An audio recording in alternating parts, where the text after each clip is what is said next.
from our fan remote studios at Radio Row, protected by DFWsecurity.com. It's Sean and RJ on 105.3 The Fan. Good morning, Metroplex. We have made it to a Friday, our final show from Radio Row at the Super Bowl in Phoenix, Arizona. Sean Sharif, RJ Choppy, Bobby Belt, and DJ the DJ on the Fan Cam, Twitch, and YouTube. Thank you for turning it on, leaving it on, DFW Sports Station, and sticking with many of our shows throughout the entire week. We get to the big Cowboys and disappointing Cowboys Hall of Fame news coming up. But yesterday, the final night, Bobby Belt staying in, Corey Majors in, Dawson in, Bassick has still not responded to a dinner invite, Broadus committed, then out. Kevin Hagelin never wanted to go to the first night. No. So the final four standing, the nosebleeds. Eric, Zach, RJ Choppy, and myself. I feel like you could talk them into anything right about now. Yeah, they're down. You don't even have to talk them into anything. You just suggest it, and they go, okay. You just tell they would go to the Grand Canyon tonight with us. Yeah, Zach's a guilter. You know, like when I saw him earlier in the day, he's like, "Where are we going?" I was like, I could chill. Like I could enjoy one night of silence away from my family." And he's like, "Come on. Come on. You know, he gives you that Will Chuck. Yeah. Come on. You can go. Come on. He does. Pick a place. So I felt guilted, but I could tell you could have crashed as well when I saw you early on.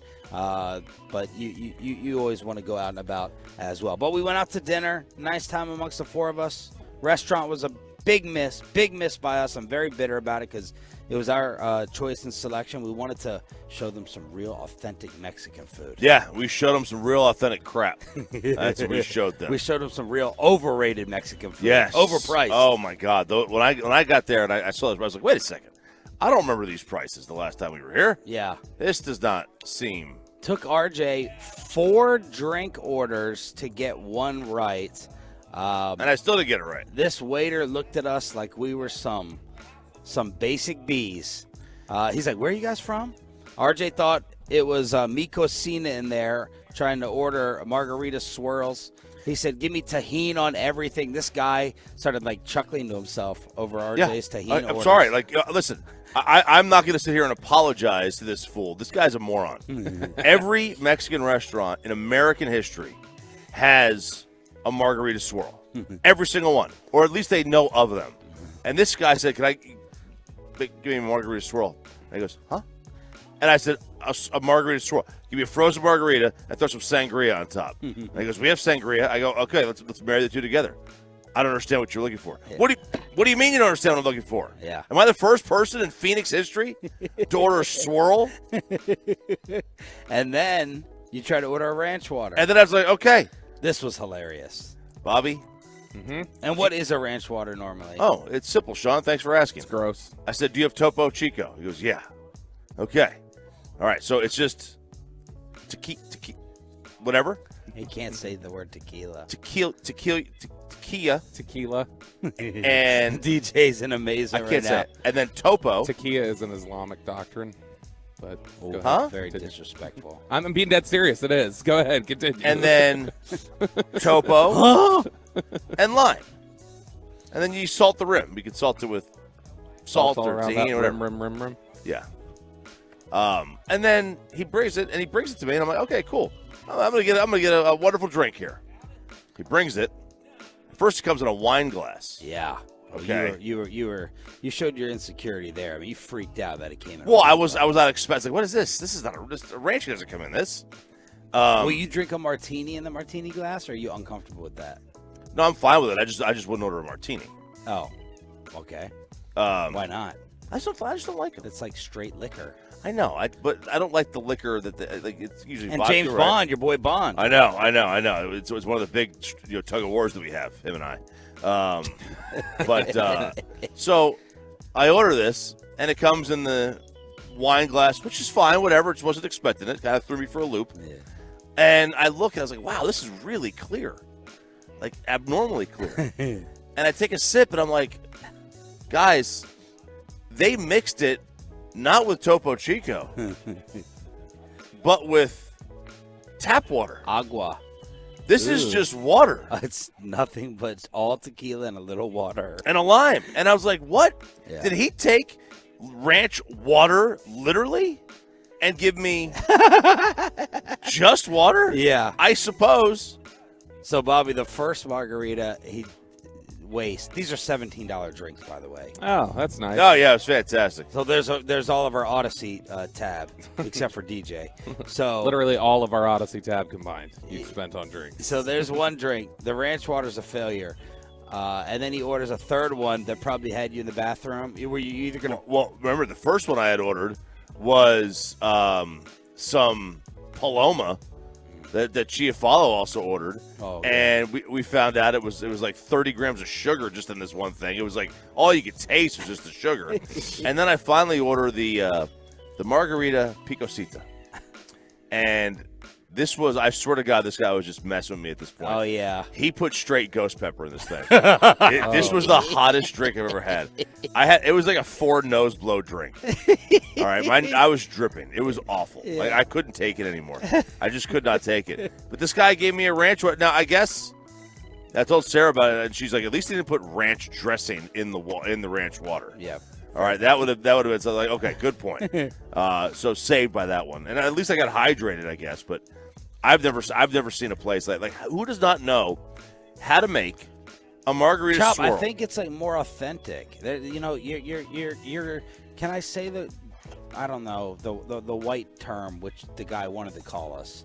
You know, a bunch of white boys coming in here. That's fine. Looking like some uptown brats with your mambo You said taxis. mijo. I think you Yeah. can say whatever you wanted to say. So. Just you called me a gringo. It's okay. Yeah, It's all right. He was looking at us. Fine. Like, you guys are. Look right at me. Guess what? We're your clientele today, Bia.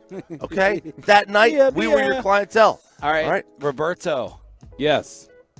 What went behind the decision to stay in? You were, Dave Hellman's coming out, guys. Get ready. This is Hellman night. I didn't say it like that. Yeah, Dave. And we're boys, and we're just we're gonna get down, and we're gonna this, and we're gonna that, and then you stay in and bail. Because yesterday was a very long day. Because we got off the set yesterday, went home, ate eggs, and then I got onto the bus immediately with G-Bag to head over here, and then I stayed here until my G-Bag kit was done. Ugh. So, I mean, I was here for 10, 11 hours yesterday. Yeah, And- I wanted to stay in. I only did it for the young guys' virginity. And I still had not, again, their virginity. I still had not totally recovered the sleep I needed from Tuesday. Yeah. And so I was just exhausted. When did you go to sleep? 8:30. You feel good? I feel better. I get this internal anxiety panic that I'm going to oversleep, and I start waking up at midnight. Just 1, set 2. alarms. Yeah. I do. It doesn't matter. I still woke up midnight, 1, 2. It's like an internal thing, and then I finally was up at 2:30 this morning. So we before we went out to dinner, we polished off a bottle of Emmett Smith's tequila. And I go to the room, and we're supposed to be splitting this amongst 4 or 5. And Corey Majors has gone to town on this thing a little bit. So I had a couple little sips. Choppy had a couple little sips. And then the Nosebleeds finished it off as Corey was on his way to a concert. Yeah. He's going to a concert solo. Jimmy Eat World and the Gin Blossoms. It just takes some time. Hey, Gin Blossoms are good, though. And he was keeping it secret and quiet last week. I didn't know why. He didn't want anybody to go with him. Well, I think it's he and his wife's band. And I think Corey, you think it was because he didn't want anyone to go with him? I think he wanted a solo night. Okay. I think he just wanted to go and enjoy a concert where both bands combined to have 3 songs that we've ever heard of. And that's what he was looking for. I mean, Gin Blossoms are great. Yeah, I'm not gonna slander the Gin Blossoms. They're let's not go with great. They're good. They're good. Follow You Down, Hey Jealousy. These are great songs. There you Jimmy go. Eat World's trash. So you've named 2, and then we all know the one in the middle. all right, there's Jimmy the Eat 3. World 555. There's 4. Boom in your face. Nobody's ever heard of that. Okay, song. but I know it. Okay, everybody knows 3 songs total. 877-881-1053, truckwreck.com text line. Here on Sean, RJ, and Bobby, we are loaded up with guests today. Loaded. Ron Jaworski, Sean Alexander, maybe the most interesting interview of the entire week. the Burger King Howard Eskin, the evil one, the bad guy Dean Blandino, the awesome one Mark Schlereth, and Adam Thielen in the final hour, along with our final Adam Sandler ticket giveaway. DeMarcus Ware in, Darren Woodson out again. The big news from the NFL awards last night. Next on Sean and RJ. Coming up in the next G-Bag Nation.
Morning Metroplex Friday edition of Sean and RJ coming at you from Radio Row. And thanks again to our sponsors who made all the coverage possible this week. Number One Air with the hot seat, Window Nation, and Rally House. NFL awards last night as Brian Broaddus and the rest of the G-Bag Nation got caught up in the mayhem of the trains and the public transportation right here in this building as Dak Prescott and Micah Parsons and everyone else was flowing in to see Patrick Mahomes win his second MVP award. Mahomes got 48 of the 50 first place votes. The other two went to Jalen Hurts and Josh Allen. So congratulations to Texas Tech's very own Pat Mahomes, your boy Choppy, winning the MVP. It should have been unanimous. It should have been the unanimous MVP. He's the best player in the league. He should win it every year. I would not have a problem with that until he gets to 5. Then he can't win anymore. I mean, look what he did this year. The wide receiver experiment, to me, was one of my most intriguing storylines what was Rodgers going to be without Devontae, and what was Pat going to be without Mahomes, what was Dak going to be without Amari Cooper, even though CeeDee Lamb gets a lot of credit for stepping into that. And Bobby, in the commercial break, you were saying the MJ rule that Mahomes should just be winning it every year. Probably. I mean, just about every year he's the best player. Like last year was like maybe the 1 year so far since he's been in the league where he shouldn't have won it. But I mean, other than that, he's clearly just on a different plane, a different level from everybody else. I remember at the beginning of the year we were having Josh Allen versus Patrick Mahomes discussions, and I think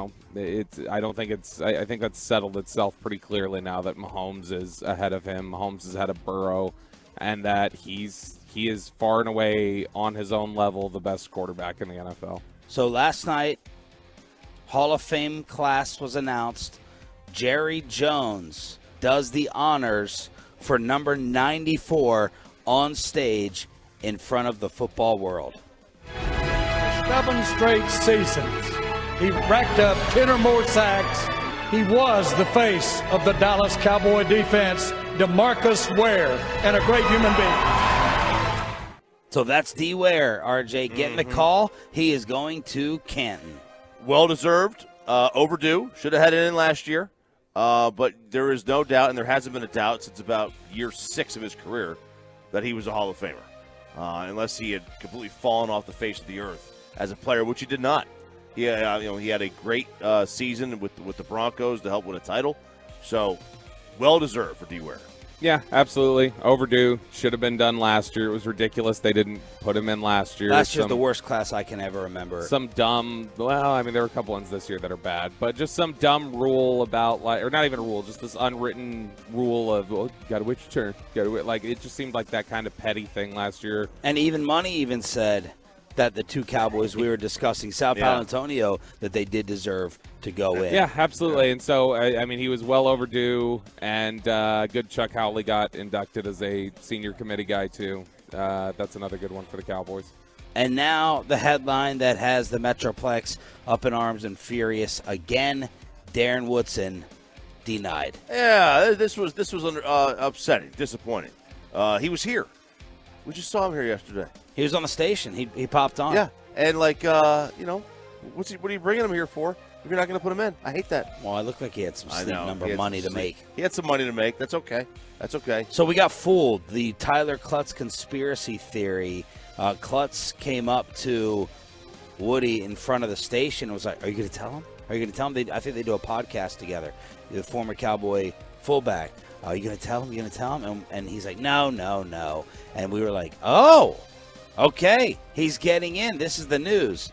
And apparently are you going to tell them is you're not getting in. Yeah, I guess so, it's the fact that Rondé Barber has gotten in there now before him, that Leroy Butler got in last year before him. It's just it's so stupid. And I mean, it's funny. Rondé's a corner, though, right? It's like easier for corners to get in. Darren had to play corner half his career, basically. And that's what was stupid. Like, Mike Zimmer has Darren's told the story before. Mike Zimmer apologized to him at Super Bowl a couple years ago where he's like, I'm sorry, you're not in the Hall of Fame probably because of me.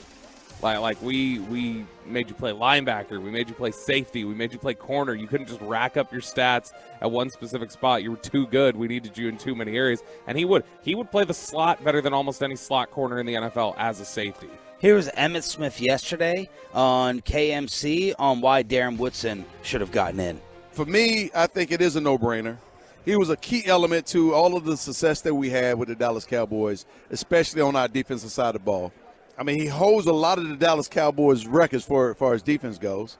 I hate the simple fact that the day that I broke the record, he did something very spectacular and it got overshadowed in that way. I mean, you talk about great football teams and Dallas Cowboy football teams and Dallas Cowboy players. You cannot just talk about Michael Irvin, Emmitt Smith, Troy Aikman, and so forth. You have to talk about Charles Haley's and the Deions and the Darren Woodsons and maybe even Ken Norton in the same breath. Yeah. So, I mean, it would be a crying shame not to have Darren Woodson's name brought up today and not having him going into Canton. Yeah, and here we are, another grind. Look, I feel like Darren Woodson will get in at some point, even if it's going to have to be senior committee in 15 years or something ridiculous. You don't make the finalist list like every year and not get in. He'll get put in eventually. It's so stupid that they do this song and dance because he was so good. This is the first time since the merger in 1970 that 4 of the maximum 5 slots have been defensive players. So this year is a defensive class. Let's go through the rest of the guys. All right, D. Ware, Zach Thomas. I thought of Zach Thomas as a Hall of Fame type guy back in the day. Now, maybe it was the stereotype, right? Like, oh, white linebacker running around just making all the tackles. He's just smart. He's just a smart player. That's a little tackling machine out there. Just a super smart player and, very like a hard worker. It's like we do with the Wes Welkers of today at linebacker, right? But I thought Zach Thomas was a damn good football player. Joe Thomas, never a doubt. Ken Riley, Darrelle Revis, second best corner that Choppy and I have ever seen. Chuck Calley, as Bobby said. Joe Klecko, whoever the hell that is. Dan's dad. Don Coryell, the Air Coryell, legendary offense. Rondé Barber, and all the receivers that we had all these discussions about left out. Yeah. Andre Johnson, Reggie Wayne, was Torrey Holt the other one? Yeah. All the wideouts left out. The players they left out are much better football players than the ones they put in. They left out Jared Allen. They left out Willie Anderson. Dwight Freeney didn't get in. Torrey Holt, Andre Johnson, like you said there. Oh, I forgot about Reggie Wayne, Patrick Willis. Like those are better football. Patrick Willis is a better football player than Zach Thomas. And Reggie Wayne, Torrey Holt, Andre Johnson, those guys are absolutely Hall of Famers. I never thought of Rondé Barber as like a top. I thought it was Tiki's brother. I thought it was Tiki's brother. I agree. Now, this is where I do like analytics and those stats that you guys find because I don't feel confident in saying – I feel pretty confident, but I don't feel like I have, a case-closed argument that Rondé Barber wasn't awesome. So I like these new metrics to be able to tell. But I never – he didn't play that long ago. I never was thinking – Right. Okay, so he was 3-time first-team All-Pro. He was good. 2-time second team, 5-time Pro Bowler, and he did make the 2000s All-Decade team. I never remember putting him up there in the best corner discussions. Never. So, but 3-time first team All-Pro, that's pretty good. Darren Woodson was a 4-time first team All-Pro. Yeah, so won 3 Super Bowls too. The Pro Football Hall of Fame monitor, which I love, it basically gives you it puts a number ranking on all these players. And who's above, who's below. The average Hall of Fame defensive back has two championships, 3 AP first-team All-Pros, 8 Pro Bowls, 13 seasons as a starter. That's the average Pro Bowl Hall of Famer as a DB. And Rondé, he's right there. He's got the one title. There are Hall of Famers in here that are lower on this list than him, like Lem Barney, and Ty Law, and Mel Renfro, and John Lynch. So there are guys in there that are lower, but not many. Lynch has no business in the Hall of Fame. He has the same business as Darren Woodson. I just think the order was screwed up. Lynch was the order was screwed up. Lynch was given the same credence that like Jason Sehorn was, where he was just try-hard guy. What about Leroy Butler? Leroy Butler was not better than Darren Woodson. Broadus has told you. Broadus has been like, I was in that personnel department. He was my player. I love Leroy Butler. He's like, I would never take Leroy Butler over Darren Woodson. 877-881-1053. Congratulations, though, to DeMarcus Ware. Awesome person. We had him on just before he went on out to the Pro Bowl for all the different festivities, and he was deserving last year, and he gets in this year. So that's fantastic. Congratulations to D. Ware. What else happened yesterday? Any other teams getting the Mavericks' way with the NBA trade deadline? And Kyrie to the Suns? Next on 105.3 The Fan.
Live from our fan remote studios at Radio Row, protected by DFWSecurity.com. It's Sean and RJ on 105.3 The Fan. Good morning, Metroplex. Thanks for waking up with us here on your home of America's team and Texas Rangers baseball. Our coverage brought to you by Rally House Window Nation and #1 Air, Ron Jaworski. I think RJ had the best intro and title for him. Really the guy who introduced us kind of to X's and O's on television. So Jaws, Mr. Philadelphia, Eric Chiafalo with a crush on Ron Jaworski is coming up at 6:20. We're going to have Sean Alexander on today. We're going to have Dean Blandino, the bad guy from the Dez Catch, Howard Eskin, the Burger King, Mark Schlereth, who we love, bringing us some salsa, and then Adam Thielen in the final hour, and who knows what the heck else is going to happen here on Radio Row. Choppy Kyrie to the Suns. Yep. You sent me this. I said, what are we doing already? We're already watching him go somewhere else. We're already starting. We're starting with the drama. That's what we're doing. He's a double agent, Sean. He's a double agent. He is working for the Suns while playing for the Dallas Mavericks. Brian Windhorst said this about Kyrie Irving. Basically saying, don't rule out Phoenix here. That when the season's over, Kyrie Irving still has hopes of doing the super team thing with James Harden and Kevin Durant. Wait a second. Yep. They're gonna. I think we all love Brian Windhorst. He reached iconic status with the Utah pointing. I believe him. Why would they say that? I don't know if I can believe this. They're gonna repeat Brooklyn 2.0 with the same three in Phoenix. Harden, Kyrie, and Durant interested in playing together again? That makes zero sense. It doesn't, but he says Kyrie and James are free agents. Yeah. He goes, if you think this is over, it isn't over. Kyrie really wanted Phoenix, and so just start thinking about that. Oh, my gosh. Well, that doesn't make me feel too great. What would that would be what? Chris Paul goes? Yeah. And then it would be Harden playing small forward?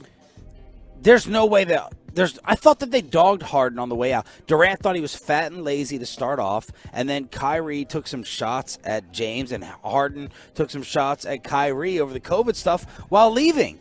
Why would y'all get together again? Hey, family disagrees. You know, they but at the end actually, of the day, all three are nut jobs, so I guess it is possible. It fits. Boy, that would be. So what if you got Kyrie, Devin Booker, James Harden, Kevin Durant, and DeAndre Ayton? Well, they would lose Ayton, I'm sure. How? If they all wanted to play together and cut a deal. I mean, they couldn't afford it. That's what they say whenever, they would always say that whenever, Blake Griffin or Amari Stoudemire was a free agent, and it's like, well, I'll play for little because I want to be here and play with these guys. What else jumped out to you of anything with the NBA trade deadline? Mike Bassick was all over it for the G-Bag Nation. Some names got moved, not necessarily because they're good players, like Mo Bamba is already. I think I just heard RJ and Shan. I think Philadelphia over there just called me RJ and Shan. I think I just heard that. We've been talking to these guys off air for 3 days like good friends, and they just shanned me. I prefer the name they gave us yesterday, the Choppy Show. Oh yeah, that's right. Much better. And then someone on a national, Peyton, I don't know, get the clip if you can. Someone butchered my name as well. I fought about it with Sean Alexander yesterday, the all-world MVP running back. We had to fight over the first names on top of it. But Mo Bamba going to the Lakers, Pat Beverly traded out, John Wall traded back to Houston with the old quote that resurfaced after he finally got out of the armpit. They asked him about the Rockets organization. He goes, trash, beyond trash. And now John Wall is getting set back there. Second round picks. That is the other thing that stood out to me yesterday. Yeah, we'll get. Oh gosh, we'll swap you 5 second rounders, which is worth nothing. So the Bucks traded. They got Jay Crowder. They sent Brooklyn 5 second round picks. All right. Jay Crowder? For Jay Crowder. 5? 5. The Hawks got Sadiq Bey. They sent 5 second round picks to the Warriors for him. Okay, 5 second round picks. The Pelicans traded Devontae Graham and 4 second rounders to San Antonio for Josh Richardson. Wow. And the reason is because since we are looking at from 2010 to 2020. A grand total of 330 players were taken in the second round over that 10-year stretch. 330. Four guys went to the All-Star game. 4 out of 330? 4 out of 330 second-round picks Wow. went to the All-Star game. 65 of them never even appeared in an NBA game. Whoa. So They're for all worthless. For all this talk. It's a 7th-round pick in the NFL is what it is. Yeah. The only one, like Malcolm Brogdon, won Rookie of the Year one year. That's really about it.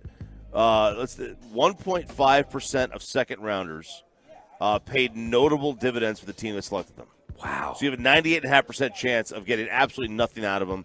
So they are a waste of time. And the Mavericks let one of them go. And Jalen Brunson. Oh, Wiseman got traded. The next in Golden State. So he was dealt as well. So he was dealt away, and this was they thought they were going to get something, a steal out of him. They had that down year, and they get like the number 2 pick in the draft or whatever, and they were able to get him, and it didn't work. What are they saying about Luka for tonight? It's still unclear if he's going to play tonight because I haven't seen any fresh updates this morning. I know the other night they said they were hopeful for it, but that there wasn't any certainty with it. So no fresh updates yet. Hopefully we'll have something this afternoon. But we need to go ahead and get this train started. We're entering the second half close. We need to go ahead and get these two on the court. Should I record Amanda when I land? She's already got on me yesterday. She's like, I'm excited for you to come home. And she's like, my wife only compliments me to get a compliment in return. She's a boomeranger. She loves to get the turnaround compliment. And I didn't say anything back. Like, we were running around yesterday coming back here. She's like, are you looking forward to seeing us? And I was like, well, sweetheart, to be honest, it's been 3 days. You know what I mean? It's been 4. Okay. It feels like I don't feel like it's felt that long that we've been here.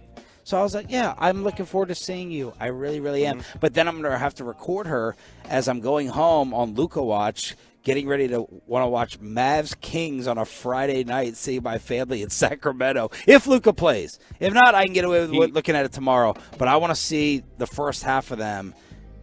And Mavs Kings, when's the last time I made an appointment to want to watch that? Vlade and Peja days. He is officially listed as questionable. So, but it was an upgrade to questionable, so he's in a better spot than he was the other night. All right, Peyton, you got someone butchering me. Where is this, the butcher boy? Or is this coming from Salami Joe? Somewhere TikTok. on Twitter? It's the TikTok guy. Oh. Who?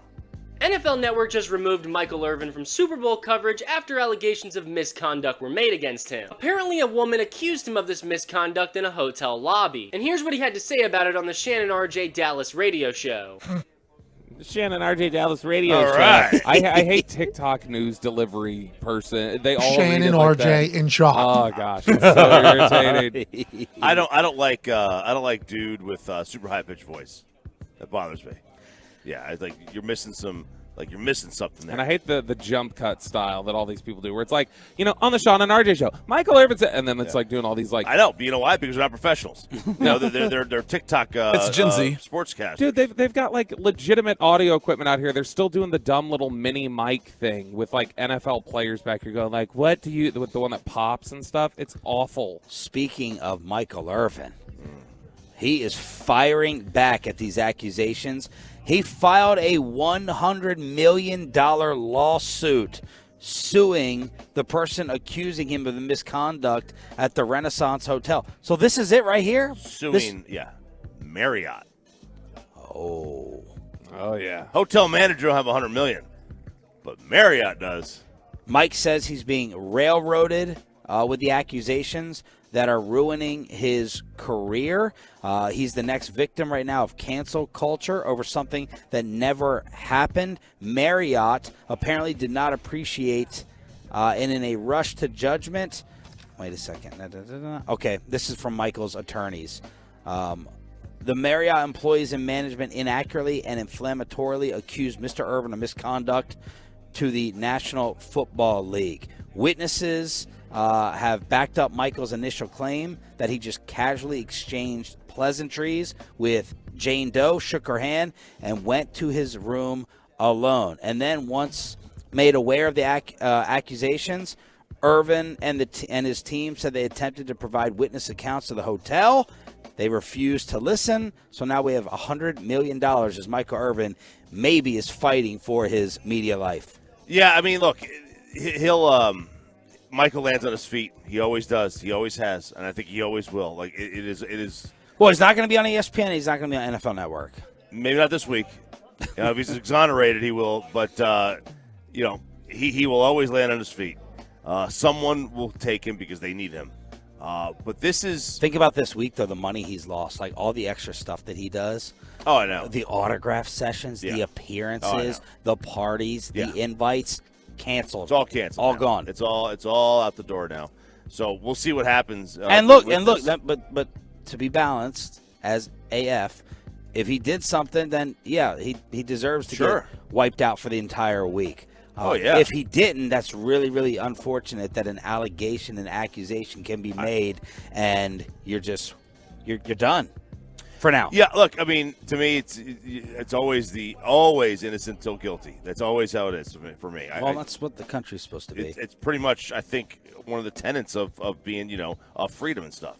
But that's not how it is here. It's stupid. I hate it. But, if he did it, then he deserves to get something happen to him.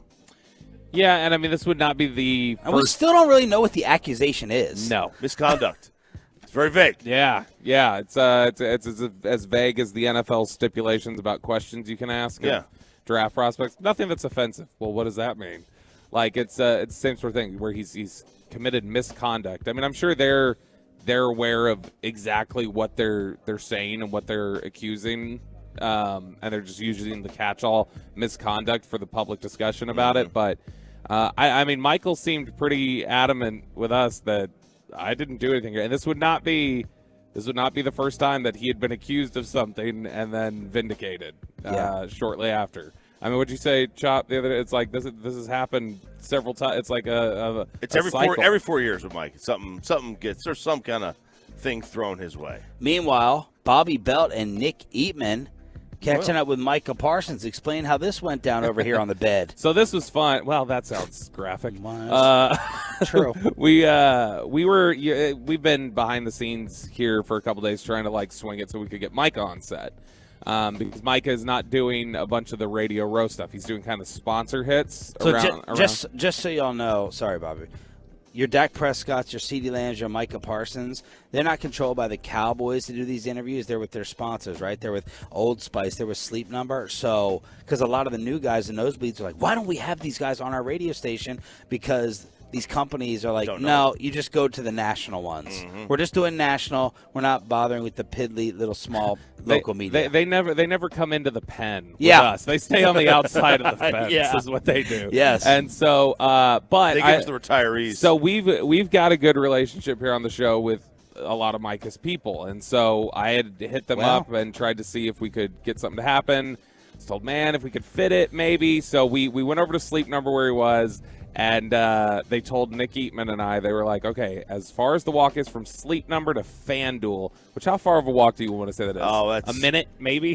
If you're walking slow? Maybe. Yeah, not during rush hour here. Then maybe 3 minutes. But with my walk, with my walking pace, I'm there in probably 30 seconds. Choppy loves, by the way, I know he thinks it's hilarious. He thinks I walk like Conor McGregor. You do. Well, you swing your arms like crazy. Sean only swings one arm when he walks. And you swing no arms.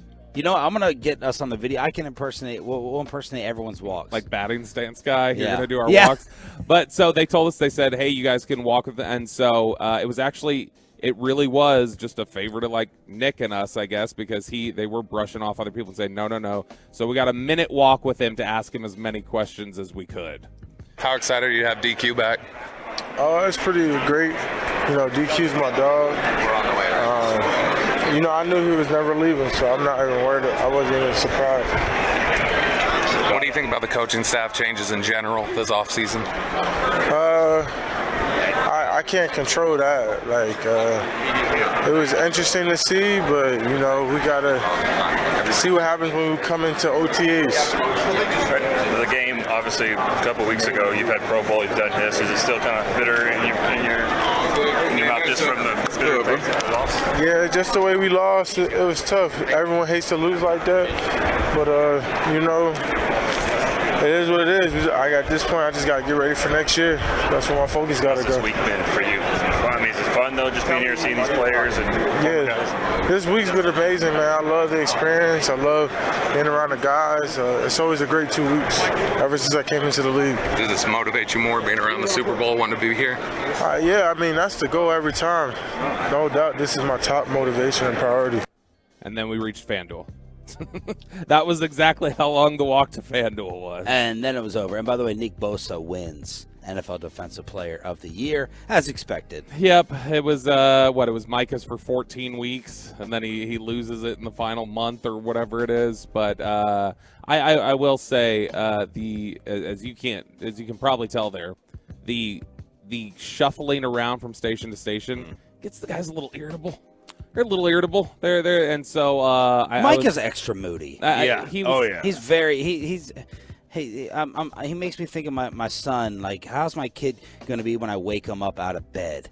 Is he going to get out of bed like choppy and all happy and ready to attack the world, or is it going to be just a miserable experience of waiting for him to get out of his slumber? I do get it, though, because, like, he was over here at PFT. He started with Florio. Then he bounced over here to the Okay, other well, he's set. getting paid. I know, but I'm just saying. Who freaking who? I know, but I'm saying that the 1 minute walk where he's, like, going to be a second to breathe. Now he's doing an interview during his walking space. Right. I get why he might be a little short. All right, it's Sean, RJ, and Bobby. Let's start paying homage to the filthy green.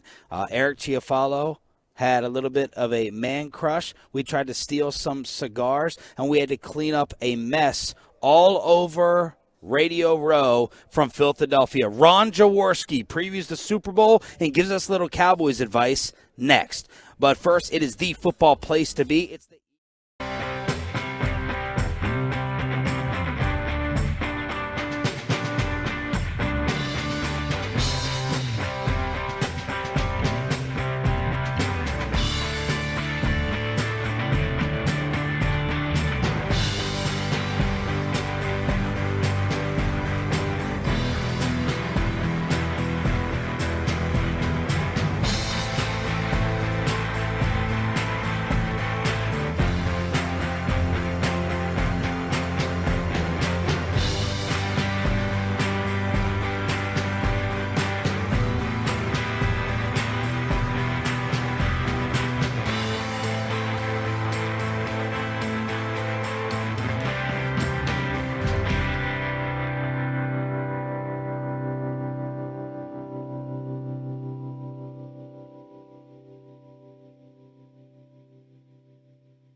Jaworski, back with a Super Bowl Radio Row on the home of America's team, 105.3 The Fan. Wait.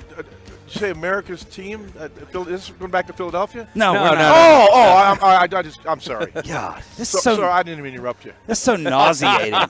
And then it's Philly, of course we are. And then this guy walking through, he has been stopped the most. We've been here since Monday. We've been doing this 12 years. He's got the most pictures, the most autographs. Everyone's stopping Jaws as we try to get him over here. How you been, Great man? to be with you guys. Great to be with you. you. And I'm just having fun, football fun with you guys. Look, we should just cancel you right now. We saw you talking to Howard Eskin. And that should be enough. I talk to everybody, guys. Come on. Did Eskin just? We want to talk football. Howard just destroyed our set. Oh, no. He spilled water and everything. It's that fake Super Bowl ring you're wearing. Howard Eskin's destroyed a lot of sets.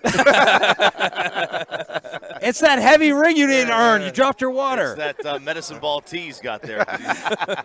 Bioflavonoids. Now, Jaws, our young man right here, new addition to the afternoon show, Eric Chiafalo, he has been eavesdropping and following you, stalking you throughout the day, saying he's heard of some cigar party tonight, and he's trying to work an invite to some big cigar Ron Jaworski event. What do you mean heard of? Is it true? Is there something happening? 13 years, Coach Ditka and I have been having this event. Here, I'll take care of it. Eric, there you go. There's your invite. There you go. A personal invite. Wow. You'll be one of the 1,200 best friends I will have. Very At exclusive. the event tonight, yeah. Top 1,200. MySpace official. Coach Ditka and I have been doing this for it's our 13th year now. Coach is going to be here because he's a little bit under the weather right now. And Brian Urlacher is kind of his replacement. But we've raised money for the Gridiron Greats, which is Coach Ditka's foundation, and mine is Jaws, who played with at-risk kids. And Coach Ditka, many years ago, started Gridiron Greats because not every player's making the dollars that we see the guys making now. There are some guys out there that from the 60s and the 50s that can't even pay their rent. And Coach Ditka started Gridiron Greats to help those guys. So a great person Mike Ditka is, and he still continues to give back. So I was talking to RJ before you came over. I said, what do you think of first with Jaws? I think you had one of the most unique memories. Like you're to me, you're like the father of the analyst, like on TV, right? You brought watching game film to my living room. You can see it in a game. The NFL matchup show. NFL right. matchup. You see it in a game, that's one thing, but we never saw it on a TV set. You made it cool. I thought you made it cool to watch film, even though I don't know what the hell I'm watching. Yeah, but I think what you said, a lot of people really didn't know what was happening until we actually. Now, my office was NFL Films for 28 years. Even before the game tape got on TV, I was studying the game tape. When it got on TV, Bill Polian, who at that time was the general manager of the Indianapolis Colts, went ballistic. He felt that was sacred. Only the team should have that. Only the coach should have that. So when they made a business deal to put it on TV and do X's and O's, I loved it because I always loved the analytics of the game, not just, nice pass, nice throw. No, why was he open? Why did the quarterback go there? So I like getting in your living room and saying, why was that play successful? Let me show you why. Yeah. And with the NFL Films' ability to do the graphics and the lights and the arrows and that, people began to understand the game a little bit better. So I appreciate those kind of words, and I really felt it like it's an obligation to teach. All right, so you're the perfect one to ask. Trent Dilfer said that he loves Rodgers, he loves Brady, but what they do today doesn't impress him because of the rules and because of the differences in the way the game used to be played for the quarterbacks. How do you view it? Is it much easier in what Dilfer said, the X's and the O's and the way the game is? I wouldn't say it the way Trent said it. It sounds like, it was better when I played. Sometimes us older players are, back in the day, and I don't want to be that guy. Right. It's like, let's be realistic. You can't touch a receiver, 5 yards downfield. I was just with George Kittle. In my day, they'd put a linebacker over George Kittle, and he wouldn't get off the line of scrimmage. They'd beat the hell out of him. You can't do that anymore. They pock him out a little bit. You can't touch him. So the game in that regard is easier to play wide receiver. That makes it easier to play quarterback. And the other thing, guys don't run over the middle. I played with the Miami Dolphins for a couple years, 87, 88 with Dan Marino. We played a game over in London. It was called the American Bowl that time, where they were preseason games, right? I got Mark Duper and Mark Clayton. They wouldn't run an inside route, 2, 4, 6, or 8. I said, guys, it's a game plan. Ronnie Lott's there. Ronnie Lott's there. So now that's out of the game. No one worries because you can't hit guys. You can't spear them. And by the way, I'm saying that in a positive way because I think the game is safer now. Yeah. But it sure makes it easier for guys to run digs and square ins and skinny posts because Ronnie Lott's not there. No, you're not allowed to hit like Ronnie Lott hit. Because nowadays, like downfield over the middle is like elite throw. Like that's where you want to go, right? Oh, that's where the juice is. That you get that middle of that field open. That's the space. That's what you're trying to get. But if Ronnie Lott's in that space, there's no juice. What are your thoughts in general on where Dak Prescott is right now in terms of the quarterback landscape across the league? I'm still a Prescott fan. I think he's got incredible talent. I think he's a top 10 quarterback. I thought he would elevate his game into possibly top 5 or even a top 3. I think he's got that kind of ability. He must, and I will say this about any quarterback turns the ball over. You turn the ball over, you're not going to be my quarterback. In the National Football League, I'll use this year as an example, in the playoffs, teams that are +1 or better in turnovers win 81% of the time. I like those odds. Now, in other words, a team that is -1 or worse, they lose 81% of the time. If you don't take care of the football, you're going to lose football games. And I came in the league in 1973, and the analytics now are absolutely fantastic. But that one turnover ratio, to me, separates it off. If you don't take care of the football, you're going to lose football games. And he's got to learn. Sometimes the best throw is throw it away or take a sack. He forces too many throws, and it's not my opinion. It's what I see. It's what I see when I study Dak Prescott. He's got all the talent to be a top 3 quarterback. He has not elevated his game to that stature, though. Ron Jaworski joining us here on Sean, RJ, and Bobby, 105.3 The Fan. How legitimately surprised were you by Jalen Hurts' leap forward? Did you think this was possible after last year? No, I didn't. In fact, after the season, people came to me predicting the Philly market. What do you think? What do you think? Is he our guy for the future? I said, I don't know. He had a really nice season last year, but he did not have a good game against Tampa Bay and a Todd Bowles creative defense. It got to him. So then I said, I can't say he's the guy for the next 10 years. But what I saw this year, because I said he was going to either get better or get worse. You know what? He got better. He's a great kid. He's smart. He's tough. He'll outwork you. He'll outstudy. He's got all the attributes you look for in a good young quarterback. But I couldn't say he was the guy. I wanted to see, was he going to get better after that poor performance or go south? Some guys get better, some go south. He elevated his game. And actually throughout the season, until the injury, he has gotten better every week. Is he the new school quarterback? I think Elliott Parks in Philly said teams would rather have their quarterback built like Hurts than Mahomes. So Lamar, Kyler, Hurts with the running, would you still be afraid of that as a GM? Fields in there. Fields versus the drop back. How are you looking at where we're going with this? I agree 100%. That's where the league is going. And I'll give you maybe like a real life example I had happen this week. Steve Spagnuolo is a good friend of mine, defensive coordinator for the Chiefs.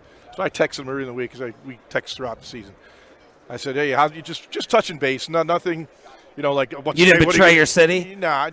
Hey, he coached with the Eagles. That's how I got to know him so well. Yeah. And so I, how's it going? Just touching base, small talk. How's the family? Blah blah. See you in Arizona. He goes, not getting much sleep, man. This Eagle team is hard to figure out. So when a defense coordinator just says that, he's burning them into it, trying to figure it out. It's a precision NFL-style passing attack. Shane Steichen, the offense coordinator, has done a really good job with design of the offense. However, he adds in a college running game, and that's what gets defenses, the college running game part. He bench press I think like 350, and leg press is 600 pounds. He's big and strong and fast. So he can not only be by throwing the football, he can play the mind game with you by handing off on the zone read, the RPO, which are hard to do. He's really good at it. He's a very accomplished player. And I'm not in that building, but the guys that I know in that building say he's definitely the first guy in, the last guy out. So you get your classic drop back passer. I mean, it could take 5-6 years before they're on cruise control, right? And they just figure it out. Is that threshold way less for a guy who can run? Yes. Yeah, I think you can build quicker around that kind of guy. Limit what you have to do with reads. You're not going to get Tom Brady, who once the ball snapped, he knows where everybody is. It takes time to be a precision reader of defense, process information, and know where to go with the football, and anticipate where to go with the football. Brady's been around for 25 years. You watch him, where the ball's going by the time he hits the back step. Young guys, they get thrown out of kilter when they, where they go, or pressure when their eyes start dropping. But I still think the new wave of the NFL is going to be that running quarterback. What do you like analytics and all the the PFFs and all the different theories that have evolved? Where do you love where football is, or you're kind of annoyed with something? I do. I think if you understand it, and when PFF started a few years ago, it's Chris Collingsworth's company, so I spoke to Chris a lot about it, like who's doing it, who's doing the evaluation. Is it some guy that coached Little League football for his son, and he's watching an NFL game going, oh, great block, he gets a high grade. But as time went on, and I began to understand he was hiring former NFL coaches, former NFL scouts. The guys that were actually breaking down the tape were sound, solid NFL guys that understood the NFL game. So they're not always right, don't get me wrong, but I think for the most part they're pretty close. Is the biggest limitation there on something like that? It seems like the most consistent limitation is you have no clue what the assignments were or what somebody was supposed to do absolutely here. Right. Is that the biggest limitation to the grading? Because most of the time, those adjustments, particularly offensive line play, your hand's in the ground. Linebacker jumps inside. The play that was called is going to be different by how these guys block that scheme. You may get called over to help over there when the original block was over there. You may miss that block and say, well, he went the wrong way. Well, you don't know that because that guy called you over for help. So there is limitations on grading a guy by what happened at the offensive line. The one part of analytics, as you asked a moment ago, is going for it on fourth down. It freaking drives me crazy. It drives me crazy because I get the analytics, but I see no rhyme or reason why teams do it at times. Sometimes I get it. You get the 35-yard line, you punt, you're not going to gain much anything, so you go for it. I think what's lost is my left tackle is going to kick the ass of your right defensive end. That's why we're going for it on fourth down. Not because they got 6 guys with Surface computers up in the press box going, time to go for it. My left tackle is going to kick your ass, and that's how we're going to get the first down. I think they've taken the talent level out of it. The Eagles' offensive line, as we said, one of the best in the NFL. I'm going to give them more 4th and 1 plays, and I'm going to run Jalen Hurts on a sneak because we're going to get it 90% of the time. That's my analytics. We're better. You think the Eagles are going to win? Yeah, I do. 31-21. Ooh, a double-digit victory. Look at that. It's my pick. It's a good call. Ron Jaworski, man, you look like you just know how to live life, man. You're the best, guys. You're chilling, cigars tonight amongst 1,200 friends. There you go. Maybe more. And Ron, what are you doing with Mueller? Oh, these guys are awesome. Each year, Mueller brings me here to the Radio Row and the Super Bowl, and we talk about their new products. And they've got this product out right now that's phenomenal, even for old quarterbacks, young quarterbacks now use it. Or the product just basically moves blood. You put this boot on, a pressure boot, and it moves blood. Really simple. That's what I'm here for. Ron Jaworski right here on 105.3 The Fan. And then Eric Chiafalo didn't even attend the event. He came out to dinner with us. He cowered out, and Ron Jaworski is now my favorite person. Top 3 potential for Dak Prescott? That is my kind of music, Ron Jaworski. He's an old man. He don't know. He's the king of X's and O's. He introduced it to all of us. Yeah, he did. He's been watching film longer than Dan Orlovsky's been running out of end zones, baby. 877-881-1053, truckwreck.com text line. We got to talk about the Dallas Stars fight. Oh, the fan fight. The viral video, the fan fight. With Morgan Wallen, yeah. Brett Favre is firing back. Someone behind us here is getting sued. Is Russell Wilson in trouble for basically the same thing? And Anthony Davis, explains why he's not a bad LeBron teammate. All that next on The Fan. But first...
All right, we will celebrate DeMarcus Ware getting into the Hall of Fame last night. Darren Woodson denied yet again. Dak Prescott winning NFL Man of the Year, which just created a very interesting commercial break conversation here with Sean and RJ. You know, it is sad that Super Bowl week, those that won't be mentioned over there are talking about a Super Bowl game, and we're sitting here clinging to somebody who hasn't played for this organization in a decade, making it into the Hall of Fame, and then another one winning the NFL's version of the Lady Bing Award.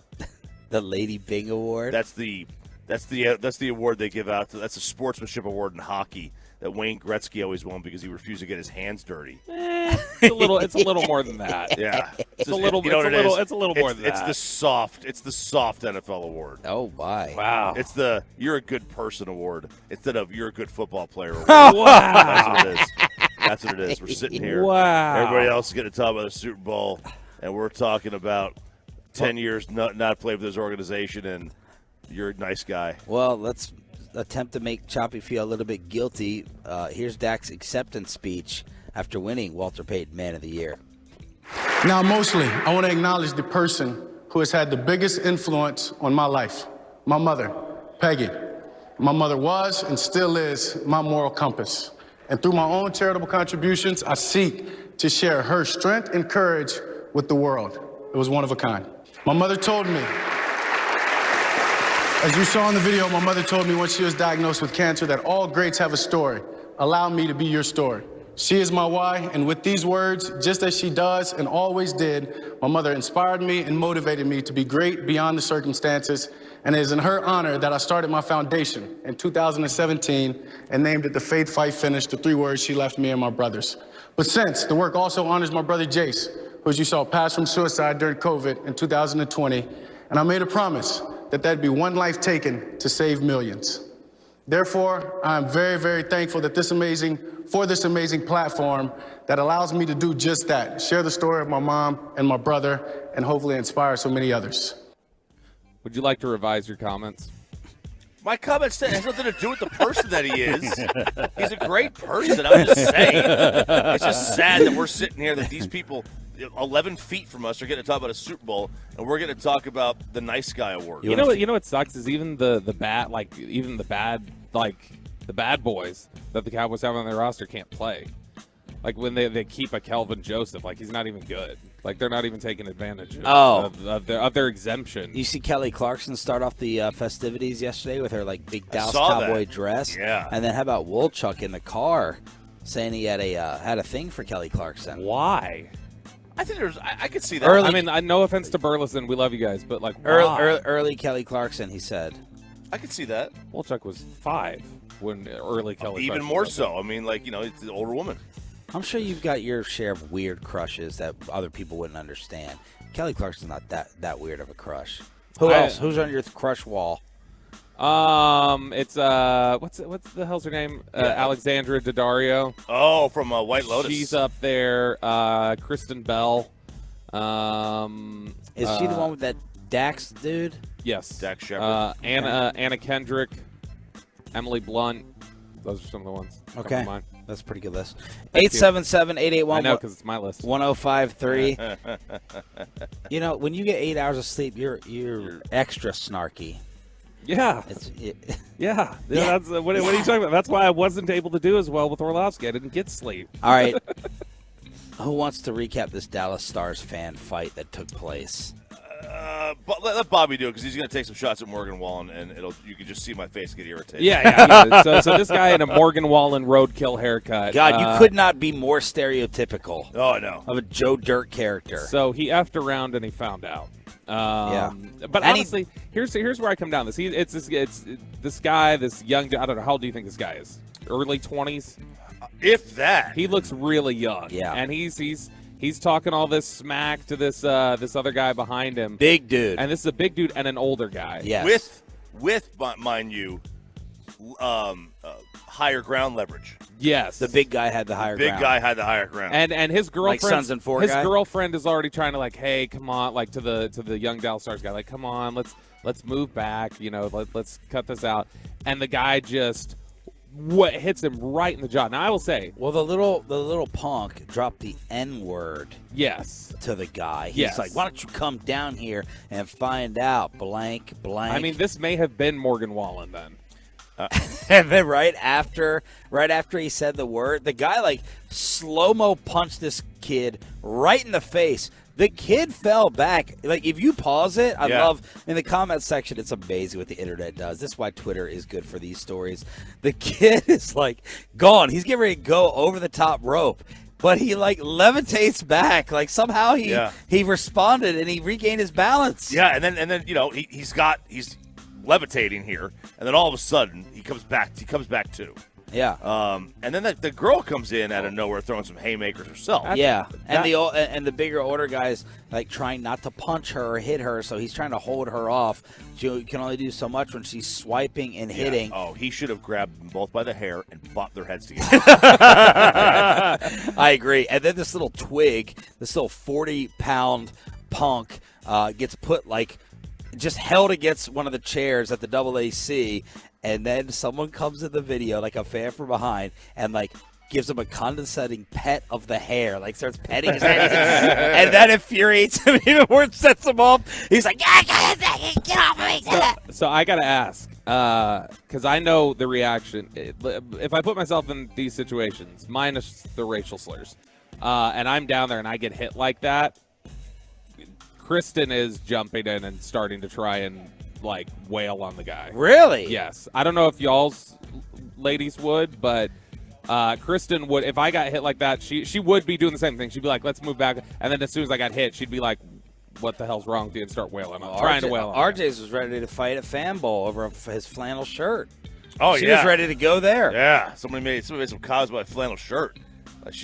I liked your shirt. It was a great shirt. Thank you. It was like $8 too. It was great. I thought you looked fly. I did look fly. But would Sarah jump in if this happened to you? Oh yeah. Would Amanda jump in?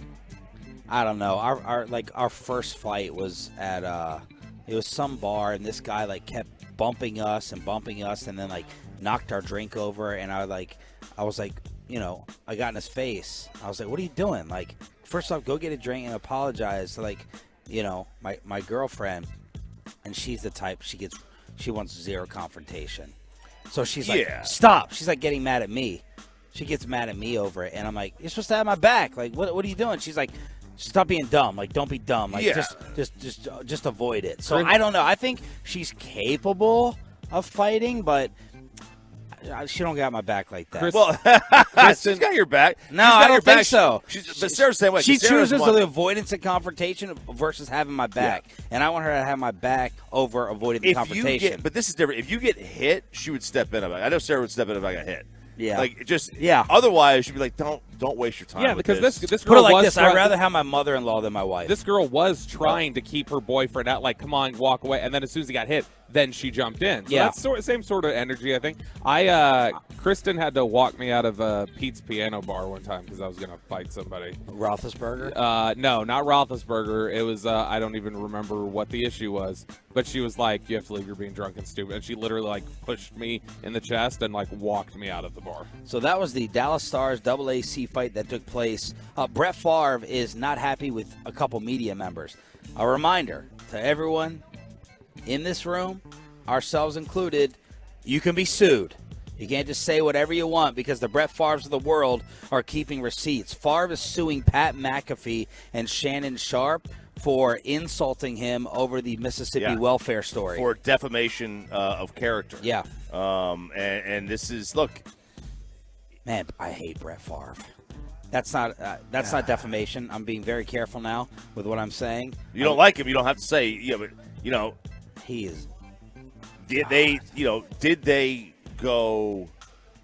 Did they speak out of turn in defaming him? I love that phrase. Speak out of turn. Yeah. It's such a good phrase. Right. Thank you. Did they? I don't know. I don't know if they did. I have no idea. If he is. What's the specific allegation? Did they cross the line more than talking about the news story? Shannon Sharp called Favre a sleazeball while accusing him of knowingly stealing $1.1 million in Mississippi welfare funds. There may be the issue. You call anybody a sleazeball you want, but Knowingly, can you prove that he knowingly took the money? Right. McAfee accused Favre of stealing from the poor people of Mississippi. Brett has not been charged in the case somehow still.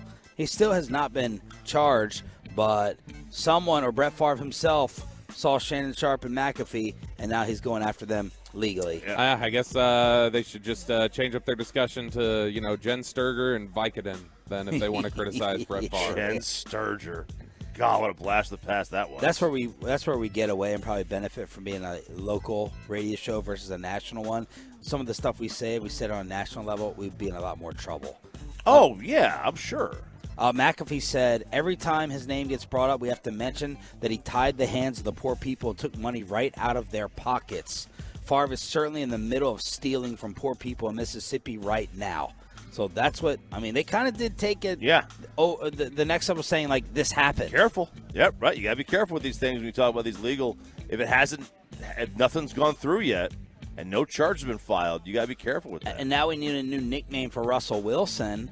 Mr. Unlimited. You saw me setting that up, and you didn't say it with me. You looked dead straight at my face. I thought you were. I didn't know I was supposed to join in. I thought you were just doing it. See how choppy did it? I was That's sitting here. chemistry. What I was doing. Yeah, Yeah, I'm sorry. It's 12 years. This is why it's 12 just. years. This is why it's just Sean and So it's RJ. just 12 years. Now look. This is. Let me tell you the story first. Russell Wilson's foundation has apparently spent, there's an investigation, Denver Post. Russ's foundation has spent just 24 cents of every dollar from the charitable activities in 2020 and 2021 combined. So they've raised millions. Only a quarter of it apparently has gone to charity.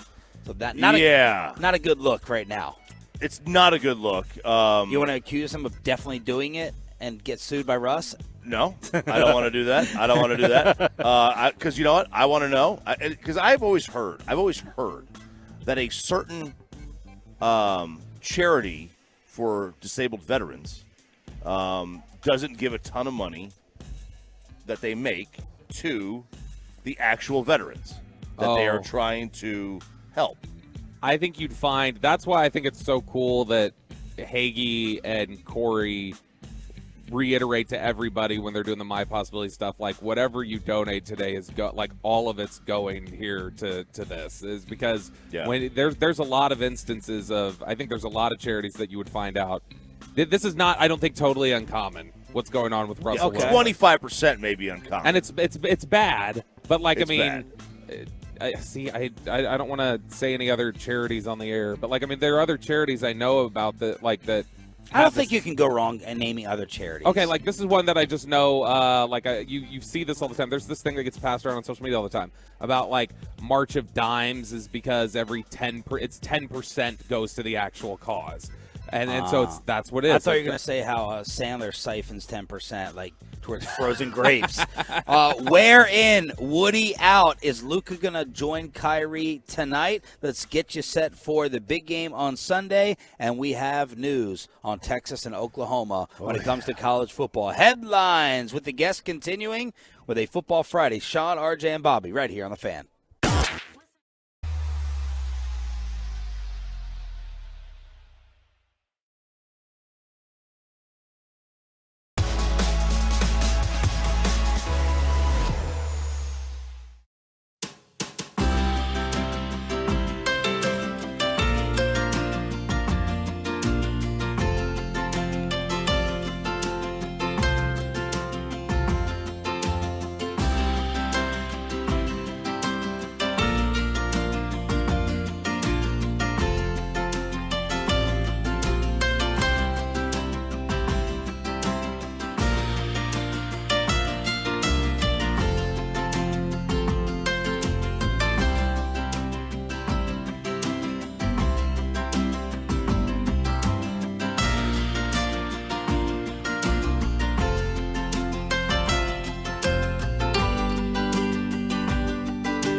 Live from our fan remote studios at Radio Row, protected by DFWSecurity.com.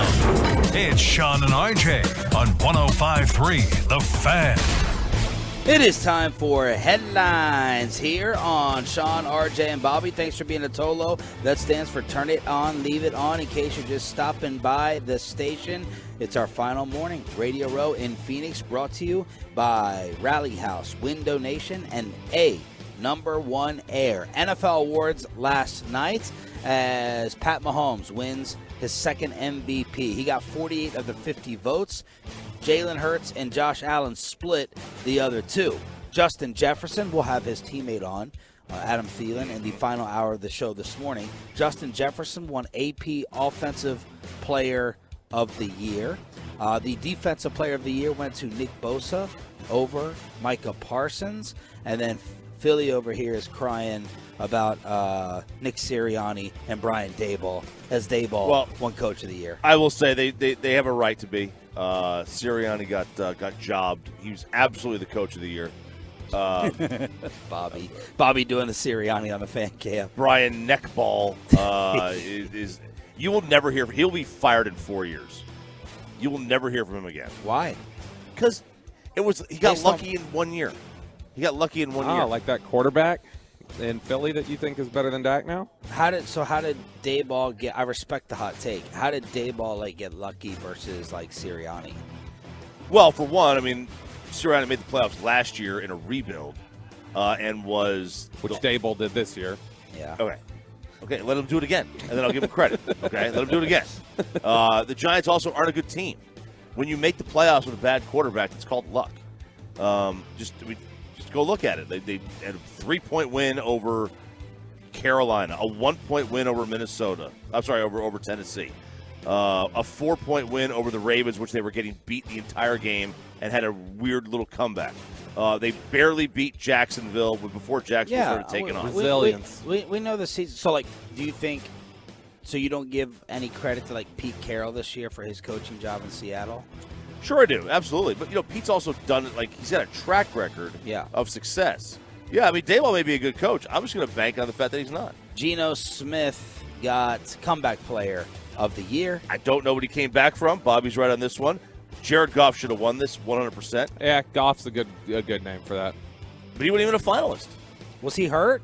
No, but he was coming back from being bad. Geno wasn't hurt. What is comeback from, Then Christian McCaffrey. To me, it should be from an injury. McCaffrey. That's it. McCaffrey or Saquon then. I'm fine with that. But what's Geno coming back from? The award that Geno got and that you're describing is most improved. There should be a most improved award and a comeback. Comeback should be from injury. McCaffrey and Saquon Barkley then both deserve it more than Geno. What did Geno get hurt from? Geno wasn't even a starter.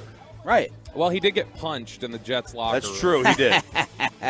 All right, so those are the awards for the season. Meanwhile, the latest Hall of Fame class was announced, and for us in the Metroplex, it is headlined by the great DeMarcus Ware. Number 94 goes in. Darren Woodson, again, Bobby, is kept out. Darren Woodson's kept out. Andre Johnson's kept out. Jared Allen. It's just, this was an... I don't understand the last two Hall of Fame classes, but especially Darren.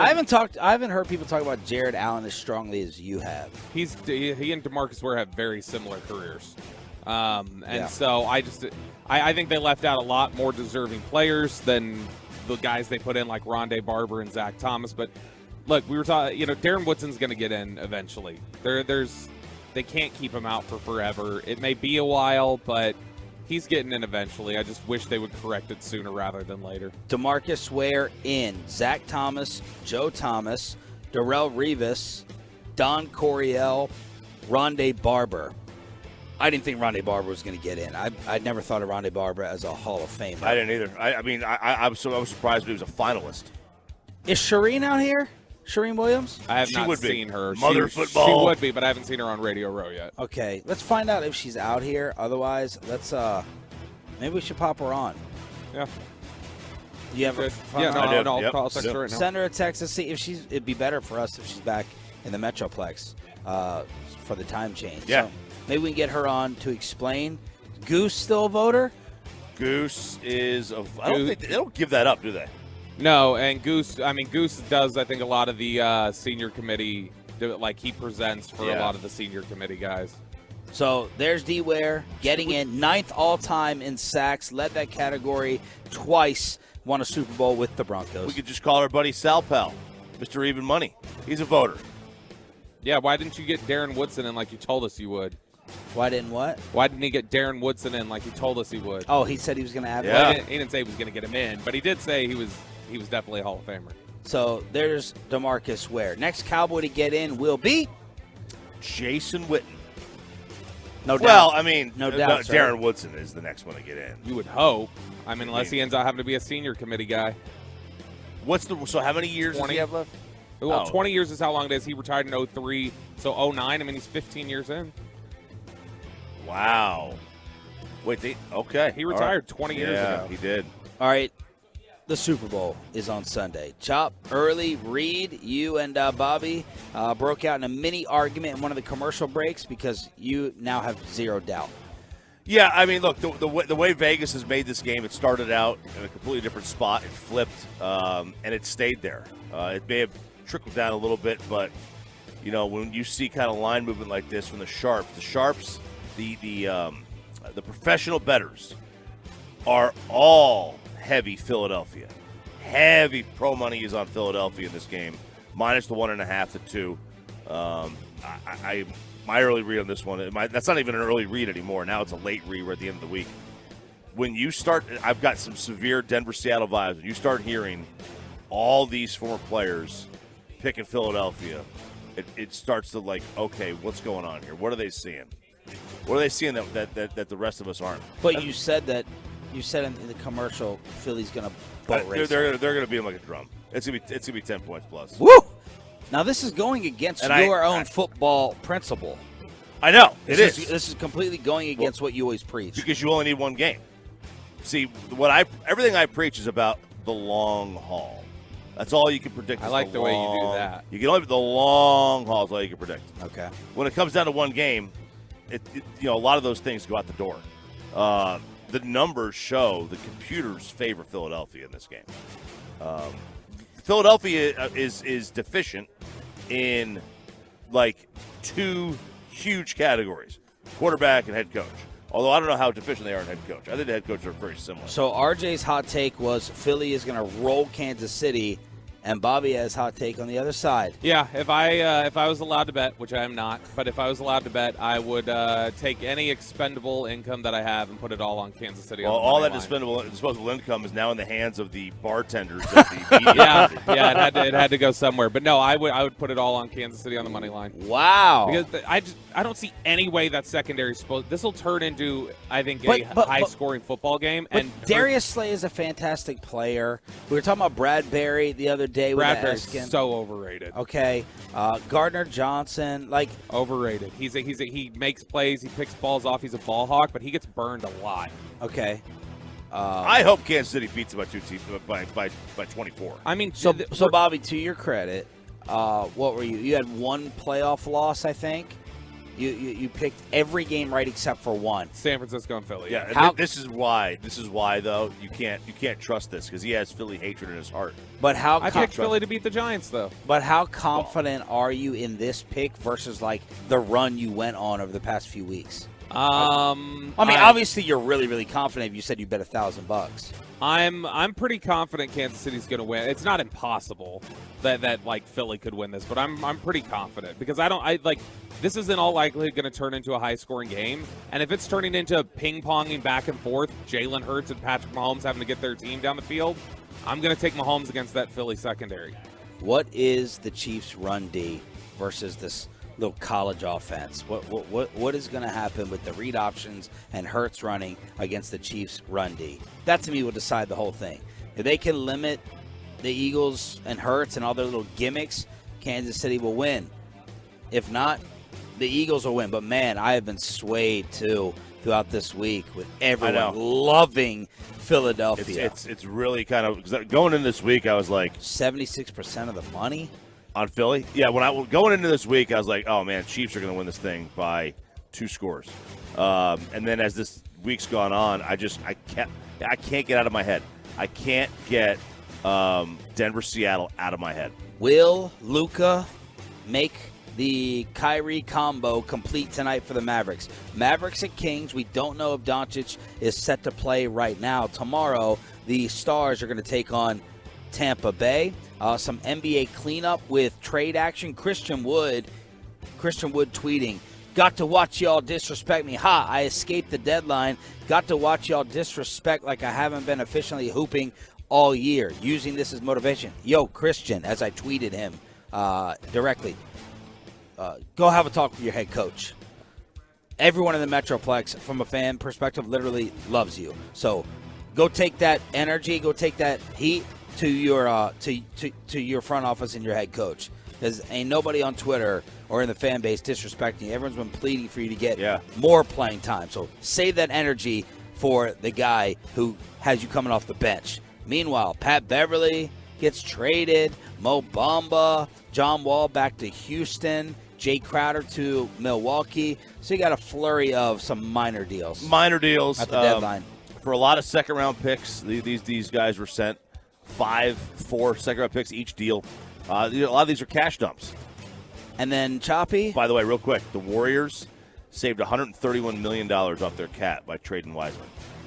131? How? Because when you factor in this year's – so this is over the 2 years that he has left. When you factor in this year's money and next year's money and then couple it with the luxury tax they have to pay. They paid like $85 million in luxury tax just off his deal. Because that's how over the cap they are. Meanwhile, we thought this was going to be pushed back, but yesterday the news came out. Texas, Oklahoma, SEC 2024. Oh, baby. It looks like Arch Manning will never suit up in and play, barring injury to Quinn Ewers. Arch will never play in the Big 12. Do we think the Manning family said, get back there and fix it? Because I think last week it looked dead. I think he did. I think they did. There's no doubt that family, they're the mafia. They're the mafia of football. Yes. And there's no doubt to me that they called up. They're like, guys, you're gonna take care of this. We are not having our kid play in that little piddly conference. You excited for this? Going to the SEC in 2020? Sure. Yeah, excited for bigger ass whippings. Yeah, I love it. No, I'm excited for. Look, you could see what it did for A&M going to the SEC, how it immediately helped boost their recruiting. You end up starting recruiting in the same pools as like Alabama and Georgia, and just the allure of coming to the SEC is a big thing for recruits. So it'll only help, I think, in terms of stacking talent. Headlines on a Football Friday. Last show from the Super Bowl in Phoenix, Arizona, 877-881-1053. So the guest list is about to explode here. We got Sean Alexander, Dean Blandino, the Burger King troll himself, Howard Eskin, Mark Schlereth, Adam Thielen. I want everybody's best and worst Super Bowl moment. It can be from this show, any of the other shows. DJ, wake up. Don't fade on us now. Don't fade on us now. Best and worst moments from this week. Is it Bobby drunk? Bobby Orlovsky? The Orlovsky interview? Christian McCaffrey's mom with the G-Bag Nation? Everybody's best and worst at 877-881-1053. And then Sean Alexander, probably our most interesting guest of the entire week. Is he on the fantasy football Mount Rushmore for running backs? All of it next on The Fan.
Football running back Mount Rushmore. Sean Alexander, our most interesting guest of the week, is coming up here during the Expressway.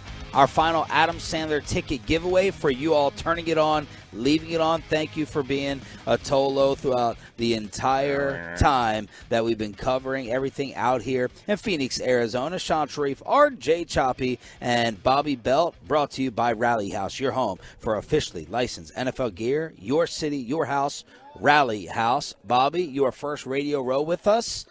Overall summary, impressions, you ready to go home? I'm ready to go home. Tired of waking up at 3:30? Yeah, I mean, it still feels like 4:30 to me. I think I've adjusted fine. Like, I don't think it feels like it's any different than getting up at 4:30 in Dallas. But, yeah, I'm ready to be back with the 6 a.m. club. Yeah, Sean. But no, it's been good. You know, other than being violently ill on Wednesday morning. Okay, I want to start with Peyton. Best and worst, or your biggest highlight. It can be from our show, Pay, can be from the other shows. I'm just curious. You and Ryan commentating back in the 11th floor studio. What was your favorite moment or your biggest FOMO? Well, me and Ryan have both discussed that it's been a lot quieter up here. You know, we've kind of enjoyed it. I actually recommended that we pay for y'all to stay out there next week. Hey. Whoa! I know Bobby won't like that, but you know, hey, if we pay for the hotels and stuff, get you some guests, I think y'all should stay another week. Keep that same energy on Monday, Peyton. Wow! What a little a-hole. Yeah. You know, Troy used to say that he was always like sitting in the studio naked, without pants on. I bet you that's what Peyton and Ryan are doing. Hey, here we are giving you breath and an opportunity to speak, and you insult us. Tampa. When I was in Tampa on the Zoom, I was pantless for the whole show. Well, that's good. All right, Peyton, you going to answer the question or continue firing? No more firing shots. I love y'all. Dana Orlovsky, really. I mean, the build-up and stuff, every hour it was Dana Orlovsky's going to show up and stuff. And I love the communication and stuff, like on Twitter, because people were atting us and stuff, mentioning us. They were like, oh, I can't wait for this. I had friends texting me. They were so hyped about it. And we were worried that it wasn't going to show up, and he finally showed up. But yeah, no, that was probably. But was it a letdown? You had a couple people who, you have a couple idiots who think we're going to throw hands and we should literally elbow drop him right here on the fan cam. He's very tall. So there's a couple people who are like, that didn't match the hype. It was too much of a build-up. So I worry about that reaction a little bit. What say you, Peyton? I mean, Bobby's face kind of said it all and stuff. I think the big thing was it was kind of under the radar was Tim was right behind Bobby. And it was like, and I was talking to Spittle about this, if Bobby said one thing bad, it felt like Tim was just going to grab the headset and rip it off his head. Because Tim had Dan Orlovsky's handler from ESPN over his shoulder. Yeah. And someone didn't communicate. Orlovsky didn't tell his handler, or his handler did not know that we had this beef building up for the entire NFL season. And then Dan sat down and lied, which I gotta figure out a way to categorize his lies. Like, it's like there's a member of my family. He doesn't tell like really dangerous, bad. They're like little white lies. They're like unnecessary lies. Oh yeah. And that's the category that's the category I put Orlovsky in. When he sat down, he goes, "I just realized I was doing this 30 minutes ago." Your lie. No one in media on as big a platform as him checks their Twitter as much as he does. He will respond. I give him props for this. He responds to everyone. He DMs everyone. I don't know how he has enough time for his children. With the amount of time that he responds and reads Twitter. So all week long we're building this up, and then he sits down and lies right to our face. I just realized I was doing this, and look at Bobby shaking already. That's just the mere notion. Bobby's so angry. Well, you guys crammed a 15-minute long interview into 10 minutes because he showed up at 45 or 46. So Bobby only said one thing. All right. So your favorite was Orlovsky. Anything else from the other shows? Anything else jump out, Peyton? McCaffrey's mom, of course, because I listened to that interview again, and I thought it was going to get really heated, and it started to get heated, and then Chiafalo kind of stepped in and kind of played peacemaker there. But that was kind of an interesting interview. What about you, Chop? This was tough because there is, obviously the Orlovsky thing, the McCaffrey's mom, but I do believe my favorite part of this week was watching the newest member of our show not be able to hang with us. We found out, you and I go out. What? You not be able to hang with me on Tuesday is what it was. No. You can't handle your liquor.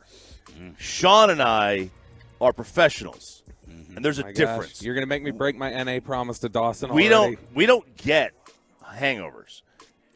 When we went to New York for that Super Bowl, you have no idea what the next morning was like. Well, that was bad. We were out till like 3 in the morning. That was bad. My favorite part was reminding myself yet again what an absolute unit I am, and Sean in this case, of being able to handle our alcohol and still go out, and then what you did or didn't do. Well, I'll defend him from this standpoint. If we drank the same amount, it's not that he couldn't handle it. He didn't know how to pace it. You know what I mean? Yeah, that's part of it. If any of it is part of it. If any of us drank that amount in that time period, the exact same thing would have happened. He just didn't know how. He had no game plan. Yeah, no strategy whatsoever. Your game plan was off. You know what you were this year? You were Dak. You're just throwing interceptions all over the field. Sean and I were aggressive, but smart aggressive. You were just throwing it all over the place, no regard. Yeah, I know. Your drinking style is run on first and second down. That's your drinking style, okay? Mine is YOLO. We're throwing it up. This is ball to T.Y. I just want to say, we have done several outings together, Oxnard here, Fan Bowl, everything else, and this is the first time I've had a bad reaction. No, you were a hot mess at Fan Bowl 2 days earlier. I wasn't sick, though. I didn't get sick. No, but you were wasted. Yes, because I was plowing through them like a champ. All right? Look, no. Hold on. You had your moment. I get my response now. So, I want to say that all the other times we've got out, I have consistently outdrank both of you, probably combined. The amount, and I get up in Oxnard at 5 a.m. to do the hit without vomiting. This is one time where I got sick. The other 5 times I've done this with you guys, I've been fine. So I'm a champ. No. Being able to drink and not get wasted. Objection overruled. Is in fact the optimal way to go. I think consistently when we go out, you drink probably at most you drink half of what I drink. That's not true at all. You just you're shooting these things right now. Full You're drink. taking shots. I've never seen someone shoot full drinks ever. My brother did it with a Long Island, and I was like, "Stop! Otherwise, I'm going to put you in a program. You don't do that. You're just chugging it." And he did it 11 times. All right, Bobby, best or worst? I mean, the worst was like just how violently ill I felt on Wednesday. I mean, that first, what was that, hour and a half probably before I finally was done. Like once I was done, I was okay once we hit the expressway. But that first hour and a half, I really felt like I was going to die. It was every break getting up and go to the bathroom. And so that was the worst. The best, it's probably what you were talking about leading up to this week, was just seeing how cool it was for Zach and Eric to be up here. And they were both troopers. I've got Chiafalo as the Radio Row MVP, just slightly ahead of Wolchuk, because they were all doing the same thing. They were always down to go out. They were engaging. They were having fun. They were doing all that stuff. They came on with us on a short turnaround from the media party to hang out during the expressway, even though they were a little late. Slight edge to Chiafalo, though, because I thought he did the best at disarming the McCaffrey interview with his jokes right out of the gate with the mom. And he made that less awkward. Stupid vote for MVP. Okay, well, the vote would have go ahead, vote for Jalen Hurts, whoever you have. No, the vote would be the two people that you're sitting with, that you have the honor of sitting with. Yeah, that's true. We're the freaking MVPs. The two bad restaurants you picked? We went out well, first off, all you morons, I don't care what you morons have to say about food. So your opinions don't count. You said it was bad. Yesterday, the first place had good drinks. My food was excellent at the first place. 2 nights ago. My food was fantastic at the first place. Last night, I was very, very disappointed. I apologize to the guys. But it was great the first time we were here. Sometimes you miss. We went out every night. Every night. We show up here, waking up at 3:30. Every day. We hop on the other shows, and we came back to do all the pre-records. Chiafalo and Zach don't even have to talk on their show. We learned that. They don't have an alarm. They don't even set an alarm. Yeah. 0 naps all week. 0. Okay? What is that noise? I'm hearing crinkling. Oh, DJ's going straight to. He's just letting it all out. He's getting rid of the perfect game. Oh no, that was my favorite moment. DJ almost physically threatening Bobby. DJ, get on the headset. You can defend yourself. It wasn't a physical threat. Bobby stepped on DJ's in his territory for a pre-recorded interview, and DJ gave that death stare, and he said, "I got it." And I told Bobby, I said, "You better back up. You're about to get pile drive out here."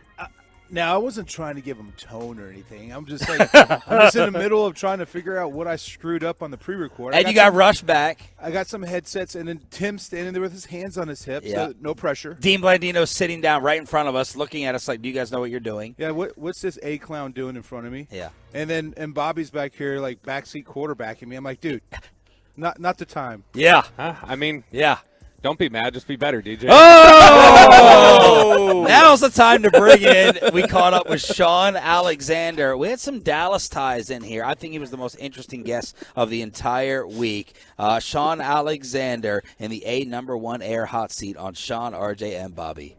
Sitting down with us right now in the #1 air hot seat is the former NFL MVP. Oh, actually, you wanted to do the intro. Oh, yes, the man who allowed my University of Tennessee team into the SEC championship game in 1999 because he single-handedly beat the University of Florida.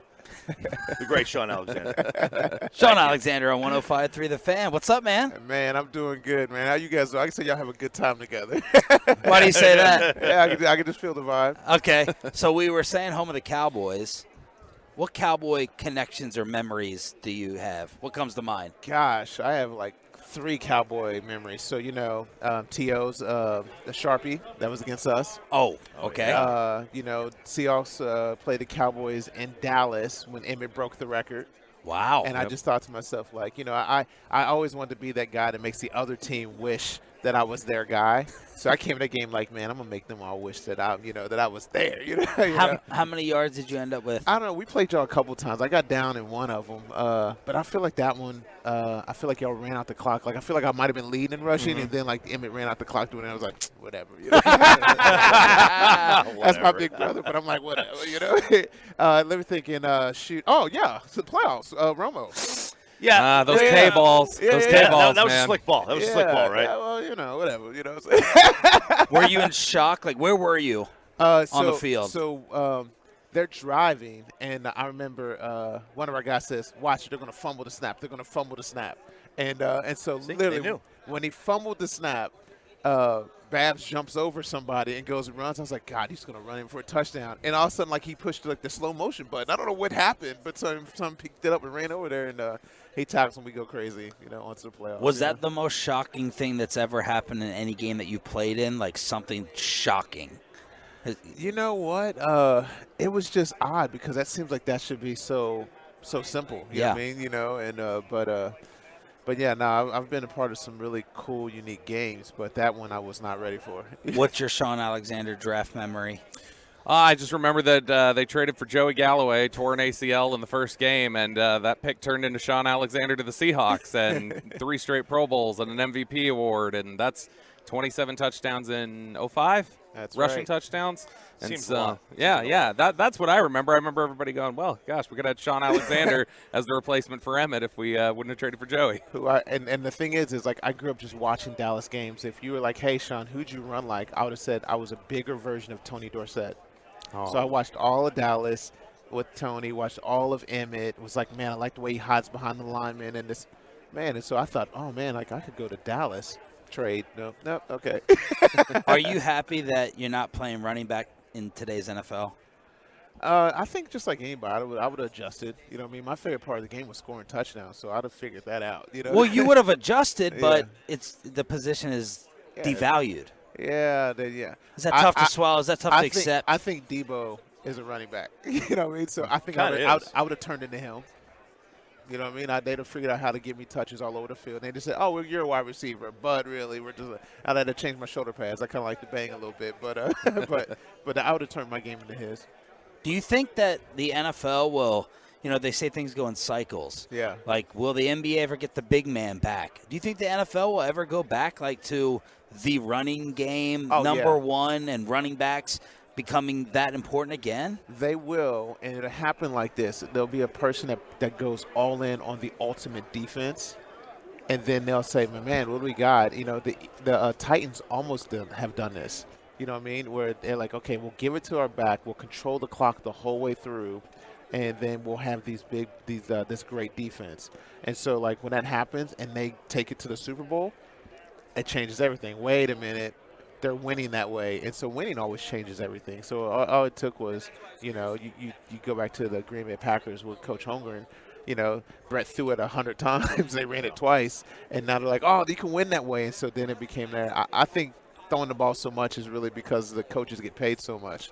And they're like, we got to find a reason to get paid. Just hand it to the running back, then let us feel valuable. So, but it's almost like they're still doing that, except they're just the quarterback's doing the running a lot now. Yeah. Like the running game's still big, but it's just now it's coming from a different person. It's coming from a wide receiver, like Debo, or from the quarterback. Yeah, the quarterback is kind of taking us back to like the very beginning. You know what I mean? Everything was quarterback 8, quarterback 6, quarterback drive, and so they're going by that. So, it has changed the game a lot. I think that when you have great tailbacks, so you still got Derek, you still got Dalvin Cook, Nick Chubb, those teams still are like, nah, let's go dial this thing up and run downhill, and it works for them. Thanks for leaving out Zeke and Pollard. We appreciate that. Come on, Sean. Leaving out Zeke's okay. Hey, easy. Okay. 7. You follow the Seahawks. You follow some of your Bama guys. How surprising to you was this Russ fall off? You know what?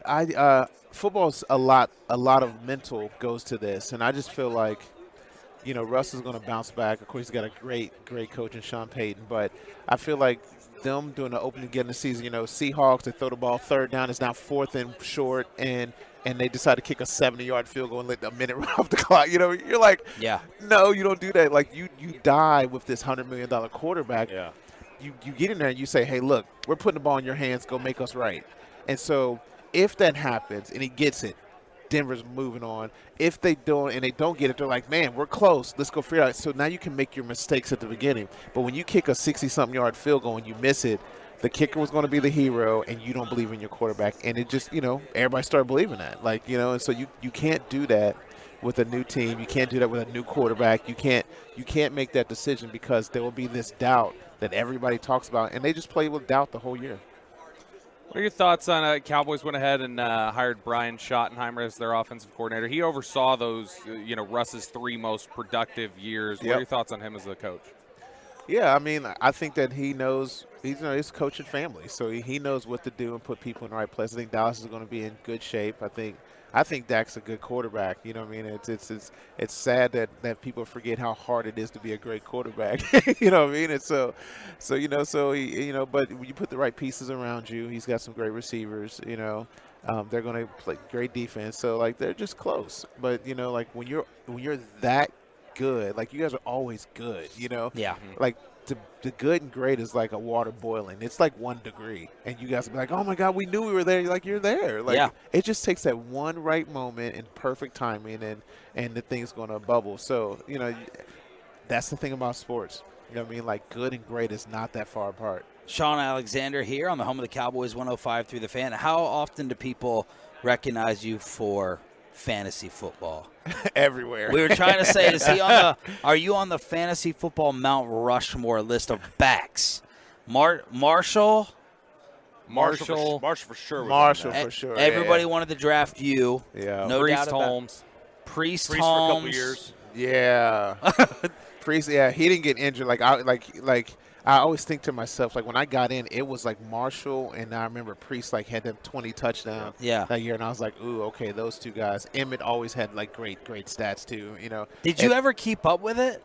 Not like in a fantasy football way, but like I'm one of those guys. Like I would come into games being like, I want that team to wish that I was their tailback. So I went in every game like that. Like I just a chip on my shoulder. Yeah. Like, oh, you're gonna cheer him when he comes out the stadium, even if it's their team, Yeah. And so I played that game like that. And so I remember playing in games where I remember playing in Philly and I scored a touchdown, ran into their end zone, and I saw fans being like, oh, and I was on a person like, yeah. I was like, oh, there's fantasy. Yeah, the fantasy guy right there. LaDainian was. Yeah. That's it. LaDainian, Falk, Sean, and then probably Priest. Larry Johnson for a little bit was like that. But Priest did he score as many touchdowns? No, because Priest set the touchdown record, and then you took it from 2 years later. Yeah, that's right. Well, you got a little dog in you. You seem like so nice and sweet, but you're like talking about these MJ chips on your shoulder. Who was your biggest chip for? So what's really funny is I get drafted, then LaDainian gets drafted next year, and we were still in the AFC West. So I thought to myself, like, oh, this is going to be money. Two times every year, I'm going to just dog the Chargers. You know what I mean? Like, I'm going to let everybody know. And then they move us over to the West. I was like, well, there went that, So was there a team you really thought you were going to, or was like, we're going to take you, or? During the draft? Yeah, I wanted to go to New York, the Giants. Especially when I knew that Dallas had messed it up. So I wanted to go to New York. They had the 10th pick overall, and they picked Ron Dane. And so I just tried to murder New York every time, Dang, I like it. Petty. You're very petty. Yeah, I was. We're very petty. And so then I was actually on the phone with the Chiefs. I think they had the 20th or 21st pick. And then Mike Holmgren called and was like, hey, we got the 19th pick. We can't believe you're still not picked yet. And I was like, yeah. He goes, man, let's go do it. And I was like, all right, let's go. I liked your version of Bama way better than the current one. No offense. No offense. You guys were the dominant force. Are you surprised that they've been able to do this? That's wild what they're doing. I'm not, because Nick Saban is that good of a leader. He's just an amazing leader for men and coaches. And so he's like, here's my plan, and he knows how to relate with everybody. And so right when I retired, he comes in, and I said, hey, I'm going to come in town and come to the game. He walks up to me, and it was when Georgia was playing in the blackout game. You know what I mean? We gave him all black eyes and everything, whatever. So, and so, I come over there and I go in the locker room, and he comes in and says, hey, I want you to be around my guys. Anytime you're in town, you pull any of them to the side. This is your team.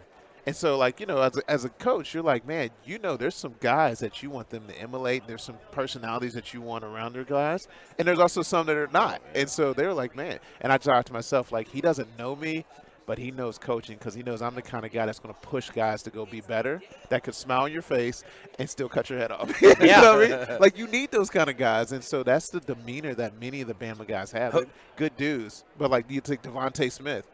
No one knows that this kid's an assassin. You know what I mean? They almost overlook him, but he's won the Heisman. He's killing in the league. Yeah, that's the kind of guys that Saban got. Who have you mentored? Can't tell you that. Oh, really? Yeah, no, because we go through more things than just football. You know what I mean? And so. I got a question for you. You were talking there about that competitiveness and that chip you had on your shoulder and how you use that to kind of fuel yourself.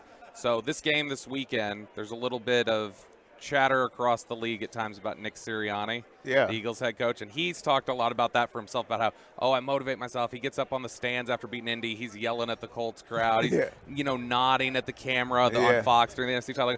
Would that be off-putting to you to see a coach behaving like that, or do you just say, like, no, hey, he's just as invested in this as us? As long as he's consistent. You know what I mean?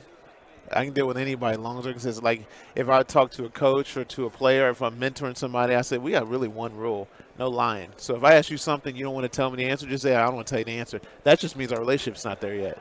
But if you're consistent, we'll figure it out. If we're going to be teammates, we'll figure out how to win, because win is non-negotiable. You know what I mean? Yeah. We'll figure it all out as long as you're consistent. Now, if you're being the artist formerly known as Prince, I'm like, we can't deal with that. I don't know who you are. You know, I can't trust that. But if you're consistent, then we're going to win. Sean Alexander here on 105 through the Fan. So with your mentor role, what's your view towards all this NIL stuff? I try to walk everybody through what I'm working with the NFL now called the PLP program, Professional Leadership Program, and I try to teach guys how to master the 5 Fs: fame, family, friends, finances, and their future. And so fame is all about identity. Do you know who you are? Do you know what you're about? Do you know what you want? You know? And so once we get that, you can actually be talked about. That's what fame is. Oh, you do this well, you know. But you can't really handle that if you don't know who you are. You get swayed all over. So once you get fame, then we talk about family, then we get the friends, then we get the finances. And so the fact that there are people that are going broke and losing all their money, and they're like, oh, they try to throw financial programs at them. Well, that doesn't work. Financial programs don't work until you know who you are. And so I try to walk them through all that. Then we can get to future. And future is all about leaving a legacy. You know what I mean? Being a social entrepreneur. And so I'm always like, man, what kind of legacy you want to leave? It gets really, really funny because when we talk about NIL deals, that's where I can say, man, what do you really want to market? How much money do you want to make? How are you going to handle this? Is this going to be set aside for you, for your future, or for your kids? Or is it just fun money for you and your friends? And you make a plan, then you just go do it. Just be consistent about it. What's your portfolio look like? When I was 9/11 happened my second year, and I saw my money all in the bank accounts, and I had some financial planners, and it was just all going down. And I just said, hey, I don't understand why my money's going down. I don't know how this works. You know what I mean? Right. And they said, oh, it'll come back up. A couple months later, still going down. Oh, it'll come back up. I just fired everybody. They were like, "What'd you?" I said, and so a neighbor of mine, I said, "Yeah, you're young. Don't you just put money into something that you wouldn't mind studying?" I said, I always liked hotels, and so I put my money into this hotel group, and basically we were flipping hotels. So I was making more money with hotels than I was with my first contract with Seattle. Wow. So, that was in the good days of rookie deals. Yeah, well, no, my deal wasn't good. That next contract was good. but I've just always believed in people going with your gut. You know what I mean? Yeah. Being willing to roll the dice. You know, trusting yourself. If it ain't it, then it ain't it. So look, that gets us kind of into Cafe Momentum, and I see it's Dallas-based. Yeah. So what are you guys doing? So Cafe Momentum is so I start off with Stand Together Foundation. So anybody ever wants to know anything about it, go to standtogetherfoundation.org/Sean, SHAUN. You see? Do you know my spelling? SHAN. See, I curse my parents every day. Not even a name. They screw me every day. Yeah, it's awful. Yeah, you could have put a U in there and been fired. You know, W. I don't like the U. No offense, but it's unique. You're different. Mine's more unique than the U. No, but they would pronounce yours wrong. Yeah, they do. Yeah. See what I'm saying? Yeah, shoot. Shane. Yours is unique, but like if somebody's like, people are coming in and say Sean, I'm you like, yeah, just that's started what it his is. portfolio. Stop trying to argue with him. I know. So Go yeah, ahead. but anyway, so Stand Together Foundation. So I went to a summit with them, and they introduced me to about 300 different catalysts, and I fell in love with Cafe Momentum and their kids. Some of them are actually standing behind you all right now, and I got to hear some of their stories. And these are kids that were in the juvenile system, and literally, most of them, this recidivism is 50%, which means they're going to 50%. Half of these kids are going to go back to jail. They go through juvie. Wow. They go through Cafe Minimum, got a year program. They learn all the trades in the restaurant business, but they also get social workers, tutors, everything that they need. I call them, they put their uncles and aunties around them. And these kids' success rate is amazing, 91% recidivism. And I just said we need to put one in every NFL city. And we're just going to change the juvenile justice system. And so it's just been amazing to be with them. I'm really thankful for Stand Together Foundation for supporting it financially and also giving great ideas to it. Well, look, you're by far the most interesting guest that we've had so far and probably will have here at Radio Row. We didn't even have time to talk about your farm and all your livestock that he lives on. Which animal do you tend to the most or mess with? Take care of. You know what? So I'll give you a little hint. You guys will love this, and we'll go with this. It's another conversation. My wife and I just found out we're pregnant with baby number 13. Oh, congratulations. 13! Yeah, I got to go. Sean Alexander. You should Go have said that Cowboys. beforehand. Go Cowboys. Sean Alexander on 105.3 The Fan. So tell everyone what happened after this as we were trying to figure things out. So right after he said the 13, because you asked him, like, what's your favorite farm animal or whatever. He said he lives on a farm in D.C., and I was like, wow, so you, like, love animals? And he's like, no, not really. And I'm like, oh, so you don't have any animals? And he's like, no, I do. So I'm like, what the heck is he talking about? Well, so we said, what was your favorite? And then when he says that there, we were left a little confused because he said we're having number 13. We're like, wow, he's having 13 kids. And then Choppy goes, no, he was talking about chickens. What? Yeah, something like that. Like eggs. Yeah, eggs. Like a dozen eggs. A baker's dozen? 13? Could be a baker's dozen is 13, but he has a dozen eggs. Because we're like, calculating his age, right? Like, yeah, he's my age. He's like a year older than me, right? Because he was drafted in 2000, and I was supposed to graduate in 2001. I wanted to graduate in 02. He's 45. Yeah, so I'm 43. I'll be 44 in a couple months. And Choppy's like, he's not having a kid at 45, and he doesn't have 12 kids. He's not having a 13th kid at 45. Oh, Bobby went and looked it up. Yeah, and he does. He has 12 kids right now. So this is number 13. It was not chickens or eggs, Chop. It was real babies. And you're going to have one at 44, 45 too, so you'll be the same. Very possible. That's what you want. Absolutely. So who knows what's going to wind up happening. But I'm not going to have 13 of them. And you're from a family of what? 9. 9. Yeah. My Lord. We had 9, and yeah, I mean you give, because let's see here, that would have been 7 more years if my mom would have kept going. We could have fit in 4 more. All right, other Tolo. If my mom would have kept going. Yeah, because as you point out, she's not here anymore. As if Chop. she just, oh my God, as she would have kept going. Other favorite Tolo moments having to do with running backs here that the listeners have pointed out from Radio Row. A lot of people giving props to Tony Dorsett and Earl Campbell on KMC. Yeah, on the Twitch, we got Andy Tepford says the Tony Dorsett interview was by far his favorite.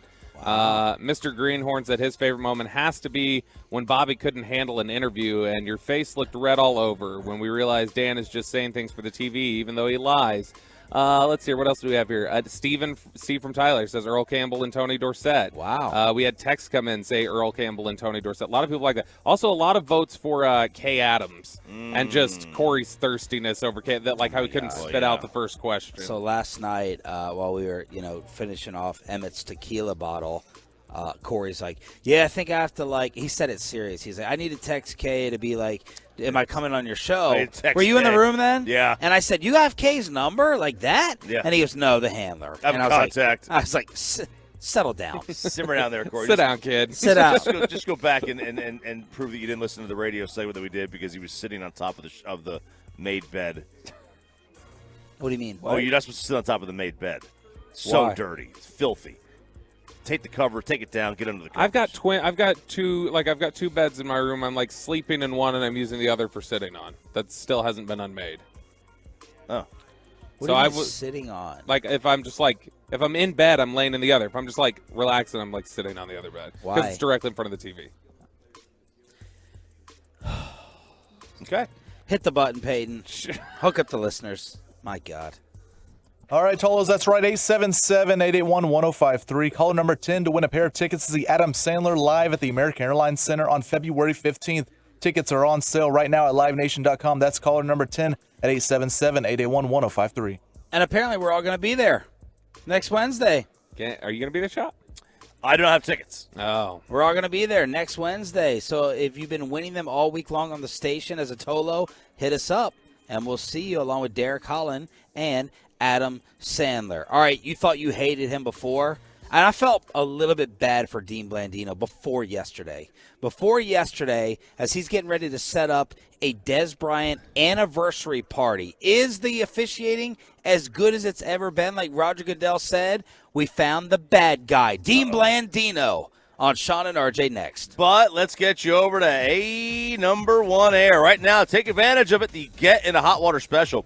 And it's better than ever. With the purchase of a new heater and an AC system, they're going to get a free water heater, free.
Live from our fan remote studios at Radio Row, protected by DFWSecurity.com.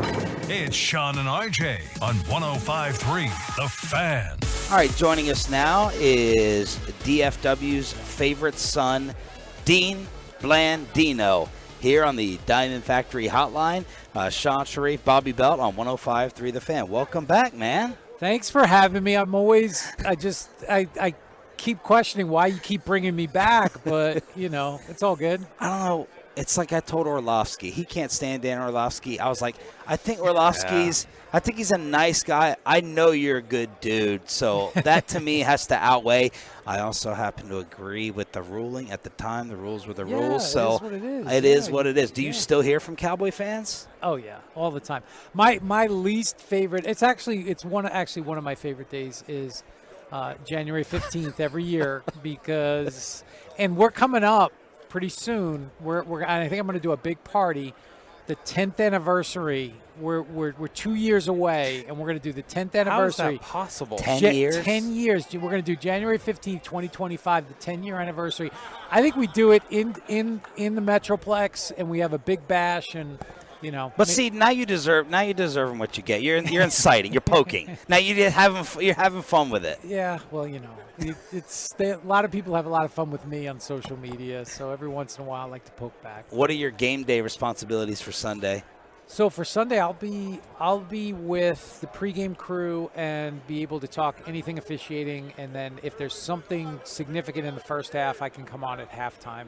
And so I'll be kind of field level, and my colleague Mike Pereira, he'll be in the booth with Kevin Burkhardt and Greg Olson, and I'll be available to talk about anything at halftime that comes up. So Goodell blew up the other day when he said that officiating has never been better. Your response to that, do you agree? I don't know if it's ever been better or worse. I do know the scrutiny continues to increase. How we look at these games, the technology continues to improve, and officials, right, they're still out there running around looking at it from their perspective. So again, I expect him to say something like that, right? He's in charge of the NFL. But again, I don't know if it's any better or worse. I do think we're in a transition where we're seeing more intervention from replay. Outside of coaches' challenges, they're correcting a lot of little things that maybe weren't something that replay was supposed to correct. And, we'll see. But I would expect Roger to say that. But you can't come across like delusional, especially off the playoffs where people are infuriated by some of the calls. Or is he right, like, of thousands and thousands of calls, if you highlight a couple ones that go wrong. Well, that's always been the case. There's thousands and thousands of calls, thousands of decisions that are made, and the officials are usually, most of the time they're right. We're always going to talk about a handful of plays. So from that perspective, yeah, he's right. But there's, again, year to year, you could pull up any year, and you're going to see officiating controversy. It just happens. Dean Blandino, join us here at 105 through the Fan. There was the Louisville basketball coach said that referees should do post-game press conferences. First of all, will that ever happen? And second of all, why is that a bad idea? Because it's probably a bad idea. I don't know. I doubt it'll ever happen. They do right. The NFL has a pool report. Sure. And that's just the head referee. And you don't get a ton out of that. They're typically kind of standard responses. I think a referee press conference, it's probably not a great idea. I do think transparency is important. I think you have to come out and be able to say when you mess something up. But putting the referee up there and just peppering them with questions over and over, I think that's going to do more to kind of just incite the fans versus explaining anything and making people feel better about what happened, especially if you have a game like the AFC Championship game, which had a bunch of stuff in it that people wanted to talk about. What do you think is the most inconsistently called ruling in the league today? What do you think is like, hey, that's one where they really got to clean that up, and that's got to be more consistent from crew to crew? Well, I think they've kind of tried to figure out roughing the passer. If you look at the numbers, it's been like a roller coaster. Last year they set a record, 153 roughing the passers. This year it dropped 60 calls, and they didn't change the rule or tweak anything. And so when you have that type of up and down, that lends itself to inconsistency. So I think that's something the league will look at. You can get into offensive holding, pass interference, those are so subjective and they're judgment calls, and you just want your officials to be on the same page in those areas. Would they ever mic up or video like replay the review process? I don't know if they will. I think that would be a positive. I think overall, I think there'd be some shaky moments, but I think it'd be a positive because if people can see and hear, like think about like we talk about the Dez play. If people could have watched and listened to our conversation, I think they'd understand it better. And so anything like that, any type of transparency like that, I think is a good thing. I don't know the league. You have so much, for lack of a better term, baggage, where there's so much riding on this game, on these games, where you just worry if somebody's going to say something a little off, and people are going to, oh my God, what the heck just happened? I think, first off, all these topics have made you a rock star. So I think all this stuff is good for you and Pereira. You guys are rolling around here. And, I know. A lot of people want to talk to us when the officiating isn't going so well. But the thing that could solve all this is just like if replay never came out of the bottle, right? Oh, I know. Do you think that if you go back and do it all over again with the controversy and the second guessing and all the debate, that we just shouldn't rely on like replay as much? Yeah, I think we're just, it's never going to go back. Right. But I think if you because I feel bad. I'm one that always takes up for the refs. Yeah. Because we're sitting there, it takes our third or fourth replay, and we're like, oh, out of bounds. Well, that's the Good disconnect. Lord, it's it's the disconnect impossible. is how we watch the games, 4 or 5 different angles, super slow motion, high-speed cameras. But the officials are looking at once, full speed, and we're evaluating them on in a standard that's not achievable. Perfection, they can't be perfect. Yeah. And 50 years ago, like you said, they made the call, everybody moved on, but the world changed, technology changes, social media, everybody has access to it. And I don't think we're going to see less replay. I think we're going to see more replay as we move forward. And I don't know what the game's going to look like 10 years from now. I think in basketball, like an extra ref might actually help because the game's so fast. Would it matter in football, or is there enough already? Yeah, I don't know if an extra referee. We looked at that. We kind of tested where would you put the referee, the extra referee. I don't know if that extra set of eyes makes any better or worse. I do think that because then you get in the way, you have, all these, we moved the umpire out of the defensive backfield because they were getting run into on these crossing routes. So I think the approach the league has taken is more replay and using the technology, but I think they have to continue to look at, it's a balance because nobody wants to watch a game, at least I don't, where every third or fourth play we're checking upstairs to see if the call was correct. Does this entire conversation, the split-second calls, just prove that a referee 365 program wouldn't really help that much when people are like, what do you think about that idea? I don't think full-time, I don't think it moves the needle very, very much. I really don't. I think these officials are as full-time as you can get. They spend a lot of time honing their craft, looking at video. And if you made them all full-time, sure, anytime you could spend more things, working on your area, that's going to be a good thing. But I don't know if that – we're never going to have officiating controversy if they're all full-time. You're still going to have – because the game's so fast. The technology in tennis, why can't we get that for the football touching the goal line? What's interesting about that technology in that it's not 100% accurate.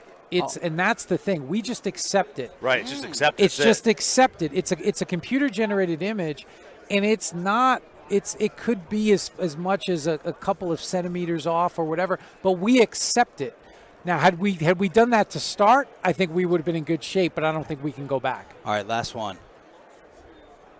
Is this your passion? You like talking about rules all day? Like, what did you want to be when you grew up? When did you say, I want to be all over the rule book? I'm Dean Blandino. That was not it, no. I wanted to be a professional baseball player, but that didn't pan out.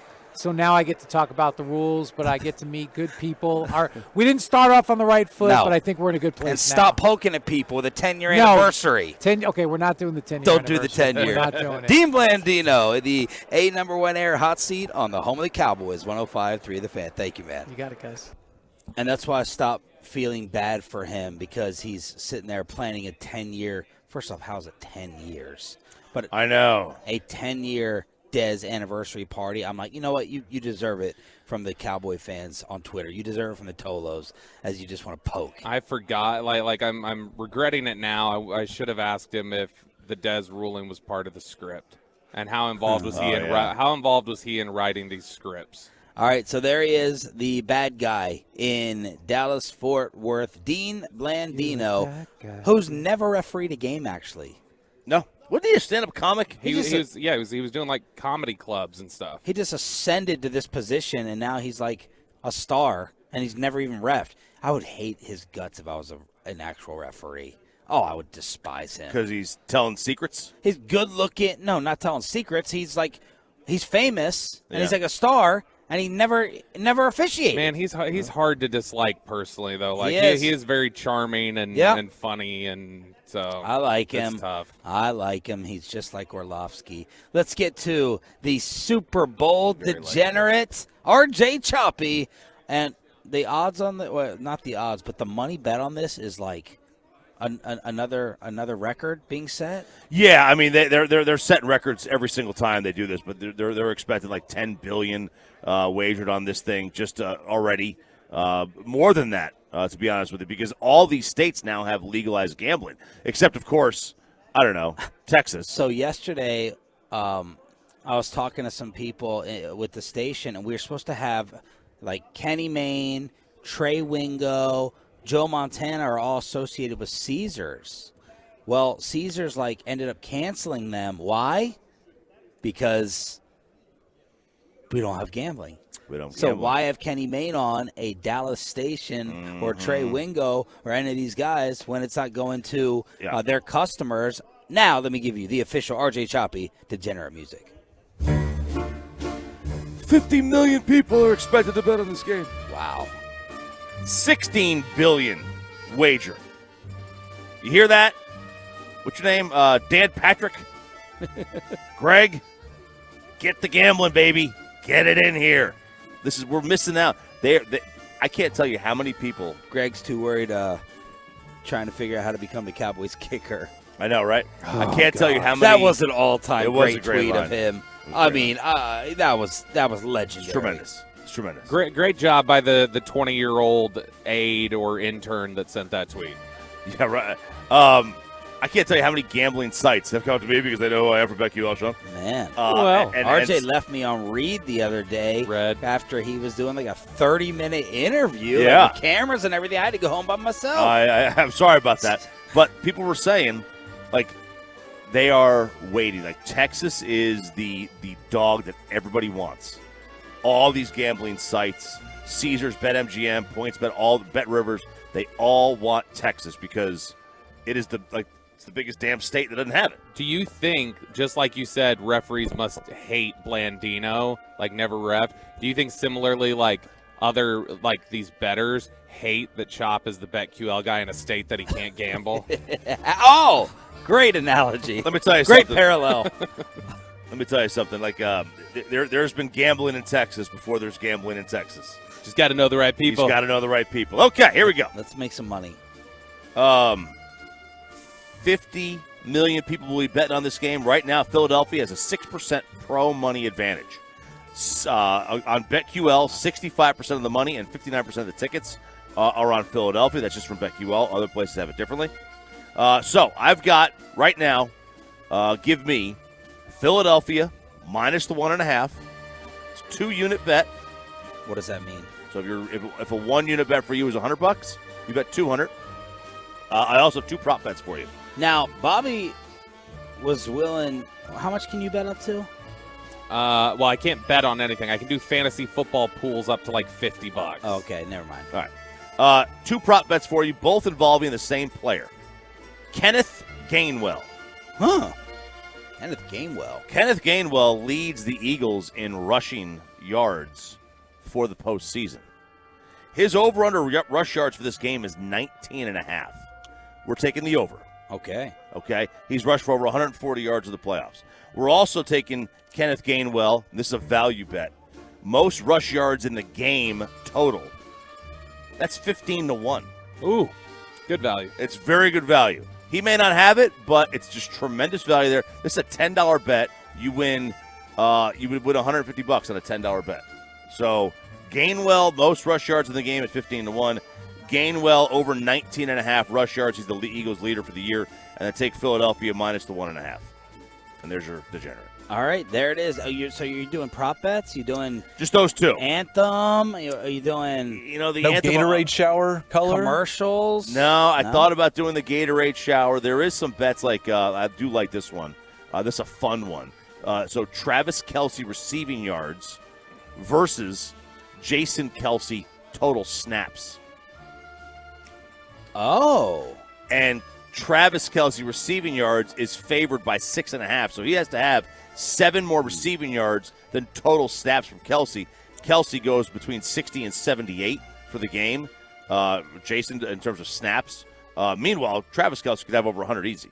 All right, so we're sitting here, we're walking around Radio Row, and I sense this presence. I sense this evil. Howard Eskin, the Burger King, the Philly troll himself, joins us on the home of the Cowboys next. But let's get you over.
Fan segment here brought to you by the personal injury lawyers Frankel and Frankel. There's a reason you need a special license to drive a big truck.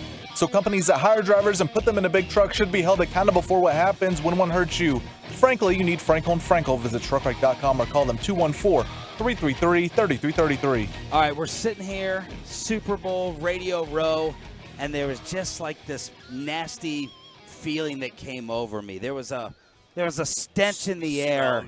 There was this counterfeit ring glare that was catching my eye. There was these weird Oakley sunglasses. Inside, it was Howard Eskin from Filthy, Eagles sideline reporter in the flesh on the home of the Cowboys. What's up, buddy? How are you? Well, first of all, I'll get to the easy part. The sunglasses are prescription. Okay. So that's why I wear them, and sometimes I just don't take them off. And the ring is something that the Cowboys haven't seen. They dust off their trophies because of years and years of neglect. And, you know, the people in Philadelphia rejoiced when that owner that you guys have said that, or he told Mike McCarthy that he wants him there as long as Tom Landry. There was a parade in Philadelphia to keep him there as long as possible because then the Eagles never have to worry about the Cowboys. It's like how we feel about Snyder. We want Snyder to stay in charge. So how does it feel? You're walking around here, and you guys are the conference champs. You got your little stupid polo on, and It's cold outside. You're representing. 70 I mean, degrees. you got the logo. I mean, you feeling on top? You feeling on top this week? And the favorite. Yeah. Everyone in Vegas, the line's not moving. It's all on Philly. It moved down a little. It went up to 2.5, and it came down to like 1.5. But I think the Eagles are the better team. I think Kansas City is better in 3 areas. The head coach, who I think is the best in the NFL, he's better than Belichick. Their quarterback will win the MVP, or has won the MVP. I don't bother with them. And the tight end is better. So the quarterback, the tight end, and the head coach. And that's it. And the Eagles are better in all other areas. Better offensive line, better defensive line. The quarterback's not better, but we've already addressed that. As long as they don't turn the ball over, I think the Eagles win the game because they're the better team. Typically, if you have the better coach and quarterback, you're going to win that game a lot. Typically. You could say that didn't happen the last time the Eagles were in the Super Bowl because the other team had Tom Brady, who was better than Nick Foles, and the other team had Belichick, who was better than Doug Peterson. How do you tolerate? You're on the sideline next to Sirianni. He's such a douche. Yeah, he's smiling because he knows he's off. You know if he was on another team, you'd be coming on here, you'd be blasting him, you'd come up with nicknames. Why is he just so? You know what he is? Stupid faces. He's a coach that doesn't exist anymore that shows emotion. And I loved it when coaches showed emotion. There was guys on the sidelines. As long as they get back into what they have to do after they're excited about whether he's yelling at an official, whether he's excited about a touchdown. I'm telling you, I see him get back into his mode. He is a very good coach. Now, you guys in Dallas don't know anything about that because you had Jason Garrett and then you had McCarthy. So you haven't – I mean, what was it, 20 years ago you had a good coach? Did you see what – I don't even know who it was. Parcells. Did you see what Jerry said about the Eagles going all in, how he got That was stupid. That was stupid. He overpaid Zeke Elliott. He overpaid his quarterback, which I know you got to do it because the quarterback will never win. Will never win a Super Bowl. I said, by the way, for Bobby, Dallas, don't walk off the set. It's not Orlovsky here. No. Howard believes his stuff. Orlovsky's a liar. That's well, when I say never, capitalize it, and for Dallas people, because they can't get above 5 because they only have 5 fingers. Never. That's it. Like Caleb Williams, spell it out on the nails. Howard Eskin sitting down with us here on the home of the Cowboys. All right, so how far away is Dallas from this moment for us to be able to be hosting Radio Row as the conference champs getting ready for the big game? How far away are we? You know what? I've thought about that. They're 2 to 3 years away from being 2 to 3 years away from being 2 to 3 years away. So 3 more coaches. Okay, I got it. Back to back talking to him and Jaworski. It's awful. But I will say, the San Francisco fans, I was rooting. The Cowboys suck. Don't you understand How do they that? suck? Back to back 12-win years. And what did it get them? Back-to-back 12 win years. It's about winning championships. Oh, man. Hey, Minnesota won 13 games, and they were the worst 13-win team I've ever seen. Here's my biggest question for you. You think Dak's terrible, and that's fine. I think he's good. He's good enough to just be good enough, but not good enough to win a does it championship. concern you that the good enough quarterback threw for like 380 on the Eagles secondary a month ago, and now they have to go against Patrick Mahomes? Isn't that the kryptonite? No, it Eagles doesn't. secondary back end. No, it you guys doesn't. had to rely on these. Doesn't concern me at all. Why? It's catch-up yards. You're not worried about fluky James Bradbury? His yardage is a lot of catch-up yardage. That's what it is. Catch-up yardage. Do you not have any guilt? You know what? He missed 5 games, right? Do you mean catch up on 3rd and 30 and convert it? Well, that was a bad play by the Eagles. Yeah, it was. Okay. Bad secondary. That happens. He missed 5 games, right? Uh-huh. So how did he lead the league in interceptions? Yeah, we would don't you have to stumble? talk about all these things. We don't have to bring out all Do these you words have out any there. guilt that the National Football League, and Chris McCaffrey brought up a great point the other day, bailed you guys out because they didn't allow San Fran to have an extra quarterback? That you're going to the game on that. You feel good about that? That San Francisco didn't have anyone left to throw? Really? What do you mean didn't allow him? I mean, there should have been an emergency quarterback. The rules messed up. It's fixed. They made the roster 46, which used to be the emergency quarterback, and now that player is a player that teams use. That's the rules. You can put a quarterback at that 46 spot on the roster if you want to, and maybe they should have. But who figures you're going to lose 2 quarterbacks? So I'm not a Kyle Shanahan game day. I don't think his game day coaching is. I think he's a good coach. I like that, like you're saying, like you're going with this. His game day abilities. I mean, he screwed up Matt Ryan's only chance at the Super Bowl. They're down on the 21-yard line, and he got a pass, kick a field goal, you up 11, 8 minutes left, you win the game. It's just, I just don't like his game day coaching. So, and the stuff he tried to do when he lost the quarter, I get it. You don't have a quarterback. The stuff he tried to do was a joke. How many of you rodents are like coming out here in the stands? How many are infiltrating the city? You mean Eagles fans? Yeah, exactly. No. They've already retired here. Okay, the Cowboys fans, as I've labeled them in Philadelphia, are, and I've added a syllable, cockroaches. And here's the way I define it. When it's gloomy and not sun out, they dig in. When it looks bad, dig into the mud and grime, which are Cowboys fans when they're not good. When they think they're good, they come out of the muck and grime, and here come the cockroaches. What'd you do to our set? You have that much hatred for the home of America's team? You got to destroy our set? I got hit by one of you guys, but I didn't. I manned up, and I cleaned it up myself. It was too clean. He wanted to make it feel like the streets of Philly. He was trying to feel at home. I'm not going to defend the streets of Philly. All right, we got to ask you something. This dude here went to your fair city. Yep. And he went. He's the one to ask. Yeah. He wanted to find a cheesesteak. Now, where would you send somebody, an out-of-towner, if you wanted to get a cheesesteak? Okay, I like Gino's, which is right across the street from Pat's. See, and then there's a place which I've never had one, but everybody tells me it's great, D'Alessandro's, which is not in that area, kind of downtown. The reason the cheesesteaks there are good, and I know there's a Philly cheesesteaks out in Santa Monica. It can't be a Philly cheesesteak. The bread is the difference. It's not the meat. The bread, because the water and humidity make the bread. I mean, I've researched all this. Good. I really have. It's not the meat, it's the bread. And the bread is so good, but you got to you can't get what I call supermarket bread.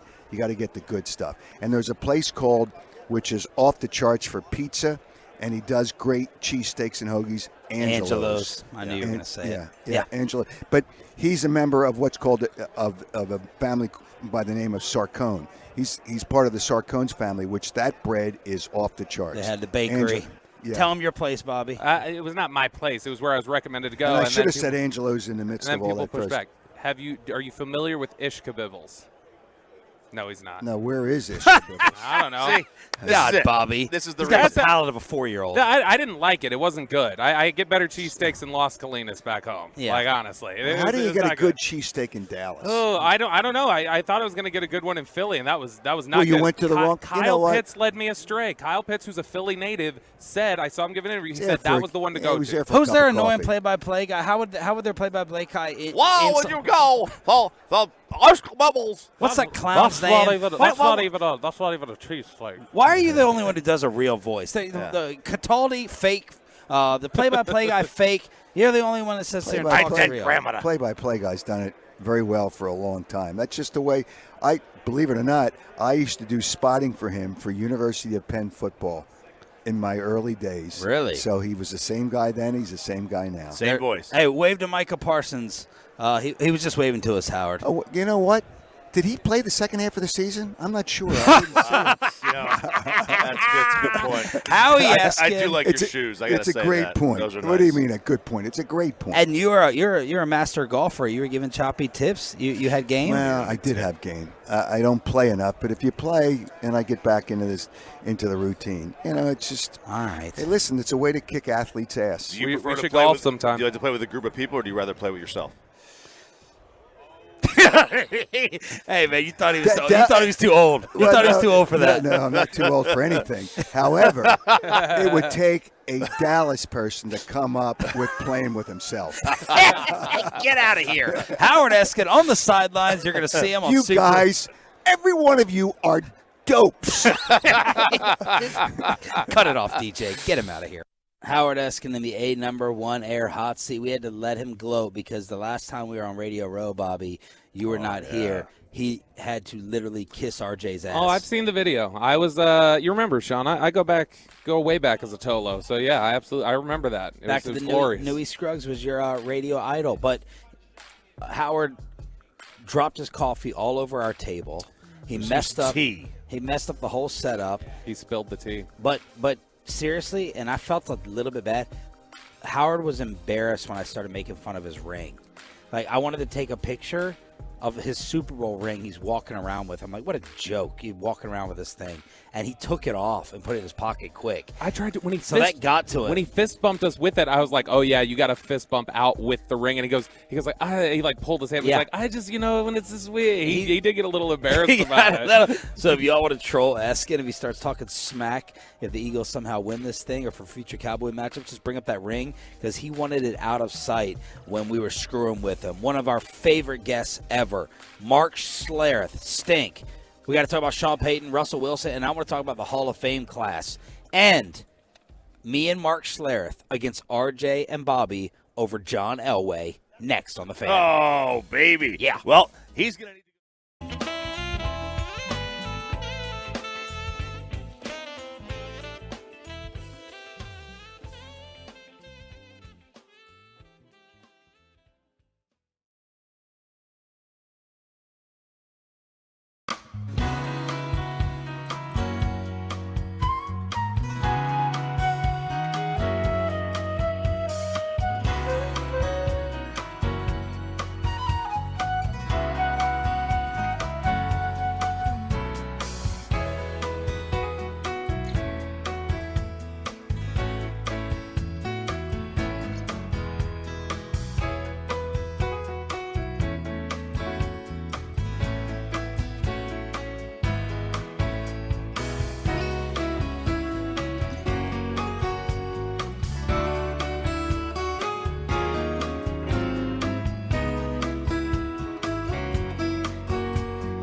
seasons. He racked up 10 or more sacks. He was the face of the Dallas Cowboy defense, DeMarcus Ware, and a great human being. That was Jerry Jones making the announcement last night at the NFL Awards show that DeMarcus Ware is going into the Hall of Fame. It's a defensive class, really. Darrelle Revis, you have Rondé Barber, Chuck Howley, Ken Riley, Zach Thomas, and, of course, D. Ware representing the Cowboys. And, man, as I was going to the bathroom right here, Radio Row in Phoenix, Darren Woodson was walking in, and I didn't know how to respond. I felt bad. Woody's over there sitting by the sleep number set, and it's kind of like, Jesus. We got the TV crews over here with the Philly radio station. We're going to have to go over there at 9 after Mark Schlereth. Enough. It's just getting louder as the week and the day goes on. It's. I mean, the chant, whatever. It's overplayed, oversang, overchanted, overcheered, over everything. I'm just out. I'm over it. So D-Ware is going in. Pat Mahomes wins the MVP. Nick Bosa, Defensive Player of the Year. Dayball wins Coach of the Year. We also have Michael Irvin suing the hotel where this incident supposedly took place for $100 million. $100 million. Now, he is not suing the hotel man. He's going after Marriott. This is a Marriott property. So he's not going after the girl? No, well, she's a part of the lawsuit, but okay. You know, the real money is that's what you go after. You go after Fortune 500 companies. Yeah, that's where the real money is. Exactly. That's where Pam and Tommy messed up, man. The Marriott is actually such a popular. It's referred to in Indy by all the NFL personnel people. The Marriott out there, it's referred to as the Jerriott. Is it? Yeah. The Jerriott. Because all the teams are over there. But in general, the bus is parked around there. And so people, that's why it gets the name. Have you gotten any other feel, Choppy, talking to people out here with more details on this incident? I mean, I don't really know what I can say, but yes, I have. So, from what I know is... I mean, don't say anything that's going to get you in trouble. Yeah, let's just leave it at that. I don't really know what I can and can't say, to be honest with you. But I do think it'll wind up being okay for Mike. Okay. From what I know. From what I've been told, at least from his side, it'll be okay. 877-881-1053 to hit us up on the truckwreck.com text line here on Sean, RJ, and Bobby. It's DFW Sports Station 105.3 The Fan. So, yeah, Darren Woodson left out of the Hall of Fame again. Cowboy Tolos are not happy while trying to balance that with the celebration of DeMarcus Ware. Yeah, celebration of DeMarcus Ware and also Chuck Howley. Which is good news for Chuck Howley to get. Once you're in on the senior nominations, that's usually a good thumbs up for you to be able to get in there. But Chuck Howley, a guy that a lot of older Cowboys fans still are, remember him as one of the early stars of the Doomsday Defense, only player in NFL history to win the MVP in the Super Bowl while losing the game, which is what he did in Super Bowl V. But good to get Chuck Howley in. Good to get. I'm glad we're starting to knock off some of these, getting Cliff Harris and Drew finally got in, and Chuck Howley. The '70s Cowboys are finally starting to catch up to the Steelers of the '70s, because there was a lot of. For a long time, there was a thought that there was some Steelers bias. So good that Howley got in there. Great that they've, fixed what they messed up last year with DeMarcus, where you knew that was just going to be a one-year dumb little, wait your turn kind of punishment thing. Well, there's about half a dozen guys in that Steelers team that don't deserve to be in, including number 12, Terry Bradshaw, and that overrated wide receiver he had that made one play in his whole career. Let's talk about a number 7 that doesn't belong in the Hall of Fame. This is going. Oh, God. I think Mark Schlereth just picked the Eagles, too. It's a given. All right. We're canceling this. I think Schlereth just picked the Eagles as he's sitting down here on the home of the Cowboys with us. Did you just pick the Eagles to win it? 100, yeah. Wait. DJ, let's get his volume. Okay. See, that's what happens when you pick Philly. Yeah. They cut your mic off just like that. All right, let's. Oh, there we go. There we go. Look at that. Look at what a technician. I mean, just all over it. I picked Philly 100, Kansas City nothing. Listen, man. Yes, I started in Washington, and I'm a Bronco, or Redskin. but I finished in Denver as a Bronco. And I hate the Chiefs with the white-hot intensity of 1,000 suns. So I could never, ever. And I like Andy Reid, and it's hard not to like Mahomes. I like Mahomes, but I want them to lose every game. So there you go. So, but you don't have the same hatred for Philadelphia, which was like an hour away from you when you played in Washington. No. So when I was playing, and the NFC East back then was just an absolute, cluster. Yeah. Everybody hated Dallas because they're Dallas, right? And I mean, nobody liked Dallas. Right. I mean, my memories of going in Dallas, you'd sit in Texas Stadium, you're on the bench, and it's come up to the second concourse, TCBY yogurt, the official yogurt of your Dallas Cowboys. And it was just this never-ending stream of ads. And I'd be like, for the love of God, I'm trying to focus on a game. You're pushing food at me all the time, and I was 300 pounds. I'm starving here.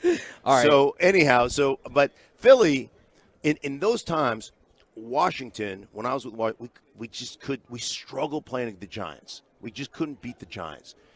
But we handled Philly.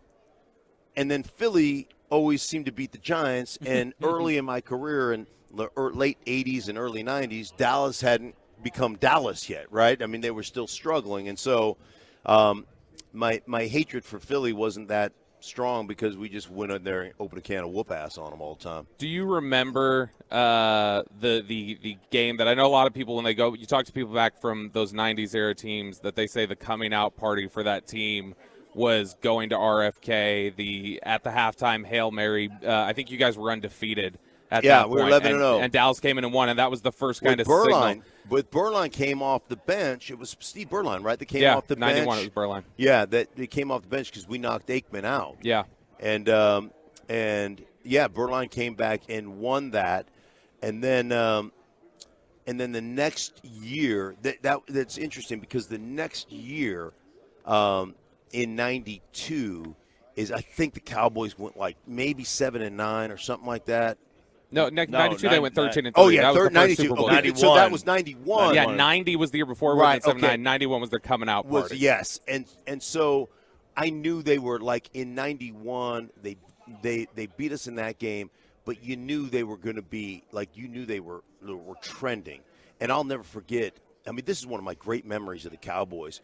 I think it was 94 when Norv became the head coach. So Norv Turner left Dallas and became the head coach of Washington. Yeah. And I was a deep snapper or short snapper, not a deep snapper, so backup short snapper in case anybody did. So I had to go out a little bit early, and Dallas was out warming up. And I was just kind of taking inventory. And this is probably 93 or 94 maybe. 94. And I'm taking inventory, and it was, I mean, your guys' offense was like, I don't know if it was Alvin Harper. It might have been Harper, but it was Michael Irvin and Harper, I think. It was Jay Novacek at tight end. It went Mark Tuinei, Nate Newton, Stepnowski. I think it was before Larry Allen, so I think it was Giesick. No, it was. I think it was Gogan, and then Eric Williams, and then Moose Johnson, and Emmitt Smith and Troy Aikman. I'm watching your offense just warm up, and I'm like, it just dawns on me as I'm watching it. I'm like, we don't have one guy on our offense who could start on this team. and I was like, we are going to get our ass kicked. And they just beat the snot out of us. We weren't very good, but I was like, son of a gun, we're going to get our ass kicked today. All right, look, speaking of fights, I need you. Because last week, this is Mark Schlereth right here, Washington and Denver, great. Dan Orlovsky put out his top 5 all-time quarterback list. He left Montana off. He put Elway at 3. Okay. These two morons and Brian Broaddus, a former NFL scout, have been screaming at how overrated John Elway was and is, and I am in Elway. I'm obsessed with Elway. He's obsessed with arm strength. I'm obsessed with decision making. Well, they totally change their arguments. They discount the weapons before Rod Smith and Shannon, right? None of them could name a receiver that he played with. Right. He was the prototypical athlete. What do you think about the John Elway's overrated thought? I think that the John Elway overrated thought, having played with him, he'd make up for a multitude of sins, but when things broke down, the dude was just balls. He was just all balls. And when you walked into the huddle, man, there was just a confidence about the way he played. And I think you have to really understand that he brought 3 teams to a championship game that roster-wise, construction-wise, they couldn't run the ball. Like, their idea of a power run game was to run the draw in a time where you had to run the ball. Like you said, I wouldn't say bereft of weapons, but nobody was a kind of a Hall of Fame caliber weapon with those teams. And that dude could extend plays and just make things happen. And you want to talk about a hose, man. I mean, you want to talk about throwing it on a line 40 yards across his body. So he was a phenomenal player and a great leader. And one of the things I love, people always ask you what it was like playing with him. And I was like, the only time he'd ever get on us, you could give him a hit, you could give a sack up. Only time he ever got on us was when the play got in late and we were like, hey, we got to hustle the line of scrimmage. He just didn't say boo. And, one of the toughest dudes I've ever played with. Is he one on your list? Listen, man, I can't argue with the success Brady's had. I can't argue with with Joe Montana. Like, Joe Montana is one of the few guys that ever got off the bench to watch. I'm fat and I'm out of shape, and I'm sitting on the bench, thinking about yogurt. Yes, sucking eggs on the bench. And Barry Sanders, I got up off the bench to watch play offense. Joe Montana. And the thing about Joe Montana is the efficiency. He made it look easy in an era where it wasn't easy. And, you'd be like, how did they kick our ass today? We lost by 14. And you'd look at him at the end of the day, and he'd be 23 of 27, 278 yards, and 3 touchdowns. And it was just the efficiency with which he played, the accuracy with which he put the ball on the target. So you would disagree with me when I say that John Elway is just a better armed Ryan Tannehill? Yes, I would. I would disagree with that. All right, you like it, you respect it. You've been dominating radio in Denver, the fan in Denver, and we think that Sean Payton has made a tremendous mistake. A humongous mistake, because this Russell Wilson thing is not going to be salvageable. I missed on Russ. I thought y'all would be in the AFC title game with this roster and everything. And Seattle right now looks to just be proven right that the fall off has happened and it's not going to change. How are you feeling about this new marriage? Yeah, I'm very excited for Sean Payton. I think the thing you have to understand is get in line or we're going to move on. And it's not going to move on from Sean Payton. They're going to move on from Russell. Mm-hmm. So the biggest issue is when you go back and you study what they did in Seattle, they created an opportunity for Russell to have success, basically saying this is what you're going to do. The whole let Russ cook narrative, like Pete Carroll squashed that because Russ can't cook. You're not Drew Brees. You can't operate that way. But Russ is still an effective quarterback given the things that he can do. And one thing that I've been friends with Sean for a long time. I actually consulted for the Saints in their running game. One thing Sean does exceptionally well is he will forego attacking somebody's weakness if it opens up one of his own weaknesses. So the first rule of game planning is mitigate our weakness before we attack theirs. And so he does a great job of saying, what is your skill set? We're going to put you in a position to do that. Now, Russ came in, and he came in with his entourage. He had his own quarterback coach that was allowed in the facility, blah, blah, blah, blah, blah. And honestly, Nathaniel Hackett, I think Nathaniel Hackett was emasculated before he was ever given the head coaching position. So I think Russ got to run the show the way Russ wanted to run the show. And, he Peter principled, right? He rose the level of his own incompetence. And that ain't going to happen under Sean. So I have some hope. Now I think you've probably overrated their roster. Me personally, I don't think their offensive roster is all that it's cracked up to be. And I do think there's some guys who are going to have to switch positions to be effective. I think that Jerry Jeudy's a much better X when he's kind of X individual guy and he's the number one target in the route. Maybe move Cortland as a big receiver into slot, even though he doesn't have that quickness, use his body, kind of like what Larry Fitzgerald did at the end of his career. But they're going to have to make some changes. Give us a final Cowboy thought. Final Cowboy thought. Where's he start? I said after the season, I feel like we're trapped. Like, you're not moving off of Dak. Has Dak hit a ceiling? Right. McCarthy's not going to call the plays. I just, we're dealing with these idiots over here wearing green now. Yeah. What Listen, man, the Cowboys are still I think they're a really good football team. Dak just has to play with more consistency. And I think the other thing is you got to be able to take pressure off your quarterback. You got to give your quarterback some breathers. You got to give the really good coaches understand that you've got, your quarterback is going to be in charge and have to make the majority of all the tough decisions, 45 times during the course of a game, right? Can you take that down to about 25 times of stress and take some of that stress off your guy? A lot. And I think that's a big factor that Mike McCarthy and now Brian Schottenheimer need to look at. Where's your salsa? You ain't out here? You're not in no chili? No, right now I've got this new app, The Stunt.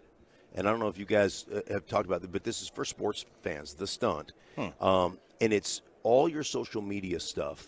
It's like putting Twitter, Instagram, your YouTube channel. It's like putting everything all in one spot for content creators. And so you know how everybody talks to you guys and everybody talks to me like, hey, you suck at calling games and you suck at radio and you suck at that. Oh, yeah? Well, come get a taste, because now we've got a app where you can be your own content creator and you can monetize the content that you create. So if you are all that, come jump on it as we're just starting off. We just launched. It's like fans only page, but you don't have to show your Yoo-hoo. Right? That's half the fun. Right. Yeah, that's kind of what it's like. So check it out, The Stunt. One of our favorite guests every single year, never have enough time. Mark Schlereth in the #1 air hot seat on 105.3 The Fan. Thank you, brother. And you sitting down, got us cigars just dropped off from Philadelphia. Yeah, that's my guy over there. So, yeah, absolutely. John Kincaid passed out the Philly cigars. Yes, he so did. Cheers. They're handing out victory cigars. They think the Red Auerbach over there. Yeah, they're All giving these away. Let's unleash Bobby Belt on the wireless. Final hour of Sean and RJ next. But first, I would like to thank DFW.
from our fan remote studios at Radio Row, protected by DFWSecurity.com.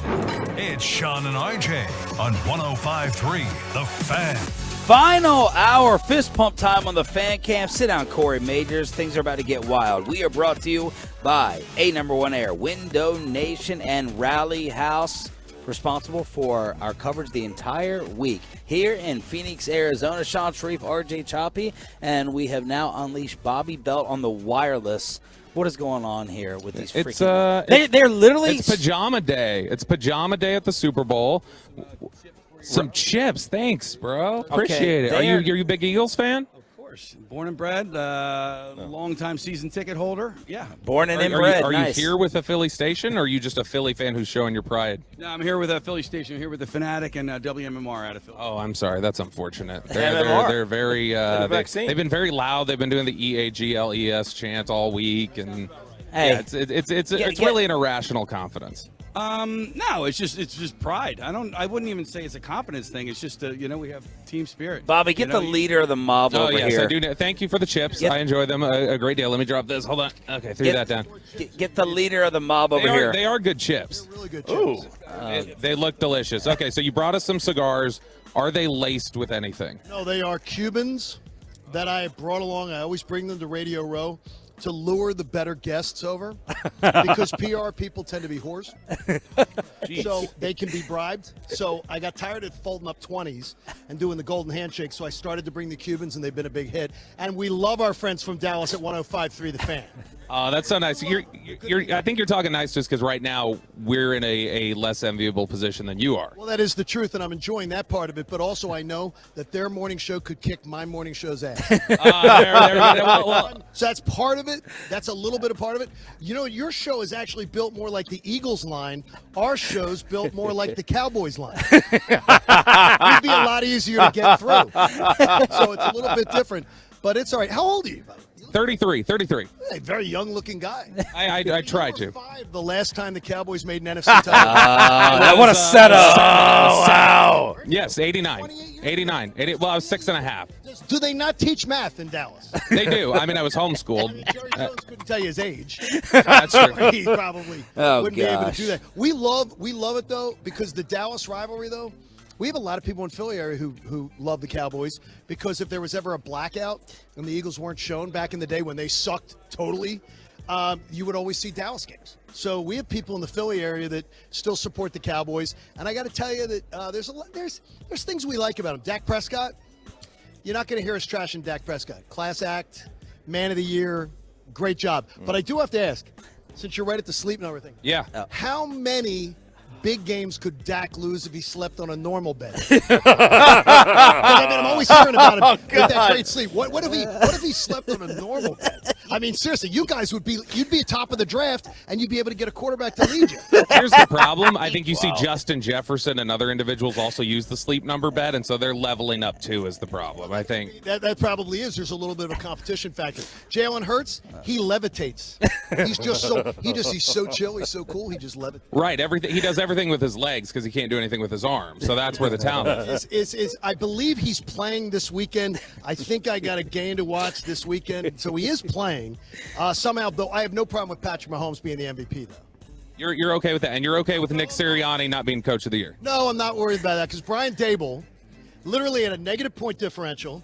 He got his ass beaten 3 times by the Philadelphia Eagles. Nick Sirianni, in the games that he cared about, beat him by a collective like 40, 50 points. And somehow he's the coach of the year? Please. See, Sirianni, you got to admit, the theatrics are a little much. What do you mean? This. Hold on. Let me turn the fan camera on. Hold on. This. Oh, that stuff? Yeah, that stuff. That's what I'm going to say to you. If anybody surrounding the Dallas Cowboys tells me theatrics are too much, you guys have more drama than Days of Our Lives. Seriously. Except on Days of Our Lives, people come back from the dead and occasionally come back to life. Yeah, they actually get the redemption story. They get the angle. No, you guys just don't get that. But you will. Eventually it will come around. All things come around. Now, you're 32? 30. Okay. right around Social Security, if it's not bankrupt, Oh, you stop should it. see something. You're talking RJ Choppy's language. Yeah. Oh, right. Get him out of here. We're getting rid of that thing, man. Oh, yeah. Thank you for the cigar. Thank you, buddy. We appreciate it. We do love 105.3 The Fan in Dallas. That's the station to listen to. Thank you. John you are King- the best. John Kincaid. All right. They're literally throwing a party right now before the game. They're handing out chips. They have cigars. They have Eagle mascots. And I will say this, and it'll get me in trouble. Oh, God, I like these guys better than even our Odyssey partner. Dude, they've been very nice all week. They have been. Like I mean, we're doing the troll bit and everything, but like they gave Choppy a charger. They give us cigars. Yeah. They make nice conversation. Maybe I should put him for a transfer to Philly. They love Dak. I have to say, these are by far the healthiest chips I've ever looked at. Hey, do you Hers? I didn't know hers was a Philly. I thought Yeah. hers was national. No. But I grew up in Maryland. Do you guys want me to run down these guys in their pajamas over here? Not really. No. I You don't mean, want me to talk to them? Okay. Let's get some big just move dogs. around. Oh, Okay. all right, tell us where you are and where you're walking to. Okay. I mean, you can ask them one thing, and then we'll see if they're silly or not. I'm in the field, gentlemen. Oh my gosh, look at this. We're walking around. We're walking through sets. It's starting to populate. We've got here's our pajama day, and look at that. That is a full-on. Can you put the eagle head on for me? Thank you. Oh, that's wonderful. That's beautiful. Go Birds. Okay, and then look at this guy. Look at that. That is. Would you? Suit. We're a mummer in Philadelphia. So if you remember when his big speech last time our Birds won, he had a mummer suit on. This is a Philadelphia mummer suit. Can you explain to me why this isn't a nightgown? This is a Philadelphia tradition. It's the mummers thing every New Year's Day. We do this in Philadelphia, and Jason Kelsey and our Birds love our mummers, and I bought some vitamin M, our mummers, for our Go Birds! I'll be honest, it looks like something Helen Mirren wore in the evening scenes of the Queen. And so, I mean, it's those shoes. Look at those gold shoes. Slippers. They're golden slippers. Wait a We second, wear what them is it? every New Year's Day, and they're going to bring our Eagles a victory. All right, stop. Do you have a question, Sean? No, I don't have a question. Okay, no questions. All right. Shut them down. What is that that Bassick is showing us right now? He's showing us a 2000s Mike Bassick. Hang on. Stop. Can I go back and read what it is? Oh, my gosh, guys. There's a Mike Donovan Bassick McNabb signed jersey. Phillies game-worn Majestic jersey. You played for the Phillies? Oh, the minor league. Were you in Clearwater, as they say? Oh, yeah, I just heard that accent. I haven't heard any cuz. Clearwater. Cuz. Let's get Mike's microphone, DJ. Let's get his volume. He can't when he's on. Okay. He's got to go to my mic. All right, Bobby, where are you at now? So this is interesting. A Donovan McNabb jersey. Like, if you're going to flex on being an Eagles fan, wouldn't you want to wear a Nick Foles jersey or one where they actually won? I think that's interesting. We got the PFF setup here. I meant to print off a Trayvon Diggs picture and leave it over. I was going to print it and put it over their PFF logo, but that was unfortunate. I did not remember that. I should go walk over here. It looks like Good Morning Football is off the air, so maybe we can run down like Peter Schrager. Do any of them know that you work for the NFL Network? Probably not, because they're out of the. I think they're New York is where they are, or I don't remember. They never leave the set, and I've never gone to the set. So, Bassick, what's your Philly tie?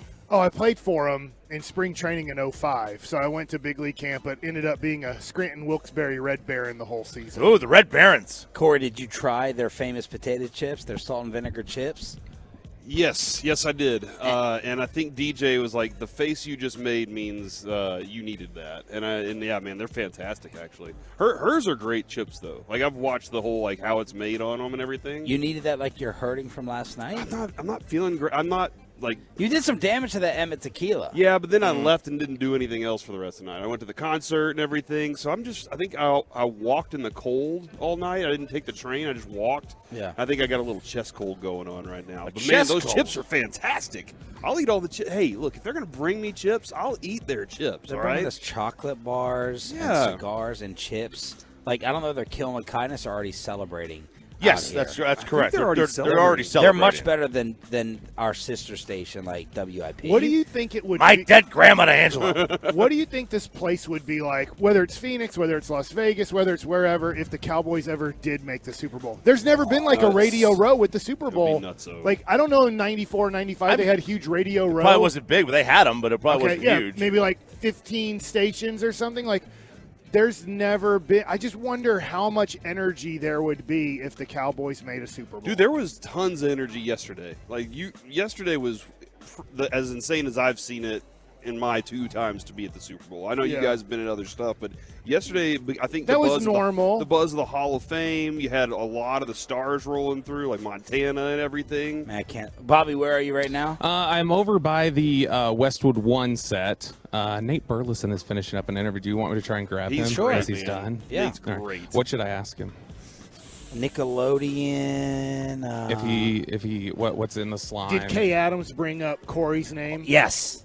There you go. Oh, would he know that though? Because he's not on. That's the point. Okay. You just be like, what did Kay say about Corey? All right. and leave it like that. Because she did talk about Nate on our show and how social he is. They're 2 different personalities. She's a personality that's introverted, and she needs something to re-energize, and he's just like he feeds off other people's energy. I can't stop just looking over here, looking at Darren Woodson. Bro, Scott Murray is sitting here. Who's on that? one of the old NBC5 sports anchor. What? Are you serious? I'm dead serious. What can you I'm not- 90% sure. It may not be Scott Murray. It just looks somebody who's. I thought I saw Bobby. Scott Murray yesterday too. Okay, I think this is him then. Is Scott Murray famous? Around Dallas, he is. All right, bring it. He's going on the radio. So but I'm just looking at him. Yell his name and see if he turns his He was head. Newey for Hang like on. 30 years. No. There you go. He turned around. Wait, so He was did. it him? Yeah, he turned around. All right, he gave me a very aggressive blow off though. It looked like he was not happy. All right, so who was Scott Murray? He was Newey's. Newey took over for him at NBC5. He was at NBC for years. Also sports. Yeah, he was their Yeah. sports anchor. For, Bigger than Dale? Not bigger than Dale, because No. Dale did the Cowboy games. It was him and Dale. Like they were the two big guys around here. It was Scott Murray, Brian Jensen, and Newey Scruggs. All right, one of two things is going to happen next. We will either continue with Bobby on the wireless along with the KMC masterpiece, which I'm kind of rooting for, or Adam Thielen from the Minnesota Vikings. That's you might. Oh, Bobby, Bassett can't listen. Corey He can't listen. Corey ate a chip, and Bassick threw down the headset. The craziness is about to close. Don't go anywhere. Sean, RJ, and the circus continuing right here on The Fan. But look, let's make sure you.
To you by State of the Art Weight Loss, that's Soda, and by the personal injury lawyers Frankel and Frankel. There's a reason you need a special license to drive a big truck.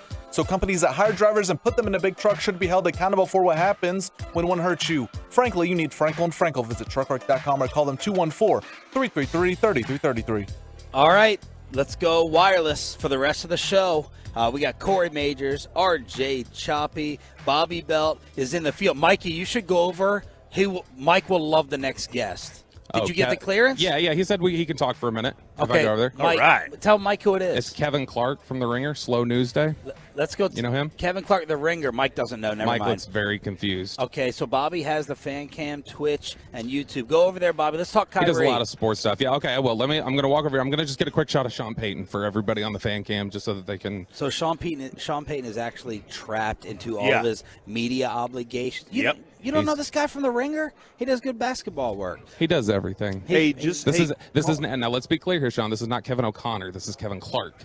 But Kevin Clark is very good. Oh, never mind. Call Sean Payton Kevin James. Are you being dead serious? Say, No. Kevin James. Yeah, okay. I want you to go ask him about Kyrie. But I do want to know if Sean Payton actually listens to the station. All right. Someone told us that. Let's see here. I'm going to switch it over to selfie cam. We're going to walk over here. Okay. We're going to come over. And we're going to say hi to Kevin Clark from The Ringer really quickly. Kevin Clark, 105 through the fan. How you doing? What's going on, guys? We're very excited. Our hosts back at the station, they want to know what you think about Kyrie Irving to the Mavericks. Well, obviously, being a Magic fan, I understand that the Magic are the big dog of the NBA, so everybody's trying to get there. I would say that Kyrie to the Mavericks. I lived in Brooklyn until very recently, and at no point did I see there was any evidence of an NBA team there. Nobody cares. Nobody really goes to the games other than opposing fans, and so I'm intrigued to see Kyrie in that market in a Western Conference that's really packed. Like I don't know where this is going. I think obviously the Suns are going to win the West. I think anybody who could threaten them is in the East right now. I just think he's probably just going to be sort of a jerk, and we'll see if anybody cares or notices. Best Slow News Day interview this week? Wow, we just had Sean Payton talk about the chips and the balls. He blew the thing wide open. Blew it wide open. What'd he say? He said we're going to get him. He said we're going to get him. And he said we're going to be able to help the officials. He said the thing that annoys him the most is when you go when the punt goes out of bounds and the referee's just guessing. What are we doing? What are we doing? Well, the chip in the ball is going to solve all the problems. So we are getting the chips in the ball. I mean, the chip is in the ball. They're just not using it. Ah. Hey, he's a Magic fan, he brought right? The chip. He had the chip in his pocket. He had the chip in his pocket. He showed it to you? Yes, he brought it out. We're going to get it out here in a little bit. But yeah, no, it was wonderful. Slow News Day. When does that release? A little later today, probably. Justin Fields was excellent yesterday. Stephen A. Smith was excellent. Trevor Lawrence was really good. Matthew Berry. We've had. What's his favorite Magic Ask trick? him how he's getting all these guests. They want to know, how do you get all these guests, man? The hair. Let's get a close up of the hair. What I tend to do is I just stand in the middle of Radio Row here. They put a spotlight on my hair, and then people just sort of come over and just say, "Can I come on here?" It's like the North Star for the wise men What of the was Bible. that? Yeah, now On I'm your show. What did you say?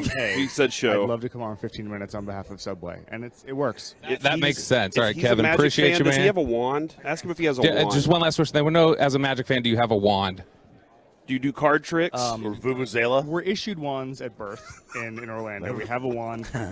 Top hats, I would say, are the more common sort of thing we have to wear around town as magicians, as we call ourselves. But no, my wand is actually back home in Orlando. When he leaves a I didn't bring it room- when I left home. All right, Bobby, wrap but it it's- up. Does it's smoke good to have blow for the up? first few years of life. Blow it up. All right, thank you. Appreciate you, Kevin. Appreciate you, Corey. So now we're going to turn it around. Corey trying to hijack everything. That's Now, this people isn't were- even your segment. You're supposed to be on for 9:40, Corey. Come on, man. People were saying best, worst moments of the week on the fan text. It was Tony Dorsett and the Earl Campbell interview that Worst? people loved the most. Man, it was great. It really was awesome. They had a great friendship back and forth. You could kind of tell that, and then like just sitting here talking to these guys is really cool because you get to listen to what they know about the game, the way they pursued it, and they were really. It was. I think Mike pointed out. You could tell that they still had this competitive nature with each other because these were two guys that were competing against each other whenever they were playing, but they were really close friends, man. They were awesome. They were fantastic. That's Bassick showing me is Tony Dorsett autographed football card. Did he autograph it yesterday? How much does that increase the value just off of that, do you think, Mike? Is there any way to know? Is it authenticated? Well, I'll get it authenticated, but it's probably a $50 card now. How do you get it authenticated? You can send take a it picture and be like, he did it. Well, you can, but you have to trust that person. You just get it authenticated by there's JSA, there's BGS, there's PSA. Did you bring all your cards out here, and have you been able to make any deals? Ask him who he didn't ask him to sign an autograph. There's no, because like, did you bring an Emmitt Smith card? I'm like, no. I mean, I know he's not going to sign, and he'll be furious if I ask. Really? Yeah. Oh, yeah, he is. He is not going to sign. I got a Jake Plummer autograph, but I unfortunately got it in a bad pen, so it didn't really show up. So Emmitt would not sign unless there's something Emmitt, for him? Oh, yeah. Who else is like you ever that? seen my banner on Twitter? The banner I have, it's me and Emmitt Probably Smith doing an interview together. Bill Russell was like that. That day, Armin was walking him up to come interview with me, and somebody said, "Hey, can I get an interview?" And he said, "This is neither the time nor the place. But he'll take a picture with you, but he won't autograph. All right. Because he doesn't want to make you making money. All right, off of it. Bobby, where are you now? So we're walking around. I've got Sean Payton still here talking, Kyle Brandt. Peter Schrager was over there, but he was being cornered by like 5 people. So we're just kind of floating right now. Let's see where we can find some other people. So I really want to talk to Scott Murray. I'm just going to walk by and let you see him because he's messing with his phone and he's doing an interview. But it's Scott Murray. And so for people who are from Dallas, I'm they very will appreciate excited it. about this. I've never heard of this guy. Okay, ready? I'm going to be very sneaky. He's probably retired. Are you looking on the in fan cam, Sean? late 90s. Ask him what it was like to hit 3,000 times in baseball. Is Scott Murray going to be our whale? Watch. The whale of whales? I don't think he's going to be the whale. I didn't know he was alive still. Oh, Look, here. So Bobby, here we go. Bobby. Don't get yourself in trouble in the final segment. Right there. There he was. There he was. There he was. He was in he Dude, he you was should not doing- be afraid to talk to, Well, he's in the middle of an interview. Scott I Murray. can't mess him up while I've he's in heard an from- interview. I wouldn't be scared to talk to him if it was a break. He's in an interview. I've heard from people that know him that he might not be the most cordial guy. Oh, well. So I mean, has been. What's he going to, what's he going to, his ego should be shrunk a little Whatever. Babe was better anyway. All right, Sean Payton's Sean Payton's about to be on the move. Okay, I'm There coming. he goes. I'm coming. There he I'm goes. coming. Go hunt him down. I'm coming. Does he really listen to the radio? You got to go fast. How do you want me to say? You gotta it? run. I'm Like, coming. Coach, Kevin James. Yeah. Kevin James. Yeah. I still can't believe he allowed that to happen, Choppy. The Kevin James thing? Yeah. I mean, look. Although you can say you had a movie made about you. You had a movie made about you. Kevin James is a fine actor. Wonderful comedian. Oh, my gosh, he's about to sit down again, and then we're going to lose Would you Kyler Murray on chill? the other side. No, it's not Kyler Murray. It's Scott Where Murray. is he? Where is he? Where is he? He's in the corner. He's over in the corner. Go up to him and say, "Hey, Sean Payton Manning, how's it going?" Should Hey, I say nobody puts Peyton in the corner? Bombard him. People love to be bombarded. Scott Mitchell's on the move. Do what I did to Jim Gray. Scott Mitchell is on That's the move. no, it's not Scott Mitchell. It's Scott Murray. All right. I Are like people going this to get bit, mad though. that I'm just messing around with I don't think Hey, so. All right, here we go. Here's the moment. Oh, here it goes. Coach, can you say hi to 105 Feet the Fan in Dallas? No, he said no. Oh, he handed you. Oh, the hand. stiff arm. Oh, I got the baby. stiff So arm. he gave you the Heisman. So look, Peyton heard the reaction, so he turned around to see where it was from. Like, was So that you from guys, him? you guys screwed me. Yeah, well. We prefer McCarthy. Your resume is the same. That's all he is. He's Mike McCarthy with a better publicist. That's all he is. I'll take McCarthy and pocket the $14 million annually. Thank you. Your resume's the same. He's Mike McCarthy with better PR. That's what Mike, he is. we're embarrassing Mike. Oh, now we're embarrassing fantastic. Bassick. I enjoyed that. Oh, that was good. guys, Kevin, have a seat. they're interviewing Tua. Tua Tagovailoa. Yeah, look at this Hey, guy. DeMarcus Ware is coming around the corner. There's Tua. By Caesars. Hey, tell DeMarcus that I did okay. I did All right, at all right. Dillard's with him Let's once. congratulate. Don't remember. But he's about to be exactly aligned with Darren Woodson. Dang it, he got to Caesars. Do we run up and congratulate D. Ware with Darren Woodson right next to him? you Hey, don't. D. Ware, congratulations, man. Hell yeah. Darren. So Sorry. Hold on. They're Let me next get to up each other. Let me get up here. This is Let me get up here. Get Woody. Get Woody to Hold say on, hello. Hold on. I believe in you, Bobby. Woody's the best. D-Ware, congratulations on the Hall of Fame for 105 You're a Feet. fan. Hey, how you doing? We're happy for you, man. Hey, all right. He said, hey, how you doing? All right, so there's the moment right there. That's what heard we it, need Bobby. a picture of. Tell him his gym's too expensive. He said it into the microphone. so we heard DeMarcus it. Ware is hugging Darren Woodson.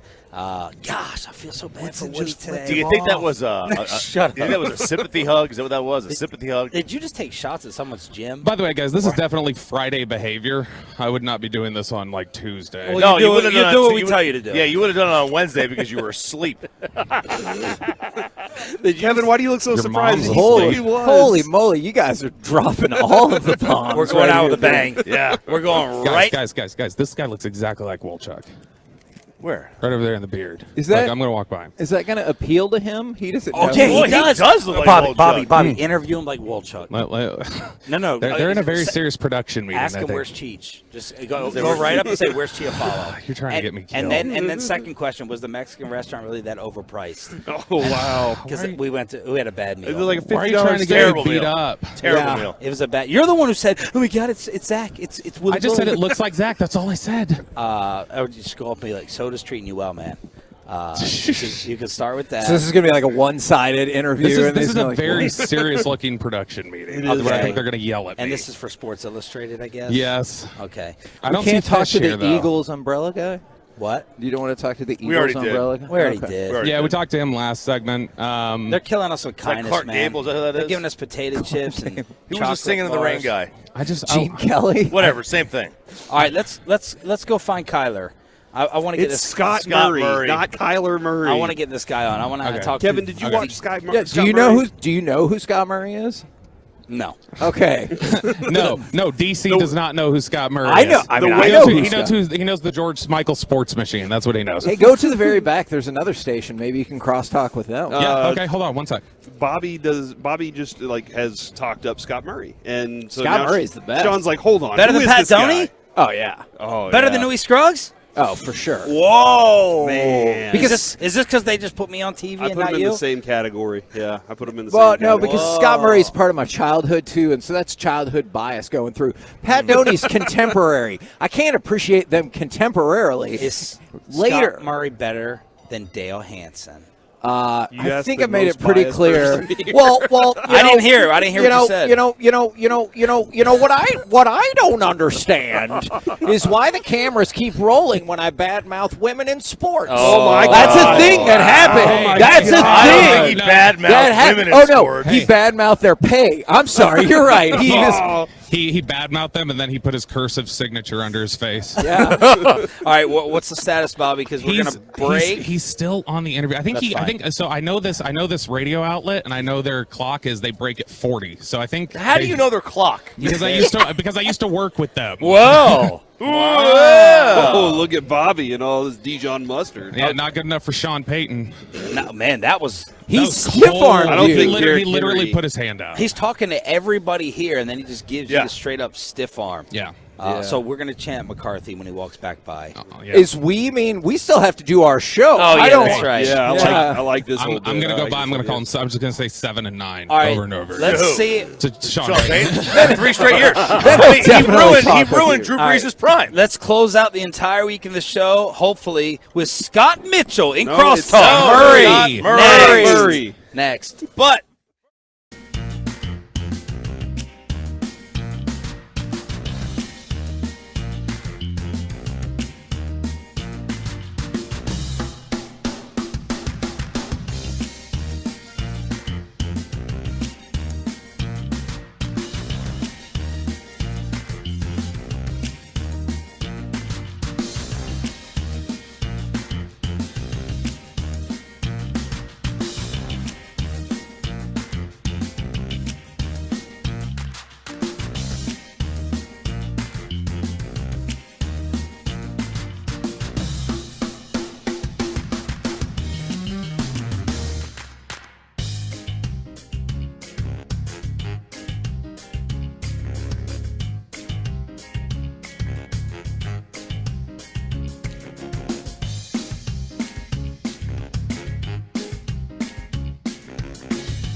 RJ and Bobby, your home of the Dallas Cowboys. And to close things out, he was able to make it. He's in the number 1 air hot seat. He is Adam Thielen from the Minnesota Vikings. Good morning, man. How are you? Good morning. I've never been on a Dallas Cowboys radio show before. How do you feel? I feel great. Yeah. I feel like you're like in a real market now. Hey, man. You guys are gonna get me in trouble here. Hey, what do you do in Minnesota though? What do you do for fun? What is there to do? Well, in the summers it's amazing. Get It is? on the boat on the lake and do a little surfing behind the boat, which is great. I mean, the weather's great in the summer. In the winter, I get out of there and I go to Orlando, Florida. So play some golf out there. They let you wake surf? Oh yeah, The team does? Well, I mean, as long as I don't Break get something. hurt, yeah. Right. If I get hurt, then they're like, we can't pay you anymore. All right, I saw you on TV playing Jenga against Orlovsky. Did that get finished or? Yeah, I won. Yeah, did? Yeah, Good. He wasn't too happy. Good. Yeah, but he had the. He was our had villain. the, He was our villain of the week. Okay, I like that. He had like the first take sunglasses on. Yeah. And so I don't think he could see too well because he picked the last one that lost it for him was like an end piece and there was no middle piece. And as he was doing it, I'm like, You're gonna lose. Yeah, like I don't know what you're doing here. What's your best bar game? A bar game. Oh, Like, well, are you better at something? it's than not really a Jenga? bar game, I guess, but I'm unbelievable at beer pong. Yeah, Really? Get hot, Oh, real man. hot. And I don't drink anymore, so I play it sober now. But well, that's why you're good. but I was better when I drank, but I'm still pretty solid. We had like a team Halloween party, and they had a table set up, and when I was on the table for quite a while. It was Okay, fun. so it's as we all know in beer pong, it's house rules. So if when we come over to the Thielen Mansion, what are the Thielen beer pong rules? Okay, you can bounce. You two, can- two cups. Okay. We don't do Island Cup. I don't do Island Cup. What is Island Cup? Like if So I a put lot it of off people to do the Island side? Cup, like so if there's a loner, like one cup, like you made some cups behind maybe the front cup, Yeah. so the front cup's a loner. You can call loner, like a lot of people play. You call loner, and if you make that one, you get 2 cups. 2 cups. All right, not game. But we don't do that. What about if you Game. make it game? Yeah, I like the game. We did that in college where if you were drinking a cup, so like someone makes it, guy's still drinking his beer that's in the cup, That's and game. you shoot and make it, that's game. Yeah, or if he sets it down on the table and it's not finished and you make it, game. Swipe or no swipe? Swipe. Like Yeah, I can swipe. bounce. I can air You can ball. definitely air swipe. balls.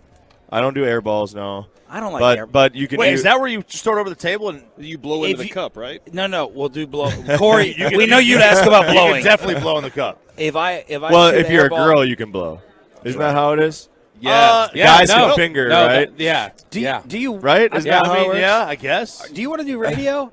Yeah, heck yeah, dude. Heck yeah. You're hired. If you got innuendo down like this, you're hired. Nailing the interview if right you now. overthrow the table, you have to drink because it's an air ball. I don't like Oh, playing no, that. that's dumb. I've never heard of that. That's crazy. How about ball back behind the back?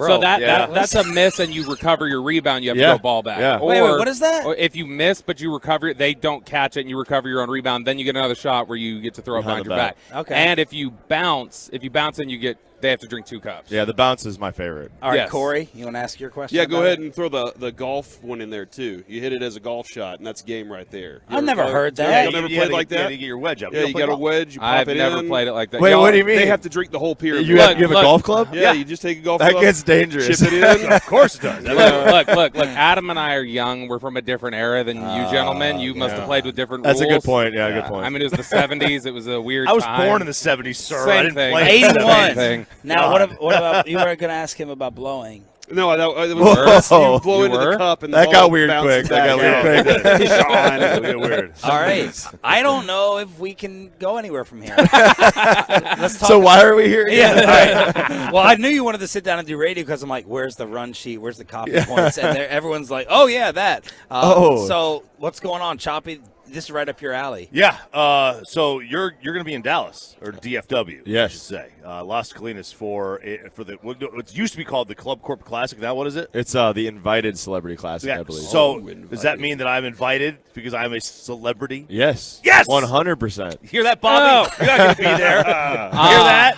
Get off your phone. I know. Look. It's you don't want me at that classic. All right. You don't want me shaming you. All right, So, on the golf course. this dude has never played golf before. Never picked up a golf stick. Oh, a golf stick. Never picked A it up. stick. Never picked up the old stick. Never picked up the old golf stick. All right. So he has this idea in his head that he could break 80 the first time he plays.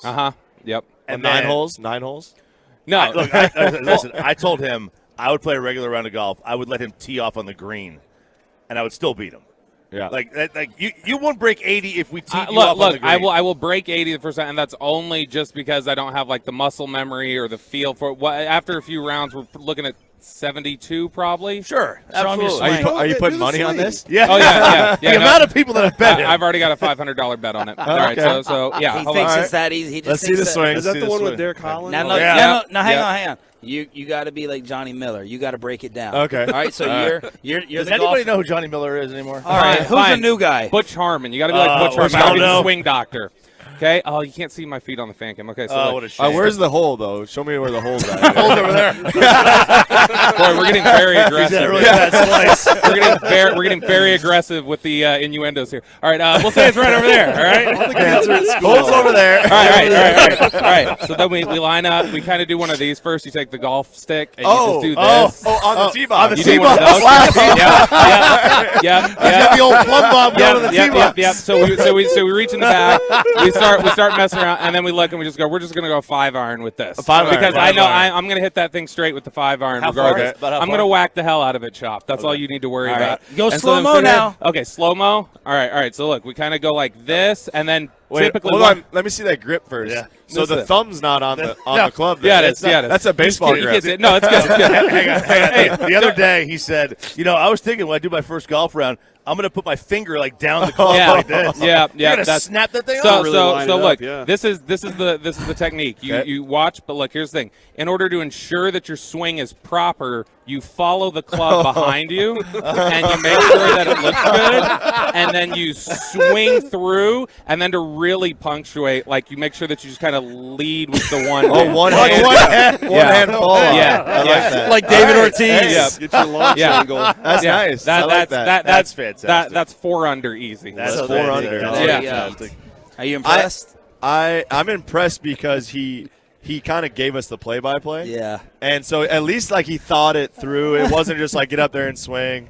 So I like the process. There's technique. Yeah, there was a process. to Yeah. it, which is step one. So what do we need to know about this golf event? Yeah, so I think it's the April 21st to the 23rd, which it should be a great time. Last year had a blast. There was a ton of people out there. I think it's cool because we do a lot of the celebrity golf tournaments because all these guys that are maybe retired or still playing, they love the game of golf, and more importantly, they love to compete. So everybody out there, and I do the Tahoe one, everybody that gets out there as a celebrity golfer, they think they're going to win it.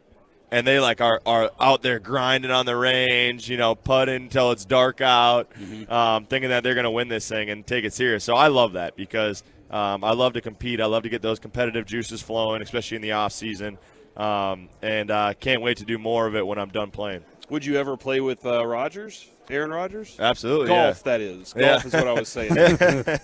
Yeah, absolutely. We actually play a lot. We play in Tahoe usually every year. Who are the best Who are the best guys that are in the tournament, or the best celebs that we would know? Yeah, well, Romo, I think, won it last year. Actually, no, Marty Fish, I think, beat him last year in the last hole. Romo's declining at everything. Romo declines at everything now. He's declining as an announcer. His golf game is going down the tubes. Well, he beat us in Tahoe, so was in the final group with them last year in Tahoe, and he beat me. So.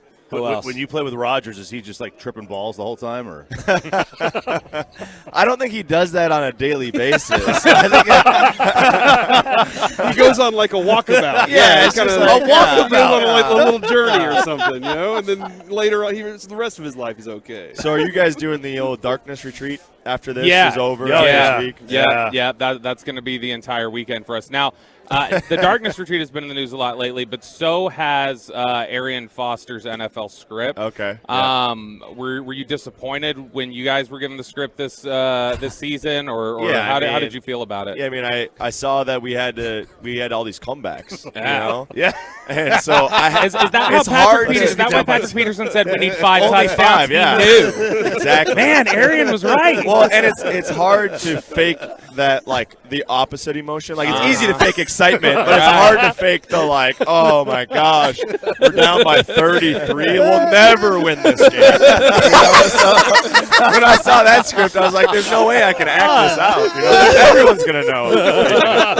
Adam Thielen, Minnesota Vikings, delivering as the guest of the week to close out the show. So, what do you want to do? You seriously want to mess around with media? Yeah, afterwards? absolutely. Yeah. Like what? Like you want to analyze? You want to do like Barstooly thing? Or I'm not really sure, to be honest. I know I want to do it. I love doing this stuff. I love like interviewing guys. I love hanging out with different athletes from different sports. I think I want to do more something with that, like guys from different sports, kind of getting them involved and whether that's golf, talking about golf and how they're interested in golf, or how there may be an NBA guy, maybe how he's super interested in NFL and watches every NFL game.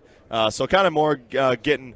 So not like a game analyst, like the personality of it. Maybe. I think I don't really know right now. Yeah. I think I would like doing that, but yeah, kind of keeping it all in the air right now. The money's in gambling.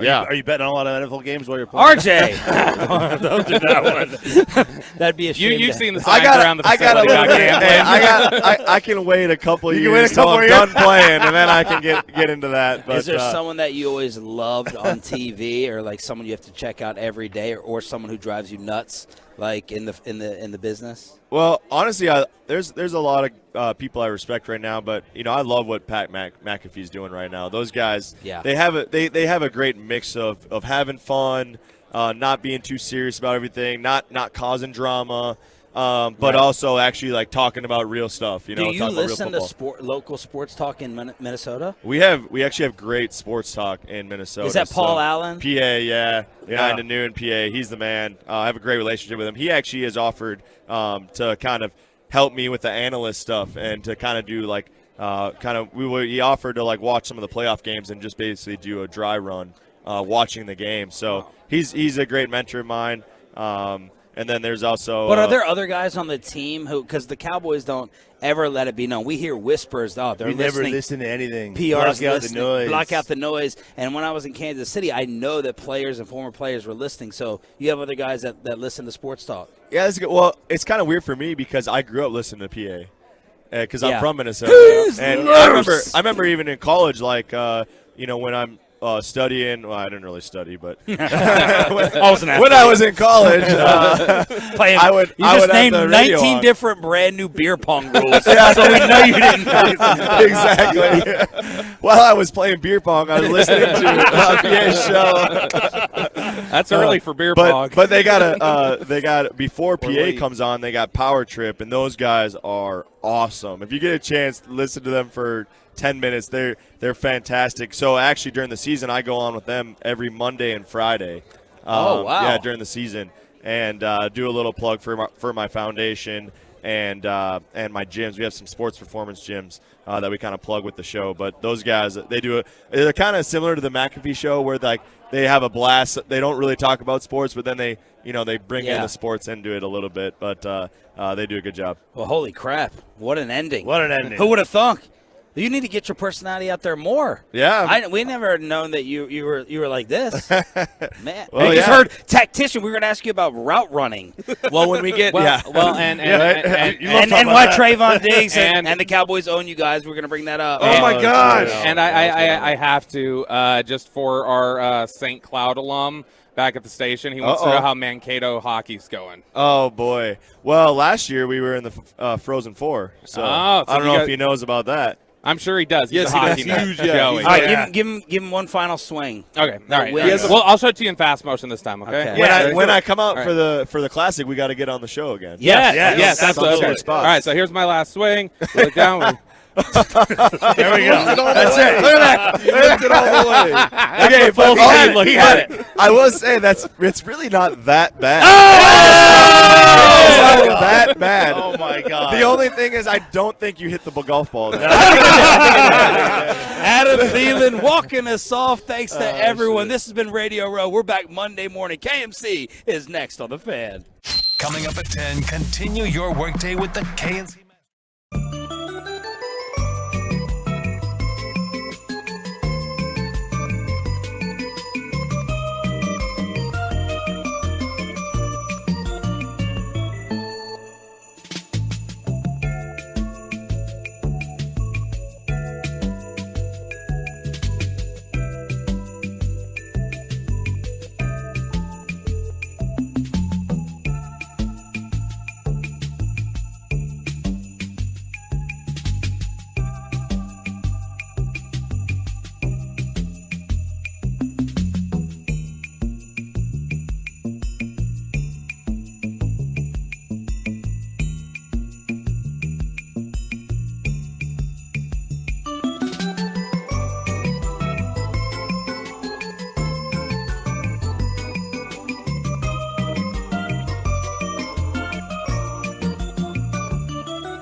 DFWSecurity.com.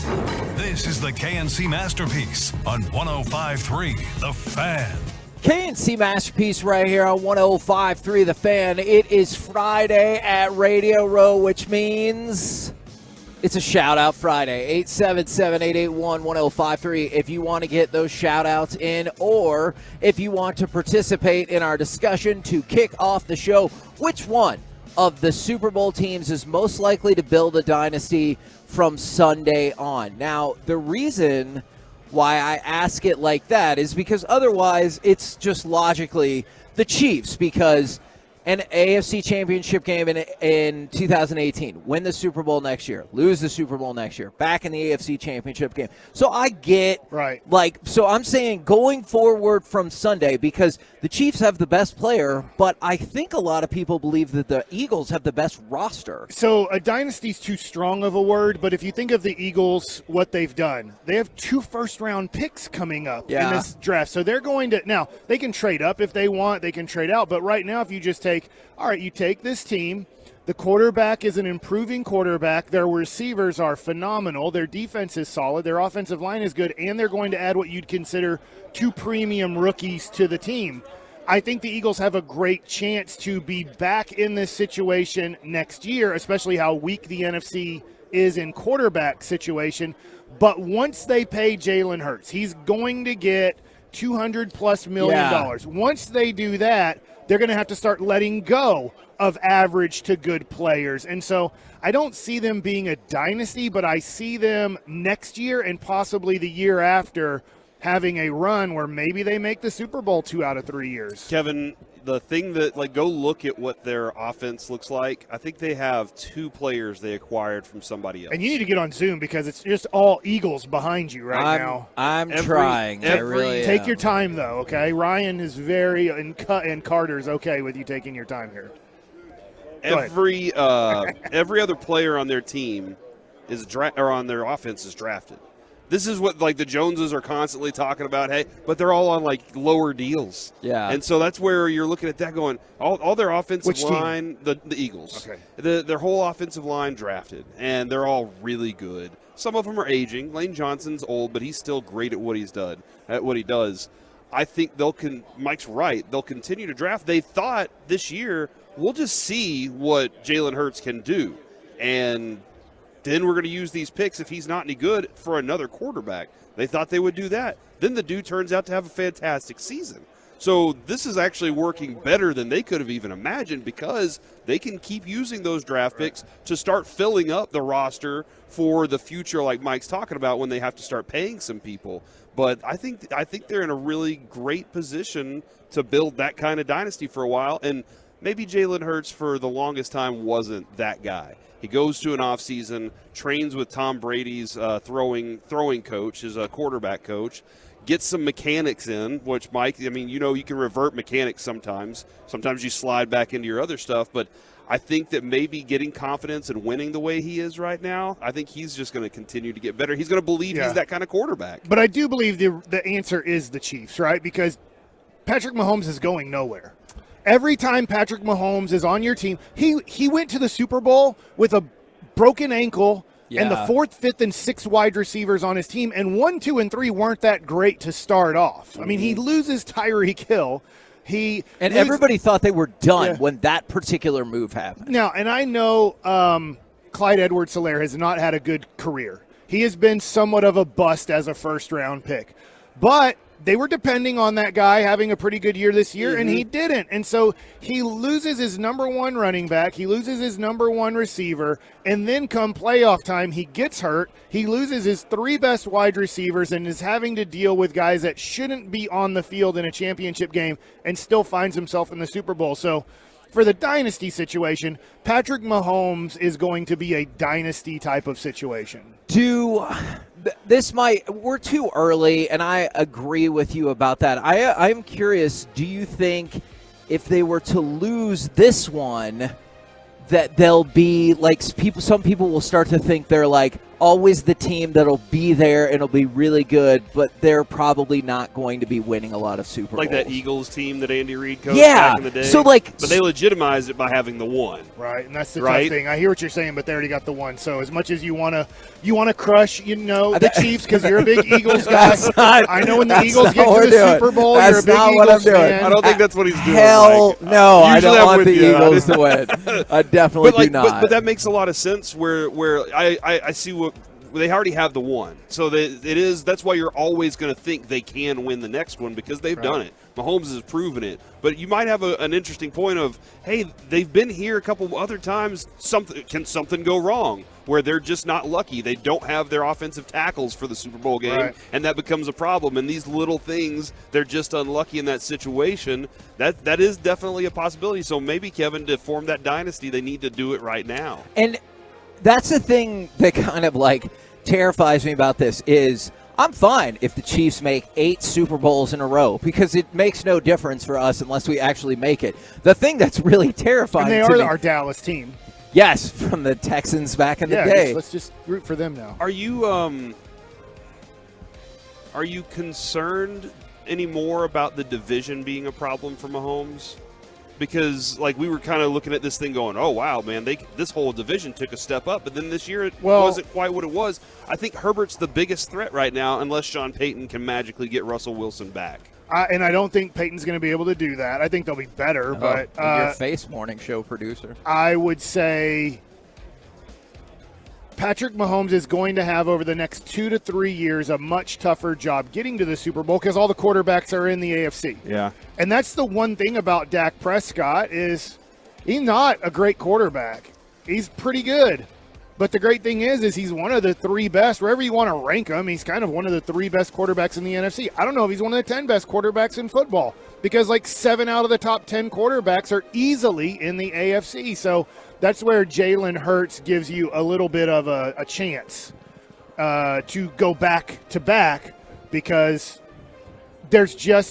he might be the best quarterback in the NFC for the next few years. And again, next year he costs nothing. To put it in perspective, comparatively, next year the cap hit for Dak until they extend him or flip the switches or whatever is, I think, $42 to $44 million less than Dak Prescott. So remember, we have to go back years, and it's a waste now because it never happened when we said go all in with Dak on the rookie deal, is even if you don't think Jalen Hurts is better than Dak, is theoretically you can afford to put $42 to $44 million more of talent plus an additional first-round pick of talent around that team compared to what the Cowboys are sitting with. Because when CeeDee Lamb's like, hey, surround us with talent, I was like, oh, I hear you, dude, and I think we're all supportive of that. It's just we're bad deal makers, and it's got us stuck. Yeah, just wait till the draft. We'll surround the talent then.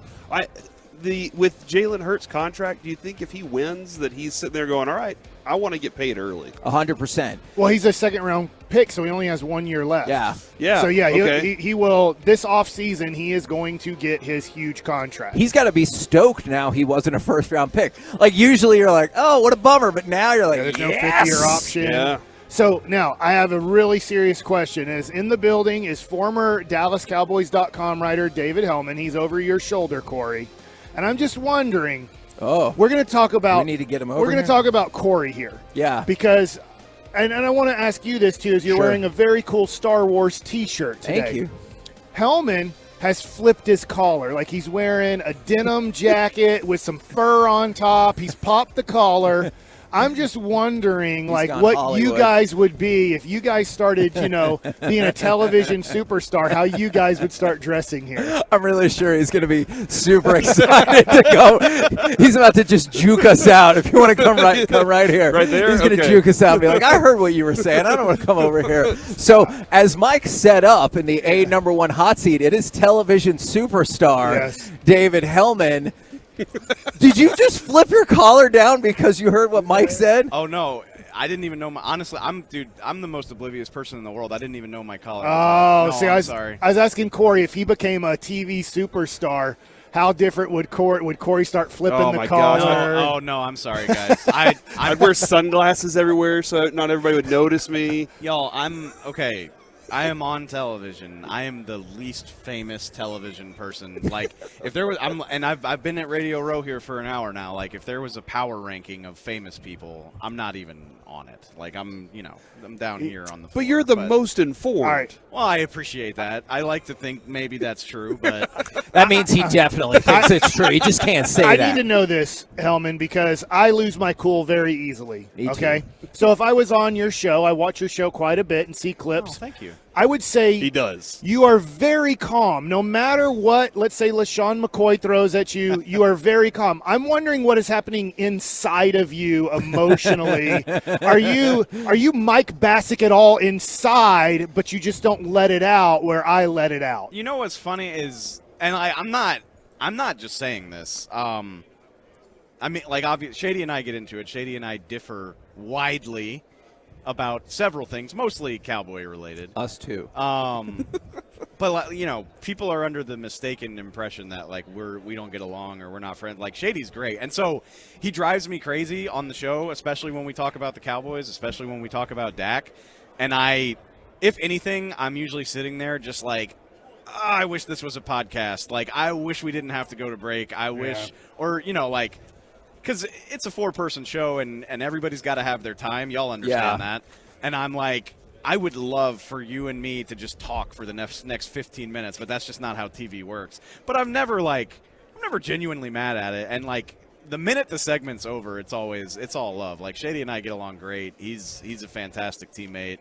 But, yeah, when certain topics come up, I'm just like, why can't we do a podcast? I have so much more to say. Then he could say the F word, too. Yeah, that would be great. I'm representing you. I didn't know you'd be here, but I got Seattle gear on. I see your Griffey for T-shirt. You. I don't know this about you, though. Are you a basketball fan? Are you a Maverick fan? I was just wondering when y'all show came up and the Kyrie situation came up. I know they present you as, here's our Dallas Cowboys insider, NFL guy. I just didn't know your love or what you have in the NBA. I mean, I like and love all sports. I will say, so I'm from New Orleans originally. Yeah. And I was in high school when the Hornets got there before they became the Pelicans.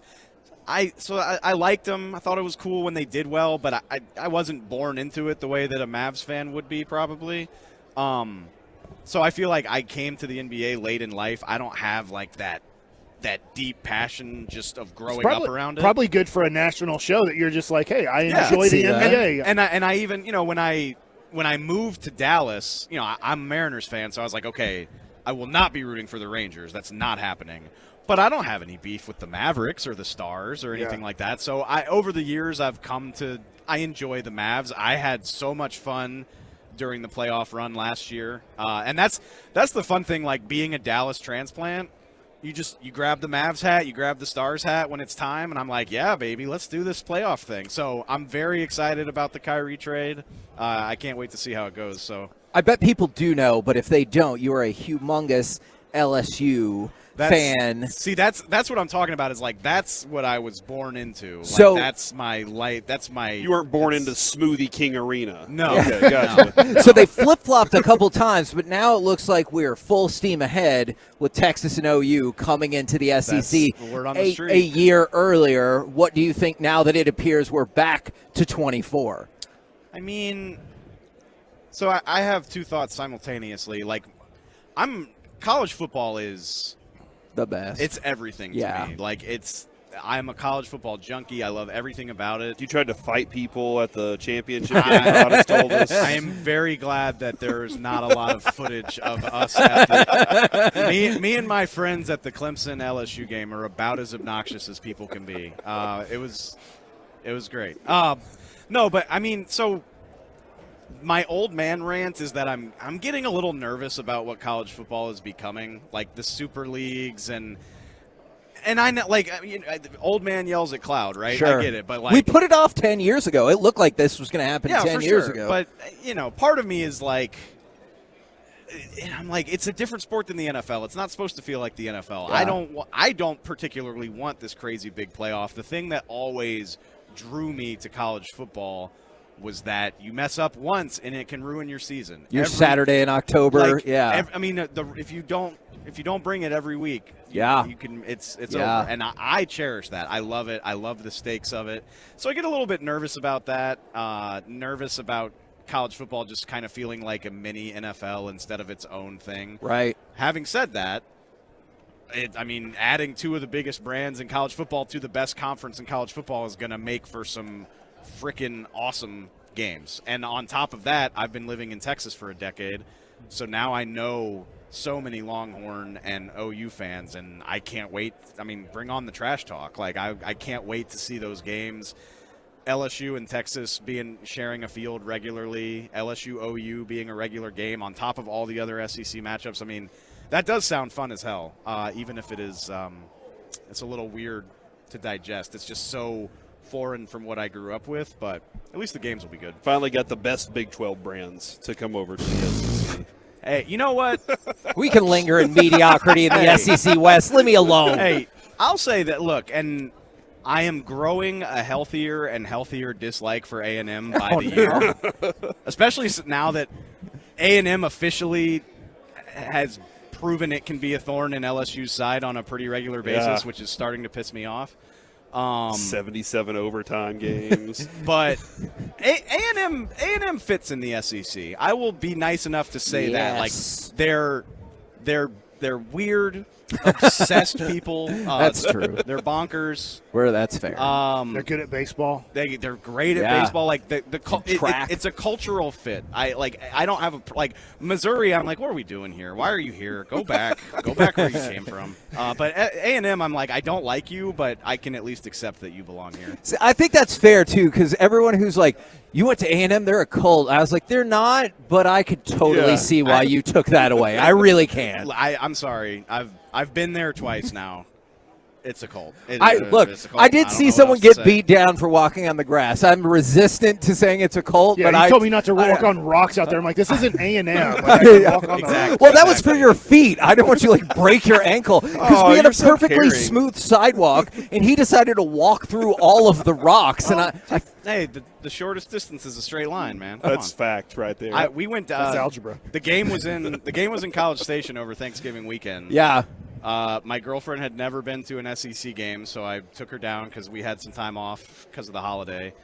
And we went to the Dixie Chicken. Oh yeah, that's of course. What you have to do. Of course. And they're doing the hand signals and the motions in the bar. At I'm the like restaurant. I'm like, guys, it's everywhere. I'm like the game's not even till tomorrow. Can we? What are we doing here? Why they were practicing? You got choreography. This is. It's all a little much. It's all a little much. And that's why scream practice. That's okay. But it's yell practice. I feel like you know that. I feel like you did that just would as know trolling. that? That's very well done. Corey irritates me because he has just enough knowledge on things that I care about to agitate me. That is the mark of a good co-host. It absolutely it absolutely is. Well, we appreciate you stopping by and taking off your sunglasses and everything. I literally just went, "Hey, come over here," and he was from across the room. He was like, "I got you guys." All right, look, I got here an hour ago, and y'all's branding is below. So I'm looking for the pop-up banners, and I didn't see it, and I was like, my guys from 105.3 went home already? What the hell? No, we're here, riding hard. I was very happy when I saw y'all. Sean and RJ tried to burn all of our bridges on the way out. They wanted to chant McCarthy at Sean Payton because he wouldn't come on air, and I was like, we still have to do a show. If you could not. He stiff-armed Bobby Belt. I heard. It was pretty impressive. That all sounds like Sean and Bobby behavior, honestly. Yeah. The main antagonists of 105.3. Very true. We're the KNC Masterpiece. Thank you very much, Mr. Hellman. Wonderful to see all of you. Right here on 105.3 The Fan. Coming care. up next, what were your first impressions of Kyrie on the court with the Mavs, and how will it look with Luka? Hopefully tonight. We'll do it next right here on The Fan. Where you going?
record trade where Russell Westbrook being traded, going to Utah as Irving launches a three-pointer. It's Kyrie Irving from way downtown. KNC Masterpiece back here on 105.3 The Fan. Kyrie made his debut with the Mavs Wednesday night.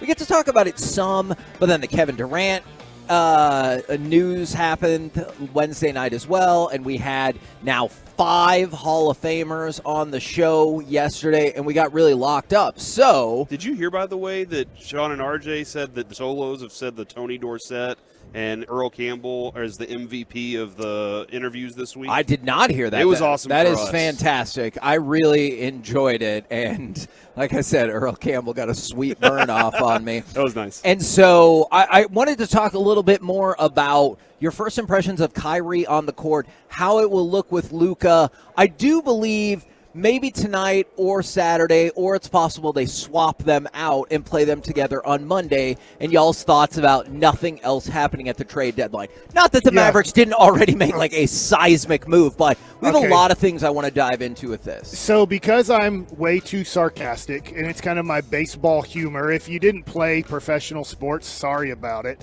But I think people on Twitter took me the wrong way. I said I'm kind of happy Christian Wood didn't get traded. I said I'm happy Christian Wood didn't get traded.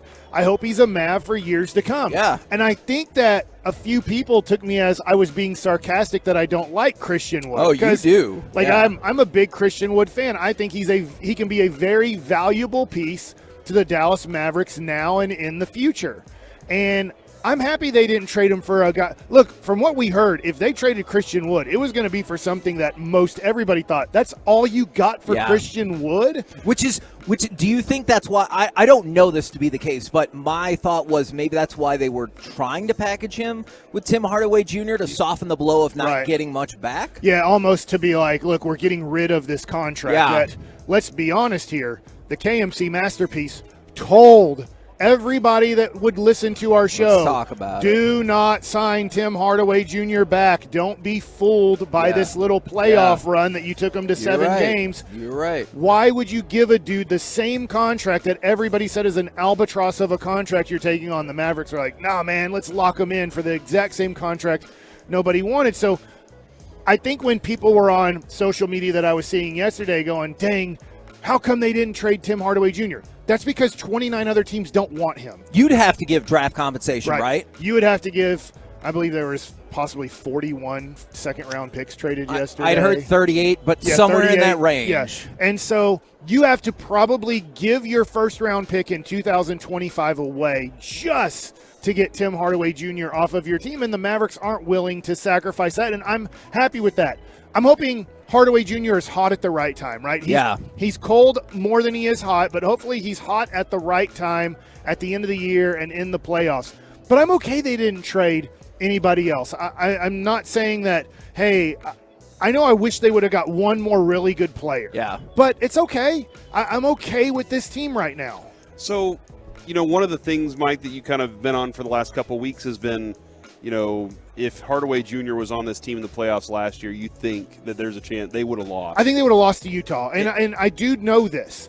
There are discussions that the Mavs have had the hypotheticals of maybe we got lucky Hardaway wasn't on the team against Utah last year. And I guess like my question here is, will he fit into this year's playoff run if he's healthy? And Well, he's gonna play. How will that be managed? Will he be a different player? Because Spencer Dinwiddie had a poor few games in a stretch of the playoffs. Remember, we were like, where is this dude? And then out of nowhere, and I don't know exactly what the reason was, but out of nowhere, he turned it back on, and he turned into a very viable player for you that helped you go. But he did turn it back off again. Yeah, but that's but with Hardaway. Thank you for Game 6. Hey, where's Game 6 again? And he's like, don't worry. When another Game 6 comes up, I'll be great again. But Hardaway, like, he can be that void, that he can be a hole when it comes to offense that finally got to him.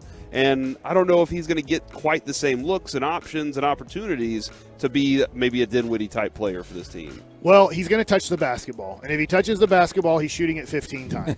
I mean, let's be honest. You had to know that was coming. No, yeah, absolutely. When he touches the basketball, it's amazing because, look, I'm nothing like my father when it comes to on the mound. He was right-handed, threw hard, had somewhat control issues. I'm left-handed, don't throw hard, can command the ball, but don't have the nasty stuff. to really just rely on here it comes, let it eat. Yeah. And Tim Hardaway Jr., he shot the ball horrible. I think he shot the ball with Tim Hardaway Sr. shot the ball with 2 hands, knuckleballed the ball. Not a consistent jump shot.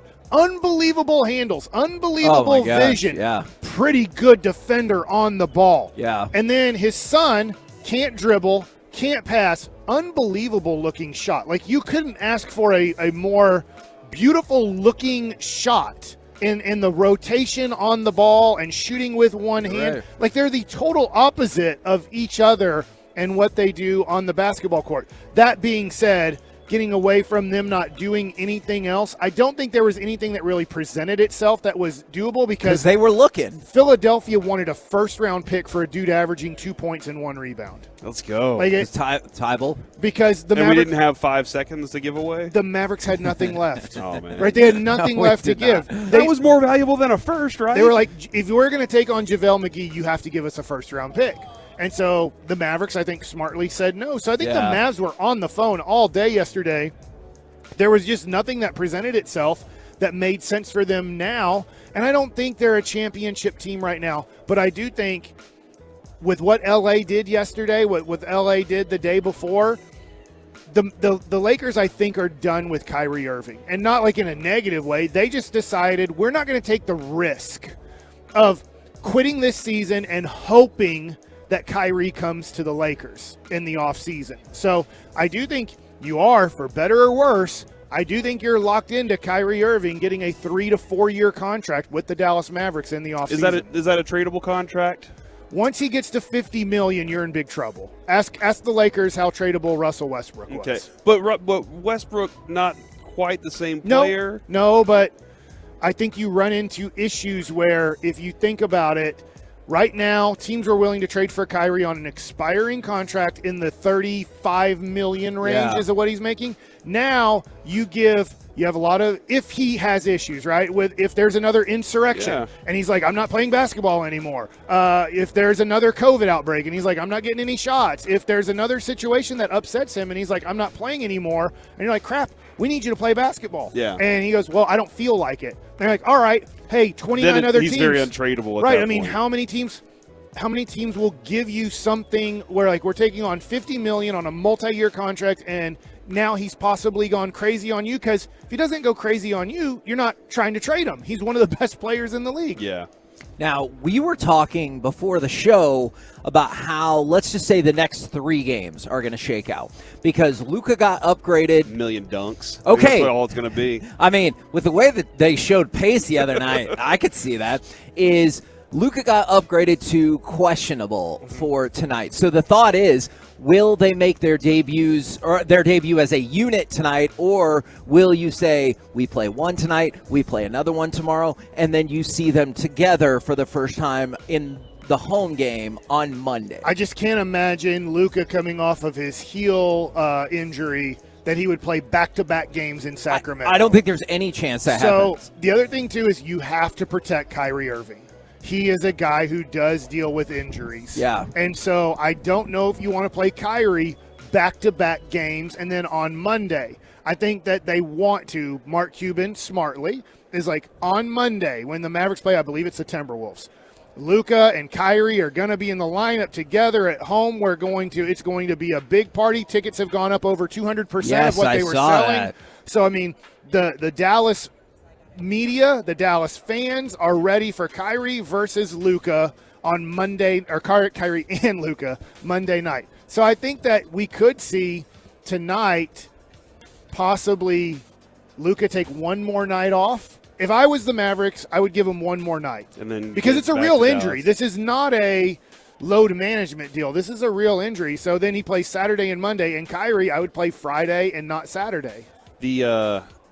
If he was to play tonight, though, are we watching that on the airplane? Like, do we have to go sit by Mike's phone and watch this? Ooh, what time does that game start? That's a good question. I know they're all good. It starts 8 o'clock out here, 9 o'clock Texas time. Okay, so you could catch might it be able once to we get hit, home. Yeah, once okay, we're so on the ground. when I get back to the car, I can turn it on my phone and drive home and watch it. Yeah, Gotcha. when we land is about when the game starts. There we go. I am I'm excited to see how it all works, but I like the idea of one playing Friday and one playing Saturday because you play the same team back-to-back and you can switch up your looks against them. And that's a Kings team that, like, I know people aren't expecting them to be there at the end, but right now they've been pretty darn good this season. They are a good team, but and maybe it's just because they've never been respected for 2 decades. I just think come playoff time, as great as De'Aaron Fox has played and Sabonis, I just think if they go up against what the Clippers just did, what the Mavericks just did, what the Suns just did, I just think they're going to be in trouble in the playoffs. Not get swept, but I do think at the end of the day, I would be surprised if we get down to the 4 teams left in the conference. If the Kings are one of them. If the Kings are one of them. But still, if you're a Kings fan, you got to be kind of hyped about the progress you've made. For 20 years, you haven't made the playoffs. That's very true. What? Yeah. I'm sorry, that just shook me. Oh, yeah. 20 years of not making the NBA. Everybody makes the NBA playoffs. Well, close to the playoffs. Okay. Close to 20 years. Because what, 03 was the last That's year? still maybe? crazy. Yeah, so this might be the 19th year.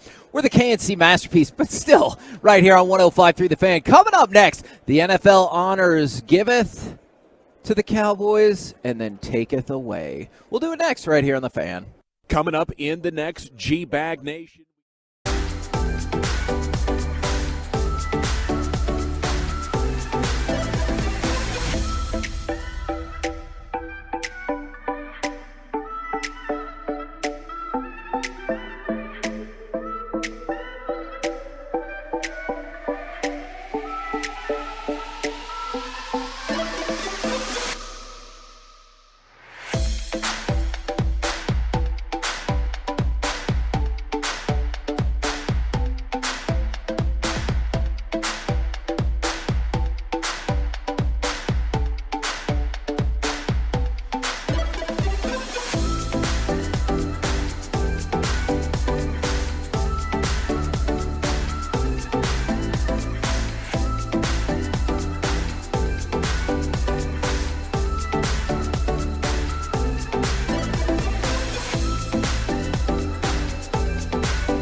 This segment of the KNC Masterpiece is brought to you by Classic Chevrolet. KNC Masterpiece back here on 105.3 The Fan, where the NFL honors giveth and the NFL honors taketh away. I got my opportunity to jump on with the Get Right last night and rant about how Darren Woodson got jobbed. What do you want to talk about first from the NFL honors? Is it the first thing that you thought of, what I thought of, is that Rondé Barber 100% knew that he had already gotten into the Hall of Fame yesterday. He knew exactly what was about to happen. That's kind of what I think too. Yeah, no, and you know what? Well deserved for him. Congratulations. Blah blah blah. He was great. He was a great guest. I really appreciate that for him. I do wonder if Darren's in the same mindset as Rondé was saying he was, where I just want to do it more for other people than I want to do it for myself. Like other people seem to care a lot more. And I'm sure, like Mike, how amazing of an honor would it be to get into your Hall of Fame in baseball? I think that that would cap everything for you, but I guess maybe it's a different thing whenever you're having to play this game so imagine much. If I get the call next year, Mike Bassick has made it to the Hall of Fame of baseball. Well, the first 10-game winner in the history of the Hall of Fame. I have to admit, I would be fairly surprised. I would quit. I'd quit this job. I'd be like, there's no way you guys are going to work with a Hall of Famer. Oh my God, that's so rude. What's interesting is how the last few they've been like, man, we don't even have really good Hall of Famers. Let's just throw some guys in there. But even still, you're right, Mike. You would be unbearable to work with for a while. I'd pop my collar like Hellman. I wouldn't even do that. He has an acid wash. He does. You would do dark jean denim? jacket. Yeah, I'd go get the real denim. Because you've got that kind of money now? In fact, I'd go get an artist, and I'd have on the back of my denim jacket with my collar popped, I would have a picture of me on the back. It's not just HOF. It's not just a picture of you. Here's what I see. Kevin, remember the pictures when in the 90s of you had one here, but you had the watermark picture of somebody else there? It would be all of Mike and all of his jerseys, pitching in all of his jerseys. It would be a collage of pictures. And his going away present too would be that picture to us. And he's like, here's a copy that I knew you needed. Yes. I'd get 10 different sports jackets, not just one, but 10 different for all my 10 wins. And I'd put number 1 on this one, and I'd put number 2 on the other one. Have anniversary celebrations for each one. I like it. Oh my gosh. All right. So what do you want to talk about again with the the honors? There was some good news. Dak got honored. He did. Absolutely, he did. Walter Payton, Man of the Year. You knew he was an MVP. He's the best quarterback on the field, and he's the best man off of it. You know. Hey, usually 4 or 5 games in the season, he's in that conversation. Okay. Patrick Mahomes won the MVP. What? He got 48 of the 50 votes, with 1 going to Jalen Hurts and 1 going to Josh Allen for first place. Interestingly that person enough, didn't watch football this year. They did not. They cast their vote before the season started. Yeah, and they're like, he's going to win. But Patrick Mahomes, he needed it. He also got a $1.25 million bonus for winning the MVP. So I'm sure Lee Steinberg put that in his contract. Throw it on the pile. Yeah. But I mean, still, $1.25 million is incredible. Second MVP. But would anybody ever guess that Texas Tech would have created possibly the greatest quarterback in football history? No chance in hell. Because when you look at the others, Joe Montana, Notre Dame, I know Tom Brady was not considered great, but at least Michigan. Yeah, but Michigan. You look if you eat one of those chips, I quit the segment. You can do the segment. Do it, Corey. You do. He was staring him down the entire time about that. Are you more excited about the combination of DeMarcus Ware and Chuck Halley getting in, or more disappointed that Darren Woodson didn't get it? I get it. I don't count Zach Thomas as a Cowboy. He played for the Cowboys, Once a Cowboy, always a Cowboy. What was the last team he played for, Kevin? I have no clue. I think it was the Cowboys. It was the Cowboys. Okay. That's when he was like, I can't play anymore. I got to retire. But that's 3 Cowboys that made it. Now, did all of them deserve it more than Darren Woodson? Probably not. Oh, dude. So in August, we're going to have the triplets. Yeah, going in. Yep. They didn't play together, but they are. Zach Thomas, Chuck Howley, and DeMarcus Ware, the triplets. Yeah, which one's your favorite? Because I'm really happy for DeMarcus. DeMarcus Ware. We all Ware. knew it. Like we all knew that he was That's going to get in. I think Chuck Howley's long overdue. Yes. I never thought Darren Woodson was getting in. He's only going to get in the Chuck Howley situation. I think you're probably right. And so it'll be when we see that Darren Woodson is close to death, then he will get into the Hall of Fame. And I do think the players will vote him in. Because the players will look at his resume, or the Veterans Committee will look at his resume and go, guys, he was an all-decade guy and won 3 Super Bowls. I know he was not. That is... He missed the all-decade team because of freaking Ronnie Lott. That's why he's not in now. At the end of his career, Ronnie Lott gets The nub got in 2 decades. Yeah. I'm not kidding you. Like, if you look at Rondé Barber's resume versus Darren Woodson, it's really not. It's about the same, except he has got the bullet point of all-decade team, and that's what makes the difference. All right, my next question, and I'm being serious here, but also having fun. Do you think Jerry Jones knows that Chuck Howley played for the Dallas Cowboys? Yes, Mike. Yeah. What are you making that face for? People can see you on the Zoom, Kevin. Probably. Hold on. Why would Jerry not know that? He knows the history of this team, man. He knows the history of this team. Okay, that's a good point. You know what? Let me try this again. That's right. Does he know the current I roster? totally I know. don't know. I totally think he knows Chuck Howley. I just don't think he appreciates it sometimes the right way. Like Chuck Howley, I'm pretty sure is still the only player in history to be Super Bowl MVP on the losing team. By the way, very well deserved. The Cowboys lost that game 16-13 to the Colts in Super Bowl V. Chuck Howley had 2 interceptions and forced a fumble. So he can walk into the locker room and be like, I don't know what to tell you. Yeah. I tried. Yeah, shouldn't have let him draw that play in the dirt, I guess, right?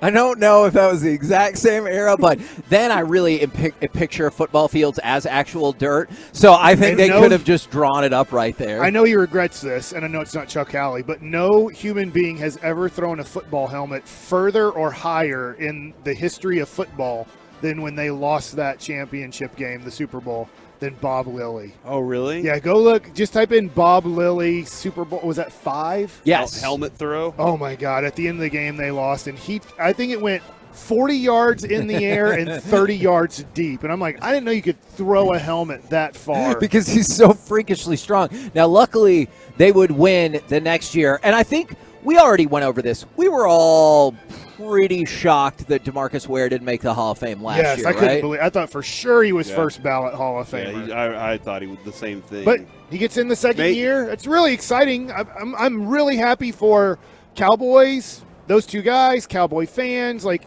these 2 guys are very deserving. Yes, there's a third guy that's deserving, and maybe when the Veterans Committee, when he gets on that list, he'll get in. I'm hopeful that steam has started to build for him. You're probably right, Mike. I'm hoping steam has started to build for him because this was the first year he was a finalist. So I'm hoping that, like, the momentum is moving in the right way for him. I wonder, too, Kevin, for DeMarcus Ware, if he had stayed a Cowboy and won a championship, would that have made him first ballot? Does that matter?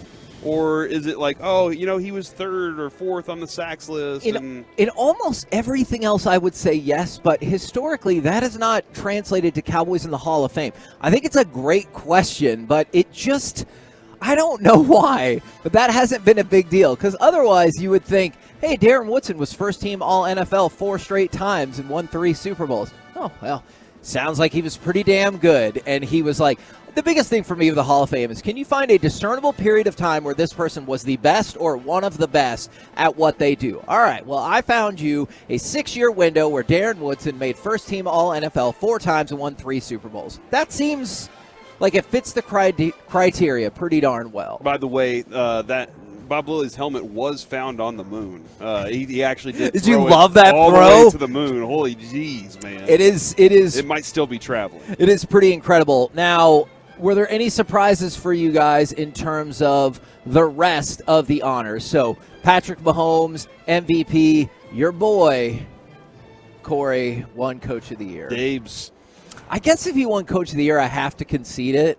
One of the Eagles hosts from one of the Eagles stations came over and was talking about that. And they were like, how did Nick Sirianni not get it with the record that he had and everything that he accomplished this year? And I'm looking at it going, man, you have all the pieces in place. It's a great team. Yeah. You coached a really good team, but I also think a kielbasa sausage could coach that team. You know, like I think pretty much anybody could coach this team right now as much talent's on it. Dave's walked into a situation where that team was terrible.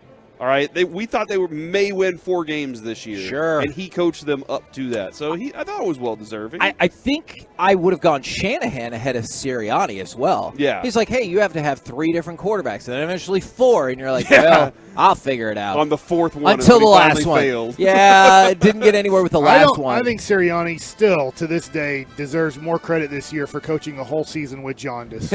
I knew that was where we were actually going. Thank you. The Offensive Player of the Year, Justin Jefferson. Defensive Player of the Year, Nick Bosa. Interesting thing about that, Micah finishes second, but he does not get a first-place vote, and 2 people below him got a first-place vote. Mike was telling me about that. That's insane to me.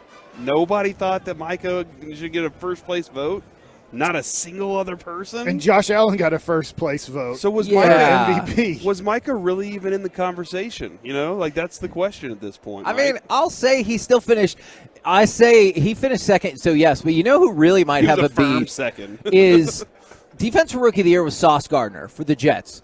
Offensive Rookie of the Year, also with the Jets, Garrett Wilson. But tell me if you would be mad about this. Garrett Wilson won Offensive Rookie of the Year. Do you know who had the most first-place votes for Offensive Rookie of the Year? Not Garrett Wilson. It was actually Kenneth Walker, who had – show me that one more time. I missed the helmet throw. I think it's great because they go to the scoreboard like he throws it over the scoreboard.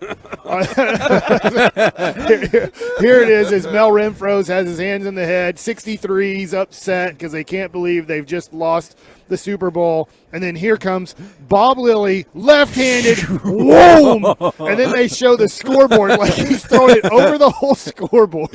Is Kenneth Walker – that's an amazing video. Kenneth Walker – got 19 first-place votes, and Garrett Wilson got 18 first-place votes. But they go down the line with second- and third-place votes and everything like that, and that is where Kenneth Walker, he's out. So congratulations, Kenneth Skywalker.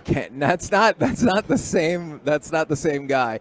And then 88 dunk champ or 89 dunk champ. Was it 89? 89 in Houston. Yeah. 88 was Jordan versus Dominique, and then we had the one where like, man, this stinks. And then, oh no, thanks a lot, Corey. And then the Walter Payton Man of the Year award, of course, went to Dak Prescott, and I think that's really cool. I do. You do? Because it's Dak, or because he's such a great leader? No. I mean, I think it's super cool because it's Dak, but I feel like that would be an honor that would mean a whole lot to me. Is like, you are not just your team's representative for the entire NFL. You are the Walter Payton Man of the Year. Like, I can't think of too many more people to like win an award named after them and for the reasons you get the award. I just think that's super cool. I know everyone's like, I want to win MVP in the Super Bowl. That's a pretty cool award too. I really think it is. Yeah, not a single person will remember it in 10 years. No, you're right. Super Bowl. You're so right. He needs to win that. Otherwise, he'll be a great analyst on TV, Kevin. Yeah, I don't feel like the Hall of Fame committee says 3-time Walter Payton Man of the Year. We You're need right. that Super Bowl, Dak. Come on, be a great man, and also win your Super Bowl. You're definitely right about Did Mike that. stop because I was eating the chips? You know that he did. We're the KNC Masterpiece right here on 105.3 The Fan. Coming up next, former Jets GM turned ESPN NFL insider. It's Mike Tannenbaum next right here on The Fan. You can wait 24 hours. You can wait 24 hours.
Live from our fan remote studios at Radio Row, protected by DFWSecurity.com. This is the KNC Masterpiece on 105.3 The Fan. KNC Masterpiece right here on 105.3 The Fan. Right now on the #1 hot seat. Don't worry, we'll try to take it easy on you. It is former Jets GM turned ESPN NFL insider, Mike Tannenbaum. How are you this morning? Doing great, guys. We get a chance to talk about football today. Who has it better than us? Yeah, nobody, except if you want to talk about the Cowboys, because we've had several guests are like, what are we going to do to fix this team? And I'm like, I don't know. But do you have a suggestion? We'll drop it in the box because we're struggling. You guys aren't far away. You know, when you think about Dak Prescott, guys, he had 17 interceptions, 11 of the 17 were when the team was tied or had the lead. If you could just clean that up, sure, I think you could really close the gap on Philadelphia. And I had a chance to work with Brian Schottenheimer in New York, Dan Quinn as well for that matter, but you know, one of the things that Rex Ryan emphasized when we had Mark Sanchez and got to back-to-back championship games was every drive was going to end in a kick. And I think with Dak, you got to understand when it's 2nd and 2 at the +18 and 6-6 against the 49ers, you cannot throw an interception there. Throw the ball away, run the ball. And if they can make a couple minor corrections, I really think this team is on the precipice of being right there with Philadelphia. Do you think those minor corrections were maybe addressed with moving on from Kellen Moore and maybe Mike McCarthy calling plays while Schottenheimer's installing? Clearly, you know, communication isn't what's said, but what is heard. And clearly what was heard in that building was like, these turnovers are unacceptable. And Coach McCarthy made a decision, and, you know, we're going to see how that all plays out. Okay. I do want to know more about the Pittsfield Mets, though. Can you explain, like, what your entry point into that? That was your internship, right? What connection did you make that got you where you were? Yeah, you know, I really appreciate you asking that. I've been asked a lot of questions this week. So, look, no one's luckier than me. And I graduated from college in 1991. I had this dream of working in sports, and I was an unpaid intern for single A baseball. And to pay my way, I used to work the overnight shift in the Pittsfield, Massachusetts post office, sorting mail from 11 at night to 7 in the morning, and then go to the baseball field and put cheese on the nachos and use the tarp, cover it. And from there, I knew that's what I wanted to do and went to law school, and fortunately it all worked out. Did anybody good ever play for the Pittsfield Mets? Like, was there a guy when you were there? Yeah, we had a couple. Like Frank Jacobs was one. Nobody of like tremendous note. Dan Duquette, a GM. Oh yeah, nice. Yeah. He was from Pittsfield, and it was a great experience. I mean, you know, when you're pulling tarp, like, you better love sports, you know. And I tell young people all the time, like, choose a job you love. You never work a day in your life. Do you think everybody who helped out with the nachos loved their job, though? Well, nobody ate more nachos than I did. So, so he loved it. So he definitely loved it. I did love it. Yeah, one for the customer, one for me. Sure, I get it. Is when you were talking about maybe the Cowboys being on the precipice, surely you understand the Cowboys' frustration, the fan base frustration, because it feels like you've been on the precipice several different times, and then it always stops in the same spot or earlier than that spot. No, I totally get it. And look, when they lost Amari Cooper, they lost a lot. And they got to get a frontline receiver, which there's, by the way, 0 in free agency. Now, look, maybe you take a shot at Michael Thomas, OBJ, who I suggested countless times on ESPN. It's interesting when a player is hurt, guys, like that's an opportunity to go sign him, get him part of, rehabbing earlier. But I don't think they're far away because I like their quarterback. They can rush the passer, and they have to keep Tony Pollard. That is absolutely non-negotiable. Any concern, and when you say non-negotiable, I feel like the answer is going to be no, but any concern that comes along with the nature of the injury is you kind of have to take a little bit of a leap of faith there, maybe. Yeah, and look, like the bad news is he got hurt. The good news is it was in the last game of the season. So because of that, I don't expect – I would think he'll be ready to go, and I would be surprised if they didn't franchise him. Okay, yeah. You can't let a guy that big, that productive, that high character out. Like every time he touches the ball, they can score. Yeah. What are your thoughts on like the way the Cowboys approach it? They are draft centric, and they sign guys within the draft, and then they say, let's go to the thrift mall and see if we can get Anthony Barr. That's not super cheap, but it was cheap for that kind of production. A lot of Cowboys fans get frustrated that they don't go take a big swing in free agency. It's really interesting because like the stigma is Jerry Jones and the big splash, but you're right, it's draft and develop. I think you could also be opportunistic. You could look at like Philadelphia. One of the things that I think Philly's done a really good job of, guys, is they've done a little bit of everything.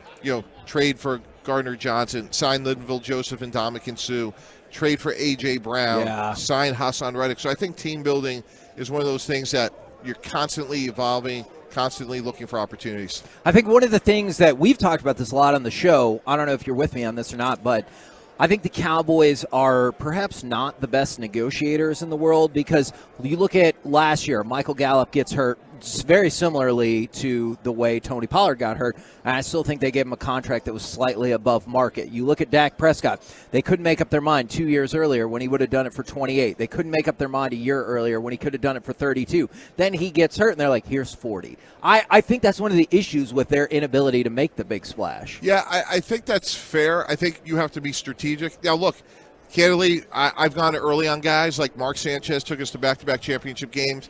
We extended him. That didn't work out. Yeah. So it's not always perfect. Like some of the best moves I made was going after guys like Santonio Holmes, Braylon Edwards on one-year deals. Great. The extension, not so great. So it's not a perfect science. When you're talking about Mark Sanchez, I'm kind of curious about, not that you would take anything for granted, but back-to-back AFC championship games, do you just think, oh, this is the land of wine and honey for good? Like, we're just going to hang out here. Well, I think it's the same reason you want to extend Dak Prescott right now. Sometimes, look, I just covered the Senior Bowl for ESPN. There's 0 quarterbacks that were there. And then, you look at C.J. Stroud, Bryce Young, maybe Will Levis. There's just not a lot of alternatives, and there's 14 teams that need a quarterback. If Dak Prescott was a free agent today, he'd make a lot of money. A lot of money, Kevin. And he's already absorbing a lot of money out of the Cowboys cap. And we know they're going to extend him because that's what they do with their cap all the time. His cap hits the next 2 years are massive, so they'll extend him to try to smooth it out. Who was I it we believe had that. on yesterday that was like, oh, yeah, Jerry Jones loves to push money down. Like the Cowboys love to say we have levers in our contracts. Yeah. Urlacher. It was Urlacher, yeah. They love to just push money down the road, and then eventually it's going to catch up to them. But even the process of the conversation that's been going on this week where the Eagles were saying, we thought that if we go for it, it's better for us than just staying in the middle. And Jerry's like, we kind of like that place in the middle. But at some point, there has to be that go for it approach. Yeah, and I think that's all within a context. So to be OBJ is a high risk. Now, again, it's easy for me to sit here and say that because I'm not in there negotiating, but if OBJ wants a market deal, I would tell him, that's great. Congratulations. Go someplace else. Yes. We could protect your upside, but because you haven't played now in over a year and a half, we got to make sure that, you're still the same player. How often did you run into people in negotiations where you're like, this is not a number tethered in reality. Like, what are we even talking about? Yeah, that's like saying like "F you" with a smile, basically. yeah, pretty much. Yeah, I would usually I would say like congratulations. You know, if you could get that, you should go get it someplace else. And then you get the call back. Well, we'd be curious to see what you have in mind. So my question for you is, we heard kind of on OBJ that the Cowboys were really close to signing him, and a couple things went wrong with the training staff. OBJ might have been not the nicest and not the most receptive to the training staff. When we hear things like that, do you ever, as a former general manager, when you were doing that, go, how the hell did the media find out on how bad that this situation went when we were this close to it? Yeah, look, and sometimes someone else is going to control the narrative, but I would have brought OBJ in and said, hey, look, like, we are partners here. Like, we want to sign you ASAP, and every day we just want you to get a little bit better. And you come in, I want you to go to meetings, I want you to learn the playbook, and I'm sure you're working hard, and I'm sure you're rehabbing, but it's never going to be better than when you're within the construct of a team. And if he pushes back on that, that's a massive indicator to me because, you know, players like someone him he's iconic, he's great, but it's 2022. You got a really bad injury. No one else is signing you. Like, we should really try to get this worked out. Yeah, no, that's Go great. ahead. I was just going to say that's a great point. Do you still keep up with what the Jets are doing, like kind of like how they're configuring things? Yeah, I try to keep up with all 32. Well, and I was just like, I didn't know if you kind of had a soft spot in your heart for them, like whenever guys move on. It's Kaylee. I root for people, and like, you know, guys like Dan Quinn and Brian Schottenheimer, and, you know, countless people throughout the league. You know, I have a lot of great friends, and you know, it's cliche-ish, but I root for people. Okay, and that is which is very different, Kevin, for how I feel fans are. Fans root for the laundry. That's always been my approach, is that we root for the laundry, not necessarily the people in those And you know, my approach is, once I left, I would have wished for them to fail. Just in the short term, I'd have been like, you got to see what's really up. So the true answer would be, I would tell you that after a beer. Okay. You know what Coach Parcells would say? You know, one's too many, 20's not enough. I guess I can't understand that, but I understand the sentiment. Is people have been saying this might be maybe not the most evenly matched Super Bowl of all time, but in some time. Do you view it that way? I know the point spread's pretty close. The analytics say it's close. Do you view it that way? Yeah, here's a remarkable statistic. All season long, Jalen Hurts has thrown the ball 22 times in the second half when he didn't have the lead. Wow. And that's where, if I'm Kansas City, I'm doing anything I can to win the first half, because if I win the first half, not saying that he can't, but we haven't seen Jalen Hurts have to throw from the pocket, and I think that's Kansas City's best opportunity to win the game. And you know, Patrick Mahomes, give him 45 seconds. We'll figure it out. Yeah, absolutely. I didn't want to go back to your nachos situation because I resemble that comment. My daughter loves nachos, so after school every day I make nachos for her, and I say, "And what's the rule?" And she said, "His dad always gets a nacho." So one for you, one for me. That's how Lucy is with me. Yeah, we call it the dad tax at my house. Yeah, exactly. Does she always say it's sad like that? No, I said it's sad. Okay. No, she always is like, "Daddy gets one, always gets one." And I'm like, "Yeah, thank you very much." Is there a topping that doesn't go on nachos for you that you would not eat that because it has maybe a black olive on it or a jalapeno? I'm not a big jalapeno guy, but I can work around it. Okay. Yeah. I actually think, oddly enough, black olives are delicious. I know I don't like anything, but I really like black olives. What Coach of the Year? I kept saying Dave's is that guy. Did he really change? Was it culture or was it something else? Hold on. And what do you think about that nickname? That's Dave said in his introduction to the staff, the whole like HR and everything. He said, "You can call me Coach, you can call me Dable, you can call me Daves." So I've been calling him Daves ever since. And I can't call him Daves whenever they lose, but I can call him Daves whenever they win. And he won, so he's Daves again. Yeah, he's a problem solver. I'll tell you guys a quick story. Somehow they found out, him and Shoddy, that Brett Favre liked crossword puzzles. So when we traded for Favre at the Jets, the first installation Brian and Shoddy handed to Brett was in the form of a crossword puzzle. And I thought that was the essence of great coaching. Wow, I like that idea. That's a great approach. And they're about to get the next Packers quarterback, too. Oh, yeah, that's right. What do you think about those ideas and those rumors about Aaron Rodgers bouncing over to the Jets once he does his darkness retreat? Yeah, exactly. Where he's probably eating nachos and drinking. For sure. Full circle, man. Full circle. Yeah. look, those three, and I've been part of it, those 3 team transactions are really hard. We just spent 10 minutes, guys, talking about signing player X or player Y and how hard that is. Now you layer on top of that a team-to-team dynamic. It's really hard to get done. I did want to go back to Schottenheimer with you a little bit. We're all a little concerned. We don't know. One of the things is, what's he ever done that's really good? And you know him. You've seen him work. What are we getting from him? Not being a consultant with this offense. Yeah, like my perspective, you're getting a great winner. He took a rookie quarterback with Rex Ryan, and we got to back-to-back championship games and beat Peyton Manning, Tom Brady, and Carson Palmer on the road. So I think you're getting a phenomenal coach. All right, and if it doesn't work out, we can bring you back and hold you to account for that. Oh, only if you provide the adequate, nachos. Nachos, yeah. They will be delivered. We have good trust nachos me. in Texas. And there's no dad tax. They're all for me, just for the record. Absolutely. Okay. Are you a flat nachos guy, or you prefer the ballpark style that you grew up with? A little bit more ballpark. Oh, he's a man of the people. Yeah, man. I like it. Well, we appreciate it All right, very, thanks, very guys. much. Lots Good of fun. sir. Okay. There you go, Mike Tannenbaum right here on 105.3 The Fan. Coming up next, mulleted Dallas Stars fans, the NFL Hall of Fame in the Marriott. Do any of these entities deserve Forgiveness Friday? I'll give you a hint. One of them doesn't. Do you? 877-881-1053. We'll do it next right here on The Fan. Blasting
This segment of the KNC Masterpiece is brought to you by Frankel & Frankel. There's a reason you need a special license to drive a big truck, so companies that hire drivers and put them in a big truck should be held accountable for what happens when one hurts you. Frankly, you need Frankel & Frankel. That consultation, it's always free. Visit truckwreck.com. By Hockenbach. And now a 2-on-1.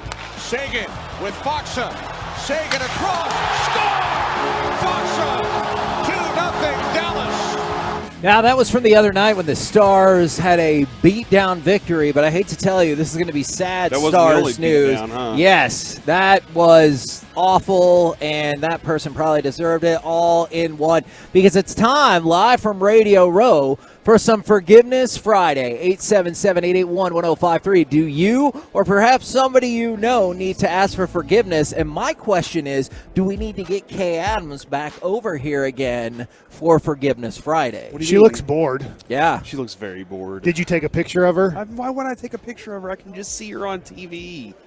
Mike, Oh, come on. please. I'm not like that. Okay, so you wouldn't want to talk to her Take again? a picture of her right now, Nah, please. why? Don't. And then Why? when you go home and you're laying in bed with your wife tonight, my gosh, please don't finish this. stare at the picture and just see how long until Adrian goes, "What are you doing?" So- and just go, "I'm just staring at Kay Adams." So you know that goodie bag that Yeah. I need some forgiveness, guys. Hit the You music, do. Joey. You do. So I did tell Adrian yesterday that my friend Kay gave us a bag of candy for the kids, and she was like, "Oh, your friend Kay, huh?" And I was like, "Yeah." And then later I was like, "Lucy, look at." We're on FaceTime. I'm like, "Lucy, look at all the candy that my friend Kay brought." And Adrian goes, "Yeah, Kay's going to be your new mom if he doesn't shut up." Oh, my gosh. So- He wishes. Yeah, there's no way. I can convince her to do that. No way I can convince her to do I'm that. kidding. so. I'm kidding.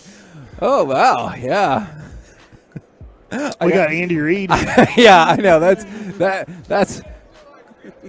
See, Are you She- doing they okay, might be. Kevin? They might be No, on the that's, cam. Are that's, they that's why I was surprised. Are they I was on like, the- hold on, that's not, yeah. Give him a And so cheeseburger. We were having fun times. Here's that. They're on the. He's on the Twitch Hey, and YouTube and Hey, everything. number one hot seat right Yeah, here. tell Let's everybody just what's go going ahead. on, dude. Yeah, Andy Reid or It's not. It's an not. impersonator Yes. is what I Yeah, but assume. he's pretty famous, man. He looks really That's some like significant Andy fame. Reid. Is all right. Forgiveness Friday. Corey has already chimed in. I think this Dallas Star fan needs to be part of Forgiveness Friday. really? Why? I'm going to go ahead and go on a limb and say I'm not going to give him forgiveness because did you see? I know you saw the Stars fan. Oh God, yes. Beat the mulleted, Yeah. the mulleted Stars Jamie Benn jersey wearing or sweater wearing fan who got beat down by the unnamed fella in the black shirt. Did you see that he was on the Bally's show? They showed him in the concourse take off his hoodie and then kind of wave his hair around. Yeah. So, like, he was on He the gave broadcast of, like, yeah, look how cool my haircut is. And Oh, then, obviously, no, we don't know no. if it was 10 minutes later, an hour and a half later, that obviously it's not on Bally's watching the game, that he decided to talk trash to somebody and forgot that, hey, that person can punch you for saying that. Yeah. So here's my question about something like this. How do legalities play in with stuff like that? Is that dude now a public figure because of a TikTok or Twitter video? Well, I was Like- I thought you were asking about the guy in the black shirt for assault. Yeah, that's where I'm going with that too. But I mean, aside from the assault part of it, because he did hit him first. Yeah. No, he did. And that is a significant part of that. You add to that, is there slander involved? Is there libel involved with these guys? And I don't know. It depends on what you say, of course. Yeah. But if you just I'm going to tell you what happened in the incident because it's on video. So, Yeah. I'll be free and clear. What you say from there, that could be more complex. This mulleted fool was running his mouth to the guy in the row right behind him, and then he said, "All right, then." Stay the F up there, because he invited him down to his row as if and then I think the guy, well, it's like, I could just punch you from right here, because then this dude used the N-word, and right when he did, the guy in the black shirt just BAM! bam, and then he knocked him down at least 3 times. Yeah. Because that stupid dude, I keep calling him kid. He might not be a kid. He tried to get back up, and then that dude knocked him down again, and then he tried. He was fighting multiple people from up high with with one hand. They were probably all sick of listening to him. And then he tried to get up in the row, and the dude pushed him down again. It was amazing. That dude got beat down. Joey, please tell me you saw this. Oh, I absolutely did. It was honestly awesome to see that guy just get rocked. Yeah, because the girl with him decided, I'm going to start throwing haymakers as well. Sure that was the girl? Yeah, was it not? It was. Okay. Oh, okay. Right. And he just took on them both. Yeah. He just took on them both. There you go, man. I guess that's the way to do it sometimes. Yeah, the camera moves quickly. I thought it was a woman. If not, I did not mean to slander that person. I just thought perhaps it looked like a woman. Jamie Benn say, hey, don't wear my jersey anymore? Does that get thrown out there? Yeah, he was like, hey, if you say racist things like, how about you not wear my jersey? Yeah. I don't even know if you're like, I still support the team. He might even be like, I don't want I just that like either. if you're watching on Twitch or YouTube during the segment, Your turn. Corey put his hands behind his head. I've and been all I could doing think that of all day. Is like he was pretending he My was feet naked are propped up. and showing Kay Adams my like, God. gosh. do you see this body? Oh, This my is what you could have. I'm going to lean back and I'm going to kind of put myself out there for you. Oh my good, that is And if so you graphic. if you could take this right here, Kay, what would you do with this? Uh-huh. Is that what you're doing? Is that what you're kind of to no, try? I'm tired. And so then I'm you just put kinda your relaxed. hands in your pants. I have not. They're in my What? pockets, Mike.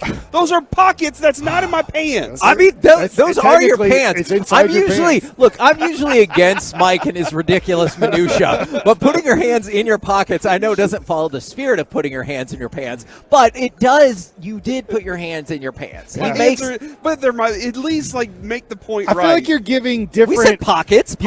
You're giving different poses to Kay to see like, what works. Like you did this for a while. You put your hands over your head. I have been sitting like this all morning. Flex the biceps. Don't do that. I looked over at the sleeves. I have long biceps. sleeves on. I'm not trying to flex off my biceps. And then you're like, you know what? Maybe this isn't working. Maybe hands in the pants will work for her. You know, hands on what the would be back your of the third head pose? is- Right now, if you're on Twitch or YouTube, you're going back to pose 1. Pose 2 is hands in the pockets, I will say, just to be nice, that they weren't all the way inside your pants with no underwear. Now, what would be your third pose right now that would maybe attract Kay Adams to your body? Oh my gosh, is he standing up for this? Let's see, he's standing up. I think he's gonna. Please don't do what I think you're gonna do. Kay, I'm seeing if Kay's Oh, okay. looking. She's Is engaging. that a good one? Yeah, I was you like, know is what? that- Yeah. Does that I work? thought he was gonna. I thought he was gonna put both of his feet up on the but- chairs. Is this But what what Naked you should Tuna do- did? Please stop What what you y'all are should doing. do is Please stop do what this, y'all are like doing. you're doing right here. I'm gonna But die. then just kind of. Please then just kind stop of put your hand- what you're doing. This is the Kevin, get it worst together. moment. Slowly. Joey, Slowly. this pelvic is, thrust. this is the While worst you're- moment of my life. Just kind of, and then every once in a while, chest up. you just It's lean just kind of back like, I'm slowly. stretching out my groin, hamstring area. Why are you doing that right next to me? Oh my gosh! I was. Does that work? I was Really very trying concerned. to lean into the stretch Yeah. here, you know, and really trying to Maybe, get the. maybe put your hands on the table flexors. and just like, I'm stretching out my Mike hand. is leaning over on the Gotta get these table. glutes taken care of. Tim, please Yeah. don't do what they're doing. Just sit in your chair. Don't, because another host might come by and just be like, "Is that what we're doing?" And I might be done. Well, I think really- I think she's walked off Oh, anyway. where did she Mike. go? Yeah. She's coming But into we're like, our "Hey!" area. She's coming into our area Hey! now. She saw what we were both doing. No. Yeah, if she comes over now and she goes, "Hey, I saw y'all doing weird stretches on your chairs. I thought I would join you." I'll concede. You know what would drive me nuts? She walks over and she's like, "Mike, I saw you stretching, and I just could And not." then resist." I go off with Kay, and it ruins your whole plan. Well, there was no more plan. And it Mike. ruins my whole marriage.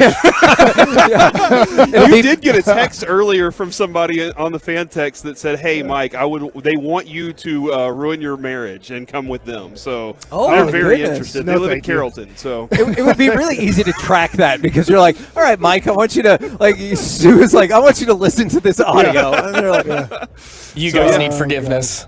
"Yeah, Joey." brought up a great point. Y'all For need forgiveness stretching? for that. All I was doing was sitting, and then I stood up to stretch, Kevin. I think we should try to get her back on the show for She's this. very busy. Shenanigans. She's a very busy She's woman. been talking to She's people been on this stopped. wall. Now that we know her, we know how much this is irritating her inside of her brain. Is Yeah. that people keep stopping her and talking to her? Yeah, because she's an introvert, and it's and that's the You know, personality. I'm she kinda wants like a that. one-on-one with you. Oh my gosh, Kevin, you got You to want- do something. Here. Okay, more. I got. How did Mike ever get on radio? You know what? I think about that sometimes. I really do. I've told Mike I think about that. Are sometimes. you not entertained?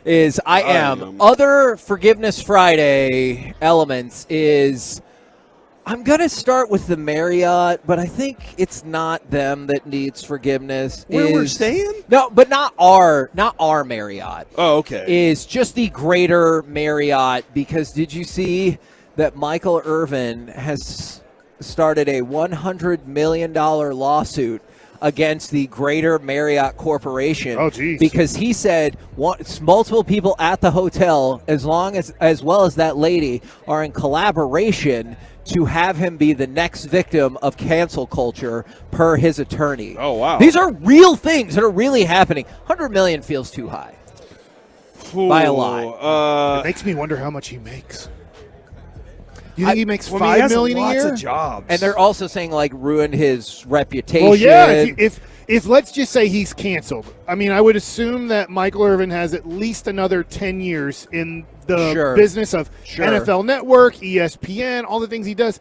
Well, let's just, I think this is a high number. I don't know everybody's salaries, but let's just say he makes $10 million between the NFL Network and ESPN per year, which might be a little high.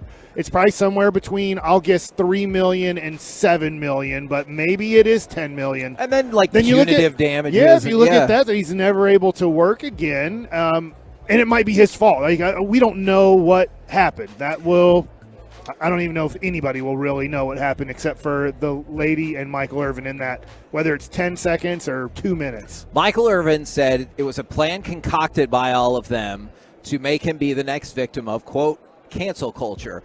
And I believe the lawsuit says rash and thoughtless actions can have severe consequences. Marriott apparently did not appreciate these simple truths when, in a rush to judgment, its employees and management inaccurately and inflammatorily accused Mr. Irvin of misconduct to the National Football League. So now he's saying they went to the league or their affiliates and partners and was like, this is what happened. Okay. Well, I still am interested in the facts of it all. You know, beyond that, what one side said, what the other side said, and where that all comes to a head together. Because, man, I mean, listen, man, we know Michael, and this is one of those situations that happened with Derek. You're like, how can you be honest about that guy if you're friends with him?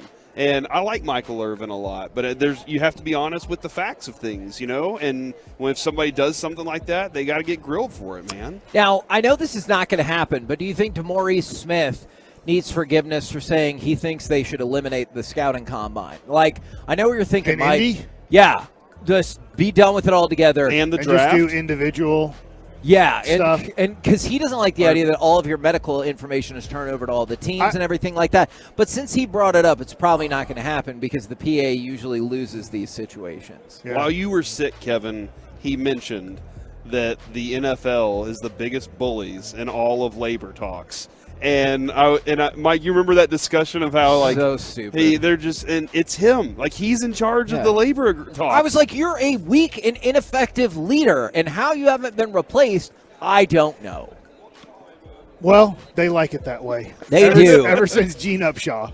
They like getting it taken. And to they've them. had other people step in and say, here are the who was the guy that wrote the checks to everybody and was like, this is what you've lost out on. And they were like, pass. Yeah. We'll take the guy who doesn't get stuff done again. Yeah. I have a please forgive me. Oh, yeah, sure. But not from me. I was with you yesterday. Yeah. It is oh my gosh, 1 p.m. over here. We get off the air 1 hour earlier here. We go over to the NFL Experience, Yep. and I thought, look, I went Wednesday. I couldn't believe it, but I was there from approximately 1 to 2 p.m., and nothing was open. And so yesterday, I'm like, they said it would be open on Thursday, so let's go over there.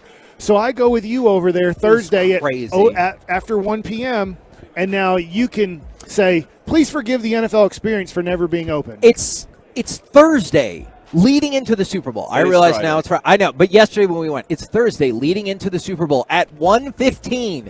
So it's not like we went Monday at 7 a.m. and they're like, hey, we're still setting up. It was not ready. Like, there were elements that were ready, but none of the trophies were out, and it wasn't open to the public. It was me, Mike, and maybe, 15, 20 other people in the entire building, and it wasn't open to the public. And I just didn't understand, do they open at 3 o'clock? Why? People clearly are going to make a travel week out of coming to the Super Bowl. Why not be open all week, most of the day, for people to check out? So I don't know what the official hours for that place is, but I asked today what time does it open up at, and they said 10 a.m. When we go to break and what's coming up next, I'm going to go walk over there and see if the NFL experience is still closed to the public.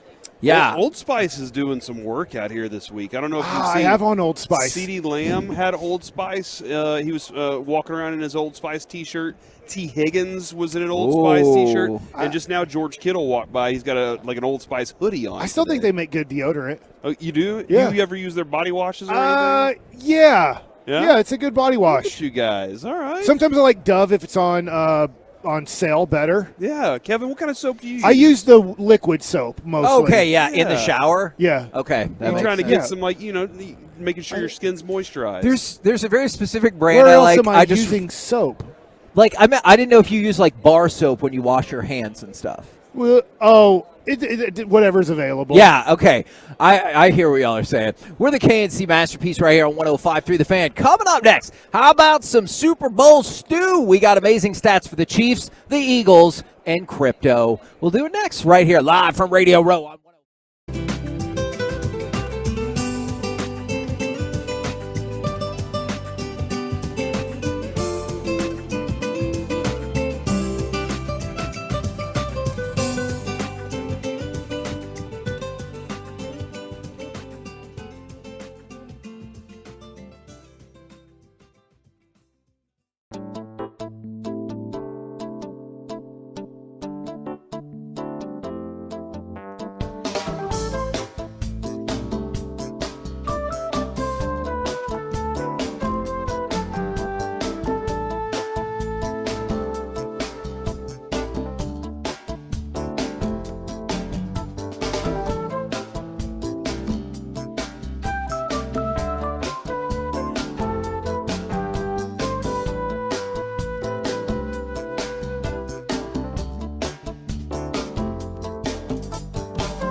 Masterpiece is brought to you by Classic Chevrolet.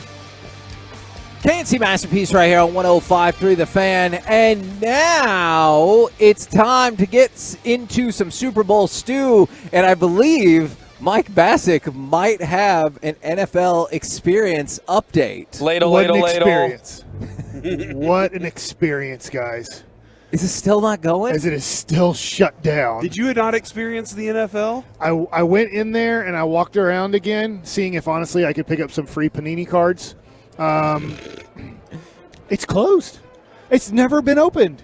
What Literally, is happening it is over there? Friday. It is 10:43 right now here, and it's not. I don't know when have they ever opened it. Maybe they're opening it up at. Do they open at a certain time? Do they open later? I guess maybe they don't open up till 3 p.m. or 5 p.m., but it didn't look like they were about to open yesterday. It didn't hey, get ready, we're going to turn on the lights. Okay. All of the lights. This is so weird. So it looks like it opened at noon local on Saturday, 10 a.m. on Sunday. Then their hours Monday, Tuesday, and Wednesday are to be announced, and then they don't open until 3 o'clock today. That just makes no freaking sense to me. It really doesn't. Well, and yesterday, Kevin, that concert that I went to was part of it, but it was on a completely different area. It's not the same thing, but they were open. I think they started opening at 2 o'clock. So I don't know. Yeah, 5 or 6 miles away. It was 1 mile away from our hotel. Right, but 5 miles away from kind of Yeah. downtown where we're at right now. But I've seen, I don't know if y'all been while y'all been on the train or anything, if y'all have noticed other things set up around the city where it's Right. this is this very specific thing that's happening right in this location that is not connected to it, but it is connected to the whole big thing. So they did strategically plan around the city, Kevin. Now, I have a bunch of interesting facts. I don't know if it's let's too. see. We'll Yeah, see. don't oversell it, Probably Kevin. not amazing. Is the Eagles led the NFL with 70 sacks this season. The Chiefs were second with 55. Combined, 125 regular season sacks, the most ever combined in a Super Bowl. Wow. All right, so that means that nobody's going to be able to have any offense in this game. Oh, so take the under. It's going to be all sacks. Okay, interesting. Now, Or, Kevin, maybe there's so many safeties because of all the sack fumbles. I mean, you can have the most safety-filled game in history, and it makes it 10-8. Yeah. And so I don't know if that's the way that we're going to get there. Now, also, Patrick Mahomes, he's the youngest quarterback ever to be in his third Super Bowl. He and Jalen Hurts combined to be the youngest quarterback tandem in Super Bowl history. So a lot of barriers, and obviously it's already been brought up, the first ever two black starting quarterbacks to go head-to-head in the Super Bowl. And so there is interesting factoids across this entire game. Now let's talk about... Give me a Miles Sanders factoid, Kevin. You got one? His mom's probably here rooting for him. This was the first time since 2 years ago he had more than 0 touchdowns in a season. I will say That's a fact? It is a fact. I will say what's cool about the black quarterback situation, Yeah. that we have 2 starting black quarterbacks in NFL history for the Super Bowl. I didn't even realize that. Now, I realized it earlier last week when they brought it up, and you just brought it up here on the show. And I think that's good that we're not even recognizing it as a deal. It's just a thing that you're happens because they're so good. Oh, okay. I didn't know. I just figured recently, there's a whole bunch of good black quarterbacks in the NFL that 2 are meeting in the Super Bowl. It's that's cool, but it's also cool that maybe we're not, oh my God, can you believe? Yeah. I get what you're saying. So- I do. Now, Patrick Mahomes, I feel like he's pretty good, right? He's the best. Okay, Patrick Mahomes Please win. led the NFL with 5,250 passing yards. If he wins, or the Chiefs win on Sunday, he'll be the first player in NFL history to throw for 5,000 yards and win the Super Bowl in the same season. So not that he needs more bullet points to go on his resume. I don't probably think he's already a Hall of Famer. He could not even play in the Super Bowl, and I think his resume is good to go, and he's already a Hall of Famer. That's insane, man. That is insane. But I'm sure he's looking for, I could still be the best. He'll never be Brady, We'll see. Okay, You think that dude can get to 10 Super Bowls or He- 11 or whatever? LeBron did. Hear me out, because I don't So understand he's going to have to jump teams. how some metrics change. I think we're going to talk about this next week, like which GOAT conversation is the most complex, because it's weird because people are like, oh, Tom Brady is obviously the best. He has 7 Super Bowls. And you're like, okay, but then how come in basketball people respect and appreciate and think Bill Russell's really good, Right, yeah. but nobody in basketball, well, not nobody, but usually people don't go, well, Bill Russell's obviously the best. It felt like 11 was the bar, and then Jordan reset it at 6. So I wonder if, like, Brady will be the Jordan bar. whenever people started caring about basketball more, though? There was 100% a giant lull for them. I wonder if, like, Mahomes could win, let's just say 5. And then 5 Good is God, the new. that's so many. I know. That's so many. But what if 5 became like the new barrier, and Bill Russell and Tom Brady were just like a thing that existed that you're like, well, I mean, I'm obviously not going to get to that. Yeah, no, And- maybe so, and especially the amount of, like, how quickly he breaks records, because like he's on pace to break a ton of records at this point. That is true. Now, how many quarterbacks? Because Jalen Hurts is 32. 24. That's too many. Well, they also have backups, Mike. Okay, still no. How many quarterbacks under the age of 25 have won a Super Bowl? Because Jalen Hurts is 24. 2? Patrick Mahomes. That Patrick is Mahomes. correct. I'll tell you what. Was Troy? Yeah. No. He was drafted in 89, probably at 22 years old. So he probably like won at 26 was his first one. I think you guys can get this. Roethlisberger? That is correct. There's one more. How old was Russell Wilson. Ooh, that's it a was good not. guess. It was not on that list. Incorrect. Joe Flacco? What do you mean not incorrect? I said he wasn't on the list. Oh, Kevin. Yeah. We were throwing out names. You don't say incorrect to He's us. better than Joe Flacco. Okay. I don't know if that counts as a That hit. stinks. Like, we've limited it now to 53 quarterbacks. It has to be recent. I would assume recent. He's making a face. I think that's fair, but you told me not to say. Most recent. Who's the most Would it be recent? in the last 20 years? Yeah.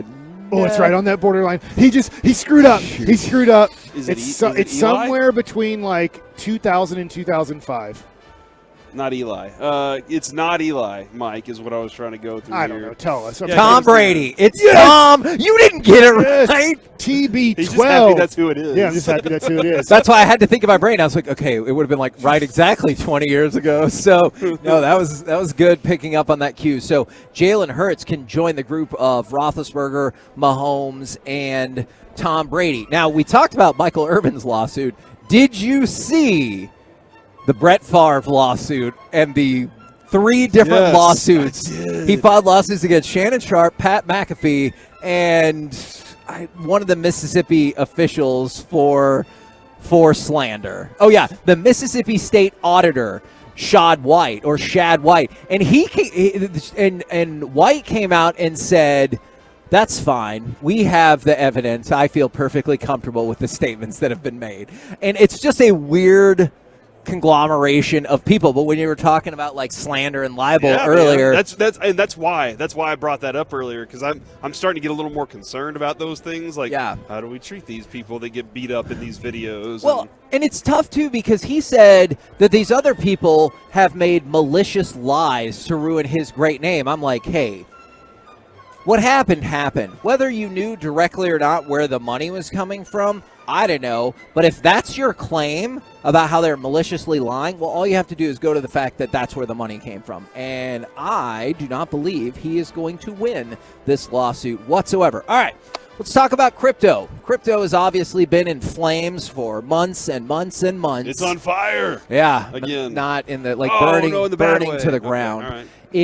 So Fox sold out its Super Bowl 57 advertising between $6 and $7 million per 30-second commercial. However, to the New York Mets. it took 4 months to sell because of the crypto collapse. So all these crypto they places had to drop out? bought advertising last year that didn't this year. One crypto firm sold its 30-second ad back to Fox, and another backed out of the verbal agreement before officially inking the contract, because they are, like I said, it's in shambles And right now. NFTs took it all over. Like, man, NFTs, we're doing so great. No, NFTs are down like 90% almost across the board as well. Well, you know what they say. What's Crypto.com arena still exists, so. Yeah, for how long? I don't know.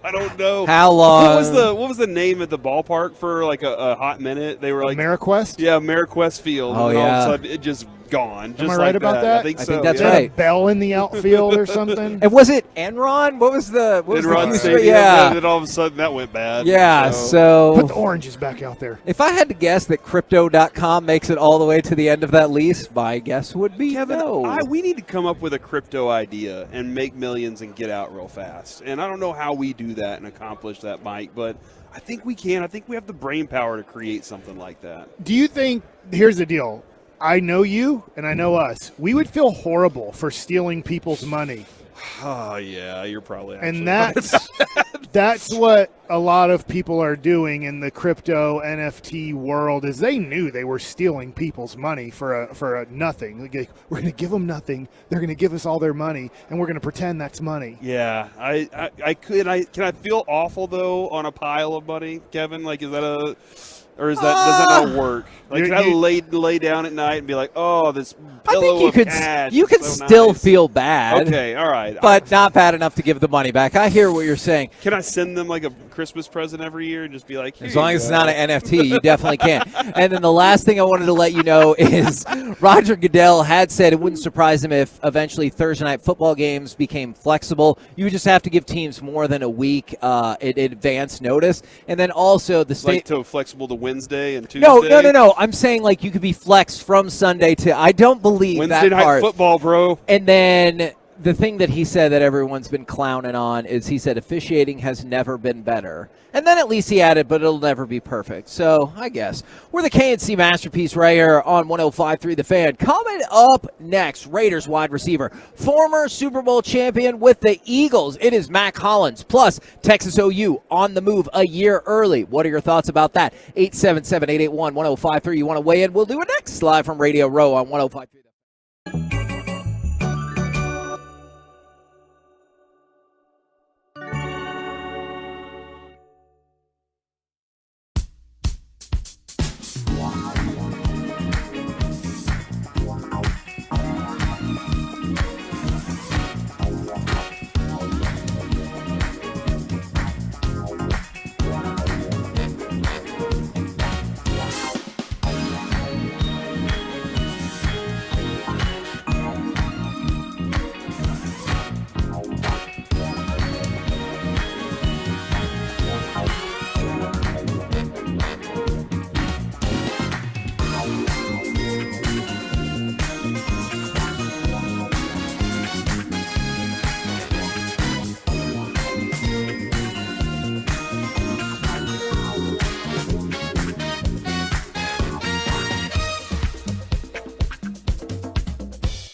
KC Masterpiece right here on 105 through the Fan. We're live here on Radio Row, where awesome things keep happening. As we just had a fan, I don't know if he wants me to say where he is working with. Okay, I didn't know if you wanted me to say, but he's part of the Subway activation out here. But he's Hey, I got this, Kevin. If he wants to eat fresh, we know where he can do that. Absolutely. Right? You know, wink, wink. I definitely get it. That was much more subtle than I would have. Yeah, okay, that was good. And they have amazing stuff going on with Tua, and they got a trivia booth. They're giving away Super Bowl tickets. But he lives in the Metroplex, and he was like, hey, I'm a big fan of y'all and your station, and I just wanted to swing by and say hello. And I just thought, that's super cool. That's happened a number of times this Yes! year, by the way. That's been really awesome, is to see how many Tolos are out there in the industry, or even just kind of floating around out here, man. This has been a really cool part of it. I did get seen last night at the concert. And I was like, this is not Tom Thumb. How does somebody know who I am? Oh. Yet there we were in that moment. Celebrating Jimmy World together. And the Gin Blossoms. Just having a great time together. Somebody took a picture of me at IHOP through the window. I was freaked out by it. That was me. I took that picture of Kevin, have you seen the picture yet? I guess not. It's Broadus and Mike sitting across the table from each other at IHOP. And I was walking by to go to the concert, and I look over, and they're sitting down to eat. And I was like, this is a great photo. And now somebody put the faces on that classic painting of the cafe where the little people are sitting there. So it's fun, man. I thought it was a good picture. Go retweet it for me, Kevin. Okay, I hadn't seen it at all, so I absolutely will tweet it out or retweet it out for you. Okay, right now on the #1 hot seat, we bring to you Mac Hollins. And you've got Vanessa with you today. Is that correct? All right, absolutely. I think we might need to pull his. Okay, we got it. Yeah. All right. So, first of all, thank you guys for joining the show. Both of y'all. Really appreciate it. Can you tell us about how you got involved with Special Olympics and, like, kind of how we went from there? Yeah. So I have been involved for basically my whole life. Like, I had a Special Olympics athlete in my neighborhood growing up. Had a teammate whose brother was a Special Olympics athlete in college. So I've been doing stuff with Special Olympics for a little while. And then I think the real, I guess, becoming a champion ambassador and all that happened when I got in the NFL. Started doing Radio Row, interviews and stuff with athletes, and it's really blossomed from there, and it's been amazing. It's been so great to meet. Like, we got a gold medalist that medal's nice. You know, like, there's Thanks. It's a very rare thing for me to say I get to do. Can we pretend like we don't know about your success in the Super Bowl because it hurts us a little bit? Yeah, we can pretend. Okay. Okay, he probably didn't win a Super Bowl and wasn't with the Eagles. Yeah. None of that probably happened. Never did. And the Eagles definitely aren't back in this Super Bowl, too. So don't worry about it, Dallas people. Well, I think we appreciate it a lot. I mean, I'm sure everybody does, but we do charity work with an organization called My Possibilities, who have done work with Special Olympics, and every year we do a marathon show of 14 to 15 hours the day before Thanksgiving to raise money for them. So as soon as we heard that y'all were doing stuff with Special Olympics as well, we were like, well, hot dog, let's freaking go. That's amazing. Because otherwise we would have shunned you because of the Eagles pass. You get it, right? Yeah, I get it. Okay. Yeah. It's tough when other teams have success and we always top out at the divisional round. Right. So, I mean, I wouldn't say always at the divisional round. okay, at best at the divisional round. I see how it's going to be. That's fair. That is fair. At best at the divisional round. I'm going to take some deflection on this, and I'm going to direct it all towards, like, Kevin's a Duke fan. So y'all just have some fun real quick. Wasn't it a shame that they just canceled the Final Four last year? We were going to play. They just I know, wasn't worth it. We canceled the last game at Cameron Indoor for Coach K. We canceled the Final Four. Yeah. There was too much fan interest. Yeah. At least in my brain, that's how I remember it. I think it was something like that. Yeah. It was something like that. That's the only way I can cope. I mean, look at you showing up, like, checking all my boxes of sadness. It's like, hey, I won a Super Bowl with the Eagles. Hey, I went to North Carolina. And I'm like, man, this is so sad for me. Man, Jesse Holly, we frequently have him. He's a good friend of the show and the station. And he always said that it was the best run in that court, in that basketball court, whenever it's just guys showing up. Yeah. Did you get to see, like, some of that run that was going on those courts? It kind of faded a little bit in terms of those guys coming back and playing. But I was definitely there. So my roommate he was a quarterback for the football team. Messed up his elbow. Walked onto the basketball team. Was on the national championship team, though they lost last second. Yeah. And then was on the year after that.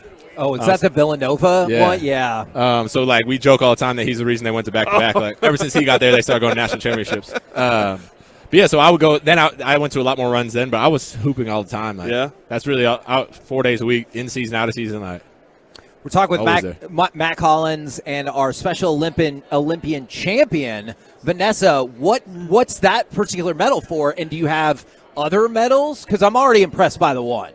This is the LA World Games 2015. In 2015 in LA, I was the only female on the team.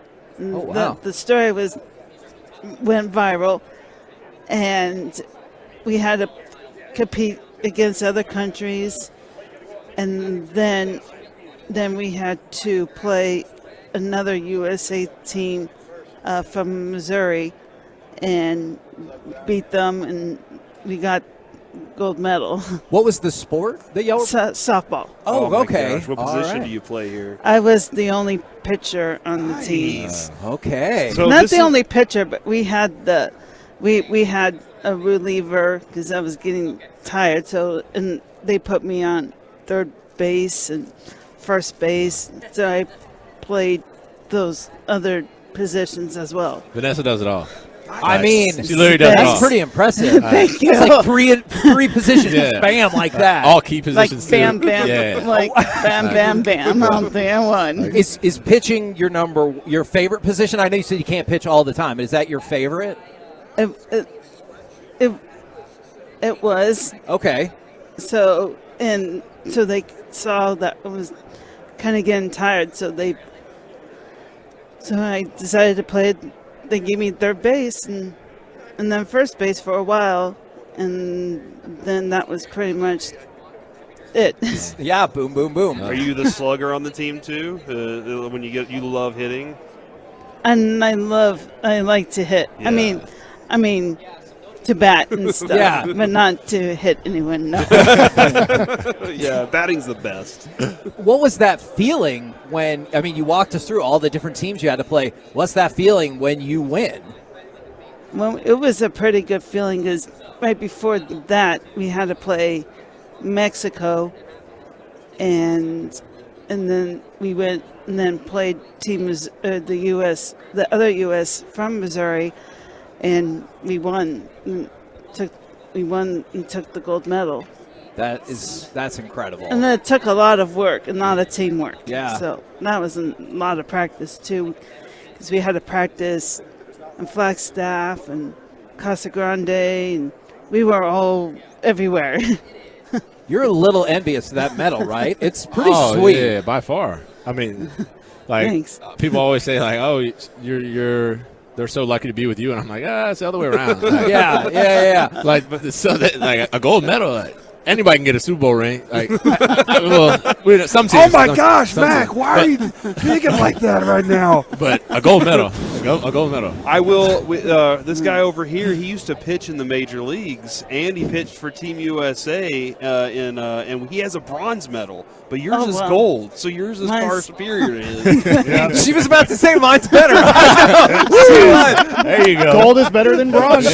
She stopped. She goes, mine's, that's hurtful. That's hurtful, so we stopped. Not more hurtful than what you said, though. Okay, so the biggest thing about the Cowboys that brings me sadness is all of us are at the age where we got to see him rocking and rolling in the 90s. My oldest son, he does not understand any of that. He's 18 now. And I remember when he was in elementary school, I showed him the newspaper, and he goes, why is it such a big deal? There's a big Cowboys headline in the top. And he goes, they won one and they lost one. So they're not that good and they're not that bad, just like every year. And I was just like, man. It's your own family getting I know. It hurt so bad. And so that's why I get why people don't like Cowboys fans. Because they're like, you guys talk about things from the 90s. I'm like, trust me. What else are you gonna talk about? I know, exactly. I wish I could have told you about, hey, well, we won the Super Bowl in 14 and 16. And instead I'm like, Des caught it, but, and it's just sadness overtakes you. Catch it though, right? Yeah. Okay. Okay, good. I'll agree with that one. Okay, I appreciate. I will give you that one. Somebody on our text asked, "Is that a Naruto Ninja Turtles mashup hockey sweater?" Yes. It is indeed. Woo! That's that one's intense. The right viewers there. are paying attention. Yes, absolutely. They probably turned your sound off when you start saying things about the Cowboys. Like, I still like the outfit. Yeah. They just don't want to listen to it. They're like, man, that's fire. Yeah. I can't mute. And so that's what they go back to. What's it like? I guess for you, is it surreal at all to be at the Super Bowl and the Eagles are at the Super Bowl? Like, what kind of memories or feelings does that bring back? Yeah, it's kind of wild because it's literally a very similar situation to how ours was. Second year coach. You had some injuries along the way. They were in the same the Eagles green. On the Radio Row, I was on the opposite side of we had our hour interviews. And when the team goes in, and it's it's real cool to see that. And I go back to those memories. I just saw Torrey Smith, and you see my former players, and you remember that, and it's a lifelong thing that you'll never forget. But it's definitely interesting to see. But I don't know who will win. It's cool to see some of the guys that I played with though, getting a chance to get another one. Is that inevitably then you're rooting for the Eagles because of those connections? I think I root for the guys. I never really root for any team. I probably won't even watch the game. Really?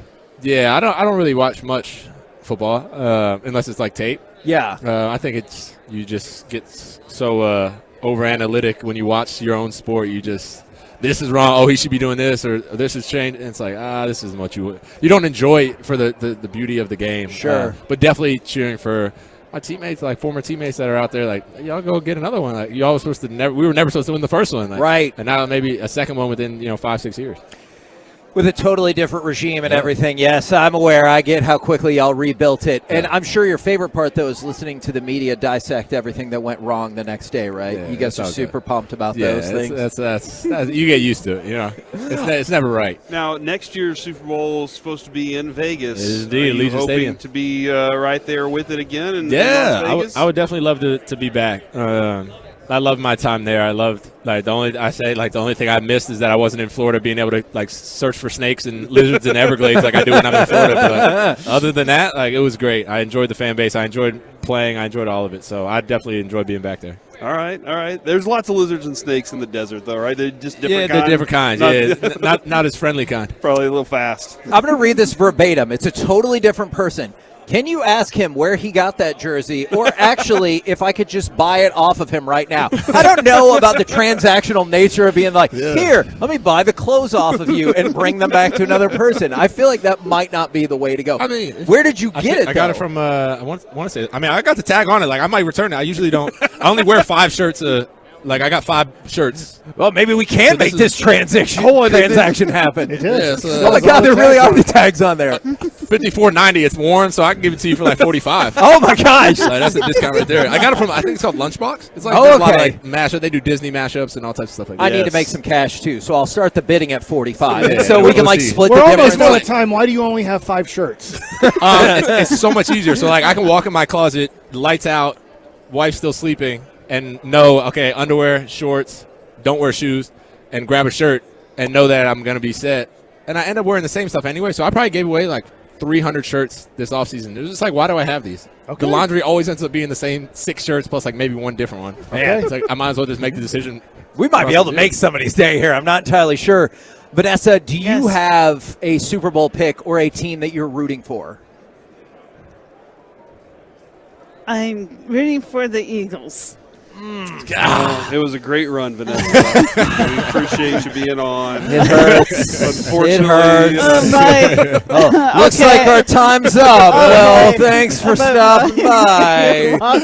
We're going to dub that, and she's going to say the Chiefs. We're going to make it. I get it.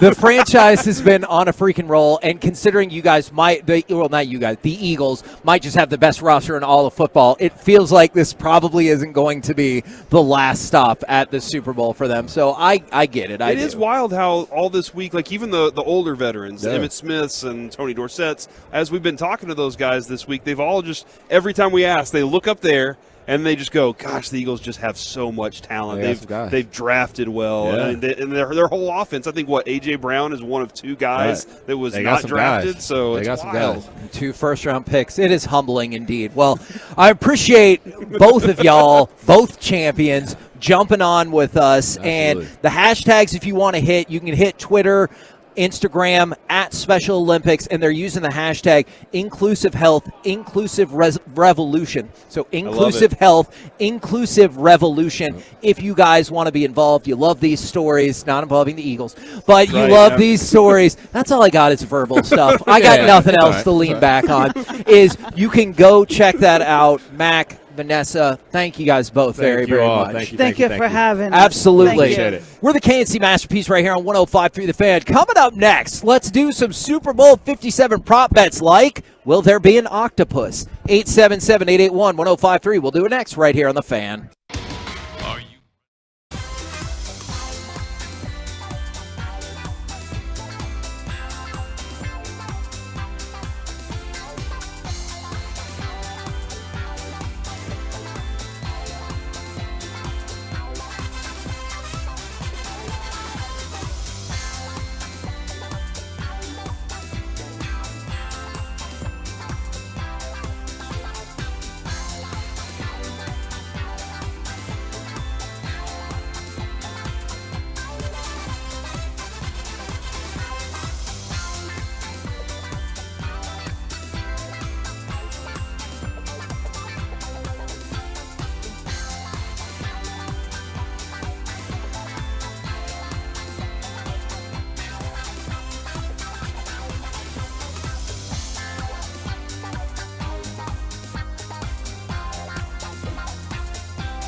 On the KNC Masterpiece is brought to you by Franklin Frankel. There's a reason you need a special license to drive a big truck.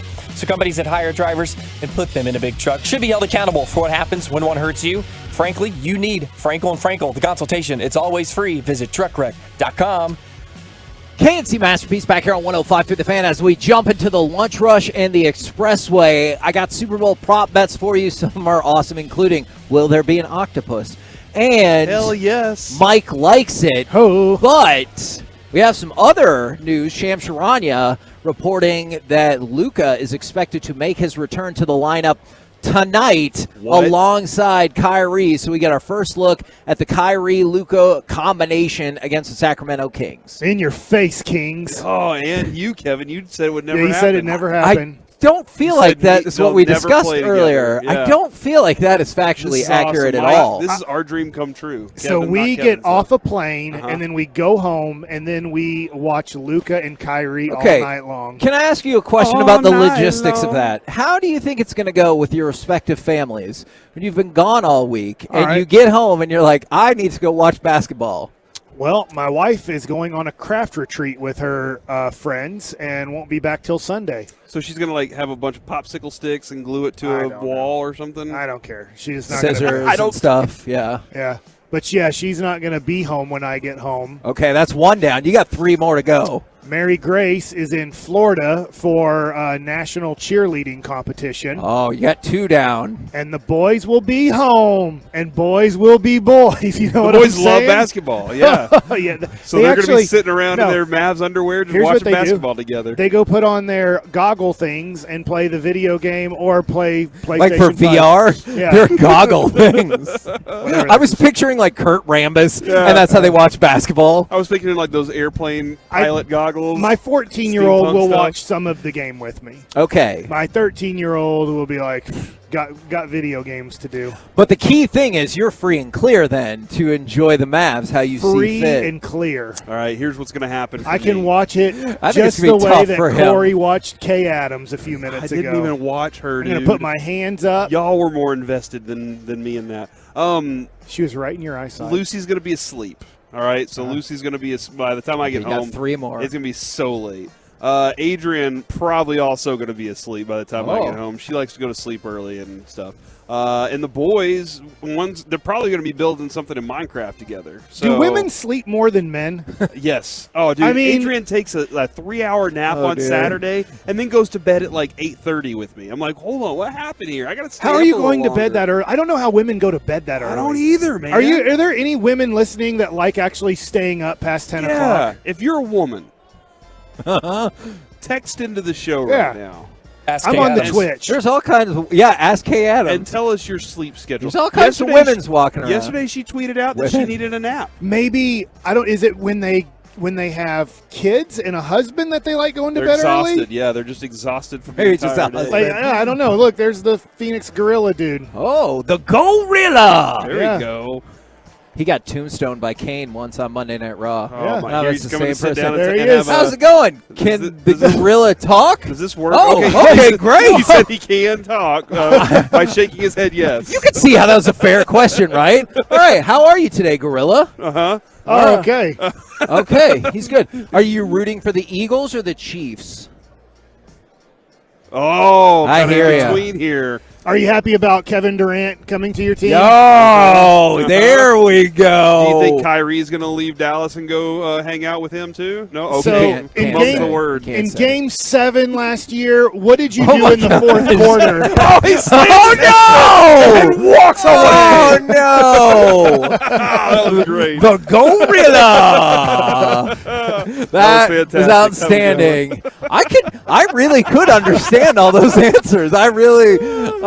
But yes, Great question, In Mike. case you're curious, was that a person dressed up as a gorilla who just slammed the headset? And we talked about the Mavericks beating the Suns in Game 7 of the Western Conference semifinals. The answer is yes. That is exactly what happened. I would love. I don't really want that to be damaged, but I would love to see the next steps for Tim if he's like, all right. So this gorilla came off and smashed our headsets, and I don't really know what to do. Thank God that's all he did. Yeah, that would be bananas. How did y'all? We're the KNC Masterpiece right here on 105.3 I do not The have Fan. 30 minutes of Mike Lights here. So you better find something else to talk about. No, I do. We didn't even get Is into that the thing I hold on. wanted to talk about. Okay, I have a question to you, Okay. Kevin. We've worked together for a while. Uh-huh. Is that the most famous mascot we've ever talked with? Because we have talked to the Connecticut Huskies mascot. That's who true. We said never got the chicken. He would not allow us to do the interview without his helmet on. That his was mask. crazy. We talked to that person, and he goes, I can't. I can't We do talked the to interview Jimmy like this. King, and he was not Mavs man at any point. That's right, yeah. he was like, I don't even know how that crazy got started.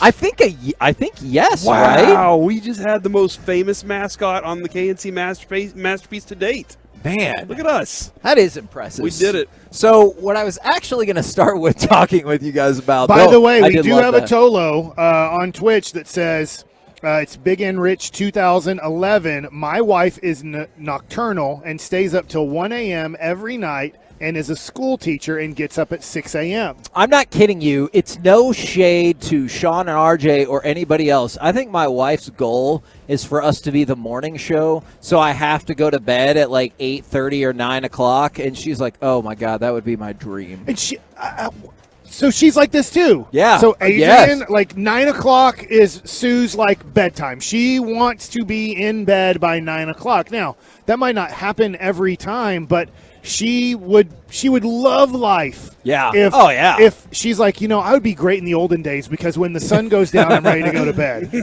And I'm like, right now that's 6 p.m. Yeah. And she's like, yes, exactly. Like at 6 p.m., if I've already eaten dinner, I want to eat dinner and then just go to bed. There's a lot of people who are backing this up. As let's see, from the 972, I live with my girlfriend. We are both 23. She does, in fact, go to bed by 8:30. From the 972, wine helps my wife fall asleep. When the bottle's empty, it's bedtime. Yeah. And I like this That'll put you to sleep descriptor. really fast, by the way. I like this descriptor from the 903. Lady Tolo here. I like that distinction. I have a hard time getting myself to bed before midnight. Okay. Makes it a lot less fun when kids are getting up for school. I could see that. I understand. It's because when we were getting off air at 1 o'clock, that like one day a week when I didn't take Brandon to school, I cherished that because I was like, oh, great, I can sleep in. Otherwise, you have to get up at 6:30. You don't even get out of work until 1 o'clock. Those were not my favorite days. And Corey, I do think this. They miss the sentence that a glass of wine is good a night before bed. Maybe like not it's like a supposed- bottle? Yeah, I think they changed the Or a word from box? glass to bottle. Oh, okay. And you just need a glass of wine. Supposedly that does help your health. COVID changed everything regarding how you drink. Now, I know you don't like wine at all. Ask everybody when they started drinking heavier. Corey, do you like wine? I will drink some wine. Yeah, Okay. but I'm not more than a. Do you like usually red either- wine, white wine? It doesn't Red, matter. White, actually, I think I'm allergic to. My throat always swells shut when I drink it, so I don't drink it anymore. You're allergic to white grapes? I don't know. I think it might be a yeast factor, but the. Look, I looked at You seen bread made of yeast? I've seen you eat bread. but not all yeasts are the same, Mike. That's a good point. I guess. Like, I don't really know if that's a probably good point or different not. Yeast, like Yeah. yeast for bread, yeast for grapes, yeast for infections. Jeez. Those are probably three different You know yeasts. that the pecan has a yeast in it. They can take a yeast out of pecans. That's how they make TX whiskey. Is with a different Now, I just want to give you a couple updates on the Phoenix Gorilla situation as well. From the 214, that wasn't on my bingo card for Radio Row, but that might have been one of my favorite moments. And from the 903, that pun did not get my approval. Ape-proval. You see, Corey? Gorillas are apes. All right. Did he escape from the Dallas Zoo? And Oh, whales man. are mammals. Harambe? Yes, we should have asked him if he escaped from the Dallas Zoo. That would have been more appealing. See, you get it. You do get it. All right. Super Bowl Well, he couldn't have said anything. prop bets.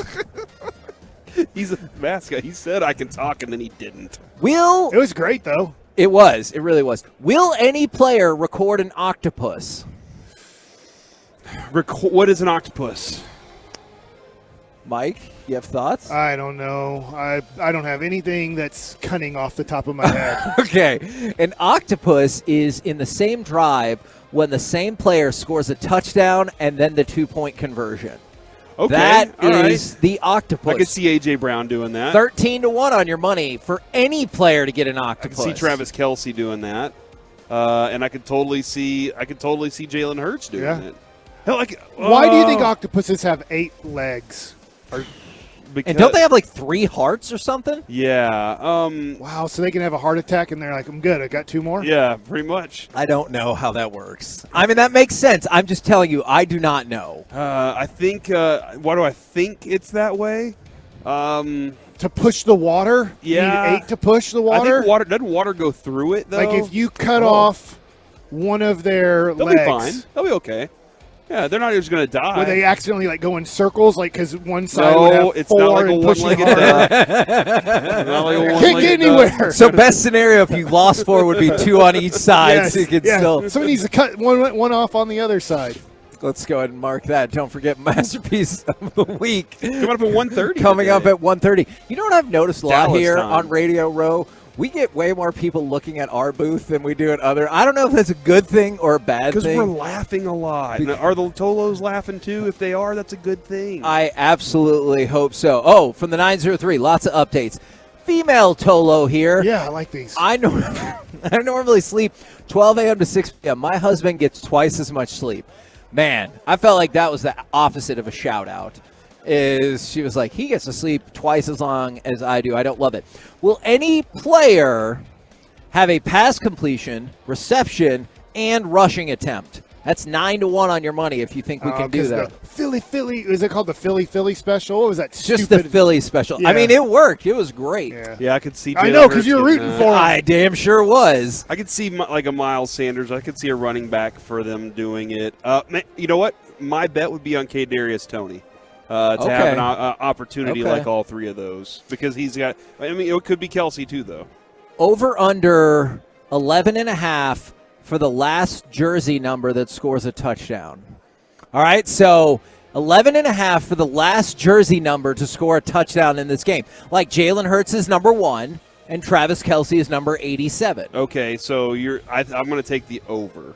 Because it's Kelce. What is AJ Brown's number? Because By the way, they have the big poster up here, and I told Kevin before the show started, I said, so you get Jalen Hurts and you get Kelce on one side for the Eagles. And you're like, okay. And then you look to the other side, and it's Patrick Mahomes, the quarterback. Totally get it.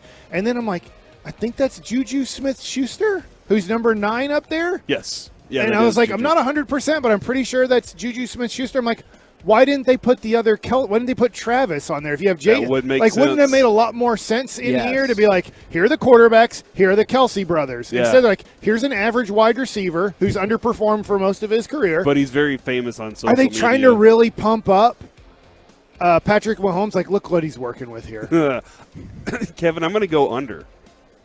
Because I started thinking about A.J. Brown's number 11. Yeah. Juju's number 9. Yep. Pacheco, I think, is 10. Ooh. The other running back's 1. Jarrett McKinnon. And Hurts is 1. Yeah, so I think I'm gonna go under for that one. I like that, though. That's a fun bet, man. Okay.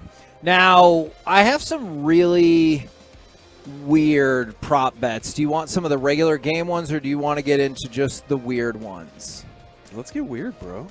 Wait till Mike Likes It comes up. Oh, no. All right. The 254, listening to y'all interview the Phoenix Gorilla is Primate Time Radio. Oh, my gosh. I like it. I know you I like it. All right.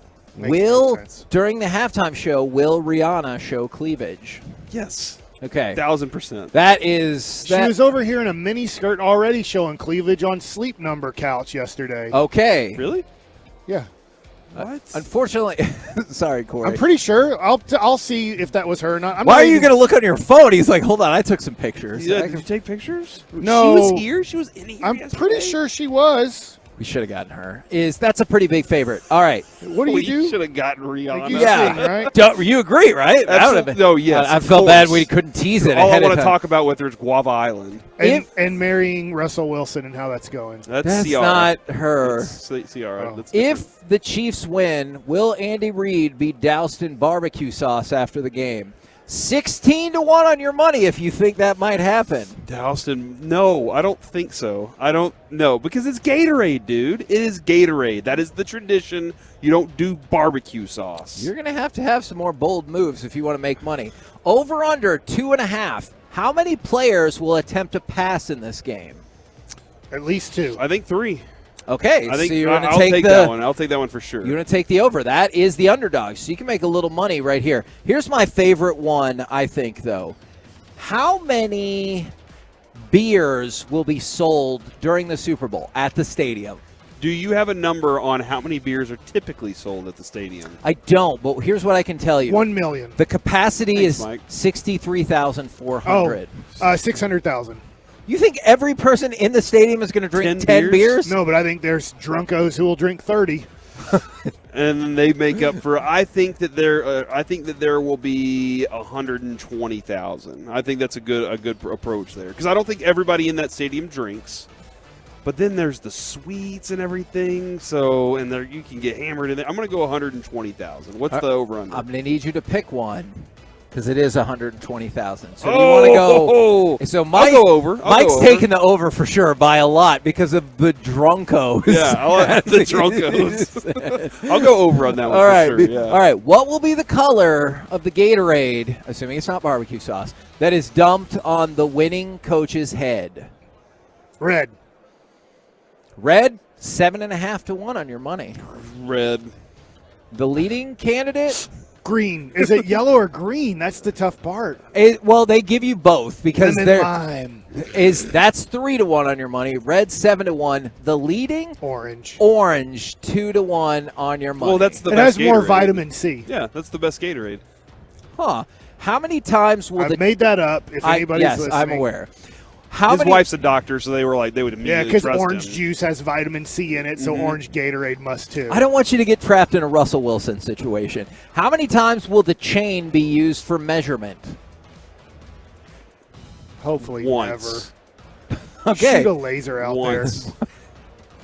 The over, John Morant can help us, is the This is like one of those little, they're like, okay, there it is. The over-under is 1.5. So All right, I'm taking the under on that. You're gonna take the under. All right. Dude, did you see which game was it where the chain broke and they were Yes. taping it up and Yeah. everything? Yeah, Who's it's like- that? That's Rihanna. I can't see the phone. Yeah, that is her? That's Rihanna. Maybe that's not that couch. Well, there's no couch over there, Mike. Yeah. So that's just. But you beds. think perhaps Rihanna was in beds. here? Yeah, she's not laying on a bed. Who will? She's in another room doing an interview. Okay. Who will the Super Bowl MVP thank first? Oh, the Super Bowl MVP will. It's God. You thank God first. Ooh, God. 3 to 1 on your money. Not bad. I'll take that. I'll take those odds. Teammates Especially lead if it's the way. If it's Jalen Hurts, God immediately. He got up on the podium and started quoting scripture. You know what's amazing? LeBron's going to thank the F word first. Yeah, that's true. The leading one is teammates. Second is does not thank anyone, and then third is God. Oh, I love that approach. I'd be like, look at all. I the, think look nobody. Look at everything I did today. You know, I could Do you see think that. They could have done this without me. No. No way. All I right. think I would bet 3 to 1 on God. But I think that's a good I bet. want to go back and listen to LeBron. I can't remember who he said first because he didn't say. I remember he didn't say wife and family first. Yeah. But he still included them, and it was Yeah. like it was in a normal order. It was just like I remember he didn't say I want to thank my wife or my mom or my kids first. It was like friends and family, and Kareem. He didn't thank Kareem, but. What do you think is the most likely outcome in terms of who wins and by how many points? 37-34, according to the script. But who wins?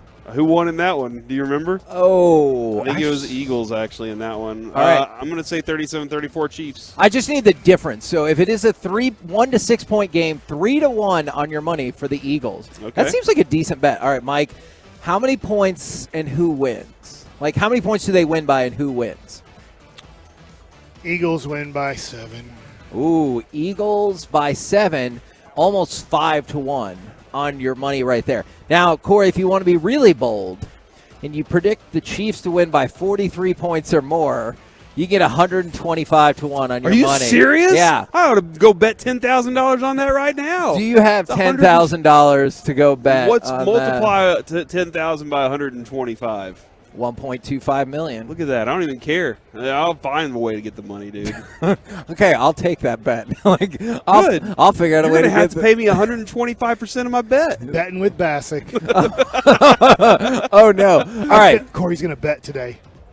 He's going to lay it all on the line. I gotta just pay this. Oh my God! I was about to say I am so excited for that. If that happens, pay this off and deal with it. Put it on the glass. More. What's going to be higher on Sunday? Ja Morant assists against Boston or Travis Kelce receptions? The stadium. I don't know if you've been around outside out here. They've been pretty high. There's a lot of weed smoking happening. Ja Morant assist versus Boston or Travis Kelce what? Receptions. Ja Morant. Okay. Does he get a lot of assists? He averages like 8, I think. Yeah. And catches for Kelce. They're going to try to take him out of the and game. Jaylen Brown's out. Tatum thought, man, you're getting way too much praise. Take this elbow in the jaw. That was unfortunate. I did see how that situation went down. God, what's Luka going to do if he starts seeing that Kyrie's taking over the ball too much? He'll just go punch him. I hope that does not happen. I totally want to see a moment where Luka just stops and turns around and throws the basketball right at Kyrie. All right. What kind of odds do you set that at some point there is like an on-court explosion, whether it's them throwing the ball up in the stands, pushing each other, something explosive this year? Bob Lily's that ball up into the sky. And then they show the scoreboard up there. All right. Joel Embiid rebounds versus Houston or Jalen Hurts rushing attempts? So you got to think Hurts 8 to 10 maybe? Yeah, but there's not like a great big guy rotation there in Houston, so I'll go with basketball. Yeah, he's going to get his 20 rebounds. All right, I like this one. LeBron points plus rebounds plus assists versus Portland or Jalen Hurts rushing yards. I'm going to go points, rebounds, and assists. Because you got to think that's what, 35, 40? How much do you think that Kansas City's just going to not rush and spy? That they're going to do the thing where this is what San Francisco did. They have really good pass rushers. Where they didn't even try to rush. They're like, we're not even trying to rush. We're going to, and then unfortunately their quarterback got hurt and nothing really mattered. Yeah. But if Kansas City plays we're going to contain and not try to sack them, then it's going to be tough for him to run for a lot of yards. So one of the things, though, is they do have good interior rush. That's one of the benefits from Kansas City is that they can get to the quarterback inside. But I think the Ja Morant numbers are going to be there. That was Ja Morant's total line, right? No, that was for Jalen Hurts' rushing yards. Okay, gotcha. And LeBron. Yeah. All right, got a couple of updates, and this makes me so happy from the... Is this the sleeping stuff? 580. No, I can give you more about that as well. Hey, fellas, I'm at work, but my wife is driving my truck, and, of course, the station is set to the fan. She just texted me and said, 105.3 The Fan is hilarious. Not sure what I missed, but keep it up. And then another person said... Listening to y'all interview the Phoenix Gorilla is amazing. And then another person said, this is the kind of radio I'm here for. Yeah, baby. So, baby. Okay. We do radio that and people are here for. Now, guess what? I'm going to entertain. It's time for some Mike Likes It. All right, since we've been talking about women during this segment. Oh, my goodness. Let's keep talking about women as Tim Collins looked at me. Don't worry, Tim. I mean, if I get fired, it happens. Is this going to drive you insane that he's eating chips off mic? No, I can't hear him because I have the headphones on. Okay. All right, so I've seen some women with kind of hats on in this building. What is a kind of hat? Well, not like a baseball hat, but like a cool hat. I think cool hats on women are sexy. Okay, all right. Do you like a woman with like a hat on her? Where you're like, I'd rather them just have their hair done or whatever. But I kind of like cool hats on women. I do too. I think I'm a huge fan of like the beanie. I think the beanie is something that I'm always like. So maybe like there's a part of me that loves snowboard girls, because of that. So you're a beanie guy. Yeah, yeah. And Kay Adams gave us a beanie, and I have a beanie now. Okay. What do you think of women in hats? I'm not against it, but I don't think it would be something I would like seek out. But I hear you that you enjoy it. I think, I don't think it's for me, but I see the appeal. When I see, it's extra. He doesn't like extra. Oh, yeah. It's like a condiment to There's him. a song called "You Can Leave Your Hat On," Kevin. All right, like don't. Oh man. Yeah. Is that a fantasy? Cowboy hats, Mike? cowboy hats on girls on women is pretty cool too. Sometimes, yeah. I'm okay with hats, dude. You're talking about doing it with a hat on? Yeah. Would you ever want to do that? That'd be cool. Okay. How long have you known about this? Well, you have that Well, Undertaker no. hat, There's just a woman there with kind of a, what do you call those hats? a hat. It's like a bowler almost, kind of with its. It looks like It a looks like a Paddington it looks like a bucket hat. Yeah, a little bit of a bucket hat or whatever. But I like the brim, like the cool brims and everything. I don't know. Do you think she became more attractive with that hat?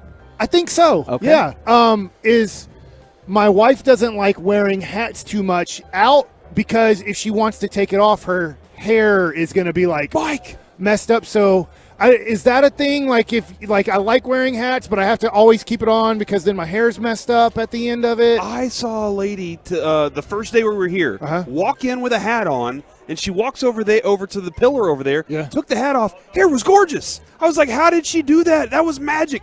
Because Adrian says the same thing, that her hair will get messed up. Only time she ever wears a hat is like when she goes for a jog or something outside, and she's going to be outside somewhere, or she's in the pool. Help me out real quick with this, because I'm not envisioning something straight away. All right. From the 214, that stupid hat every woman in DFW wears nauseates me. Is there like a hat that jumps to mind? I'm not thinking of a DFW lady's hat that all the women wear. I don't know either. I don't know what that is. I'm not a big fan of, look, I get it, Ben DiNucci, and he's making zillions of dollars off Upside Down Dallas.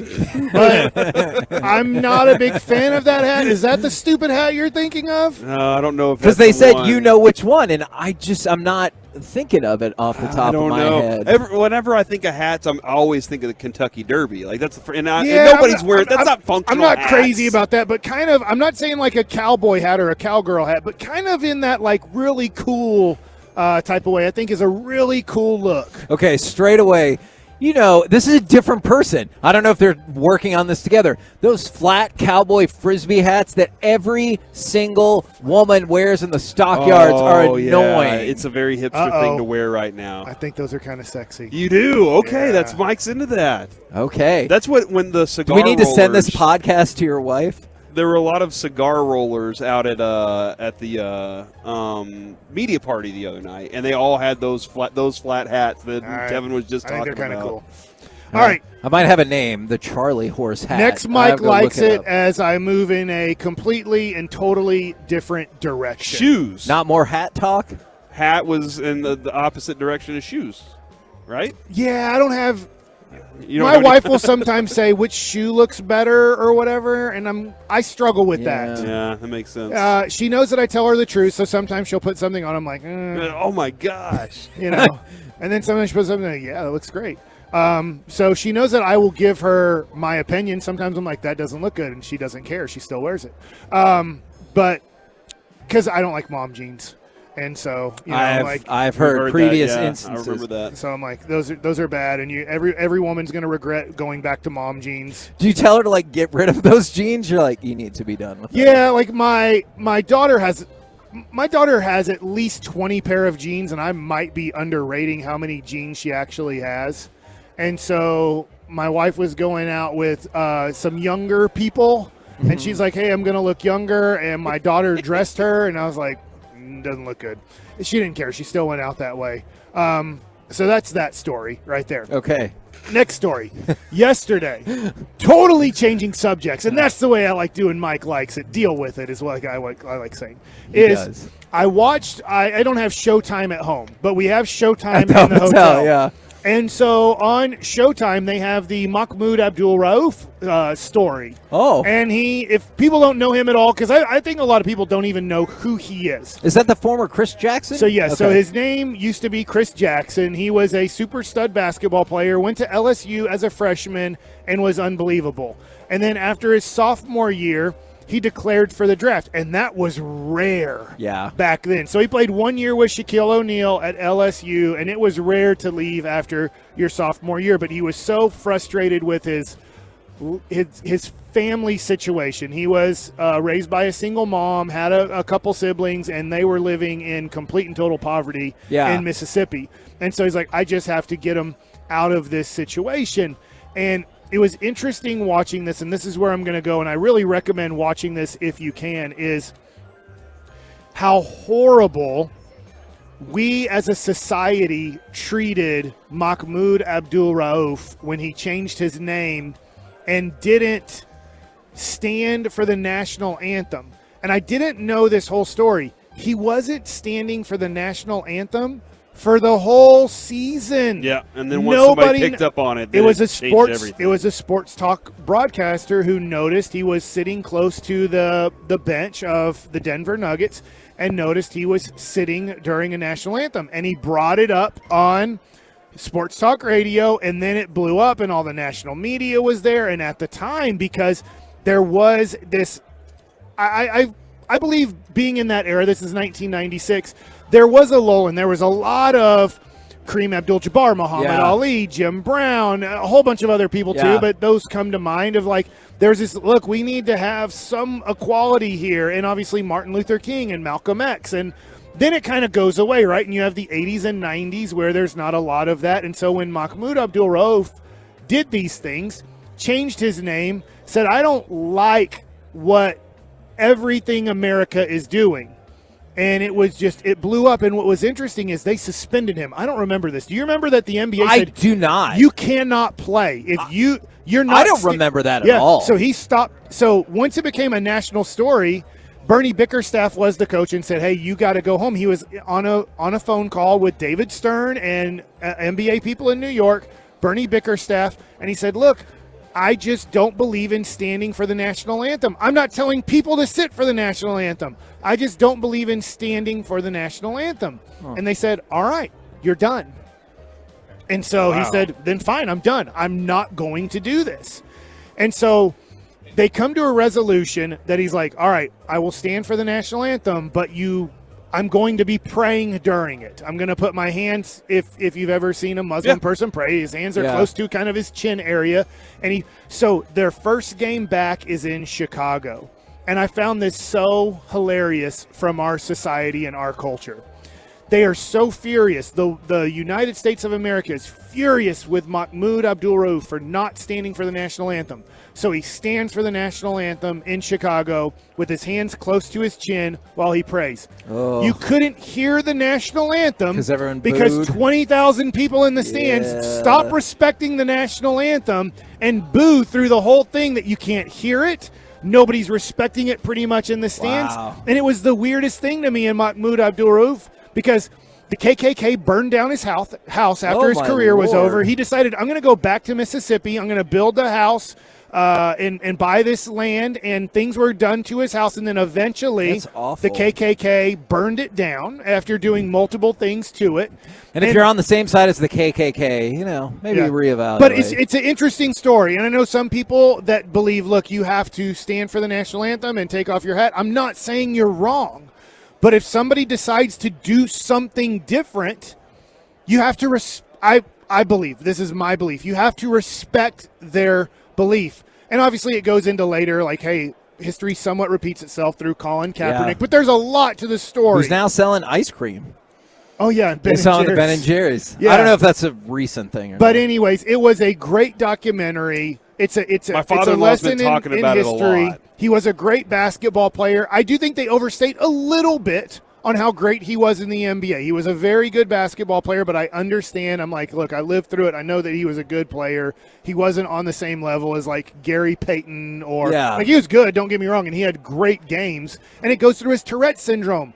He was so poor growing up in Mississippi, nobody diagnosed him with Tourette's because they didn't have money for a doctor. So like, yeah, it's who he is. I don't know. Wow. And so his high school basketball coach was the one who said, hey, can I take you to a doctor and just get you diagnosed? Because a college basketball coach came in to recruit him and was like, hey, you notice his tic? And they're like, yeah, it's just like a tic or whatever. Like, no, he has Tourette's. And like, what? And because he's in a poor area of Mississippi. And he's like, yeah, the college basketball coach who came in is like, my son has Tourette's. I know what this is. Wow. And that's when the high school basketball coach was like, hey, maybe we'll go take you to a doctor and see what you have. And then they said, yeah, you have Tourette's. And so anyways, there's a whole bunch to the story. I'm not doing it justice at all, but I just found it really interesting and entertaining to me that in Chicago, the whole world is mad at him, or at least the United States of America, and then 20,000 people disrespect the national anthem while he is standing for the national anthem. Wow. What a all over the place, but fascinating every time episode of Mike Likes It. It's the best. We're the KNC Masterpiece right here on 105 through the Fan. Coming up next, let's dive back in and talk a little bit more about Texas and OU being on the move a year early. Then we will talk with former NFL QB and Dallas native Christian Ponder right here on 105 through the Fan. Get the latest.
with Dallas native, former NFL QB, Christian Ponder on the number 1 hot seat. But real quick, we got an update.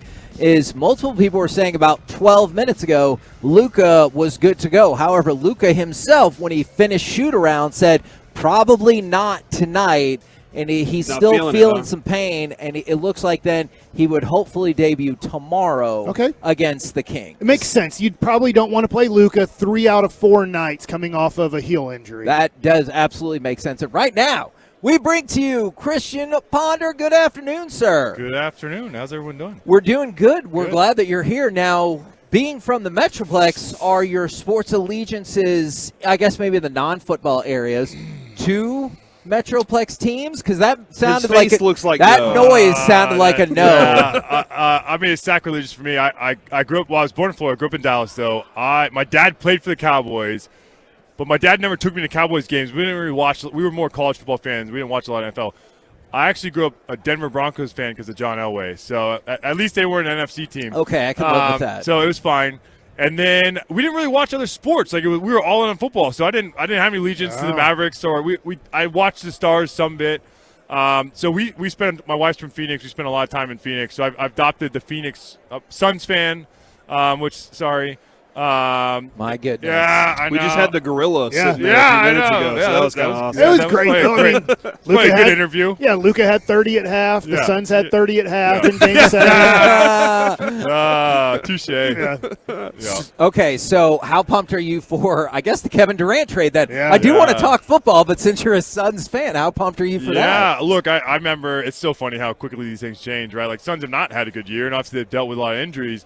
But then all the headlines yesterday are Suns favorite to win it, and so who knows? Like, dynamics are different. Like, guys have to figure out how to play together.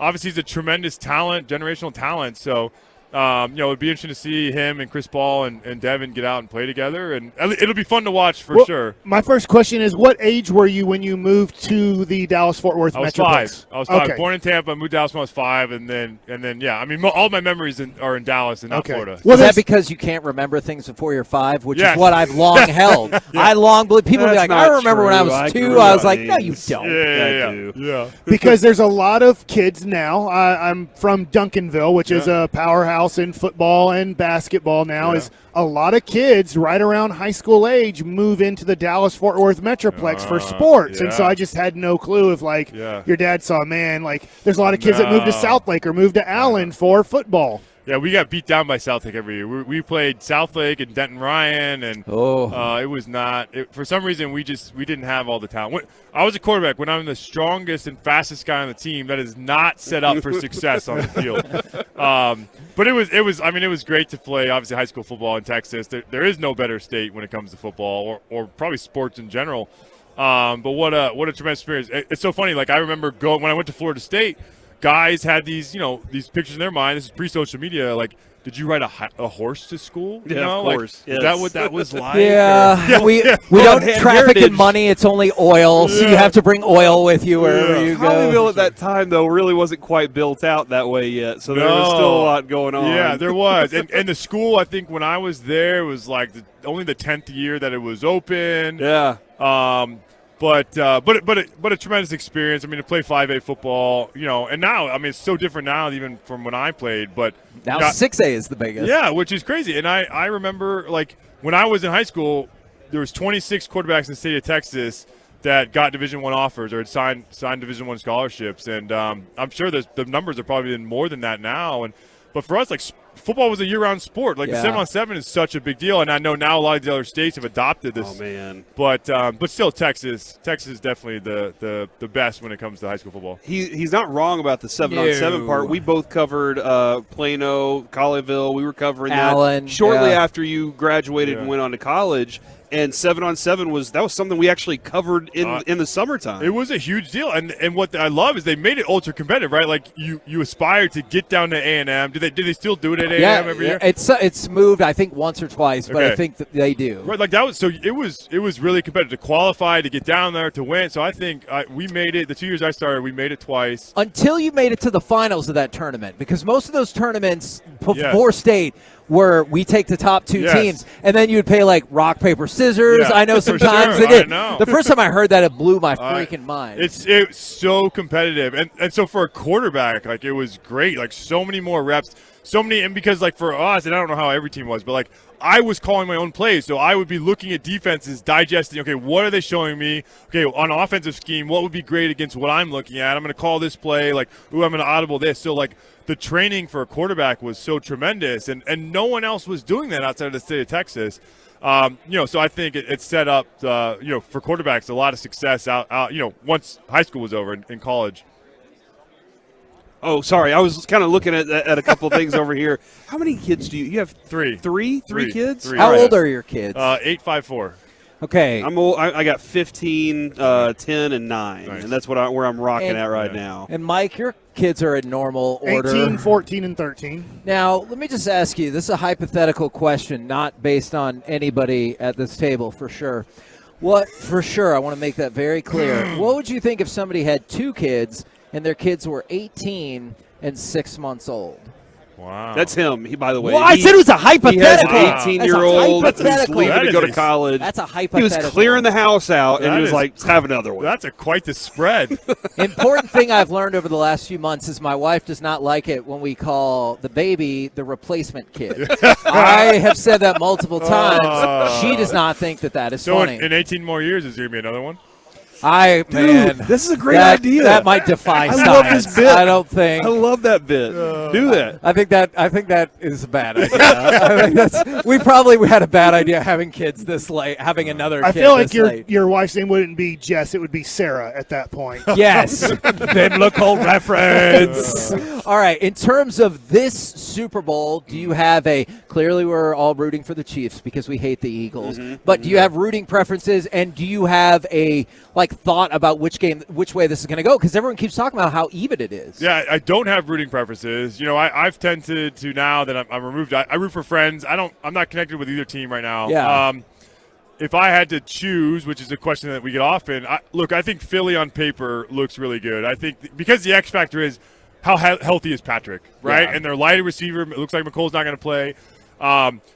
Philly has the edge on defense. It's obviously really hard to pick against Patrick, but Philly has a tremendous offensive line. Their defense is rolling right now. Jalen's confident. I think it's hard to pick against Philly.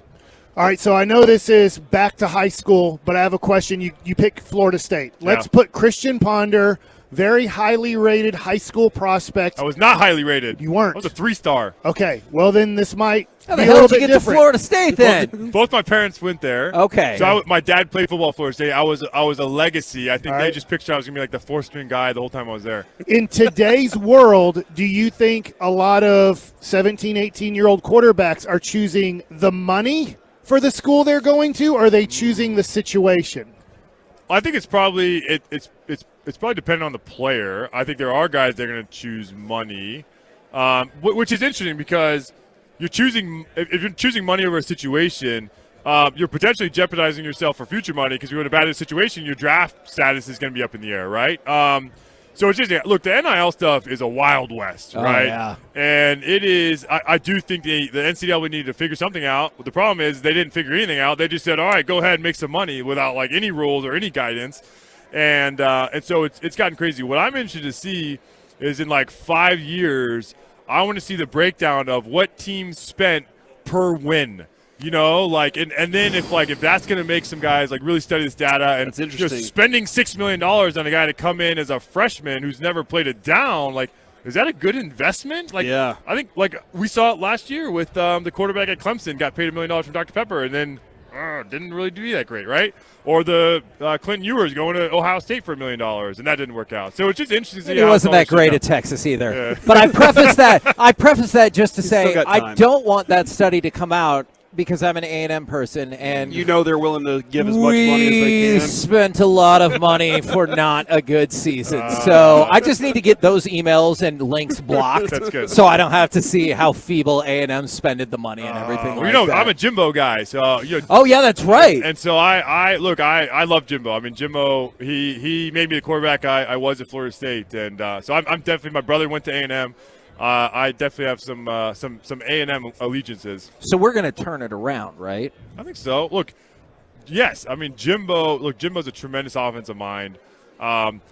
It's what I think what's confused me is like the quarterback situation, right? Like it's just there hasn't been a lot of confidence in that position, and I know that's probably been hard on Jimbo. So someone just gotta step up. I don't know what's happened in recruiting or what, but it hasn't gone that well. They gave the 5-star Weigman a little run last year, and maybe he'll bring some more confidence to a position that you're right has been difficult. Are all college head coaches like great salesmen too? Like in that part of it, like I think that you've got to recruit. This is why I would never be a college coach. I can't go recruit 17, 16-year-olds. Like that's a difficult job, and so there does and have their to families. Be, like you got to recruit. You're their talking parents. to moms, Yeah. right? Like, and so there's definitely a salesman that you have to have. All those coaches, whether it's the head coach or position coach, whatever it is, and so that's definitely got to be a strength.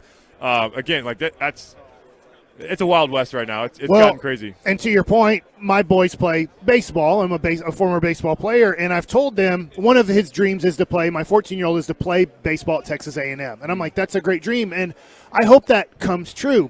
But at 17 or 18 years old, when he's a senior, if let's just say Texas State is recruiting him and A&M's kind of recruiting him, but they're like, we might want to redshirt you. I'm like, in today's world, Jake, I'd say, why not go to Texas State? They're going to play you every day. Yeah. You do well. The next year, you just go to A&M because, and that's the thing is, you now have to recruit your freshmen. You've already recruited them. They've decided to go to your school, but how are you going to keep them if you don't play them? How are you going to keep them at your school? That's what the transfer portal stuff is crazy, right? Because look, it used to cost you something to transfer. You had to lose a year of eligibility, so you had to really think about whether transferring was worth it or not. Now it's like you can just get up and leave if you don't like the situation. It's gotten crazy, but you're right. Like Look, the opportunity to play to me is so much more important than like going to the more prestigious school because, look, the cream will always rise to the crop. If you go to a Texas State and you play really well, you may have the opportunity to transfer or you just stay there the whole time and someone's going to find you anyways. Yeah.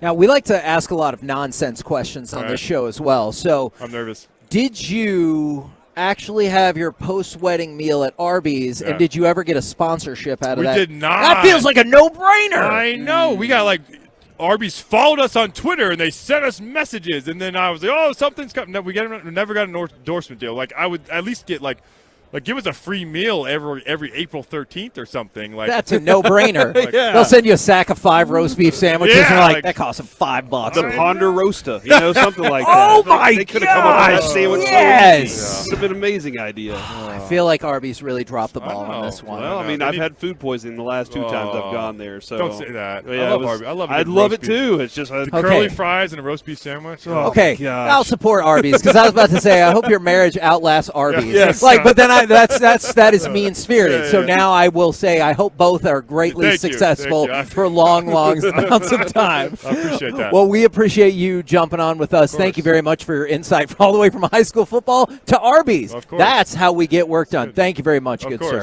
Of course. We're the KNC Masterpiece right here on 105.3 The Fan. Coming up next, we got that Mavs update. Betting with Bassick, Masterpiece of the Week. It's the fastest segment in all of radio. Good news for you. It's up next right here on The Fan.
Segment of the KNC Masterpiece is brought to you by Frankel & Frankel. There's a reason you need a special license to drive a big truck. So companies that hire drivers and put them in a big truck should be held accountable for what happens when one hurts you. Frankly, you need Frankel & Frankel. That consultation, it's always free. Visit truckwreck.com.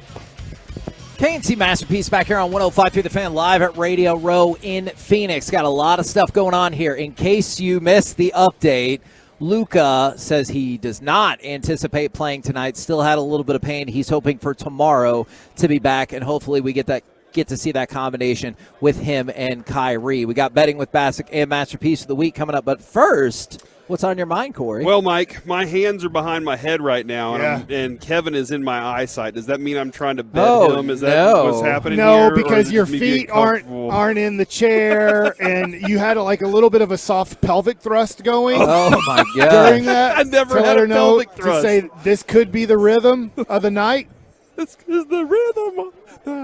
Are you okay? I was like, hold on, is Kevin really disappointed right now, or is he just? Yeah, I thought I was going to sneeze. I thought that's. You could have done it on air. We could. Why didn't we time it for you to say? It needs to be a sneeze I knew was coming sooner, because I swear every time my grandmother, she would go, "God bless you," she did and not. nobody. Even my mom doesn't remember it. I think. Now my hands are in my pants. Yeah, that makes me uncomfortable. Is Texas and Oklahoma going to the SEC a year earlier? They will pay the Big 12 $100 million, or forfeit payments of $100 million, which will be good because there was going to be a shortfall in rights fees to the rest of the Big 12, looking at about like $6 to $8 million per year. So I'm sure the Big 12 is like, we can make all the rest of the members happy. Texas and OU want to move on anyway. And now I give the Big 12 5 more years. Before it's done? Okay, it's interesting that you say that, because now the thought process is they said they want to expand to 16 teams. Yeah, but they're going to get teams that I just don't think people care too much about. I could see that. I really, really could. All right, you ready for some betting with Bassick? All right, I am. Where are we at? All right, so here's the deal. Corey. What's up, Mike? You're down $220, and this is your time to get it gosh, all please back. don't. No, I'm just gonna have to pay this debt off. Sorry, Are you sure? I can't afford the other side of it. I can't afford But to what lose if you it all. win? I can't afford to lose, so that's where I am right Can now. I just ask You're a question? a smart gambler. Yeah, Yes. you are a smart gambler. Okay, so he's not betting. Mm-hmm. If you were, Yeah, if you were. who would you have taken? We're not counting this. Yeah. What's the spread? 1.5. Philly by Fourth. 1.5. I'll take the 1.5. I'll take plus 1.5 for Kansas City. For how much? No, he said for- not betting. This is a hypothetical. That would, in the hypothetical world, that would be that would be my Do you approach. think Kansas City's going to win the game? I do. And did you pick a score earlier? No, He I did said the not. Wikipedia 30, yes, I score. said 37-34. Yeah. That's not a bad pick, Yeah. honestly. Yeah, I mean, I would be surprised with that defense if there's that many points, especially since both these teams get to the quarterback the way that they do. I would be surprised if there's a lot of points, and they're just. But it's weird to me how many times in the Super Bowl 30-plus points get scored. We just went through. There was 8 at least 40-point games. Yeah. In the history of it. So I'm down $120 to Kevin, as it was at 0 going into the playoffs, and you have swept me in the playoffs and won every freaking game. But here's why I don't know if I'm going to bet. Yeah, what's Derek at? Our buddy Derek Holland has been going all in on these games, and he went all in on Cincinnati in the AFC Championship game. Yeah. And because he did that, he is down $4. So he has decided to go all in. Oh my gosh. On Philadelphia minus 1.5. So Derek Holland is going Philadelphia wins by what if Philadelphia wins by 1 point? Oh my! So he's rooting for Philadelphia this week? I don't think he has. Derek Holland. He's is a Browns rooting for guy, Philly. so it's not like he has a hate for Philadelphia growing It's still up. gross. Wow. So because he's doing that, here's my issue. I believe, and I'm going to probably be wrong, and I really hope I am, I'm picking Philadelphia 31-24. Okay. That's my pick, that's what I think is going to happen. Now, what I could do is I could bet $120 against you and take Sure. Philadelphia, and I could lower the Philly bet from him, right? Because if I'm just doing the math, now it's more like Derek in my mind is betting $280. Oh, okay. Does that make sense? Yeah, no, that does so make sense. So I can sense. lower his I get number by taking the team that I think is going to win, or I can just not bet anything, have Kevin once again be a winner. Okay, because that's all he cares about. I feel like you're setting me up for a fall. No, I'm going to not bet anything. Okay. I'm going to go. I got Kansas City at +1.5 against Derek, and that's tons of money. And you'd be that's super good. happy if the Chiefs won. So, Corey, by the end of next week, instead of paying me $220, oh my gosh, you're going to pay Kevin $120. Okay. All right. And you're going to pay me $100. All right. And that way, I don't owe any money to you, Kevin. You get no money from me. That's what before the segment he goes, I'm going to make a financial decision here, and that was the decision. So I didn't want to give. I wanted you to just pay me $20 this year, and I lost. I know, but I still feel like I win by not having to give you any money. Okay, I thought you were going to do something to Corey where you're like, Corey, I'll give you 2-1 on your money, or something crazy. It was like, so if you win, you're back to even, and if you lose, you're down 330. And okay, not as exciting as you'd like the Super Bowl, but I mean there is a whole bunch of money on it at least. Now, what's your pick of the score? 28-24 Eagles, unfortunately. I hope that's wrong. Is it because the Eagles easily went to the Super Bowl? Is it because they had an easy game against New York, an easy game against San Francisco? I just look at all the different levels of their team and how good, good team. Yeah, Hassan Reddick has been chumping people out. The offensive line looks good. The quarterback, I still wonder how much he's banged up, but he's been playing well. And I know people say they played garbage teams in the playoffs, but they outscored them, 69-14? Yeah. They got lucky. They did get in the NFC Championship game when you don't have a quarterback playing on the other team. That's rare when you get to an NFC Championship game, even though Rex Grossman got to a Super Bowl. So he did. Now, this is an update from the 406. I'm just tuning in. Did Corey or Mike eat the yogurt yesterday? Oh, no, we threw it away. You ate a little bit of it, didn't you? No, I never took a bite of it because, I'll be honest with you, my stomach started being upset with me. Oh, yeah, you went on a bathroom run. I had to leave very fast. Oh, right after the beginning of I was in a bad way. Let's get to the best part of the show for the whole week. What's it called? Forgive me, but it's called Masterpiece of the Week. Wow! That is impressive, Mike. I mean, sometimes you pull it out. What? Did you just say? Howdy, fellas. Was that a Good submission, job, Mike. Joey? Good job, Mike. Joey. I have to admit, I was nervous when I asked him what the segment was. I thought, I don't think we played that right. I remembered. How are you guys? How's Phoenix been treating y'all? Pretty good, Joey. Have you missed us? I have missed you guys with all my heart. Who'd you miss the most? Nice. Definitely Mike. Thanks, Joey. We're always on the same page usually. Slim Scotty. We're going to start today's Masterpiece of the Week, where we play all the funny clips that have happened throughout the week. And this one is from Monday, and Mike said that it's already over. Because that's the dream, right? Is it? Yeah. Like some hot person that you'd be interested in comes up to the door, and they're like, I got some steaks for sale. And you're like, mine are free of charge. And then just bang, time to go. You've always wanted to hook up with a door-to-door salesman, Kevin. You know, you said that's the dream. Yeah. When I and then hear you have your snake. When I hear it back, I recall saying all those things. But before you played that, I don't remember saying any of those things. That is clearly my voice. That's unfortunate. That's going to be tough to beat. By the way, Darren Rovell has tweeted a picture of him arriving in Arizona. Scorpion right on the floor next to his bag. Oh. You see what I'm saying, dude? Do you think we are lucky to get away scorpion free right now. Do you think that Scorpion also doesn't like him on Twitter? I am so hungry. I hope they have short lines at the airport for lunch. Okay. Back to you, Joey. Thank you. We had LeGarrette Blount on earlier this week, and he was fun. And yeah, you remember Brady in his retirement video? He had something interesting to say about it. Oh, yeah. Maybe they're saying or no. Does he may say, nah, because we can't confirm if this is the real Brady ass saying. I see. Yeah. I think they pulled it because of that. Is this really Brady's ass saying? Yeah. Can you confirm it? I think that could be the winner. That may have been better than my my Ponder roasted beef sandwich idea. And you could tell he was sad that they hadn't got that deal Brady done. ass sand is really good. That is good. Not getting my vote. Oh, because of Kevin. I want to see if something can happen. Yeah, Mike on Monday was emphatic that was the winner already. This one's from last week, and I remember Corey texted me right away to grab this. It's like Holy a mortar. crap. I guess one of those mortar rounds, like where they go clear, and the thing shoots up in the air. Whoa, that thing's a monster. Yeah, I thought it was it's huge. Man.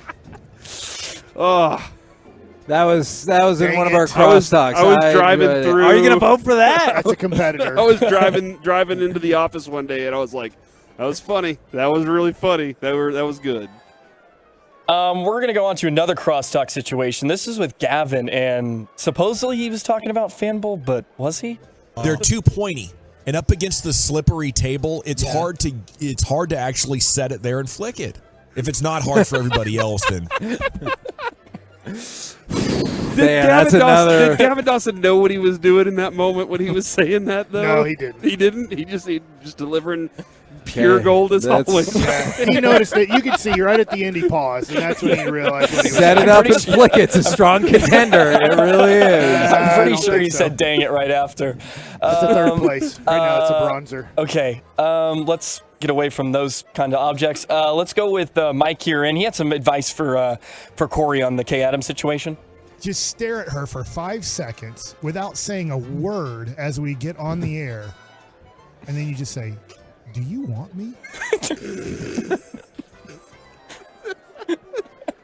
You didn't do that. I didn't do that. It's probably for the best, so we can continue the interview. You tried it when she was on the other side of the wall today. I did not try anything while she was on the other side of the wall. Yeah, in case I you was missed just it, sitting here. both Mike and Corey were like, Captain Morgan. Yes, in the chair. I was like, "What's that?" Yeah, with their chairs. It was very strange.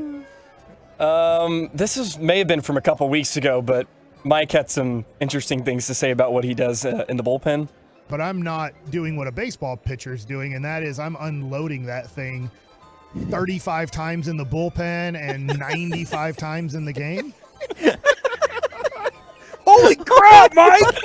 How do you have that stamina? Yeah. In my 20s. Your recovery time is amazing. Now, how many times a day does it work, Mike? Once. A day? I'm not like Joe D. I'm not like Joe DiMaggio, like on a 56-game hitting streak. Like, he said, I need days off. Yeah, we got a bunch more Mike to get to. As always. How about this one about Tim Galloway Jr.? Tim Hardaway Jr. is like, "I've touched it. It has to go up." I like that he called him Tim Galloway Jr. too. That was nice. Gallo. Got that, that magic touch right there. One more for you. I think it's only one more, but this was Mike yesterday again with the measuring contests. No, because she doesn't use the room either. She just uses the bed. I measured things out on a queen-size bed and a king-size bed. And instead of it being a foot wider, I just need it to be 6 inches wider. Good luck, Mike. I think that's my winner, Mike. That was hilarious. I had a We have buddy one more. listening to the show, and he's like, "You guys have a queen-size bed?" I'm like, "I know. It's just about the room and how it looks. I need a longer bed. Not longer. I need wider bed. 6 inches wider. Joey has one more. Yes. This one was brilliant because Kevin made a suggestion about having Corey and his wife on the fan cam, and so he was trying to deny this. You should not. You hopefully. That was awesome. Mike is gonna peer Corey. pressure you into this. Corey, don't do it. No, I don't want to peer pressure him into that. You want him to be with Adrian on the show. That's not what I said. That's not what I said at all. Can't deny it, Kevin. I'll gladly do that tonight. I don't want to know anything. When I get home, You said she'll about be that. asleep. What the hell's that look? It's huge. You're gonna do it when she's asleep. Yeah, you No. wake her up. No. You wake her up. It was really weird. My I told her I was goodness. going to wake her up in a very special way. What is this show? And she, like, we're on What FaceTime. is this show? We're on FaceTime when I told her that. And she immediately, as I said that, she pans over to Avery. and he's sitting right next to her, and I didn't know. And Dawson thinks that's funny too. It was an awkward moment, but from the 972. Oh my gosh, Uncle Mike is funny as hell. I almost spit out my damn hamburger. All right, guys. Man.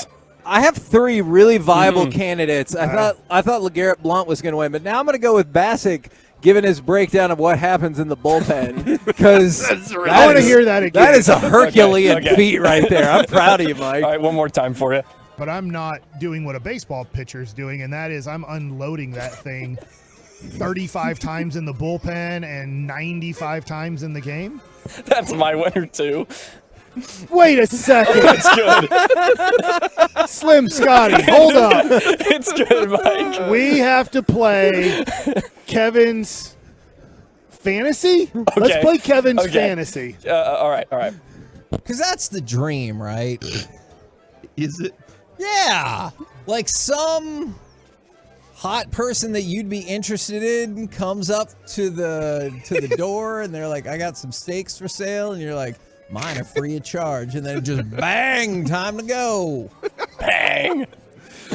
So hold on, right now Like it's that guy behind the glass at the Stars game. Bang! it's 2-1 right now. It's 2-1. I'll vote for Kevin and the Meat Man. Yeah, What the absolutely. hell? You said he's selling you steaks, right? Uh-huh. So that right now, so that's tied. That's a tie. We never have ties on this. All right. What was That the is other one? Oh, you wrote down Dawson. Oh man. Oh, maybe no. I Did we I forget about missed. Dawson? Yeah, Dawson set it up and flick it. That was a good one too.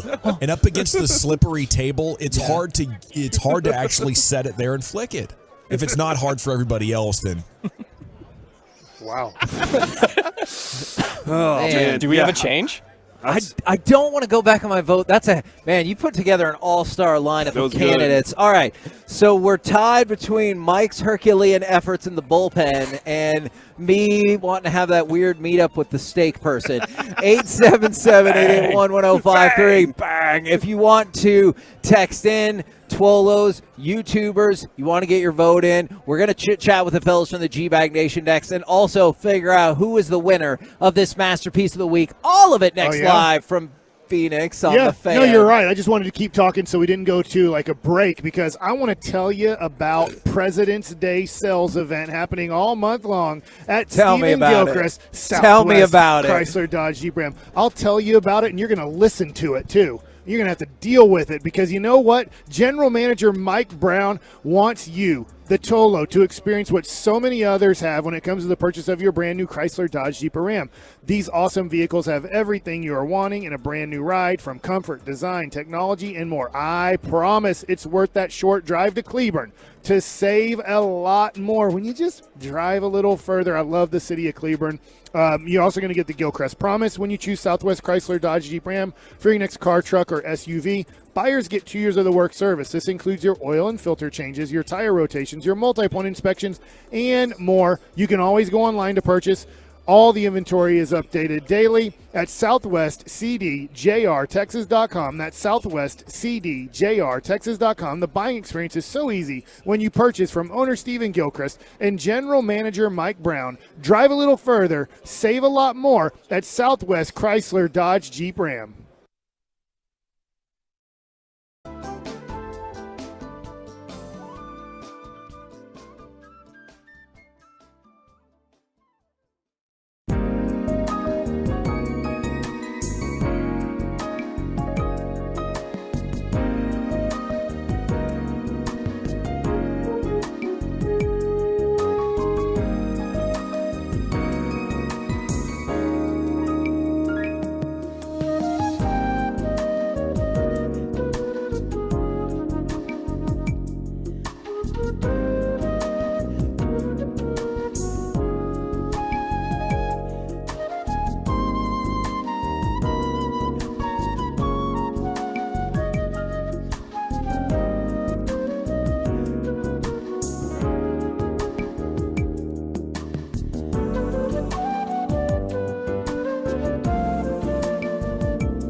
Masterpiece is brought to you by Classic Chevrolet. KNC Masterpiece back here on 105.3 The Fan right now, courtesy of D&M Leasing. It is time for our chit-chat with the G-Bag Nation. Gentlemen, how is you today? Terrific, Hagee. How the hell are you? I'm doing really well. There's food behind you. And Eric is buying. Are we going to lose everybody to Crosstalk? I did also want to thank, again, Rally House and Window Nation for helping us get here. They have been awesome sponsors. We've had a ton of folks on the #1 Air hot seat. And Corey, I made a special list just for you that I think you're going to like. Would you like to hear the information now Absolutely. or wait till the end? Let's hear it now. Okay, and the Masterpiece of the Week winner is Mike Bassick. It was very close. Look at you. And Mike He's done it. surged at the end Brilliant. to take the win. Gavin, would you like to hear it? Yeah. Have you heard Joey, it yet? do you have access to this audio straight away? I can get it if you want to. Okay. I have it. Okay. Oh, man, you got a whole bunch of food. Pull, fried chicken. Oh, my God. I biscuit. want that. Alrighty, you ready to hear it? Oh. Okay, here it is, Gavin. All right, here are Think two of this- options. You beat this, Gavin. But I'm not doing what a baseball pitcher's doing, and that is I'm unloading that thing 35 times in the bullpen and 95 times in the game.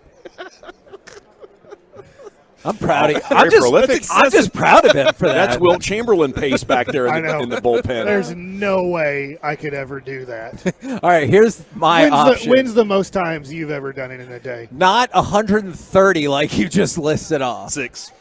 See, I get it. That's just too many for me. I want to go do stuff. It was Or, our like, anniversary. Go do other We stuff. were in New Orleans alone without kids. When I was at Duncanville, I don't even know if we kept track of how many pitches I threw in a game. I go all 7. I was about to say, how dare you besmirch your wife's honor, but I hear what you're saying. Oh, I Mike. threw CGs back Oh, then. man. I love you, dude. All right, here's my option, Dawson. Yeah. What? On the Fan. Maybe not. Oh, you. What's the option? I was confused. I didn't know you wanted me to play this one as well. Why would I only want you to play one of the two options? Sorry. Well, that's just how it goes. Okay, sorry. Here we go. The dream, right? Is it? Yeah. Like some hot person that you'd be interested in comes up to the door and they're like, I got some steaks for sale, and you're like, mine are free of charge, and then just bang, time to go.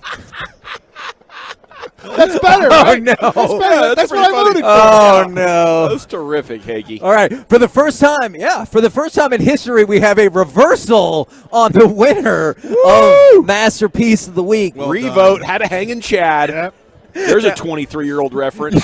There really is. I'm proud of you for that. That's somebody with a sore hip makes that reference. All right. Well played, sir. Corey, here's the note I made. I went back, I checked our run sheets, and here's what you need to know about our stay at Radio Row. We had 18 Super Bowl rings on the show. We had 5 other – oh, yes, I did count you, Broadus. We had 18 Super Bowl rings on the show, 5 other world champions, so 23 world championships and 5 Hall of Famers on our show this week. Wow, that's impressive, dude. It really, really That is fantastic. Good job, guys. Yes, we did well. Ooh. That's a lot. Oh, my gosh, and you get cards. That is so exciting. All right, gentlemen. What are you looking forward today, whether it's an interview, whether it's a segment you have planned, whether it's exploring? What's on the agenda for today? Because I know you all got to bolt to the airport after that. Yeah. Check it out. For me, it's the biggest guest of the week, maybe my favorite guest in the history of Radio Row, Julie Ertz, 2-time women's soccer player of the year, and some guy named Zach who is her husband. For a second, I really thought you might say Tom Green. I was like watching the anticipation. Oh my gosh, I was thinking the same thing. Yeah. Tom Green, or is it Abby Wambach who you named Abby? Abby Wambach could be great too. All right, so if you had to choose between, you only have one more interview the rest of your life. Oh my gosh. Who is it going to be? Is it Abby or is it Tom Green? I'll go with Tom Green. Yeah. I'll go with Tom Green. You know, I've seen some interviews with Abby, and she's a great player. Are you guys going to lay out a little bit so Dawson can have his space. To Yeah, do I the didn't thing. realize how excited he was for this one. Dude, but one of the greatest women's soccer players of all time. it makes sense. You know It what does you make could sense. do? So this is going to be about him. What about pre-recording elsewhere with Zach and just letting him have the Julie Ertz interview, and you're like, hey. I wonder if this will be the interview where usually I bet Zach gets asked 8 out of the 10 questions, where it's going to be opposite. That Julie is the one who gets asked 8 out of the 10 questions. I think I'll probably ask her 3 or 4 soccer questions and let the guys talk, football with Zach. He's former Eagle and stuff like that. But, it's happening in our prime hour there in the middle of the 5 o'clock hour. So I don't want to soccer it up too much. But if you do love soccer, make sure you're around at 5:15. See, I have that same difficulty with interview guests that I really want to talk to, that you're like, does that appeal to our entire audience? And so I really want to know about their love life. Yeah, I want to know how they met, how romantic it was. How did it, was it somebody slide into the DMs? Was it just they were set up? Was it randomly at one of these events like Radio Row and they just bumped into each other? Did they go to college together? Who knows? Were they both Stanford people? His life as 2 prime athletes, good question. is it difficult at times? Yeah. Or is it just, spending time together, constantly on the road? Christian Ponder told us him and Samantha got married went to eat at an Arby's after they got married. Boom, so that's amazing. Did they have a fancier? Yes. It's like Trevor reception? Lawrence celebrating at Waffle House after his first playoff. that win. was How did they celebrate marriage? Freaking legendary. Who's been your favorite guest so far? Because we were both really enamored by hanging out with Tony Dorsett and Earl Campbell at the same time. And then Earl Campbell said he loves Texas A&M because if he wouldn't have run for 176 yards against them, he might not have won the Heisman, and that hurt my feelings, but I thought it was really funny. For me, it's been the Golics, Golic Jr. and Golic Sr. I think both Mikes have been outstanding, and I had a little bit of an awe. I was in awe of Mike Sr. yesterday. Yeah. Growing up, watching him on Mike and Mike, I couldn't even think of what to ask for a second. It was like an out-of-body experience. And he liked the donuts, didn't he? Love the donuts. Yeah, the mics were great. I think Lisa McCaffrey was the most memorable by far. Yeah. And, just incredible to be involved in something like that. It was Have you guys electrifying. stopped being D's since then? No. Okay.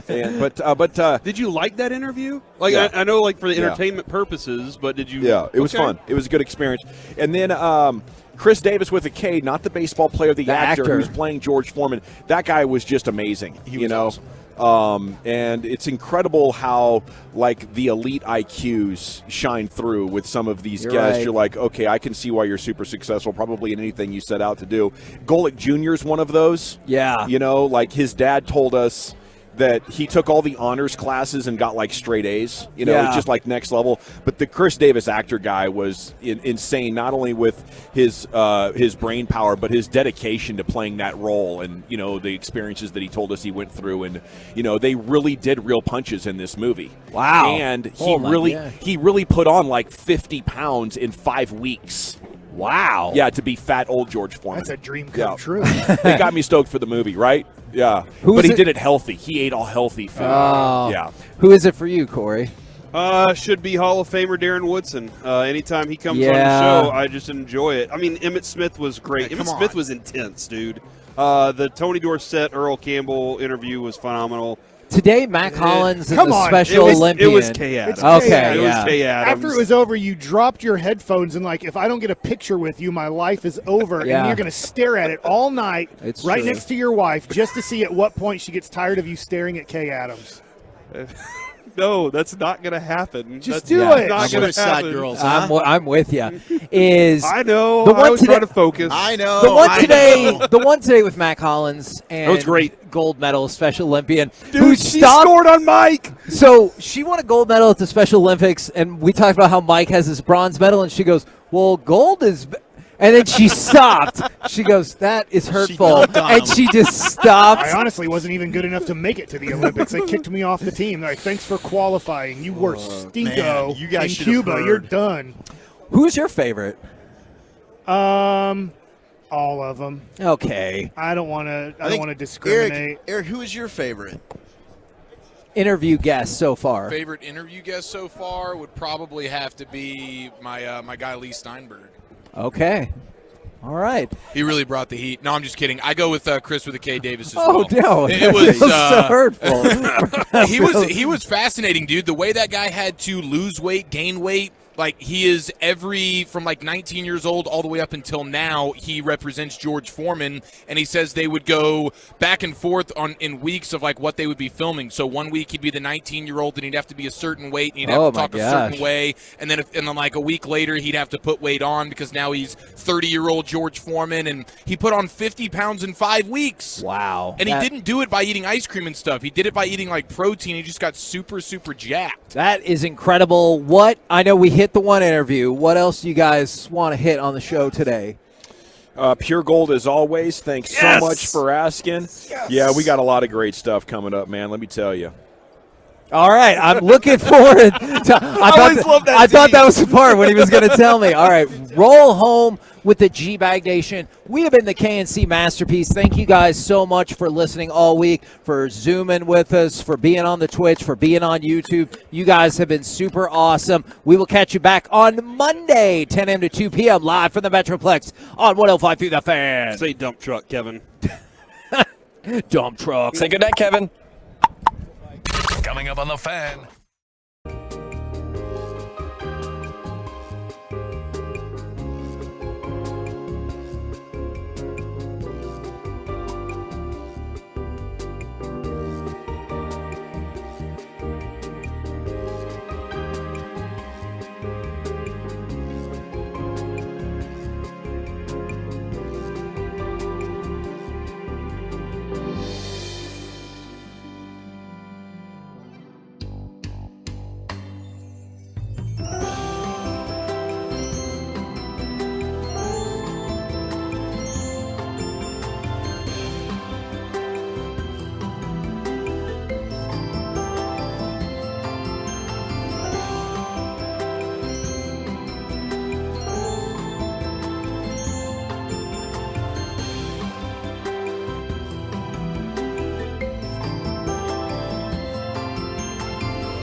Studios, secured by DFWSecurity.com. You're rolling with the G-Bang Nation on 105.3 The Fan. It is hour number 1 of the G-Bag Nation here on 105.3 The Fan. Let's rock. We are off and running on a Football Friday on Radio Row, and we're excited to deliver the day's news to you. Our coverage is presented by Rally House, your home for officially licensed NFL gear. Your city, your house. Rally House. It's also brought to you by Window Nation. Buy 2 windows, get 2 free. WindowNation.com. We do have some special guests coming up here on the show today. Nate Boyer, Longhorn, Green Beret. He was over there in a cave in Afghanistan, literally long snapping footballs. It was his dream to come to the NFL, and he almost pulled it off. He got to training camp with the Seahawks, but he never played a down on organized football, but just started doing snaps. Gets to UT, played a little bit, and he's got an incredible story. Nate Boyer's coming up at 2:30. Akbar Bajabiamila. I think I nailed it. Boy, how close were you each have to think about it? The good news is he's coming on at 3 o'clock. That's a top of the hour interview. He should be here a few minutes earlier, and I'll have him grade it a couple of times. We'll get that baby ironed out before Akbar. Really, a great story of a football player turned broadcaster, and he's dominating as a broadcaster as well. Michael Gelkin's coming up at 3:20, and that is where we start our news at top of the show here. He tweeted former Cowboys wide receiver Michael Irvin suing the Marriott and a female staffer in a lawsuit seeking more than $100 million in damages for defamation and torturous interference with a business relationship. 3 witnesses who back Irvin spoke with the Dallas Morning News. So they're coming out in favor of Michael Irvin once again. 72 hours later, the story's coming together. Now who's the victim? Now who's victim blaming? I like that. I like that line too. Torturous interference with a business relationship. You damn near got me fired. Yeah. You know. So we don't know what happened. We'll see some video. We won't have audio. But it's good to see that Michael Irvin is defending himself. Believes he is in the innocence, and he has witnesses. He has 3 witnesses, and Michael Gelkin is going to join us coming up at 3:20 for the latest on that story. I said it a couple of days ago. I just hope Michael Irvin's okay and can continue with his broadcast career, and that nothing bad happened. And this is a good step in that direction. So I'm feeling pretty good about this. How'd that shake come to go over there, Wolchuk? Did you prevent damages? Yeah, I think so. I think I'm good. I think I was able to get that thing down. Brian was being extremely rude and just had no faith in me whatsoever to not spill on him. And you know what? I showed him that I'm capable of being an adult and making it into my mouth. Well, for the first time this week. I was about to say, we've done this, 5 shows now? Mm-hmm. 4 of them, there's some type of liquid that has gotten out of that container and gotten on you, on your face, on your clothes. Well, one was Howard Eskin yesterday. Yeah, Howard. You might be conflating that. Yeah, no. Don't confuse me with Howard. That's only going to upset me and really, really hurt my heart. Well, no, you clearly you were acting like you had the shake weight, and you were pointing it towards me. And I'm thinking, that clown didn't tighten it down. Tighten it down. He is extra crusty today, isn't he, Zach? I think you might just want to lay low. He's bleeping on. Brian's going to take a swing on somebody before the end of the show. I guarantee you, Carter is about to send me a text message because my computer is attempting repairs right now. Oh, okay, no. And Carter's going to go, "Why aren't you on the Zoom? What is your problem?" Okay, Carter, it's attempting repairs right now. So that's the status we're running with and I got something good for you too, 40 today. Another one of my stories. This will be the real reason why he's trusting another old man moment. That might be exciting. Good. Okay, does Corey Majors want to sit down and do a little bit more broadcasting? I thought you guys would be at the airport by now. Wow, fake Andy Reid is roaming around this place, bro. Look at that. I was just right there. Yeah. Oh my goodness! Yeah, that's the real. That looks like the real Andy Reid. It that's the real one. He's got the walk down. He's chewing the gum. I want to go kick his ass for that mustard on the cheeseburger looks comment. Just like Andy. Yeah, he's a Reid. dead ringer. The only way you can Ryan, tell, where's that, Andy? the only way you can tell is the gear is weathered. You can tell the gear's been washed about 50 times. Yeah. Right. If that wasn't faded, if it was brand new like a real NFL coach, I would actually believe that was Andy Reid walking over there. We were just talking about Michael Irvin and he's suing the Marriott and this accuser and everything. This story is, it's like you got deja vu on this. It's like it's 1990 all over again or something. Yeah, huh? and for the part for me and that I keep telling Kevin is I don't know enough to know all the real facts, and then I want to wait for that before reacting too much for it. But man, I mean, when you do have some certain histories, you can't live things out, right? Yeah. Like it's gonna stick with you those times. I like how the hotel's involved in it too, because how after a 45-second conversation did everybody decide I'm such a terrible person after not touching or committing any crime that I got to go and now I'm about to get fired from the NFL Network and Radio Row? Like, what have you told people? Everything that went down. Was I perfect? I don't know. Right? We don't know exactly what happened, but what could have happened? What could have been so bad that we've made such a scene out of this and involved so many different people that I'm now on my way back to Dallas and not working on Radio Row, and everybody thinks I'm a big creep, and maybe that's why it's a $100 million suit in damages that he is looking for, and it will be fascinating to watch the details of this come together. I do want to get in a Mavs note here, guys, before we get to some of the Super Bowl headlines and everything we have going on here on a Football Friday. Woj this morning did a radio hit, Adrian Wojnarowski. If Dallas is willing to pay Kyrie Irving, if they're willing to give him essentially max money on a multi-year level, my bet is that is where Kyrie Irving will be. Oh, okay, very good. Interesting. Because he was scaring us with all that Kyrie to Phoenix joining Kevin Durant in the summer, all that talk. Yeah. Just yesterday. Yeah. So now this could be a situation. That's the bummer, is even when, okay, maybe it's all rainbows and butterflies. You get to the summer, let's give him the big deal. You can wake up months later and things be much different. And Kyrie got his bag from you, and now he will force his way out to whatever place that may be. So that's the frustrating part. Yeah, even if you do the long-term deal, it's not forever. Obviously, nothing in sports especially is these days. And maybe it's a sign that the game that we saw the other night went so well that now Kyrie Irving is telling his people that are telling Woj, no, this actually seems pretty cool. Yeah. Got a great welcome. We're balling. All the guys seem awesome. Luke has been sweet. I love the coach. This might actually work if they're willing to give me the whole bag. Is that the best those guys are going to play, though? And how long can they keep that level is my question. Yeah. Because they're all excited. They got Kyrie. JaVale McGee's like, I want to play with that dude. Yeah. I want to go out there and I want to go ball with him for sure. And then after a couple of weeks or whatever, they're like, oh, yeah, he's here. And it becomes, whatever. Three different things could energize you. We got a superstar. That'll energize you. A trade was made. They're looking to move anybody. We better ball.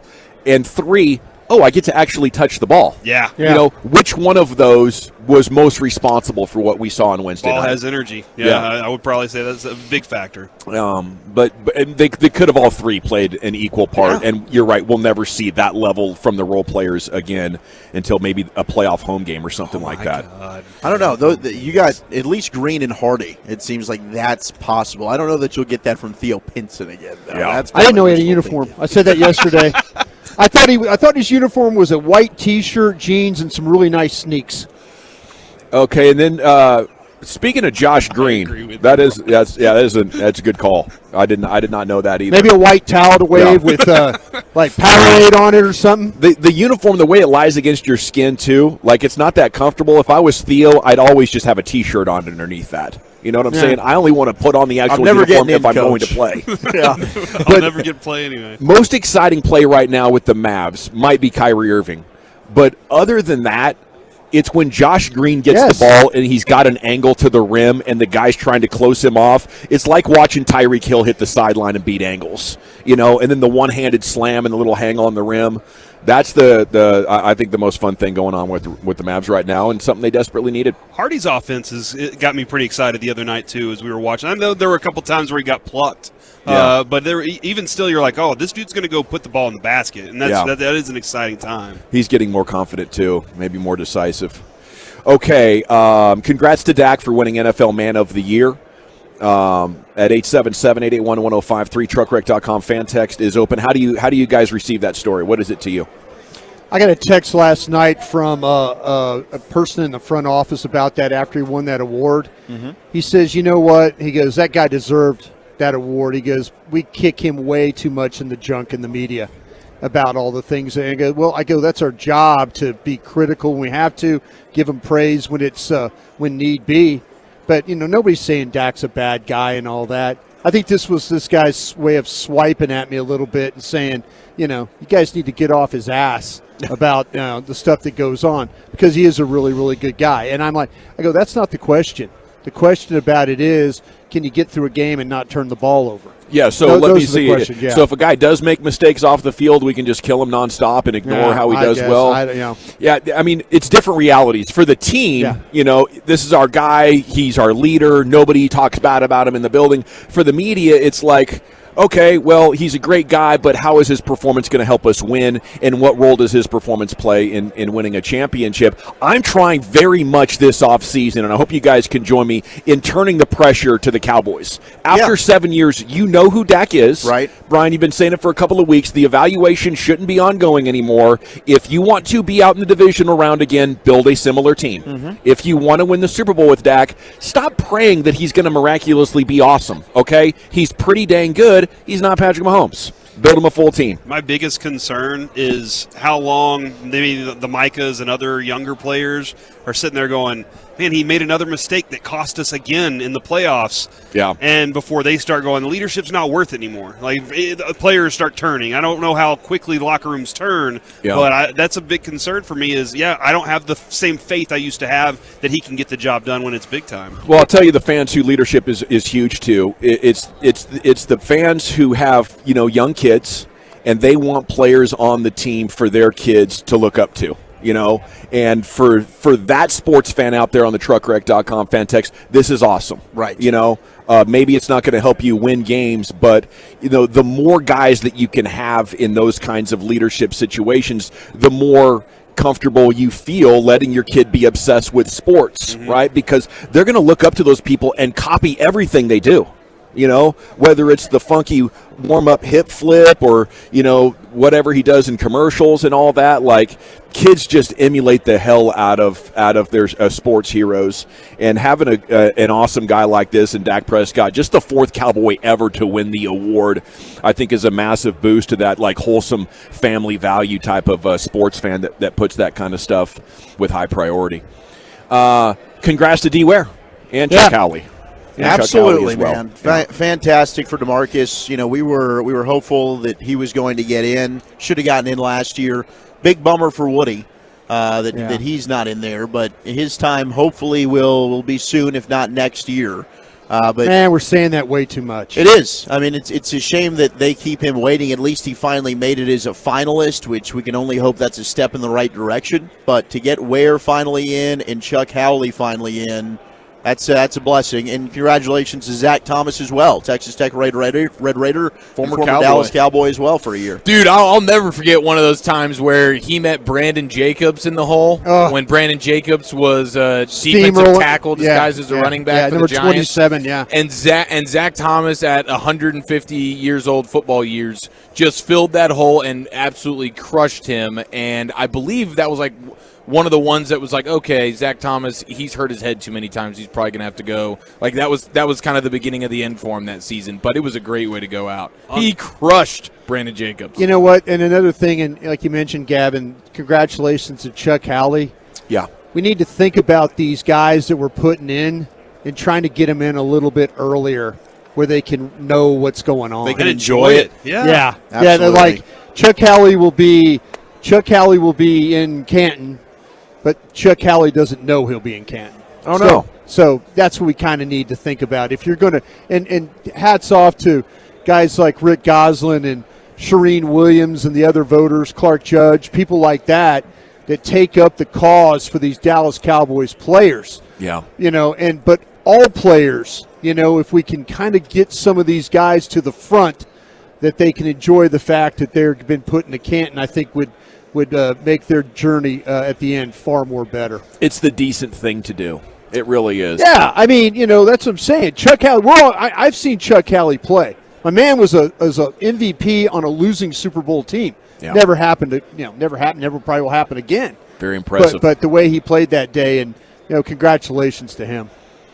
Mavs at Kings tonight and tomorrow, 2 huge ones. There was a developing situation during the KMC Masterpiece where it looked like he was going to play, but now we're not sure. Yeah, Luka Shams went out there and said it, all right? He's the one that tweeted it out there. So if you guys want to go after somebody, you can go after him for sure for some of those You things. just want us to fight him because he stole your girl, Kay Adams. That's probably another situation I want you guys to handle for me. I got you. So. I'll take care of him. Thanks, man. Shams, I'm Appreciate coming that. for you. No, Luka said after practice, after shoot-around, he said, I'm probably not going to. It doesn't feel right. Yeah, and it doesn't feel right because he says, I can't have my debut with Kyrie Irving on a night where the G-Bag Nation is flying in an airplane and can't watch me. Valid. And so it's all about us. And we certainly appreciated that. I feel bad for the rest of the basketball world, but he's doing the G-Bag Nation a solid, and that's something at least I know we can all get behind. Thank you, Luka. Okay. G-Bag of the Day is coming up next. Green Beret and Longhorn Nate Boyer joins us here at 2:30 on the #1 Air Hot Seat. The heating, electric, and plumbing pros. We're back with the G-Bag of the Day in the nation. Be a part of the show. Text us on the truckwreck.com fan text line.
And Football Friday on 105.3 The Fan. Sponsored by Blue Nail Roofing.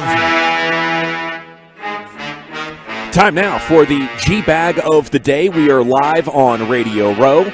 Segment is brought to you by the Frankels. If you are hurt in an accident and it's not your fault, call the Frankels at 214-333-3333. Go online to truckwreck.com.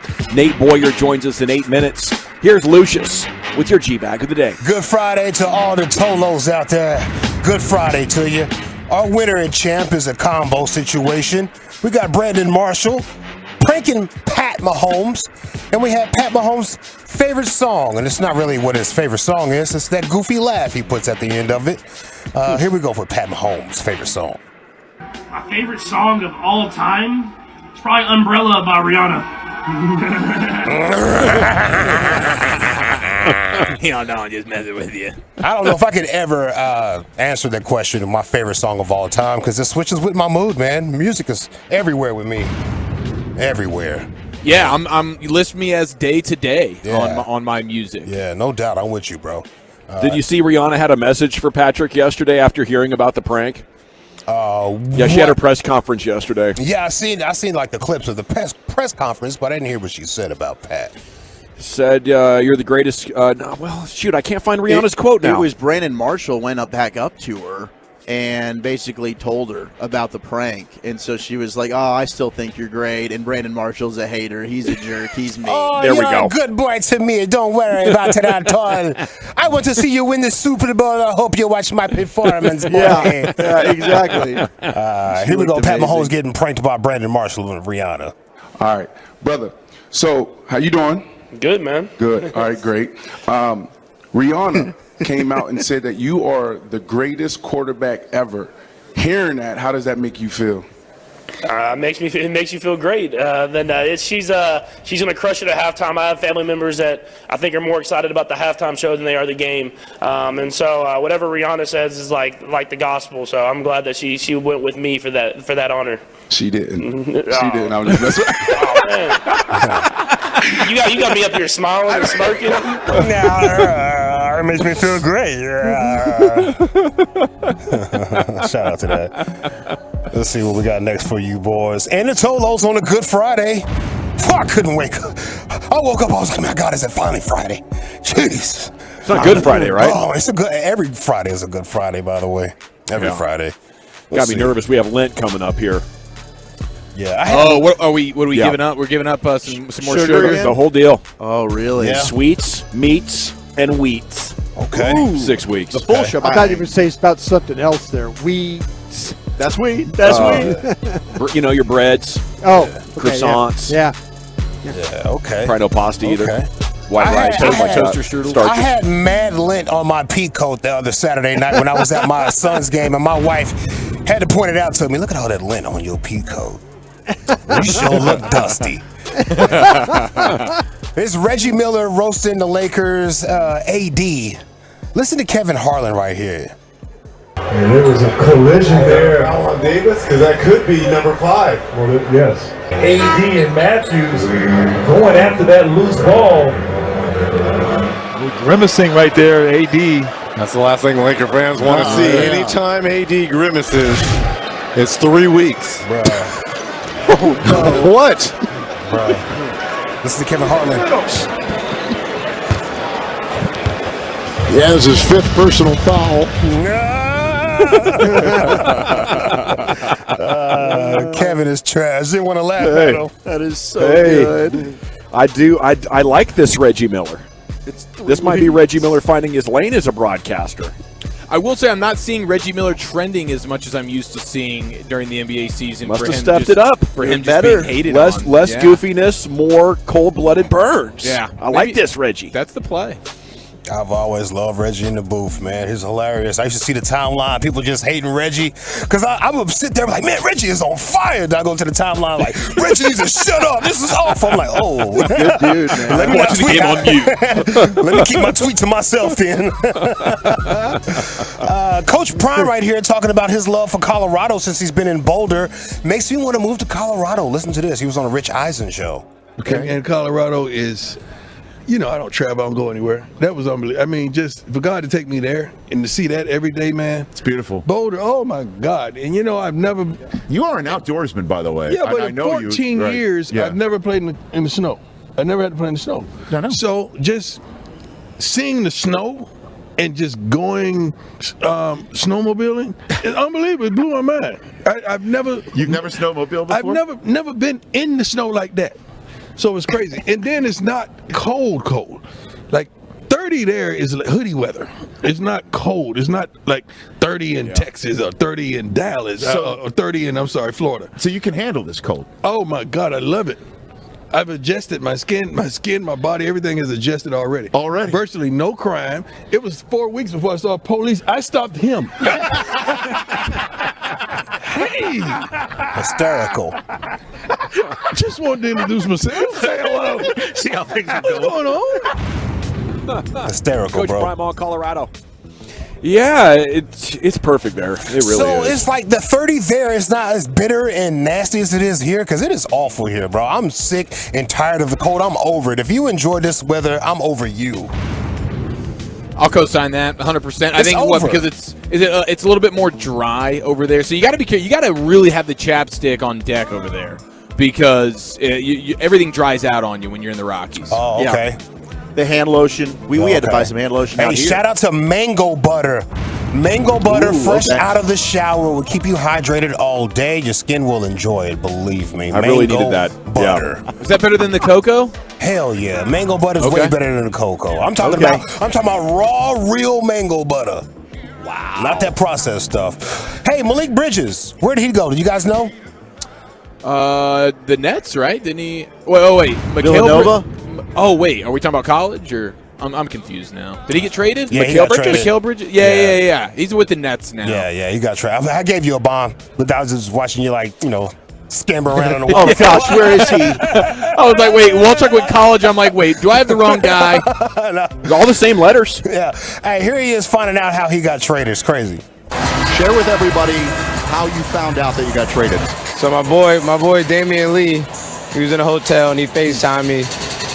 And you could tell he was upset. He was just like, I'm sorry about this and that. And I'm like, what are you talking about? He was like, you ain't see him? Like, see what? He was like, you got traded to Brooklyn for KD. I was like, oh man. Went to Twitter, saw it, and that's when I tweeted. And then my agents called me like a couple minutes later, and then that's how I found out. Wow, dude. His homie's letting him know before the agent can even let him know. That's, the life of a professional athlete is pretty As soon crazy as the that Woj way. bomb or Shams tweets it out, everybody knows the friends are all hitting you up. Well, that's what Dinwiddie said. He says when Shams tells you to pack your bags, you pack your bags. Yeah. You know? That's the word. That's intense to say goodbye to your friends so unexpectedly. You know? Yeah. It happens in radio, too. Okay, Lucius, our guest is sitting down with us. All right, do your thing, man. It is time to vote now here in the G-Bag of the day. Before we get to our special guest, is it our champion, Patrick Mahomes? Is it Reggie Miller roasting AD? Or is it Coach Prime on Colorado? Do we have any other nominees? Your guest is sitting down. Let's just go ahead, because I got some more. I always got more in this bag, bro. Okay. LA Live, I'm going to empty out the No, folder. I'm sure you do. Yeah. I was just wondering if I was forgetting any before we vote. No, I'm sorry. No. Go ahead, fam. Okay, I'm going to go with Patrick Mahomes. I'll double down. Wolchuk? I'm doing the same thing. I'm keeping Mahomes rolling. Broadus? I really like Coach Prime. Okay, Coach Prime and Lucius? Reggie Miller. All righty, by a score of 3-1, still your champion. A vicious roast and a prank of Brandon Marshall with Patrick Mahomes as our next guest joins us now here on the number one hot seat. Many Tolos will recognize this guy and the incredible journey that he's been on. Green Beret, served multiple tours in Iraq and Afghanistan, walked on to Texas as a long snapper despite never having played a down of organized football. Very impressive. Had a role in Colin Kaepernick's protest of police brutality very visibly. Current co-founder of MVP, which is merging vets and players. And he's an actor. He was in This Is Us and Mayans. And Nate Boyer joins us now here on your home Cowboys. Good afternoon, sir. Or yes, good afternoon. How the heck are you? Check my time zones here. Appreciate it. I'm good. I'm doing well. I'm doing well. Yeah, Right on. really well. What brings you to the Super Bowl this time around? Well, I always come, at least for the week prior, right? We have an MVP chapter here in Phoenix. There's our 8th chapter. MVP, which stands for Merging Vets and Players. We bring together combat vets and former pro athletes and help them find purpose and identity before they when they lose that uniform. So Phoenix was our 8th chapter. Our 7th chapter was a little town called Dallas, Texas. I don't know if you guys have heard of it. No, not very familiar. And so it's really cool. We operate out of Adaptive Training Foundation down there. I co-founded it with Jay Glazer, and so we're always looking to do more things and open up opportunities for our vets and our athletes. And one of the big things we're kind of pushing right now and promoting is the movie. There's an MVP movie that's available on Amazon Prime, Apple TV, Showtime, Paramount Plus. It was my directorial debut. It was the first movie I ever directed, and all the veterans portrayed on screen are played by vets. And then like Tony Gonzalez, Randy Couture, Howie Long, Michael Strahan have cameos in it. All these athletes are like kind of playing themselves on screen as well. Stallone executive produced it, and it's Sweet. out. Yeah. So you're having fun in the acting world now. Yeah. It's one thing after another with you, Nate. Gotta be. Do you know what is going to be next yet? Yeah. Well, Okay. so the last thing I just purely acted in was The Terminal List, which is out now, and they're making a second one of those. So that just got announced. And then I'm hosting a Discovery Channel series. We shot it last fall. That'll be out in July, and it's a competition series, kind of like Survivor. Yeah. So don't know the title yet, but That's it'll awesome. be cool. Were you acting as a kid or anything, or did you just? No, I mean, I was acting like an idiot, but acting up, acting out. No, it's something that I was working on a fishing boat at 19 in San Diego, and I had some friends that were moving up to LA, and I was like, yeah, why not? And then I took some acting classes and was interested at the time in going to film school, and then 9/11 happened and kind of derailed that whole plan. Yeah. So I went into the military, and then went and played college ball and did all that. And then after I got released from the Seahawks, it was like I still had that desire to seek that out and at least see if it was something I was truly passionate about. And so I finished my master's degree by doing an internship back in LA with Peter Berg at Film 44. So he did like Friday Night Lights and Lone Survivor. Of course. And those stories sort of resonate with me and my backstory. And I learned a lot about like the development process, how it all works. And yeah, my ultimate goal is just like him. I want to one day have my own production company and be making a lot of these projects. Nate, we had you on like 5 or 6 years ago at one of these, and before, just a half hour ago, I was telling these guys your story of figuring out how to long snap while you're at war, right? Did I get that right? Yeah. Can you flesh that whole thing out? Yeah. So when I came off of active duty in 2010. I went to Texas, and I was in the Special Forces. So with that, it's 12-man teams. It's very different, mission set. A lot of what we're doing is going after high-value targets, and we're working alongside Afghans and Iraqis, and it's a complicated mission, but there is an element of freedom in that, and a little bit different than the typical military, that conventional military experience, I should say. When I went to college, I walked on at Texas. I made the team, and I was a safety, but I was not getting on the field. Like I wasn't fast enough. I didn't know what the hell I was doing. I wasn't good enough. And I recognized that, and I was like, well, I can find a way on special teams. So I was to back up on the kickoff coverage and all that. And then I realized the starting long snapper and his backup were both graduating, and I was like, maybe I should just try long snapping. And smart man. Started messing with it, and then I got deployed. I was in the Texas National Guard, so I go over to Afghanistan, and I built a target out of plywood, and every day I was snapping the ball into the target, and I had the lower, the smaller circle that was a little bit lower for field goals and extra points, and then a little bit higher up I had a little bit bigger circle for punts. And I'm like watching YouTube videos and Googling like about the grip and all this stuff, and I just started getting kind of consistent with it, and I came back and tried out for the position, and I ended up being the backup for the first game. And in that first game, the guy that they had recruited that was doing it, had a couple not great snaps on the field goal. So the next week I had the opportunity to do field goals and extra points, and I did that the rest of the season. And then my senior year, I did the punts as well. So I did, ended up doing all that. So I just kind of it was an opportunity that popped up. I amazing. kind of fell into it. We're surrounded by 2 long snappers right now. I This is was, pretty I was, kick-ass, I was a boys. long snapper at LSU. Oh, nice. And I wanted to ask you this question because it's one of those jobs where you just kind of want to do it and let nobody know about you. And you go through it. Did anybody ever do anything to you strange? Like I one time at Mississippi State had a guy throw bits of grass and dirt on they were lined up, and I was moving the ball and I set it.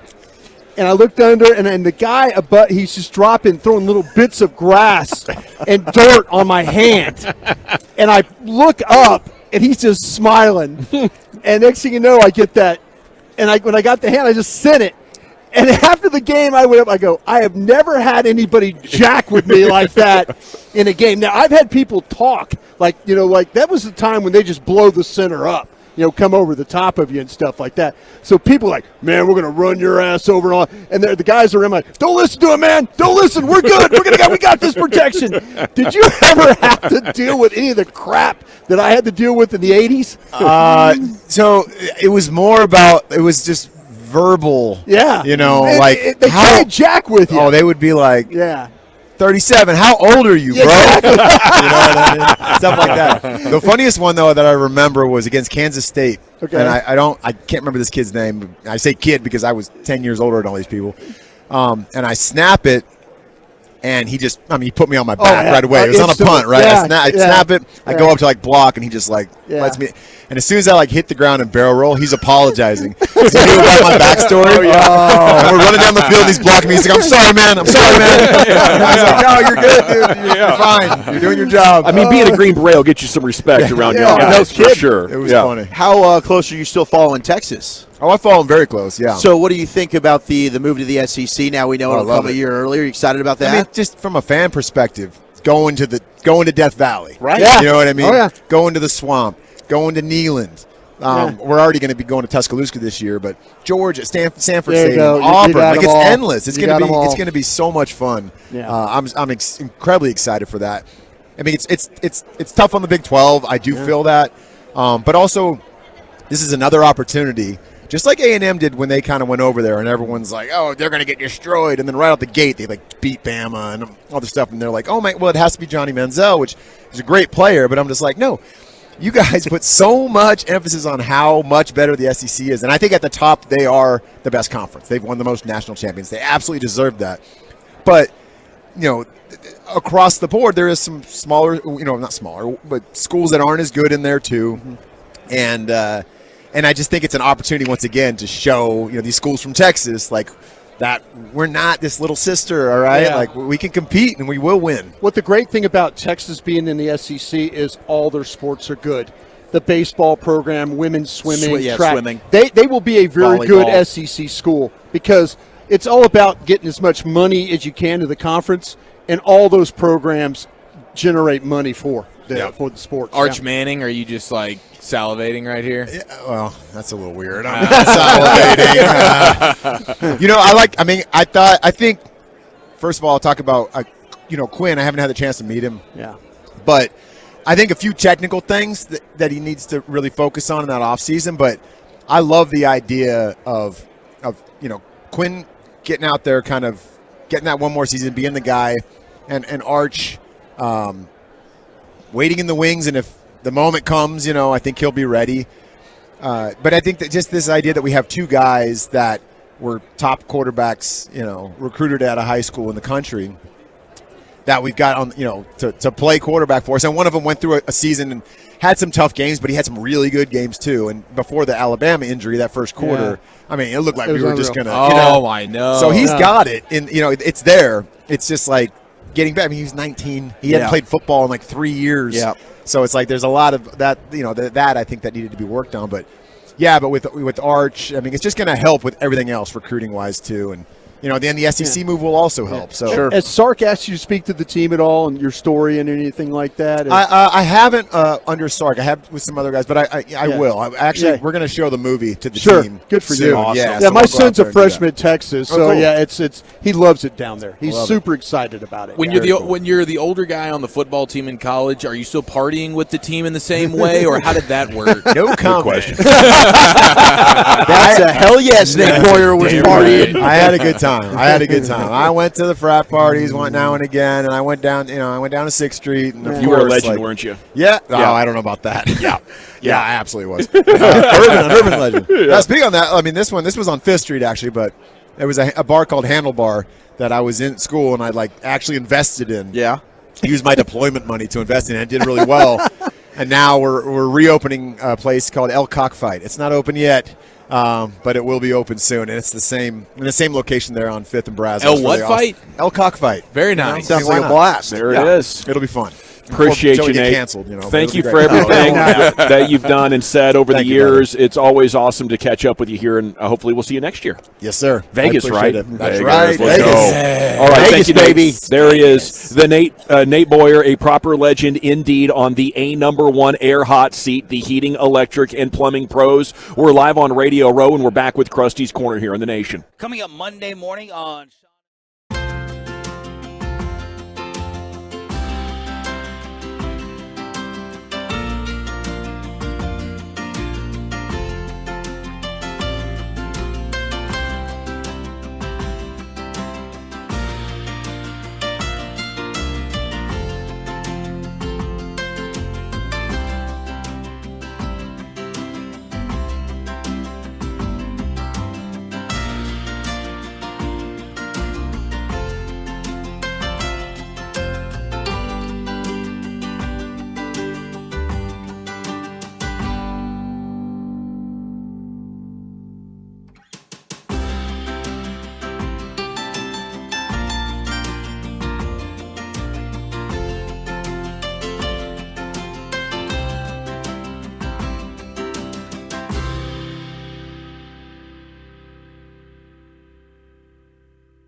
Odyssey celebrates Black History Month. Black History Month. Black History Month. You better learn about it. Coretta Scott King, wife of Dr. Martin Luther King, once said, Hate is too great a burden to bear. It injures the hater more than it injures the hated. Black voices shaped history. For more moments like this, music, and podcasts that matter, go to Odyssey.com/Black History Month. Download or download the free Odyssey app. That's AUDACY. Odyssey. Yeah. Even though shortages in demand are driving up prices, Classic Chevrolet will never charge over MSRP. Not now, not ever. Experience the difference today. This is Texas. This is Classic. Find new roads. Thank you, Lucius. It is the G-Bag Nation live on Radio Row. Our coverage is brought to you by Rally House, your home for officially licensed NFL gear, your city, your house, Rally House. Here's Brian with Krusty's Corner. Thank you very much, General. Okay, I mentioned this to you guys walking over. We had another situation happen to me yesterday. A travel one? Yeah, well, it's a train situation. Another train, I was by myself. Yeah. My credential flew off my neck. No, it did not. How? I was sitting at the stop, and I was talking to a lady, and I looked down, and my credential was gone. You're getting your back on, huh? She was an older lady. She was a volunteer. She was waiting for the train. We were kind of talking about Arizona. She was going on a trip. 35 years, Alcoholics Anonymous situation. I was telling her congratulations and all this, that, and the other. Did you get the digits? No, I didn't. I just told her where she's staying over off the tollway there. So I told her, hey, go over here and eat, go there, that kind of thing. And all that. Very nice. Super nice lady. Did you want the digits? No, not really at all. I was just trying to be helpful. Be friendly. Everybody in this town's been friendly to us. I felt like I needed to be friendly back. Walchuk met a guy who was trying to rob banks earlier on the train. Yeah, it was quite the conversation. Yeah. He was asking me, are the banks bigger in Dallas? Yeah. And, that was kind of crazy. That's when I kind of got out of the conversation. Yeah, you kidding me? The banks in Big D are huge. I got interested. Everything's bigger in Texas. You know what? When he started talking about robbing banks, I just kind of went, oh. Said, that's what I was in jail for. Yeah. And I said, well, I don't want to be an accomplice to this. I'm going to go ahead and shut my mouth. Yeah. Well, situation, I looked down and my credential is not on my neck. It's not on my neck. I had walked like a mile and a half basically after I got my souvenirs and stuff like that. This is not a normal credential. Like Mike lost his in San Francisco, and they wouldn't let him in. Yeah, that's what I'm saying. You literally, the police got involved. Yeah, you literally have to go through all kinds of it's like airport scanners. security. Yeah, you have to hold it up. Your picture pops up. Literally, I look down. I'm sitting there. It's not on my neck, and I'm going, oh my God, what's going to happen? Yeah, that makes your stomach hurt. No, That's it did. Looks like you're missing Friday's show. It's like, well, it looks like, hey, no Krusty's Corner on Friday and all that. See you at the airport, bro. Day off, huh? Exactly. I'm thinking, well, this is not a good situation. It had blown off my neck, and I was sitting down. It had blown next to like this advertisement sign. Oh, like the wind. Like Not I was bad. thinking. I was looking around like my guy must have been in some gusts last night, man. It's been windy. You know what I mean? It's been windy that the last couple of days. It was right next to a billboard advertisement in the corner. It had blown into that I'm surprised corner. nobody picked it up. Last night as we were leaving, a gal offered us $100 for our necklaces because she was trying to get into the NFL honors. She was trying to sneak her way in. Still need it for one more day, but holler at me tomorrow. For $1,000 though, I said, "Hey, it's all yours." But she didn't have She didn't have deep enough pockets. I'm not that cheap. That was a good request, though. Yeah, I appreciate it. Scared to death. I'm not going to lie. Scared to death. I would have been too. Yeah. Like sigh of relief when it came. I'm like, there it is. Kind of thing. So, What were you more frightened in that moment than you were when you were 10 stops in the opposite direction of where you needed to be because that you got I on knew. the wrong train? Yeah, I was more scared with the credential thing. Much more scared with Well, that. that's why we're getting or brought us a compass for the next time we go on a trip. I have it on the phone, but I just don't do it. I just don't. You have the compass too app? high tech. Yeah, I was hey, who tried to get us to the airport with compass, man? Well, that's a fair point. Yeah, it's a fair point. My Google Maps took us to Love Field, which was, I believe, at a crack house about a half a mile from the real Love Field. It might have been a crack house. All right, I got a couple of questions for you guys for the sports mix. All right, Gavin, I wanted to know this from you. This week, there's been 2 doctors walking around Radio Road with lab coats on. Love the Do you find this strange? No, they're probably, they have some concussion science or some, osteoporosis They got full lab or something. coats on, like they're making the rounds. Yeah. Did you kind of like think? I know you saw it, and you were kind of like, I'm not too sure what's going on. It was a little showy. But I think that's what they want for all the video cameras that are around. They want to look the part. I'm a real doctor. Okay. They wearing latex I'm gloves? not like one of these pseudoscientists. I think they have them in their pockets, I bet. The latex gloves? Ready to check your temperature at any time? Yeah, I haven't seen any put on the hands. I love it. There's always something about the scrubs and the coat that really gets Wolchuk going. Gets me going, man. Yeah. I just think it's a hot. Get ready. I'll point them out. Gavin and I have seen these people. I find it strange. I really, really do. Hey, Wolchuk, I'm going to ask you this question. All right. Is eating at the IHOP 4 times in 5 days a problem? Give it to me one more time. Eating at IHOP 4 times He in gave 5 it to you. days. couldn't focus for 12 seconds. He gave you IHOP 4. I'm telling you, when he starts thinking about these doctors and their coats, he goes off into a different lane. I don't think. You did point that out. I mean, 4 times. We haven't in 5 days. Don't get all judgy with food now, Wolchuk. It's reasonable. Don't get all judgy now that you're a soda man. I don't think that it's a problem. It's within walking distance of the hotel. I don't think there's anything wrong with it. And they've got a pretty wide variety of a menu. Like, you can get something different every time. Yeah, but Broadus didn't get something different every time. I did. I went different. I had dinner with Mike Bassett. Got a good time. People were surprised. We tweeted out the picture. They were surprised that Mike can ever speak again. After all the thing, but no, Mike and I we're totally cool. All right, and my final question for you, Chief. I wanted a Super Bowl souvenir, but it's all Philly and KC stuff. Would you buy it or say nah? No. Me and Wolchuk did our whole NFL shop thing, which was say no. Far less cool than like being inside of a rally house. I can tell you that much. Everything was overpriced. Everything had an Eagles or Chiefs stamp on it. About 90% of them. I would have gone with the one that didn't have that. Some of the jackets were cool. Yeah, the jackets were cool. They were. But no, I'm not doing that. Well, All righty. Jim, I appreciate you. Thank you much. Thank you, Broadus. We're live on Radio Row. 1 hour down, 4 to go. And football player turned pro broadcaster Akbar Bajabiamila joins us next year on 105 through the Fan.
from our fan studio, secured by DFWsecurity.com, you're rolling with the G-Bag Nation on 105.3 The Fan. It is hour number 2 of the G-Bag Nation here on your home of the Cowboys, 105.3 The Fan. We are live on Radio Row and about to be joined by a special guest on our A number 1 Air hot seat. A number 1 Air, the heating, electric, and plumbing pros.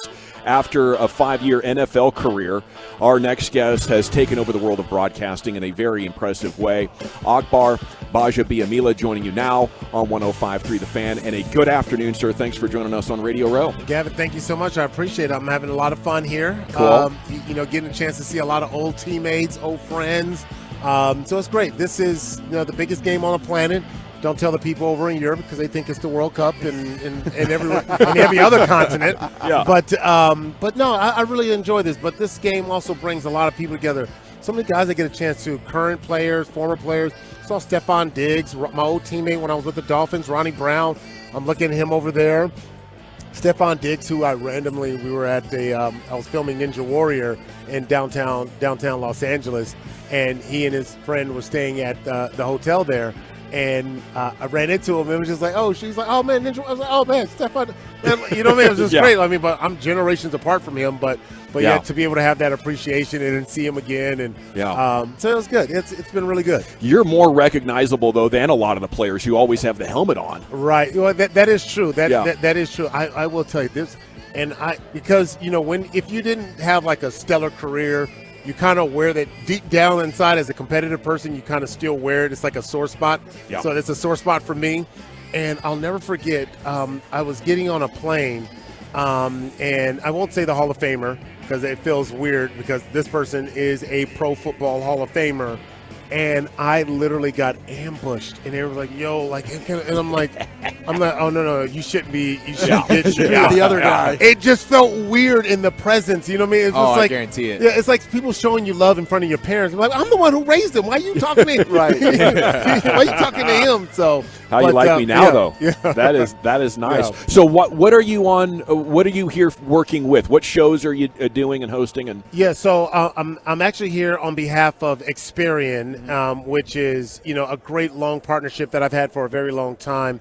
And right now I know that so many people are feeling the impact of the high inflation we're all feeling. I don't know if you guys been to the pump station or the grocery we've store, been but pumping. it's expensive. And let me just say this: I'm not sure if my wife is listening right now, but if she is, babe, I apologize because I would wear out my wife about how much money we're spending. And I went grocery shopping for the first time. I'm going, what happened to the eggs and the milk and bread? I'm like, just the essential is so expensive. And so, I'm just like, man, we got to find ways to cut money. And save money. And so my partnership with Experian is just allowing me to educate people on how they can save money. And so Experian just invested in being able to show people how they can be financially fit and save money by really being able to take the things that we do every day and save money. So we all have streaming platforms that we stream our favorite shows. Well, you can now self-report that to Experian Boost and boost your credit. So Experian Boost allows you to amplify your credit score by just submitting that you're paying for your Netflix, your Hulu, your Disney Plus. And then the other tool that they have is the ability to compare your car insurance. You can now have on the Experian app, you can go in, use the tools, and say, hey, this is what I'm paying for my insurance, my auto insurance. Now let me compare it to what else is out there on the market. And boom, just like that, you saved money, and you didn't even have to stuff money underneath your pillow or your mattress. Wow. magical. What is it that you're most recognized for now when you're out and about? I think it's no doubt about it. It's been Ninja Warrior. Ninja Warrior I will forever be indebted to in how they've catapulted my career and being able to give me the platform to be myself. When I first got into doing American Ninja Warrior, I just remember, like trying to find my voice. I had not done entertainment TV. I'd only done sports analysis, and that stuff I know because I lived it. I know it. I understand it. But entertainment television is different, and doing a reality show, sports competition show was different. And I just remember my first year trying to sound like what I thought you were supposed to sound like. And when I went back home, my boys back in Crenshaw was like, yo, man, you sound like the other guy. And I was having a hard time finding my voice. And I'll never forget, Patrick McManus, who's our director, he came up to me maybe my second or third year. He goes, man, do your boys know you sound like that? You talk like that? Man, that's not how you talk with your boy. He was like gassing me up. Like, he says, man, beat you. I want to hear you. And all of a sudden, I just started throwing in who I was, the slangs that I use and how I speak naturally. And they were just embracing it. And it was just like, oh, so I just grew to be more and more of myself rather than what I thought a broadcaster was supposed to sound like or a TV host was supposed to sound like. And that just kind of helped my career take off. And that then, spilled into me being able to show a different side. I'm not always the animated guy on Ninja Warrior. On the talk, doing 5 days a week doing a daytime talk show has been the best experience of my life on CBS, where I get to show the other side, especially now too, because we live in a time where people can't have conversations anymore. It's all confrontation. I say conversation over confrontation. And so what we try to model on the talk with Cheryl Underwood and Amanda Klutz, Jerry O'Connell, Natalie Morales, that we can have conversations, agree to disagree and still be cool, and not what we see kind of modeled on social media and the news media, and just, everybody's just at each other, So like, chill. How do you deal with hate though? If you get me, because a professional athlete, and there's a lot of it out there. And there's, because we deal with it. I had somebody tell me one time, you get 50% of the people that hate you and 50% of the people that love you, you're doing good radio. And I don't want people to hate me. Right. Nobody wants anybody. No. But how do you find yourself clapping back, or do you just let it ride? No, I can sometimes clap back, and I've had my 21-year-old son helps me along with Pink Deer, who helped me with my social media. And there have been times when I've been counseled by my 21-year-old who goes, you can't say that. You can't engage with him. Boy, who are you talking to? But no, it's true, because sometimes you do want to defend you. Like, it's hard to see somebody misunderstand you and or not give you the platform, especially now. Everybody's screaming about, let me be me and I can be whoever I want to be. But then the minute you are who you are, somebody, or you think the way you think, somebody's ready to attack you, but not only attack you, take down your career, take down your family. Like, it's scary out there, and it's like, it's wrong, it's bad, you know what I mean? So like, I have to bite my tongue and just go, I'm going to ghost them now. I just kind of do this thing where I love this feature on Instagram where you can mute them. Right. You can just mute them. Right. You know what I mean? It's like, I'm not even engaging with you, because I don't care what anybody says. My counselor told me this, my marital counselor, it's like, it takes 10 positive to erase 1 negative. Right. So you can see 1,000 comments that says I like you, and you see 2 or 3 comments that somebody said, and it jacks you up. It does. It jacks you up. So, but what bothers me the most is when somebody, and you mentioned all the folks you work with, somebody goes after one of my teammates. That's also one of those that'll set me off. Yeah, right. Because you don't understand the person, you don't know that person. Yeah, like, they're going after one of my guys. Right. And you don't do that. You know what I'm saying? But it's a trap, because you know what the culture is now. The culture is now, especially on social media, it's all about, if I can get seen by disrespecting you, if I can make some negative statement and get you to react, now all of a sudden I blow up, and then they're all doing snarky comments for the likes. They want to have their comments liked, because most people now, when they go in, they see something, the first thing they do is they go to the comment section. Let's see how everyone else, and they're looking to stand out. So a lot of them don't even mean it, but they don't realize the harm. Like, my mom used to always tell me that you have to be mindful with your tongue, because your tongue is sharp like a sword and it can cut. And same thing is true with text as it comes across. Like, you're seeing that, and it's like, and you can never take that cut. If I cut you with a knife right now, I don't care if I said sorry 100 times. Like, that hurts, and it's still there. No doubt. And now Twitter has a new metric that shows the engagement. So these people are just engagement farming. They don't need to see the likes or the retweets or people liking it. They can just see the score of how many people saw it based on disrespecting you. Right. So there's a scoreboard. You're right. It's encouraging. The social media platforms are encouraging people to get more disrespectful, to become more divisive. Thank you. To promote more polarity, because that's what, you said, like they say that's what sells, right? Nobody wants something in the middle. They want either left or right, good or bad. And it's just like the bad thing is like the good things don't get promoted. That's why on my social media I try to promote like me with my kids and just put good feels out there. Like I want to put out there and have those things go viral rather than all the negativity, because now you got people doing dumb stuff, like the kid that did the little dumb Uber Eats or whatever to the basketball, the McDonald's delivery, just to get seen. You know, I'm like, you guys, this is ridiculous. It's ridiculous. Like I'm not gonna lie, and I know my social media manager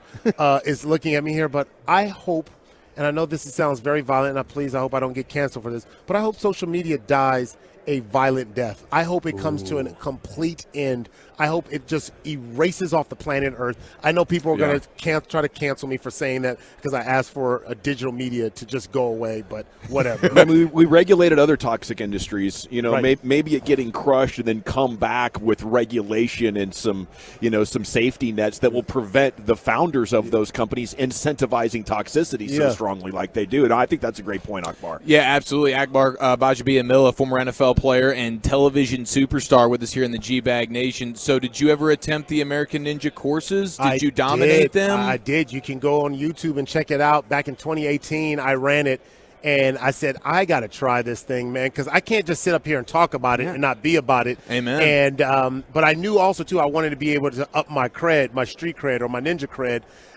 because I'm a former NFL guy. I didn't come from the ninja world. Sure. So I said, it's going to change my world. But the preparation, it took me 3 months to train every single day. I did 2-a-days for 3 months just because, you know, it came out as just kind of a side conversation. I was like, you know, next year, you guys, you know, you should have me do it. And they're like, oh, that's a great idea. I was like, but no, if I mess up my face, bust my teeth, man, they don't. That's the moneymaker, right, bro. Right? I was like, those falls look bad. There's some falling. It's like Evel Knievel on the pavement at Caesar's Palace. And when you played football, you can't take any extra hits.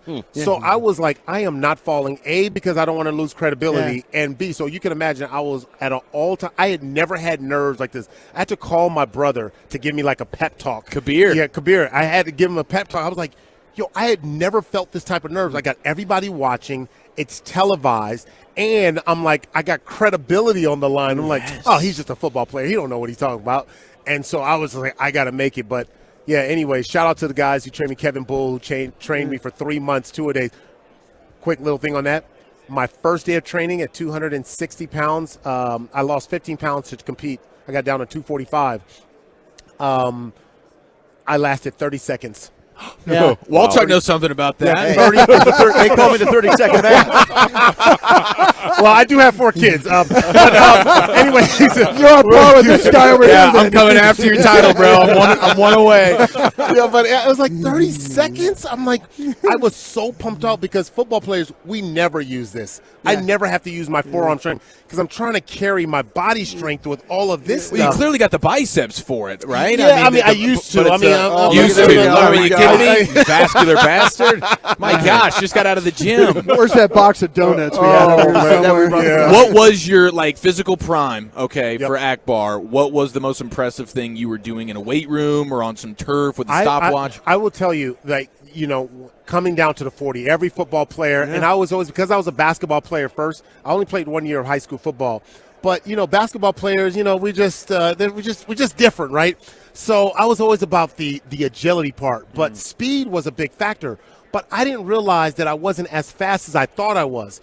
So I was running about a 4.8 before I started training for my 40, but I didn't realize how much training and learning how to run a 40 improves it. So when they're out there measuring 40s, it's not a true indicator of speed, right? Because you can get trained to run a certain way, right? Oh. And so a guy can run a slow time, but it's just because he hadn't been trained to. Right. I went from, at 265 pounds, I went from running a 4.8. I got with Ron Sheffield, who was my track coach at San Diego State, and he got me down. You remember Ron Sheffield? Yeah, I do. Yep. I do. And went to Crenshaw High School. I went to Crenshaw. Oh, yeah. That's family. He got me down to 4.59. Damn. And if it wasn't for that 4.59, because I was already a fringe guy, like, do we draft? I did go in as an undrafted guy, but that 4.59 got Al Davis's attention. Like, who the hell is that? Oh, no, that's a Raider thing. Your 10-yard split, I guarantee you they were sitting there in a room talking about, Al asked, What do you run the 10? yeah, he's got a great limited fake. He's got a great limited fake Al Davis right here.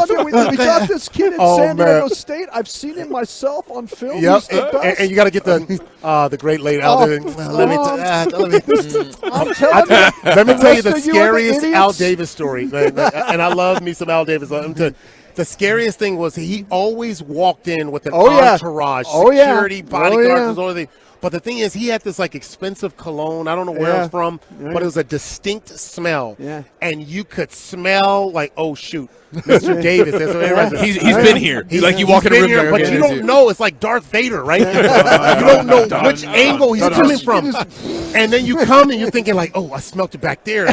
And so you're starting to go this way. You're trying to avoid him because when he comes around the corner, it's oh shoot, and he's like, what happened on the 38th play on third down? I'm like, 38th play on third down. And the thing Tim Brown told me, he says, you never BS Al Davis. Never do. Or you're done if you BS him. And I'm like, the 38th play, I'm not making these stats up. No, you're not. The 38th, I'm like, no. I don't know. I wasn't counting. Right. I was just out there. He goes, yeah, you took a step back. And I'm like, what? I don't even remember that.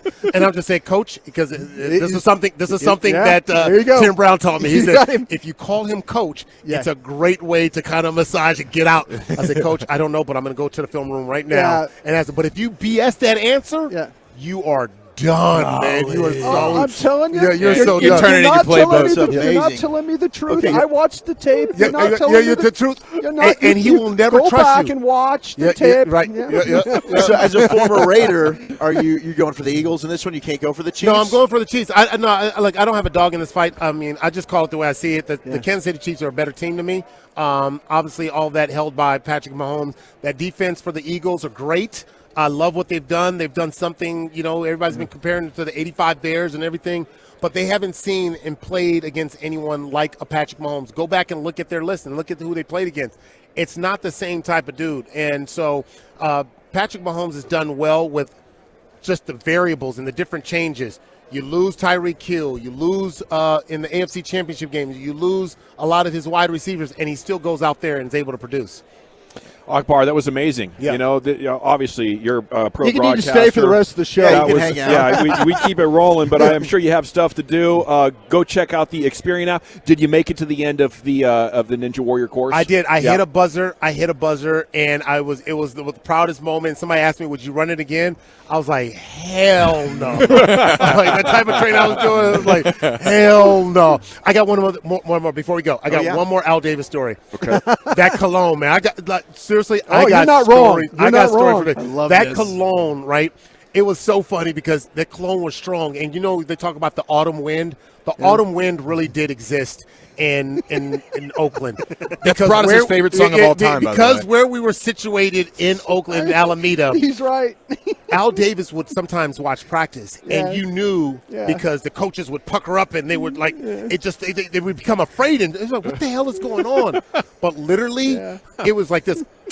As God is my witness, his cologne would come through thing, and the wind would carry it through. You're like, oh shoot, he's watching. He's on the outside of the gate. He's on the gate. Yes, the gate. But he's on the outside of the gate. He's hiding in his all-white jumpsuit, and you don't know, but you can smell him. And all of a sudden, everything is. And it was just like, yo, man, I have never seen. There's only one other time I ever saw my coaches like really pucker up, and that's going up against Michael Vick. Everybody acted like he was the second coming or something. I'm like, my goodness. I'm like, that was. Oh, anyways, but Al Davis struck fear in everyone. A disturbance in the force, unlike any other. Yes. I sensed something I haven't sensed since. It's a trap. Yes, Admiral Our guy. Yes, That was amazing, Akbar. Thank you so much. Enjoy the game, and congrats on all your success, and we'll be seeing you on TV. Thank you so much. There he goes. Thank you. Akbar Baja-Biamila here with you on 105.3 The Fan. Thank you, sir. We really enjoyed it as well. Okay, Michael Gelkin, Morning News, talked with 3 different witnesses who saw the Michael Irvin thing at the hotel. A lawsuit has resulted, and we're back with Michael Gelkin here on 105.3 The Fan. I have to chat with you about my friends at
Welcome back. It is the G-Bag Nation here on your home of the Cowboys, 105.3 The Fan. Thanks to Akbar Bajabiamila for joining us. That was a lot of fun.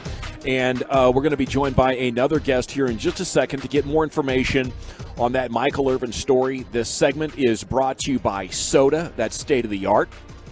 And salute to our presenting sponsor here on Radio Row, Rally House. Rally House. Your home for officially Rally licensed House. NFL gear, your city, your house. Rally House.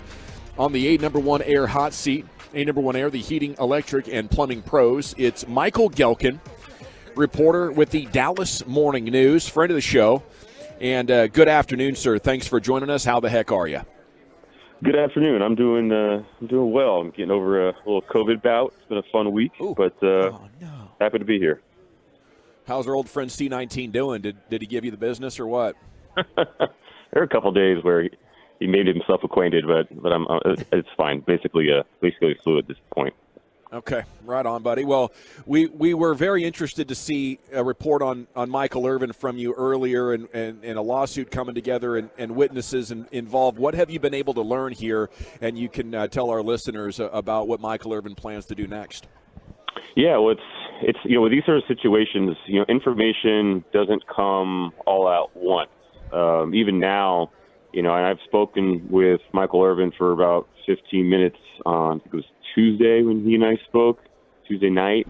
And then I spoke with 3 people who were at the lobby who they were fans for the most, by and large, more or less. They weren't Cowboys fans, but they were there for the Super Bowl week, and they didn't know Michael Irvin personally, and they saw him that night, Sunday night, at Renaissance downtown Phoenix Hotel, where this incident question came with women, and they saw Michael Irvin in the lobby. Feel like they saw him talk to her, and didn't see much there in terms of what everything that's followed in terms of NFL Network and ESPN pulling Michael Irvin from the airwaves and accusation of misconduct and all that. And so there's a lot of information that we know there, but there's still a lot of information that we don't know.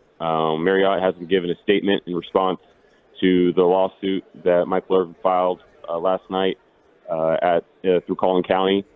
We don't know what the surveillance footage exactly shows. We don't know what the woman specifically has accused Irvin of. There's a lack of clarity there. And so I think overall, we just have to appreciate that this is still a process. But as part of the process, we have Michael Irvin filing that lawsuit, and we have people who feel like they saw what took place come forward. And again, there's still accounts that need to be seen and need to be heard. Michael, you said, and correct me if I'm wrong, did you have a chance to visit with the witnesses at all, or with Michael, and what they would, or am I going out of bounds on that one? No, yeah, I spoke on the phone because I've been away from the Super Bowl and at home. I spoke with 3 witnesses over the phone yesterday, and I spoke with Michael Irvin earlier this week. Did the witnesses tell you anything? Did they any kind of behavior? Were they all like, "No, wait, this is crazy. What's going on?" Are they? I know there's a lot of balls still in the air here, but the impression you got, did they feel like, "Wow, this is kind of crazy what Michael's going through right now"? That was their sentiment. Yeah, they were very surprised to read, a couple days after a really positive exchange with Michael Irvin, a couple days after they saw what seemed a pretty innocuous exchange that Irvin had with a female hotel employee just as Irvin was wrapping up his evening. Very surprised to see all that came out of that. And so, yeah, they were taken aback by it all. They felt like it was unfair to Michael, and they felt the need to stand up. And that's based on their impressions of what happened that evening. So Michael feels like the hotel is complicit. Did the hotel quickly side with the accuser and kick him out and start this ball rolling towards his suspension from Radio Row in the coverage? Well, it's how quickly is a matter of perspective. I'm sure if you ask Marriott, and I'm trying to leave space for more to come in terms of what we can learn. Great job. But the Marriott security has surveillance footage, I'm told, and so they obviously looked at that footage. They spoke with the hotel employee, and they felt moved to act quickly. And if I've looked over this lawsuit, the document that was filed, and it's pretty, it's certainly of notice of how aggressive the people at Marriott there reacted in terms of their actions, where after some data collection on their end, they woke up Michael Irvin, according to the lawsuit, in the middle of the night, must have been probably early Monday morning, and told him he needs to get off the premises right now. And so Irvin had to change hotels. He was, according to the lawsuit, he's been banned from Marriott hotels, period. And so obviously the NFL became aware, and NFL Network became aware of this entire situation, and that, according to the lawsuit, is because Marriott, a manager at Marriott, reached out and informed the league. And Michael Irvin believes, and his representation believes, that all that is a step far too far. When you consider that there are no legal ramifications as to whatever is believed that Michael Irvin did on Sunday evening. Again, we'll just let this whole thing play out because there are still people we haven't heard from. But what Irvin says didn't happen, what the witnesses they feel didn't happen, and all that.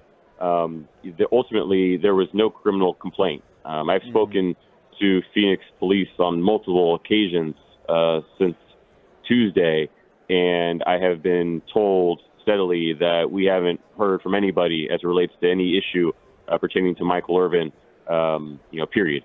And so it hasn't elevated to that sort of the incident didn't elevate to criminality, but it certainly elevated to a point where Marriott believed it needed to get Michael Irvin off the property, which is to say that they wanted him not to be staying at the same place where one of their employees is working, who's impacted allegedly by whatever she said occurred in surveillance footage, whatever it may be, whatever it does or doesn't show. And then, you just are having some accounts that are still being weighed and all this. So I'm kind of juggling it through because I just don't want to overstep and say anything too early during the situation. But very clearly, Michael Irvin and his representation feel that Marriott acted a bit too aggressively and didn't give due order, including after witnesses stepped forward. They felt like Marriott didn't want to hear what those witnesses had to say. Michael Gelkin, Morning News here, and you can't talk to anybody that has any sort of an inkling of what the accuser told the hotel that Michael Irvin did? Not specifics, no. I couldn't distinctly, vividly, whatever, tell you exactly what she feels took place, what she believes took place. That is not something I could speak on declaratively. I haven't been told on the record anything about that. Is it unusual in your time being a journalist to have Marriott not have come out and talked or issued a statement regarding the lawsuit yet, or is that normal? They want to kind of take their time? I mean, there aren't a lot of $100 million lawsuits that I've covered in my day. That's fair. But I would think that, typically you have a statement that comes out, and I've called and I've emailed multiple emails, and I should check my inbox as I'm saying this, but unless it's changed over the past 15 minutes or so, I haven't seen anything come through. I checked, and there's nothing's there. So it's been a little quiet, but that doesn't necessarily mean anything. That perhaps they're simply being measured on a lawsuit of this magnitude. Michael, is there anything else in this story that you feel like our listeners would want to know about before we let you go? No. I think that's pretty much about where we stand right now. Michael Irvin is adamant that, in terms of physical touch, there was a handshake there. He wasn't able to tell me exactly what was said during what he says is a 45-second to a minute-long, certainly no longer conversation.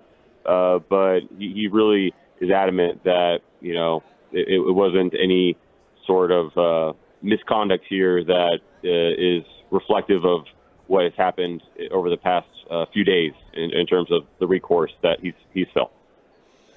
There's been some speculation that being late, is it possible that Michael Irvin's recollection of the events in question aren't clear in his mind?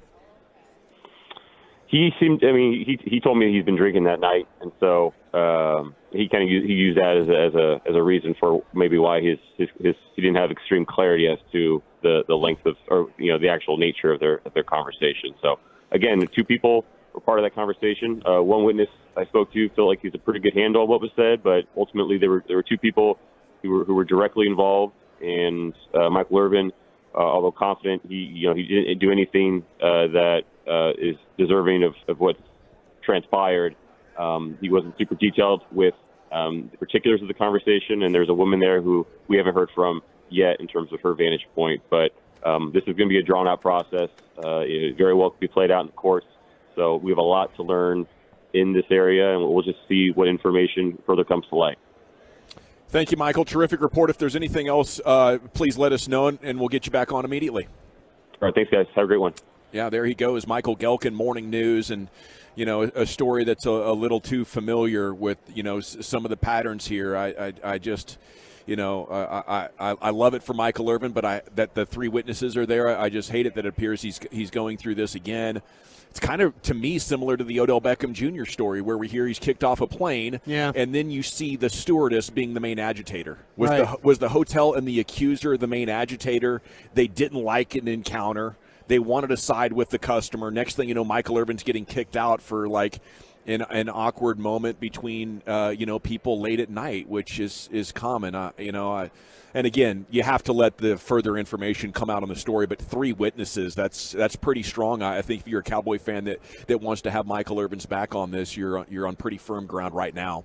Okay, Biggest L, Biggest Dub coming up next, right, Chiafalo? Yes, sir. 877-881-1053. Where have you taken some L's this week? More importantly, where have you gotten some personal victories? We'll do that next right here on The Fan. But Tolos, it is time to make 20.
Radio Row. It's time now for Eric Chiafalo and his biggest L's and biggest Dubs. And here he is, the Chief. 877-881-1053. Where have you taken some L's this week? More importantly, where have you gotten some personal victories? Because right now, for the first time in Radio Row history, we go biggest L, biggest Dub.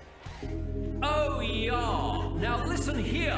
It's time to toss things over to that silly twit, Eric Chiafalo, to give us this week's L takers and dub makers. On and off the field, no one is safe from this imbecile's tongue. It's biggest L, biggest dub. Now, hopefully we get a big dub here in a few minutes. I think we're going to go wireless on the beat and see how it plays out. I'm just going to take the microphone. I'm going to roam around. There's Elliot Shore Parks, who had the single worst take in Twitter history earlier in this week when he said that if you were building a quarterback from scratch, he'd look more like Jalen Hurts than Pat Mahomes. Not really sure how to feel about that one, but maybe I'll get a chance to confront him about that. I'm hoping fake Andy Reid is still floating around here. I saw him. I saw him a few minutes ago. He's right here. He's on the still there. It's easy to see. Yeah, he's going to come right behind you. He's got a crowd. He's in the middle of the middle of the pit. Yeah. The coolest thing is he's got the walk down, too. Yes. Yeah. The walk is unbelievable. The walk and the gum chew is perfect. And the mustache, like the walrus look to his face. I walked by. They were asking him about Kansas City barbecue. And he was giving his, how he would prepare Kansas City barbecue. Cool. Does he do the voice well as well? The ballpark? Trying. Okay. Trying. Still working on that. He's got the look down pat. That is for sure. So hopefully we'll bump into him. And then we got a fun little game. We're just going to ask the folks that we bump into to rate our guy, Zach Wolchuk. I have a photo of Wolchuk. I'm going to just put it in front of him and say 1 to 10. What is it? Lovely. And yes or no, would you? I'm just so and then excited we'll just about see this. how many yeses Wolchuk gets What to that photo question. are you using? I'll show it to you beforehand. I just think everything about you looks great in it. Maybe I shouldn't even know. That's true. Is That's it fair. pre-soda or post-soda? It's one from this week. It's a picture from this week. It's the bed photo. It's no, it's not a bad photo. There are no bad photos at Radio Row. The sleep number bed. No, it's not the bed photo. I want him to be able to see your face, your body. I want him to give a good full picture of who you are and what you do. And then I might ask him if they're surprised when I tell them that this guy's just lost 80 pounds. It's like we're not quite at 80 yet. I don't want to give false advertising. I'm rounding up, man. I care about you, and I know you're going to get there. I do appreciate that. Biggest L had a terrible week on the online slots. Biggest dub, though, my online slots YouTube channel reached over 5,000 subscribers and 1 million views. Boom, baby, 1 million views. That's what I'm talking about. What a dang animal Might need to talk to you about Love of the Star. Might need to get you on that bad boy. 682 biggest L. Wifey has been in excruciating pain all week. Had to call 40 dentists before she could get a couple of extractions. Gosh dang it, bro. That's biggest dub. We got Kyrie. I mean, what's the deal? Wow. We don't have dentists anymore in the world. What are we doing? Well, it might have been an emergency situation. These things take help appointments. I don't know. But that does seem like somebody's dropping the ball somewhere. Okay, so where would dental pain rank on our top 10 pains? Next to back pain, it's probably the most excruciating thing you can deal with. It's not like I've never really had like a toothache. Like, I don't know. I think you never had a wisdom tooth coming in. That was really bad. That was. I got them removed and swelled up like a chipmunk for a couple of days. Couldn't drink out of a straw. That didn't stop you. No, I infected, had to go back. I found a way to consume things. Didn't take the medicine, didn't gargle with salt water. He was breathing. How many things did you not do? Of all the things we just mentioned, what did you do? None of them. I think I hit all those. Yeah. I went the full gamut. Swaggy Booties is going biggest L was Bobby at the media party. Oh, yeah. Well, I was going to say Bobby's biggest L was getting Heisman'd by Sean Payton today. That was pretty special. Good. I love that. And that's a good plan. I will say, okay, and I am nervous, but I will, when roaming around, getting tireless on the wireless. Let me tell you I will approach some stars that do have the capability of just Heismaning me in the same way. Because he got Nate Burleson, gave him the Heisman, Bobby this morning, and then Sean Payton, egregious, get out of my face, dude. It was very disrespectful. If you want to go what I would term as, with the whales, where this would be called SeaWorld, back in the back TV area. I'll go all the way back. That's the big fish. That's where SeaWorld. That's where Tillicum and all them are hanging out back there. The killer whales? Yeah, the killer whales. Are we going to get coverage back to there, DJ? I'm looking for the orcas, man. We get coverage back to there? Definitely. We get the thumbs up, man. Yeah. DJ's like, I'm not worried about it, man. We're going to get full coverage. Yeah. Hey, man, you know who should be worried? I'll hold the satellite if we have to. I'll walk with the satellite. We'll hold it up. Yeah. I'll just hold it above my head like the belt. Behind them walking in with the belt. There you go. Yeah. I thought it was a pretty big dub for me to get out and about with you guys 2 nights this week. Respect, bro. Give me I some fell high apart. five on I that. fell off last night. I apologize for that. No need to apologize. Next You did a trip, great I'll go job. for 3. Yeah. Okay. We crawl before we walk, man. You But crushed that it was 2 nights sweet. in a row, and that's all we can ask Okay, for. we've got a trip back out here in 2 weeks. What over and under two times or 3 times? I'll go 3. No, I think so? I think he's making it 3. Yeah.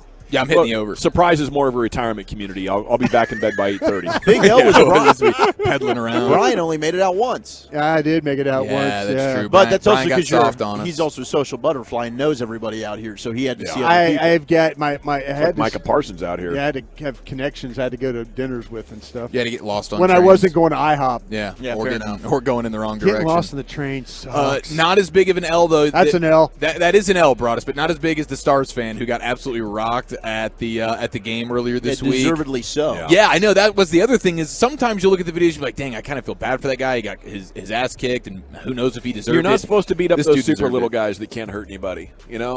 Don't even fight. if they're jawing, Don't if they're fight. jawing like that. Just There is walk the advantage. away. There is the advantage when you're fighting and you're the guy that is on the upper area, and then there's the guy that below little guy you. had no shot. Yeah, you definitely want to be the guy fighting You want to fight downhill. not uphill. He got rocked though. He went viral for it. So shout out to that Stars. He was fan. giving up about 100 pounds. He was. Yeah. You know, and the guy above was nice to him. Like he really could have hurt him, and he just kind of subdued him. But he did throw the first punch. It's like let that little guy look tough in front of his girlfriend. It was a big and dub enjoy to the game. person who just came over and played with his hair while he's getting pinned down on the chairs. Yeah, they started to little boy him. Yeah. It was pretty funny. It was. It was. He's like 5'7", 125 pounds. I don't believe that guy. Not going to beat anybody up unless you're an MMA guy. Big L to Scottie Pippen Jr., who is a member of the Lakers and is now teammates with a guy after the trade deadline that may or may not have shagged his mom, Larsa. Remember when Malik Beasley was going on a off-season tour through airports with Larsa Pippen? He just got traded to Los Angeles, and now he's teammates with Scottie Pippen Jr. Maybe this becomes like a MILF Manor situation, and Scottie Jr. is totally cool with it, man. He's just like, let me see your mom. He's Malik. on MILF Manor with Larsa. That wouldn't be a bad That's mission. tough, though, dude. I swear to God, if any of you make fun of my mom, my dad has big pockets. I'm coming after yours. Yeah. I don't know. I mean, are you demanding a release if you're Scottie Pippen Jr. or demanding a trade? I mean, the deadline's Don't you gone. have to get Something tells me this isn't the first rodeo for Scottie Pippen Jr. Yeah, he's been there before. yeah. So you're saying like, that's my Fair mom. point there, Dawson. Yeah, he's been used to this, man. It probably started maybe middle school or high school. She really for likes the male Scottie attention. Jr. Yeah, he does. Middle school, what? What are you doing over there? Big L to the Kansas City Chiefs bar in South Philadelphia that is shutting down for Super Bowl Sunday. They are. They Really? it's a Chiefs bar. You know how it is. But It's one of the better bars in Philly, they say. It seems like it's a South pretty cool Philly spot. doesn't mess around though. There's downtown Philly where you're like, oh, this is cool. Yeah. Go to South Philly. That's a different kind of Eagle fan. Yeah, they're starting to get some rumblings that things might not go well if they're throwing a big Chiefs party at the Chiefs Sports Bar in South Philly. The Chiefs wind up winning the Super Bowl. There'll be an attack. The amount of vandalism that could go down there is just ridiculous. They stormed the bar. So they're like, I think they're like boarding up the windows, and they're like just a hurricane's It's coming not through. going to help if they win. They got Jim Cantori in the front, like fending off mailboxes. It's something that I don't even know if Jim Cantori could handle being in and around rabid Eagles fans who just lost a Super Bowl, and then they have a Chiefs bar right there in town. Jim Cantori could handle that. Think about the money they're giving up, though. That sports bar for they're Super Bowl, it's losing a so Chiefs. much. The amount of money they're losing is really, And when really it burns down, detrimental. you can get a new restaurant. That's an insurance claim. Insurance claim. Yeah, I'd be like, guys, we're Unreal. going to party. We're going to win. As soon as it gets dangerous, we're out of here.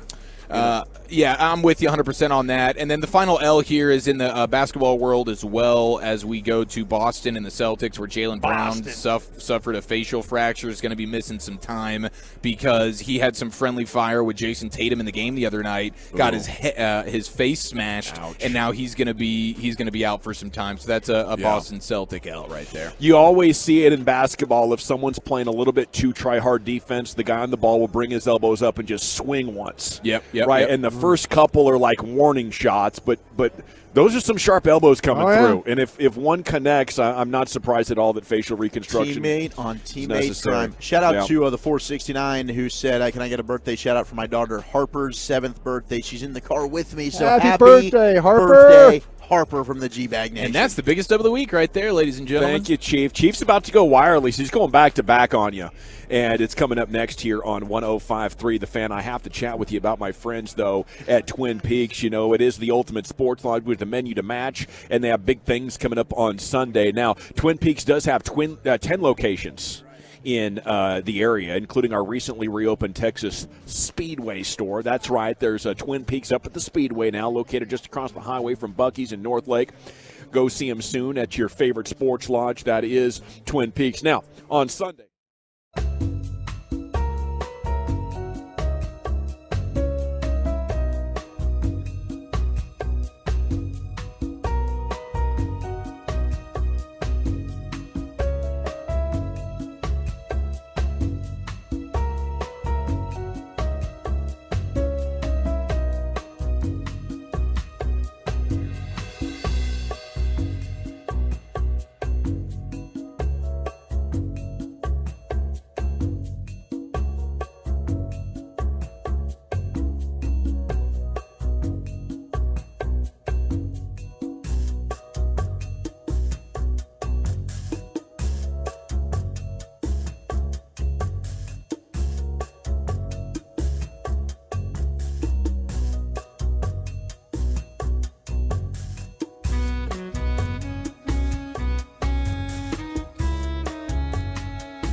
Studios, secured by DFWsecurity.com. You're rolling with the G-Bag Nation on 105.3 The Fan. Welcome to the Nation. Here we go. It's hour number 3 of the G-Bag Nation on 105.3 The Fan. So much is going on today in the world of sports as we are live on Radio Row. And Eric Chiafalo is wireless. He's about to join you and attempt some Radio Row hijinks. Segment here, our presenting sponsors of Radio Row, brought to you by Rally House, your home for officially licensed NFL gear, your city, your house, Rally House, and also Window Nation, buy 2 windows, get 2 free. Go to windownation.com.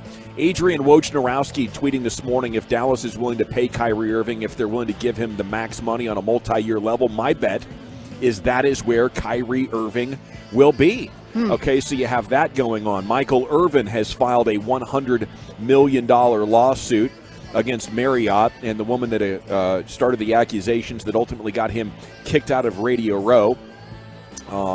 So we have a lot of stuff going on, and we'll continue to cover that. Wolchuk has the top 10 at 4:20 coming up, and some more news right here. Well, we also have the Magic and guard Patrick Beverley that are working through a contract buyout that will clear him to choose among interested suitors. And we know the Mavs want a ball handler, so that will put another name out there on the open market that they could possibly pursue. Okay, the Texans have reached a deal with Matt Burke as their DC, and they're going to meet with Cliff Kingsbury. Okay, that's interesting. Wow. It is time now for Eric Chiafalo to go wireless. Here he is, the Chief. What's up, fellas? It's Chiafalo. How we doing? Loud and clear, bro. Loud and clear. I feel like I'm doing a bet payoff here with this picture deal. Yeah, I know. I feel bad. I'm trying to. Can you see me on the Zoom here? Carter's texted me and saying, "Please get on the Zoom." I can see you on the Zoom. Okay, so we're zooming, we're rocking, we're rolling. It says Pete's iPhone. Yeah. Oh, that's my dad's. That's my dad's name. What's up, Pete? I think when I initially got the phone, I was on his plan. And I don't think Verizon ever did the switch up, so it remains Peter. Okay, so we're right here. We are where Broadus said where like kind of the big fish were, the whales, the orcas, and I have spotted Andy Reid. Okay, now there's an Ian Rappaport sighting as well. Okay, we got Jordan Schultz. We got some insiders floating around here, but I think we got to start with Andy. Let me see if I can breach Andy. It seems like he's in an important interview right now. You want to breach Andy? I want to breach it with his consent, of course. With his consent, of course. Maybe you can get to the bottom of the mustard on the burger situation. Are you kidding me? That's going to be one of my first questions that I ask him after I ask him to rate you on a scale of 1 to 10 with the photo that I have. Oh, crap. And I'm using the photo that you took next to Gojo from earlier this week, Wolchuk. I don't know if that's a good one. Well, it's an updated version of you. This is you like post-soda. Like, this is going to be some of the best opportunity you have to score a high number here and see if limited fake Andy Reid would say yes to the question, would you, when it comes to Dawson's giving me like the half-ass, like, it's solid. Yeah. I mean, to be honest, you're hotter than Gojo. For as smart as he is and as tall as he is, you're better looking. Thank you. I do appreciate that. I don't disagree with that. I do appreciate that. Yeah. I got a better beard. Yeah. Okay, I'm just gonna barge in on old Andy right now. Okay, here we go. Yes. DJ is gonna be my cameraman, even though I need the phone because I gotta show him the picture of Wolchuk. So here we go. Oh my gosh, it's Andy Reid. Andy Reid of the Kansas City Chiefs is here right now. Holy smokes, sir! How are you? I'm doing okay. Who are you? I am Eric Chiafalo, home of the Cowboys right here, 105.3 The Fan. We are fired up for your Super Bowl coverage here. And you look great, man. You look incredible. You got the Super Bowl ring on as well? Thanks, guy. Yeah, absolutely. How long did it take to grow out the mustache? It's a natural overnight. You seen the Santa Claus movie. Every morning I shave it off, and it just grows right back. Andy Lawrence ever go for a ride? Well, we don't chat about that kind of stuff. Okay, so what's the problem with mustard on a cheeseburger, Andy? There's no problem with mustard on the cheeseburger. Okay, well then it sounds like you're kind of my guy then. I was a little bit concerned about that. Now I have a photo here of a good friend of mine, and I'm curious if you could rate him on a scale of 1 to 10. Scale of 1 to 10. Here's the photo. This is his name's the Woolly Bully. Okay, I'm going to rate the shirt. And so the shirt will rate that about an 8. Do you know who that is on his shirt? Well, that is a Dallas Cowboy. Is that white? No, I can't tell who that is. Well, he is white, but his name's Bob Lilly. Bob Lilly. Okay, there you go. Okay, so Bob Lilly's your favorite Dallas Cowboy? No, I actually grew up a Dallas Cowboys fan. And, Roger Staubach, Drew Pearson, Tony Dorsett, all those great Cowboys. I loved them. Of course, when you had the greatest coach in the league there, Tom Landry. And then when they fired Tom Landry, I was no longer a Cowboys fan. What's the secret to the Kansas City barbecue, Andy? Eating it. Okay, fair enough. Fair enough. I like that answer. There's no question about that. What about the Philly cheesesteak? How many have you put down in record time? Well, they used to put me on a ladder truck between Geno's and Pat's, and I'd just go back and forth. So I could probably I've downed 3 of them in one night. 3 in one night, Andy? 3 of them. Yep, you got it. That was post-Super Bowl victory, I imagine. That was pre-Super Bowl victory. I was trying to decide which I liked better, and so I do have a preference. And what's the secret to the pork chops? The pork chops. I don't eat pork chops. Gosh dang it. That's the first time you've lied to me all day, Andy, my dear God. Hey, good luck this Super Bowl, my friend. All right, thanks. All right, that's Andy Reid, ladies and gentlemen. Brian, what did you think of the impression? I tell you what, though, he looks like him. Everything else is kind of. But Eric, I think, did a great job of trying to bring. Andy would answer those questions, I think, like a lot differently, I believe. But he had a little bit of the tone right there. He had a little bit, but it's still the look is dead on. The look is so boys. Oh, I got Brandon Marshall. It's the home of the Cowboys right here, Brandon Marshall. Oh, B. Marsh is not interested. Oh, here he comes. Let's do it the right way. Let's do it the right way. We're doing it the right way. We're going to do it the right way, boys. That's good. Brandon Marshall said we're going to do it the right way. He wanted to Sean Payton me. I just didn't really give him the opportunity. Let's do it the right way. He's a whale. He wants to be booked. Now DJ's on you, man. He's on. He's got camera. Okay, very good. Okay, yeah, good. He's on you with the camera. He's so doing you guys great. got to see Brandon Marshall just we put did. his. We did. You could tell Brendan Marshall that we booked him yesterday, and he didn't do us the right way. He put his hand on my shoulder and he said, "Son, let's do it the right way." Huh. And so I said, "Yes, Daddy, no problem. We'll catch you next year, Brandon." I mean, you don't want to get on his bad side and end up the victim of a savage prank.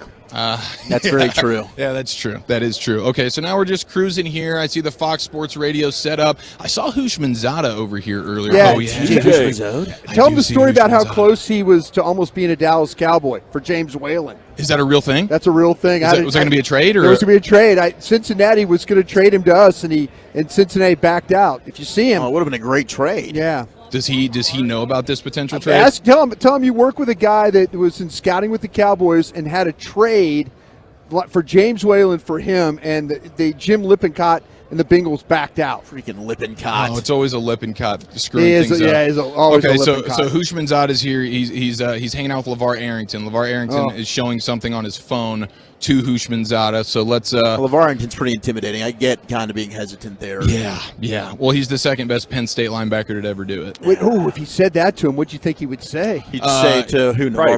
He'd probably put his hand on my Did shoulder. He'd say Matt and Millen Son, was number one? Just go Matt Millen was number one. It's definitely Micah Parsons, right? It's definitely, yeah, of course. Well, that's where I was going with that. Unless you wanted to go Sean Lee, which in that case puts LeVar Arrington as the third best Penn State linebacker of all time. Okay, you want me to just give it a whirl? You want me to just barge in on two former football players, just chopping it up and see what are they goes live down? on the radio? No, they're not live on the radio. They're just dudes being guys kind of deal. Being just two former football players. All right, go. Yeah, we got a like go you can vote pull situation. A Bobby and not do it. Home of the Dallas Cowboys, 105.3 The Fan. TJ Hushmanzada. Were you almost a Dallas Cowboy at one point? Was there any point? You don't think that's rude what you just did? But I was never a Cowboy. No. Not even almost? I would have preferred it, but no. Oh, you would have preferred it. Very good. Okay. Now, could you just rate my guy here on a scale of 1 to 10? I don't even know that guy. I'm going to say he's a 10. I don't talk down on anybody. Hard 10, Walchuk. There we go. That's a yes from TJ Hushmanzada. LeVar, do you want to get in on this? I'm not in on that, you rude motherfucker. Oh, he almost cussed. He almost cussed. Yeah. I guess that was rude. Yeah. I think they want to do it the right way. Well, that's a bit unfortunate. Don't you think that's rude what you just did? They were in a moment, I guess. And I just saw Antonio Gates. Oh, how'd that? You're a big Antonio Gates fan. Well, who isn't? He was sitting down with Takeo Spikes. They were doing a legit interview, though. Okay, so I thought that would be rude. That one would be rude. All right, sounds like Walchuk, you're getting some love here, though. Andy Reid was infatuated. I don't even know that guy with the chesticles. Yeah, he was. I could see him perk up. He got very excited. I think it is newsworthy, though, that TJ Hushmanzada just said he would have preferred to have been a Cowboy. I think so too. Had a trade for him. Seriously, Cincinnati backed. I was too anxious to get it done. Brian, should you run over there and try and interrupt their conversation and tell him that? Try and smooth that over. Be the good dad and be I'm sorry about my son. I'm afraid LeVar Arrington might do something. I'm not worried about TJ. I'm worried about LeVar Arrington myself. Chief, he ended Troy Aikman's career, basically. I would try like radio shows that are on break. You know what I'm saying? Ooh, radio shows on break. All right, that's not a bad They idea. might be a little bit more down to play. Or females. Yeah. Hey, you know. That's a good point. It is getting late on a Friday. Some of these players probably a little burnt out from all the talking. A little cranky. Yeah, no, that's a fair point. Our Philadelphia friendly station, I believe, is out of town already. They left. They already left. They're out on this, which is definitely a bummer. I'm surprised. It's Super Bowl week. You're in the game in your afternoon show. Guess it's just not here floating around. That's what they do in Filthy, you know. All right, they cut out. Got to get home for the parade. Yeah, they do got to get home for they the parade. should stay for the game, though, don't you think? Yeah, I'd stay. Absolutely, I'd stay. Yeah. All right, let's see what we got cooking over here, boys and You got girls. eyes on someone? Yeah. There's a former New York Giant, Mark Herzlich. That's pretty cool. He's got a mohawk. He just gave me the peace sign. He does look good. I've seen him walking around.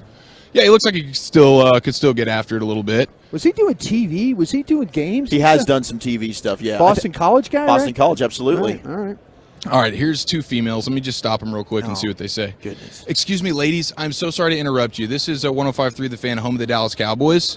How are you guys doing? No, they're wearing Eagles. They got Eagles stuff, dude. How are y'all doing? Chargers fan. I'm good. How are you? You're a Chargers fan? Yeah, unfortunately. Yeah, I do feel bad Sing for the you. song for Sandy, yay, go. Superchargers. All right, she's legit. Now we got an Eagle. What's your name?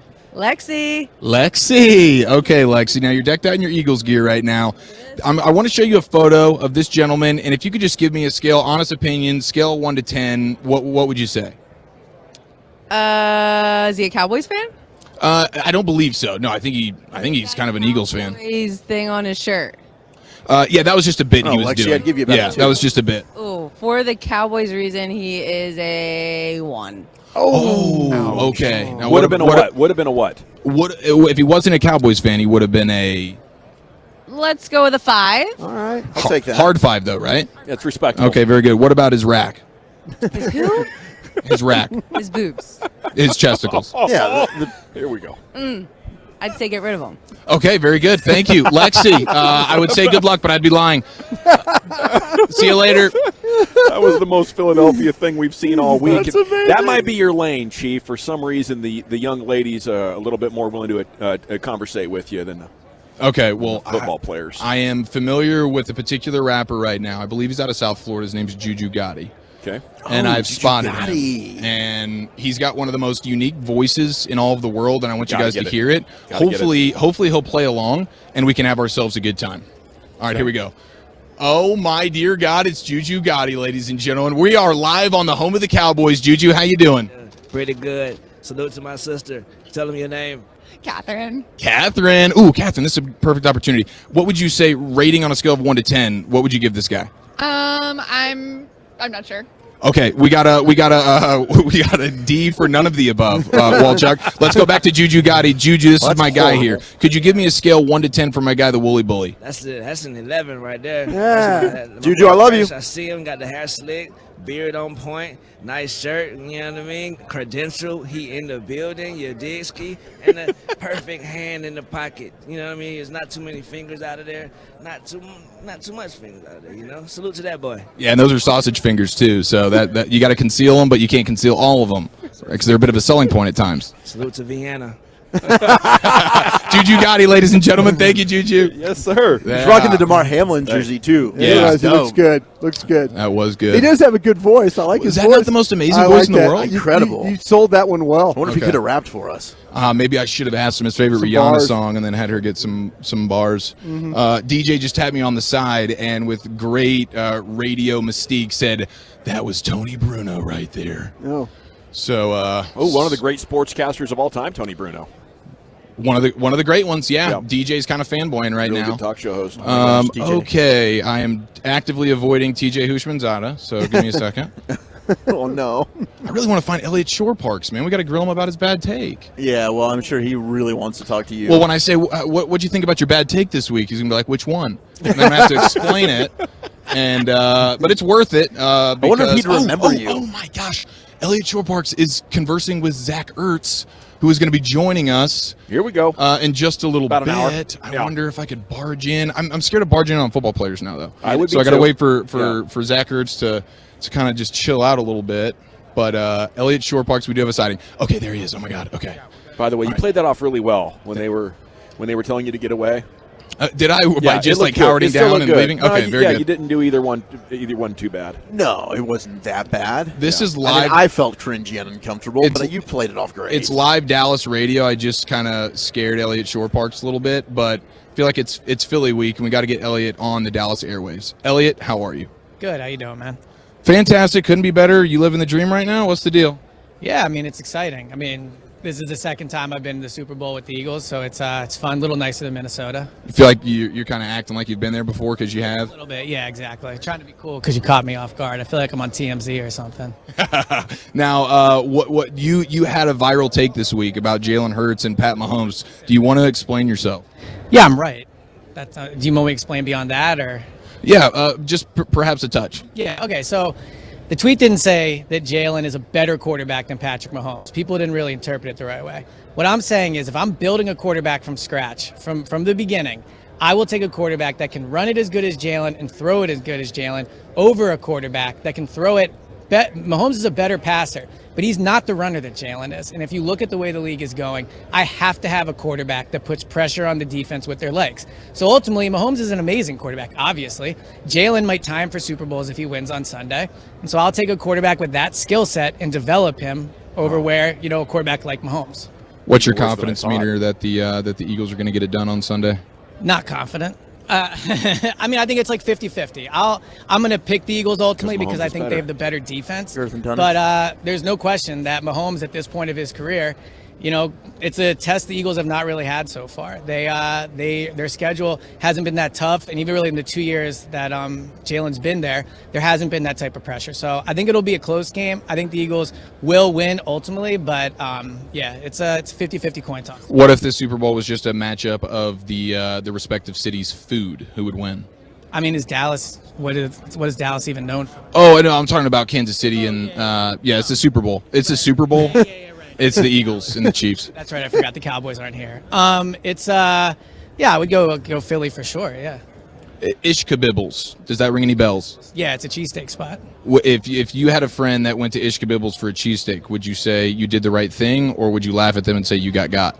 No, I think that's a good recommendation. It's like it's a cool name. It's not going to a basic one, and it's like saying you went and tried to get an authentic Philly cheesesteak, not be like a basic tourist. Okay, so what's your favorite Rihanna song? No question, the one with Drake. What's my name? Does he know Brian? Do you know Brian Broaddus? Oh yeah, that's my guy. Okay, very good. Do you want to give us just a touch of a bar from your favorite Rihanna song? No. Okay, perfect. Let me give you this photo here. How would you rate this gentleman on a scale of 1 to 10, like from a hotness standpoint? Attractiveness.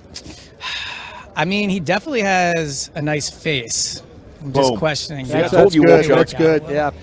Would you be surprised if I told you he's recently lost over 50 pounds? Well, I'm proud of him then. He's looking good. Again, I think he's a solid 8.5. Damn, Walchuk. So that means you would. Yeah. Well, look, with that face, I don't see how you can't. Yeah. Ha! Elliott Shore Parks, ladies and gentlemen. That's right fantastic. Oh, wait, one last one. What's the secret to the pork chops?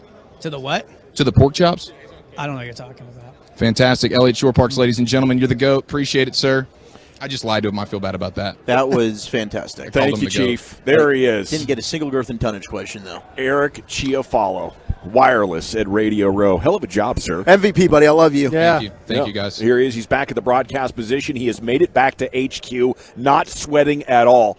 Made it look easy. Made it very easy. Harder to do than it looks. The great and talented Eric Chiafalo handling business for you here on Radio Row. When we come back, it is time for Wolchuk's Top 10 at 420. Where are we going with that, sir? What's your Super Bowl spread looking like? I got the top 10 Super Bowl foods next on The Fan. Okay, let me talk.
House. Your home for officially licensed NFL gear, your city, your house, rally house, and Window Nation. Buy 2 windows, get 2 free. WindowNation.com.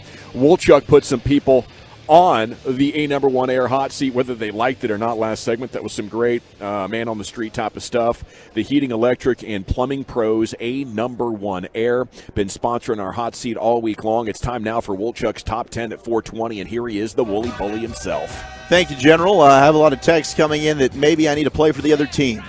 Since I got a lot of love from the men. That is true. That is and true. the ladies, maybe not so much, even though she was a filthy fan. And I would have rated her poorly as well. So, game on, baby. Game on. They were merciless, the ladies. Yeah, they really The guys were all cool. Juju Gotti was one of the greatest hype men of all time. Juju Gotti's we my got to guy. find a way to get involved with him because I feel like you could parlay the relationship with Juju Gotti as your hype man into a Wilt Chamberlain type of run. I know. Like, you have now been replaced by Juju Gotti. Yeah. I'm going to carry him around. And I will we're just acquiesce gonna to go Juju. From place to place, bar to bar. We're going to be boys now. I was right about his voice, though, right? Maybe absolutely. Maybe Yeah, the you single called most that. unique No, voice of all time. You called that. He's a Fantastic. badass, man. He really, really is. All right, 877-881-1053. What are you going to be eating for your Super Bowl party? I got the top 10 Super Bowl foods as we get ready for Sunday. Eagles and Chiefs. This one's going to be fun. What's your guys' go-to grub for the Super Bowl? Orange Magic Wings. Oh, man, I would co-sign that. I would absolutely I mean, it's wings for me, but the Orange Magic, I wish I could just go place an order at the Dawson little pickup window and have him just dial it up real quick for me because that is there's no question it would be that for me as well. But chicken wings all day. I need to get a giant smoker so I can make thousands of them. Yes. That'd be a big win. And then get a food truck and sell them. Yeah. Maybe. Yeah, something like that. Yeah. That'd be amazing. What about you, Brian? I'm going to go with some type of po' boy, shrimp po' boy, catfish po' boy. I'm making some kind of sandwiches for you. Give you a little bread, a little remoulade, little seafood. Right on. Yep. Lucius, what's your go-to for a Super Bowl party? Food-wise? Wings. All day. Yeah, wings all for day. sure. Yeah. I'm with you. I think wings, and then it would probably be like some kind of buffalo chicken dip for me. Oh, dude, the buffalo chicken The dip. You got to have a dip, but I think buffalo chicken dip is my number one. Hey, what's that dip that Corey makes? He puts it on his grill. He makes it from the grill. That looks so Smoked good. queso? Oh, smoked queso, yeah. Ah, that looks so good. That's what it is. Okay, so get your texts in about what you're going to be having, and I'll go through the top 10. But we did have yesterday the story of Trayvon Diggs, who we saw earlier walking around with Aiden here on Radio Row. Aiden gave us the Heisman, too. Yeah, Aiden did. Aiden's awesome. And he said, hey, I want you guys, Cowboys Nation, go start recruiting my brother Stephon. So he was interviewed with USA Today, and Stephon Diggs was asked about the plea by Trayvon to get him to come to Dallas, and this is the interaction with Stephon. The other day he said, we need Cowboys Nation to go and help and tweet to get bro here. We need everyone to know. I know. We need to put it on notice. We need to get bro to Dallas. I always wanted to be with my brother. That's the thing. He knows that though. So he's playing on the heartstrings a little bit, and Cowboy Nation loves him so much. Do you like Cowboy Nation? I What do mean, you have to say to Cowboys? it's weird because I grew up a Cowboys fan. I followed the Cowboys because of my brother and all that. But I wasn't a fan of them when I first got in the league or nothing. But I have a kind of a reason to root for them now. So y'all talk about it a lot. All the playing time. together. All the time. It's a goal of mine for sure. Does he? So he wants you to come to the Cowboys. What would that be like playing with him? You think? It'd be fun. I mean, I feel like we talk a lot of but you'll just see us every day. My brother's kind of like a quiet person, so he doesn't talk to too many people. So that's probably part of the reason why he wants me there, because he has probably like a couple friends. You know what I'm Do saying? you see the Kelsey brothers right now, and you're like, man, we could do that. Yeah, I mean, in a perfect world, I know he say it all the time, we'll be on the same team playing in the Super Bowl. But, if anything, we'll play against each other. If not, I'll take it any way I can get it. That'd be fun. It'd be a lot of fun. Another reason to believe. Yep. So get that Brandon Bean on the phone, and let's see if we can ship 26 that way. He did not shut it down. And, he could have easily been like, no, I love playing in Buffalo. I love playing with Josh Allen. He didn't say any of those things. He knows Buffalo's about to tear that thing down. Yep. Yeah. Very interesting. Wait another 20 years before you get another shot. Pretty fun there. First time we had this story a couple of weeks ago, you guys looked at me like I was totally crazy. When it came back to life 3 days ago, you're like, hey, now we're kind of like, this could happen, right? It could happen. If you're legitimately looking for a wide receiver, there's some in this draft, but you got to squint really hard at some of them. That kid at Buffalo, you don't. That's what the Eagles did. That's a ready. They said, we don't want Traylon Burks. You can have him, Tennessee. Yeah. Ship us Mr. Brown. Yep. That's not a bad. Yeah. He would be our A.J. Brown pick this year, or that A.J. Brown offseason, maybe the draft night trade. Here you go, Buffalo. You can clear a little bit of that money out, get you a young guy because you're throwing money around all over the place. Even though I wish the Bills had more weapons that they were comfortable with and felt like maybe Stephon Diggs is a luxury. When you look at what they have, like they need Stephon Diggs. Now, anything can change, and they may have a plan of retooling the position group, but it's not like they got a bunch of awesome receivers to where they could just afford to drop him right now. This is really reckless of me, but that thought about Buffalo has already started. That night that they were playing that playoff game and he was walking by Josh Allen and coach is sitting on the bench looking at those tablets, and he had his arms spread out, his palms up like, come on, bro. Kept doing that. Management sees those things. Sure. They see that. These star receiver doesn't believe in the quarterback. This is where all of a sudden it's like you don't let this thing fester. You don't let it get to another year of all of a sudden now. It's just about palms up and, I want to play with the guy.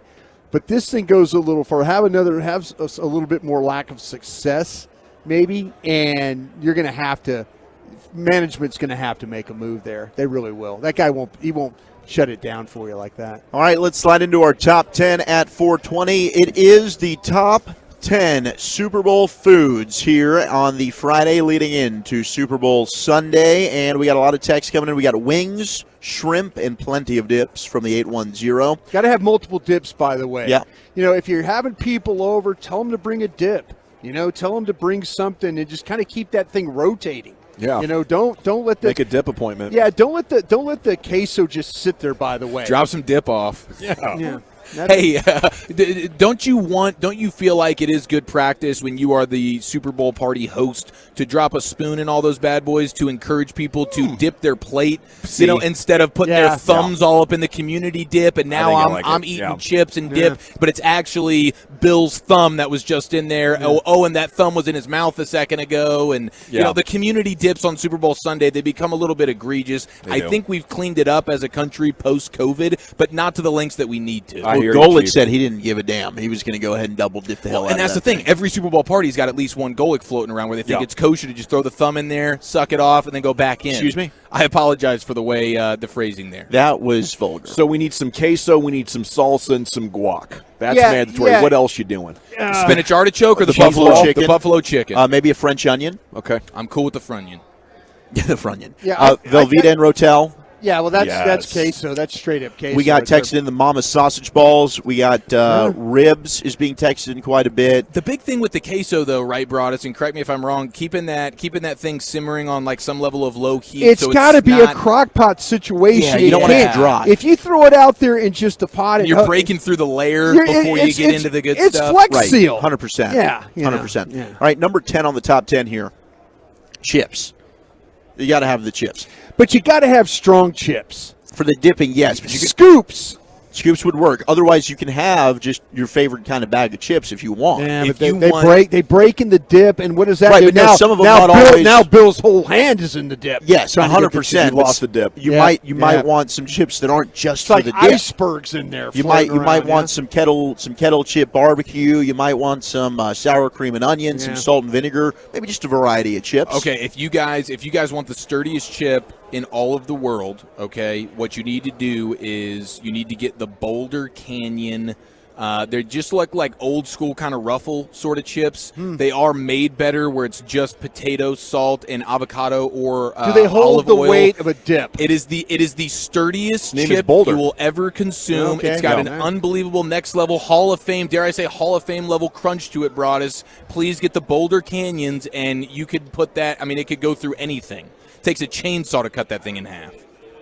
We have number 9 is brownies. Oh, yes. You got to have desserts often forgotten. Well, I kind of feel like at a Super Bowl party, people don't eat the dessert. No. That's where they go wrong. I'm always wrapping up cookies to send home, or somebody brings a dozen cookies and there's one gone. You're not going to. Gavin was there and he had one cookie. Now I know this because I'll be one of the only eating the desserts. But Fair. Broadus is right. We've been eating all kinds of snacks and pizza and wings for 3 hours. You don't want a brownie? You want it for looks, I know, because you're a good host. Sure. You want your people to have options. Well, you're right. People don't eat a lot of it. It's a sin with your guest home. But I feel you the wrap need to stuff. have it. You don't. You don't. Okay. You don't. Number 8 is the buffalo chicken dip, which I think is Nice, criminally dude. low. Keep it warm. Keep it warm. Number 7, we've got burgers. Sliders. Pictures do have cheese on them. Thank God. Sliders are good. Sliders fantastic. Sliders are very simple. Hawaiian roll buns, please. Oh, give them to me. Number 6 is pulled pork. That's a good one. That's a that's a 10-hour get right there, guys.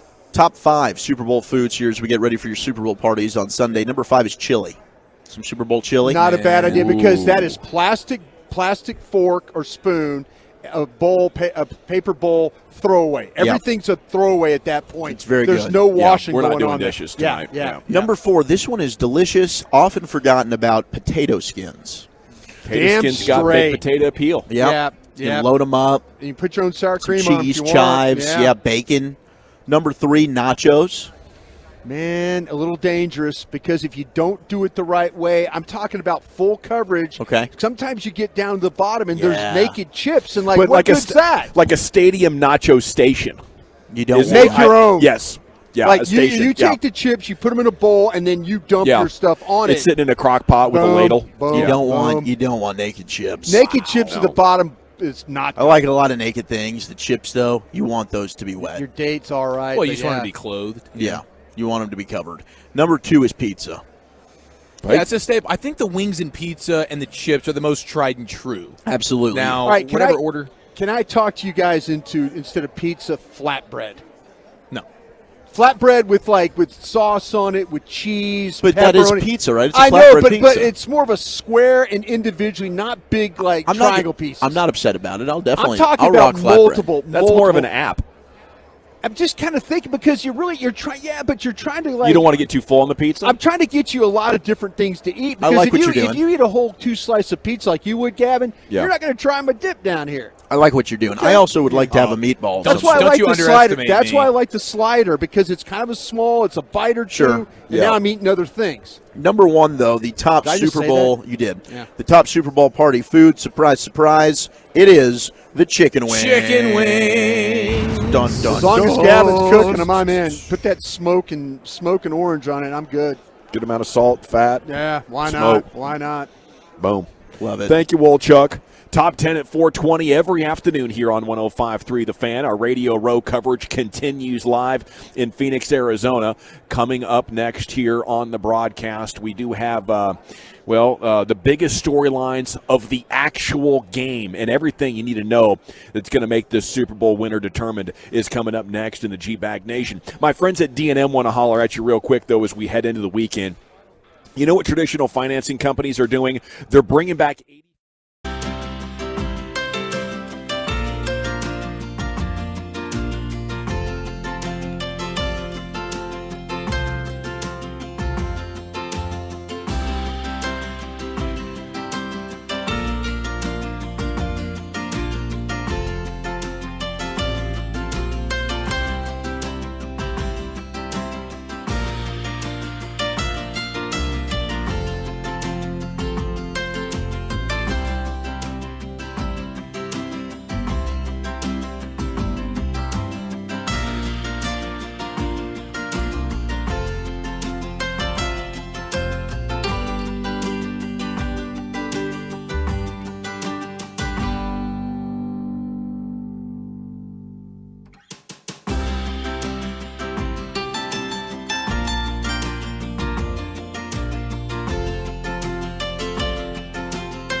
This is your radio home for the Dallas Cowboys and Texas Rangers. DFW Sports Station is 105.3 The Fan.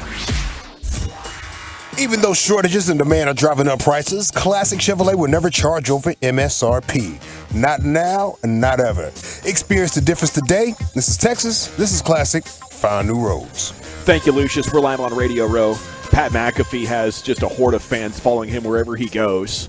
As a punter, he was popular amongst his teammates for his sense of humor and his skits and stuff like that. Always wanted to be a podcaster. Left at the height of his powers in the NFL to do the Pat McAfee show, and that's years ago now. And he is, like, no lie, 1,000 times more famous for his podcast, and he is an absolute superhero, superstar. And with those boots on, man, should have been a cowboy. He looks incredible. Yeah. Should have been a cowboy. He looks Congrats. outstanding. Okay, we're in our furious finish here. We're going to get you about another 45 minutes. I got some Super Bowl storylines here. Brian sent me a great article earlier today on this content. We have some Mavs and Rangers at the top of the hour. Then Zach Ertz is going to join us. We're going to launch What You Drinking and What You Thinking. Reggie and CA are going to take over about 5:30. Continue What You Drinking, What You Thinking. They'll get you the LA Live coming up at about 5:40 and 5:45 so we can break off to the airport. So thanks to everybody. Thanks so much to Lucius, who's been awesome all week long. Man. As always, it's always a smooth ride. And thanks to CA and Reggie for picking us up there at 5:30 and for continuing the G-Bag staples. So those at home in the audience can get that What You Drinking and What You Thinking. I'm going to ask Zach Ertz what he's drinking and thinking. Now, wife didn't come. I was looking forward to Julie Ertz more than any interview, but she just wasn't up to it today. Two-time Women's USA Soccer Player of the Year was going to be right here, and I had all kinds of questions, about what to do with my team and what I should keep in mind and all that and how awesome she is at soccer. But we're not going to do that. So I hope Julie is having a nice afternoon. Okay, is the Chiefs' O-line better than the last time they were in is a huge storyline here. Okay, they are on the inside, but the tackles, Wiley and Brown, are still vulnerable. And against this Philly front, could we have a repeat of what Tampa was able to do against the Kansas City Chiefs offensive line? What do you guys think about that? I don't think it will be to that extent. That Chiefs offensive line at that point in that Super Bowl versus the Bucs was just broken. It was and backups. beaten, and yeah, it was disgusting. Now, they are vulnerable with their tackles. I do imagine that Philadelphia will find ways to get pressure on Mahomes, but Mahomes is one of the best in the sport at maneuvering, getting away from it. I think Andy Reid and company will have a great plan offensively to neutralize some of that. Here's one of the things. The Eagles defense, they are susceptible in a big way to the screen game. No better way to mitigate a pass rush than the screen game, and no better way to go in with confidence than to have Pat Mahomes and Andy Reid being the ones conducting that screen game. So I think that could be a huge factor. Geniuses indeed. Okay, speaking of weaknesses, on third down, super interesting stat, Brian. It shows how weak the Chiefs can be on the O-line. They finished as the league's second-best team overall on third down, but converted just 51.5% of the time on third and short. Yeah. They prefer third and medium. NFL teams pick up first downs about 69% of the time when they run in these situations, but the Chiefs converted just 52% of theirs. Now, the Eagles are a league average defense on third and short, allowing teams to convert 60% of the time, but they have a notable weakness. They can't stop third and short yardage runs. Philly's the league's worst defense in those situations. You think this game's going to be won or lost in the trenches? It generally is. If your ability to dictate how this game is played, it usually is through your front. And I feel like that the Chiefs are better equipped this time around to handle the issues that Philly presents. And Philly will come at you in waves. And so you can't turn this into, it's very clichéic to say, and I really do believe this, stay ahead of the chains, Kansas City.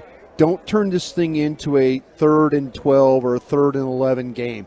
If that turns into that where it's all long yardage stuff, man, I trust Andy and them with the screen packages you guys were talking about earlier, getting McKinnon out in the flat, tight end screens to Kelsey, whatever you have to do that way. But would you pass specifically on third and short? Because their tackles are getting them crushed in short situations. See, that's the problem that you run into is because will Kansas City just get under center and hand the ball off? they play so much shotgun that all of a sudden, though, you get these guys where it turns into a sideways game with the running. And, the one thing Pacheco can do is if you hand it to him, he can hit it. But what are the Eagles? What are the counters? Push the inside with the big defensive tackles and then get everybody else up the field. Right. Very aggressive linebacker group that's fighting B gaps, C gaps, and attacking that way. Kansas I'm going City play action all night. That's exactly what Andy's going to do. And they're very quick to the ball. They're going to go hard play action inside. That ball's going to get pulled, and then you're going to have an arc release from the tight end or something like that. Just a little simple. Throw it in the flat, boom, first down. Or you get the running back the ball in the flat. I think you're going to see both McKinnon and Pacheco both have very effective games as receiving options like you've seen other backs in the Super Bowl. Whether we talked about James White earlier. I think those are two elements where they can really get after Philadelphia a little bit, because you're right. If there's one thing in an Andy Reid, Eric Bieniemy offense that they've struggled at because they run a lot out of shotgun, it is that short yardage rushing attack. The real problem here, guys, though, is we'll see how healthy Smith-Schuster is and how healthy Tony is. Because if you get out there and all of a sudden it's a 5-6 play, it's Amari Cooper against the Jets that one time where he went out there with a thigh problem and lasted 5 plays. Sure. Yeah. All of a sudden now you've got, we get sideline report. Smith-Schuster's out of the game now. He re-aggravated, and now you're now we're throwing to Marcus Kemp for the next 4 hours. Exactly. There you go. I think that's going to happen, and Philadelphia can win in so many ways. I am going to pick the Eagles to win. I think if they don't have healthy receivers, it's going to be something like 34-13. The one thing you can take advantage of Philadelphia's secondary is I think their front seven makes their secondary so much better, but they're going to play you tight. They're going to make Smith-Schuster and Tony and Watson, Valdez-Scantling, Sky Moore. Sky Moore is going to have to play the game of his life. Okay, here's some good news for Kansas City, and Billy Barnwell did the research on it. He looked last time they had a sprained ankle, 2 weeks or 21 days after, 3 weeks after, he ran 6 times for 54 yards. Reed said that sprained ankle was worse than this one. There you go. So 3 weeks after it last time, he was almost fully healthy, and I do expect him to be. I mean, he was dang near good to go in the conference title game. He should be pretty fluid. We've been getting great betting takes from our guy Joe Serralo here as well, and his prop bet of the week is take the over Pat Mahomes rushing 18.5 yards. Take the over. Oh, I like that. It's undervalued. Good. Joe's on it. Joe's a beast. We get him on our BetQL show all the time, so that's a nice little prop bet situation. Take the over on the Pat Mahomes rushing yards somewhere around 18. Maybe at a desperation. Dude, he's going to steal a couple of first downs. There's going to be a set, and everything's going to open up with the upfield, and then take it and go and get down. Especially with, if those tackles are struggling and Hassan Reddick and Josh Sweat are getting after it, Mahomes going to have to take off and extend some plays. He did it at the end of the game versus the Bengals. Sure it was the did. biggest play of the game. He gets the unsportsmanlike for getting hit out of bounds, but he scrambled 10 for the first down. He'll go get at least 20 yards on the ground. Are we doing Survivor? You're going Eagles? Are we doing Super Bowl Survivor? We got putting our nuts on the line? I'm going to go Chiefs, man. Let's do this thing. Eagles.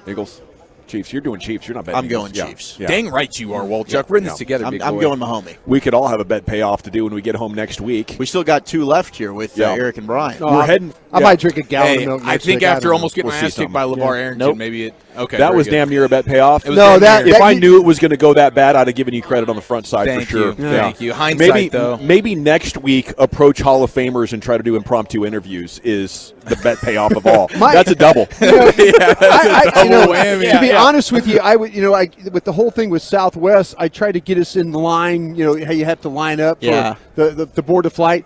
I was hoping that by me getting you guys in the A We'd group, forget. that maybe like, Hell Paul's no, a we good won't. guy, and he's gonna. It's not about us, though. It's about the listeners. No. You're not only our co-host and former NFL scout, you're a personal assistant, Brian. We do love you for that. I do. We're getting on that plane first. Definitely I know carrying that. the mail. If the listeners don't want one, then we'll let you off the hook. Why does this NBA superstar love Dallas so much? Plus, what the Rangers got rocket ahead of spring training and why I think they could win it all. And then Julie Ertz's husband is going to join us about 5:15. We'll kick off What You Drinking and What You Thinking here on The Fan. Commercial-free fellowship. It's the G-Bag Nation's Expressway 35 straight minutes.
With the G-Bag Nation on 105.3 The Fan. Here we go. It's hour number 4 of the G-Bag Nation here live on Radio Row, 105.3 The Fan. We want to thank everybody for sending us out here and all the hard work that has been done to make this happen. Rally House, your home for officially licensed NFL gear, your city, your house. Rally House, salute to you guys. Had so much fun this football season working with the Rally House. And Window Nation, buy 2 windows, get 2 free.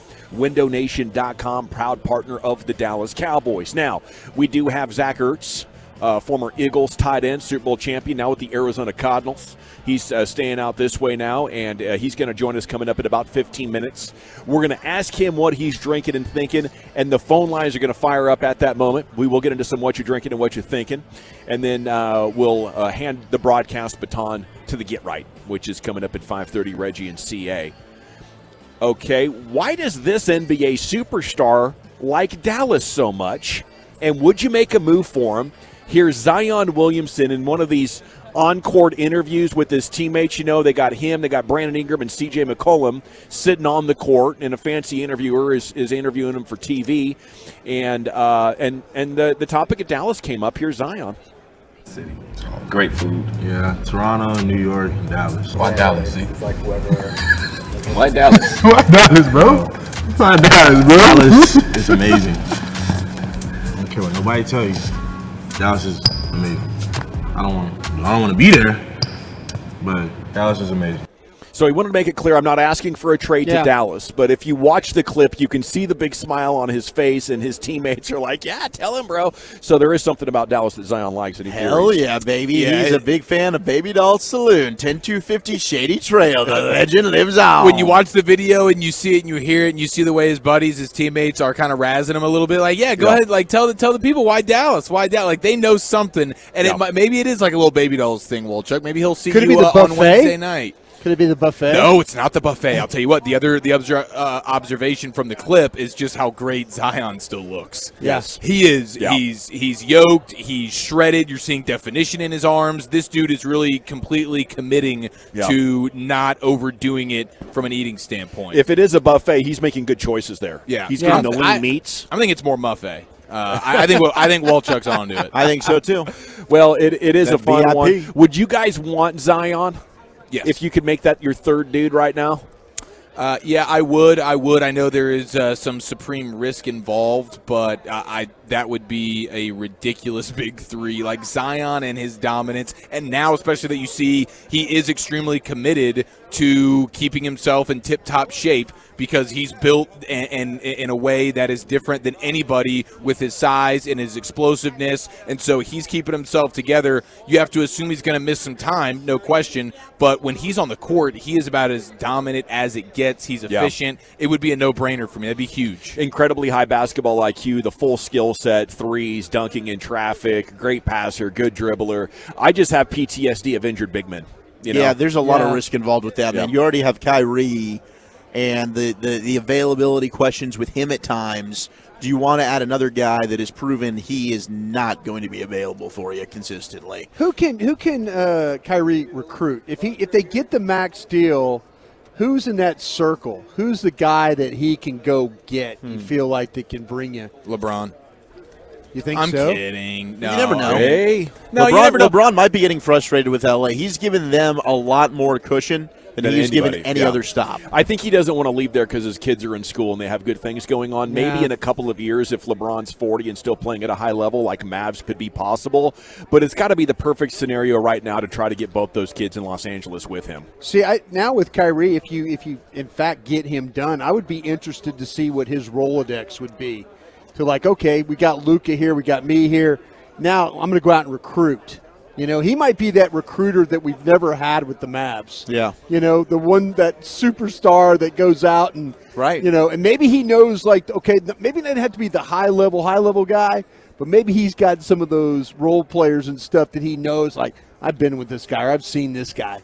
We get this guy on this level and then bring him with us, much like we've seen with a Josh Green kind of a thing. He's played with some of the greats. Yeah. You know, the only people I might rule out is Jason Tatum and Jaylen Brown. But other than that, all the top 20 players in the game. Okay, elsewhere here, we should reset. Michael Irvin has sued Marriott and a female staffer in a lawsuit seeking more than $100 million in damages for defamation and torturous interference with a business relationship, as they woke him up and kicked him out of that hotel earlier this week.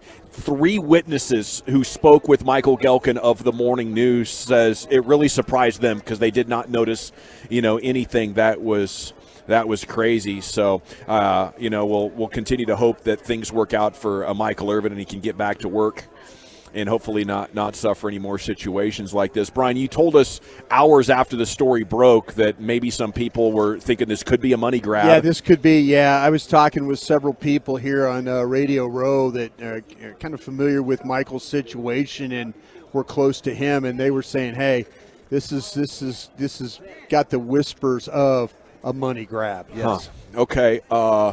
And I do want to get in this quick Mavs note here before we go Rangers. If Dallas is willing to pay Kyrie Irving, said Woj on radio this morning, if they're willing to give him essentially max money, multi-year level, my bet is that is where Kyrie Irving will be. So I talked a couple of nights ago about how the organization, the coaches, the players, the fan base, the media, we all could have a role in giving Kyrie Irving what he wants, which is to be celebrated and not just tolerated. But maybe the Mavs don't even have to worry about that much if they do have the highest offer. And when you have full bird rights, you can offer more annually and an extra year. And for a player around 30 years old, that extra year and $50 million, that's like winning the lottery again. Yes, that security is important, and we know this. He's a guy that just changes his mind very, very quickly. And look, as we've said, if he decides that I don't want to end up staying in Dallas, I just don't want it to be because the Mavericks didn't do enough. Yeah. You want it to be, hey, I just somewhere else, whether it's Phoenix and I like the situation with KD, or it's the Lakers and I really want to go with the Lakers. It's nothing against you, Dallas. I'd love to stay here. That's where I'd rather be. But you want to make sure you do everything to make sure that he feels loved. Yeah, and I do wonder what type of sign and trade opportunities would come from that as well. Like if it's that maybe the Mavericks are like, hey, we don't necessarily want to give you this big deal, but via the sign and trade, right, they can still give him the huge deal and he signs with the new team and you get something in return for him. So still an asset. I don't think he would just walk out scot-free because it behooves both of them. Kyrie gets the deal he would want, and then the Mavericks would be able to get something in return for him. And if he likes the relationship and how you've treated him, he's probably also more willing to do that to try and help you out in that regard as well. Well, you'd be helping him more than anything because you're getting him all the money that he actually wants. Yeah. And the biggest fear. But he could also say, just bleep yourself if for some reason he felt like, hey, I don't like you and I'm just going to go and sign. Why should I go ahead and help you get anything from me? The main thing to avoid, I think, is that things go public. Because what happens when things go public is you get a lot less back. So if I'm the Mavs, I want to work very closely and have this constant communication going on. So if he does want to go somewhere else, we're like, okay, let's launch this before, the rest of the league and value gets destroyed. Like when the Cowboys signaled they were going to move Amari Cooper, you end up destroying the market for yourself. Sure. Okay. The latest prospect rankings. Brian sent this one to me this morning as well. And it's another reason to be very excited about what we have coming up. Now, this is ESPN's power rankings, but they have look what they were able to do, making all these additions in the offseason, and they still have a great farm system. 8th overall, ESPN Insider put them at, and then 2nd in quality depth, which is prospects that have a higher than a 40 FV. Is that like farm value? I don't know what that metric is, but the Rangers have the 2nd most players with a preferred prospect score, essentially. There you go. Evan Carter is number 1, a center fielder. Mm-hmm. Josh Young, Owen White, Jonathan Ornelas, a shortstop. Acuna, another shortstop. And then Foscue, second base. So that's 3 middle infielders. They don't need those guys. And the list just continues to go on and on. Like the 40 and above FV players continue down through Kumar Rocker. He's their 14th best. And then 15 is Brock Porter, the $3.5 million man that they signed out of the draft with the money that they saved by drafting Kumar Rocker. So it's obvious to me. You've made your team so much better. You're trying to win right now. None of these guys are young. All these guys you've had in the last 2 years, none of them are like 25-year-old superstars. They're all around 30. You go for it this season. You start the year, and 2 months in, if you're pretty good, you start looking at these dudes and saying, how many of these top 15 guys do we have to trade to make ourselves the favorite here to win this World Series? And with the aggressive nature that Chris Young and this ownership team has taken, that's what they're going to do. Yeah. This is about to be the best Rangers summer we have had, I think, since 2011. Yeah. As long as they come out of the gates in a respectable way, and it's like, okay, and that should be the case. As long as you have a healthy rotation here, I think we're all pretty confident that they should be pretty damn good. Yeah, FE is future value. So they're using WAR and a couple of other numbers to go ahead and compile what the future value looks like for some of these prospects. And with the surplus, as I mentioned before, of infielders, when you talk about a Foscue who's there at 6, and Luis Angel Acuna, Jonathan Ornelas, they have an abundance of guys there. I think Evan Carter is the one guy that a lot of teams like, but the Rangers want to keep him around because he could be your starting outfielder not this year but next year. All righty, gentlemen, it is time now for the one segment of the week where you're actually encouraged to call in while intoxicated or in the process of catching a buzz. That's right. It's time for What You Drinking and What You Thinking at 877-881-1053. We'll kick it off with tight end Zach Ertz. We'll ask him what he's drinking and thinking, ask him a couple of questions about the Eagles and being an awesome tight end, and then we're into your phone calls, and we'll hand off the broadcast baton to the Get Right coming up next here on 105.3 The Fan. I got to chat Men's T Clinic with you, though. It's Friday. You should be feeling amazing. You should be feeling energized. But around this time last year, little secret, I wasn't energized. I wasn't living my best life. I had not gone back into Men's T Clinic for a while. And neglecting my total men's wellness optimization was impacting my quality of life and my enjoyment of life significantly. I made 2022 the year of me. We would like you to make 2023 the year of you. If you're not going to Men's T Clinic like myself and thousands of Tolos out there that have improved their focus, their drive, their energy levels, get into Men's T Clinic, 5 DFW locations, cash and insurance.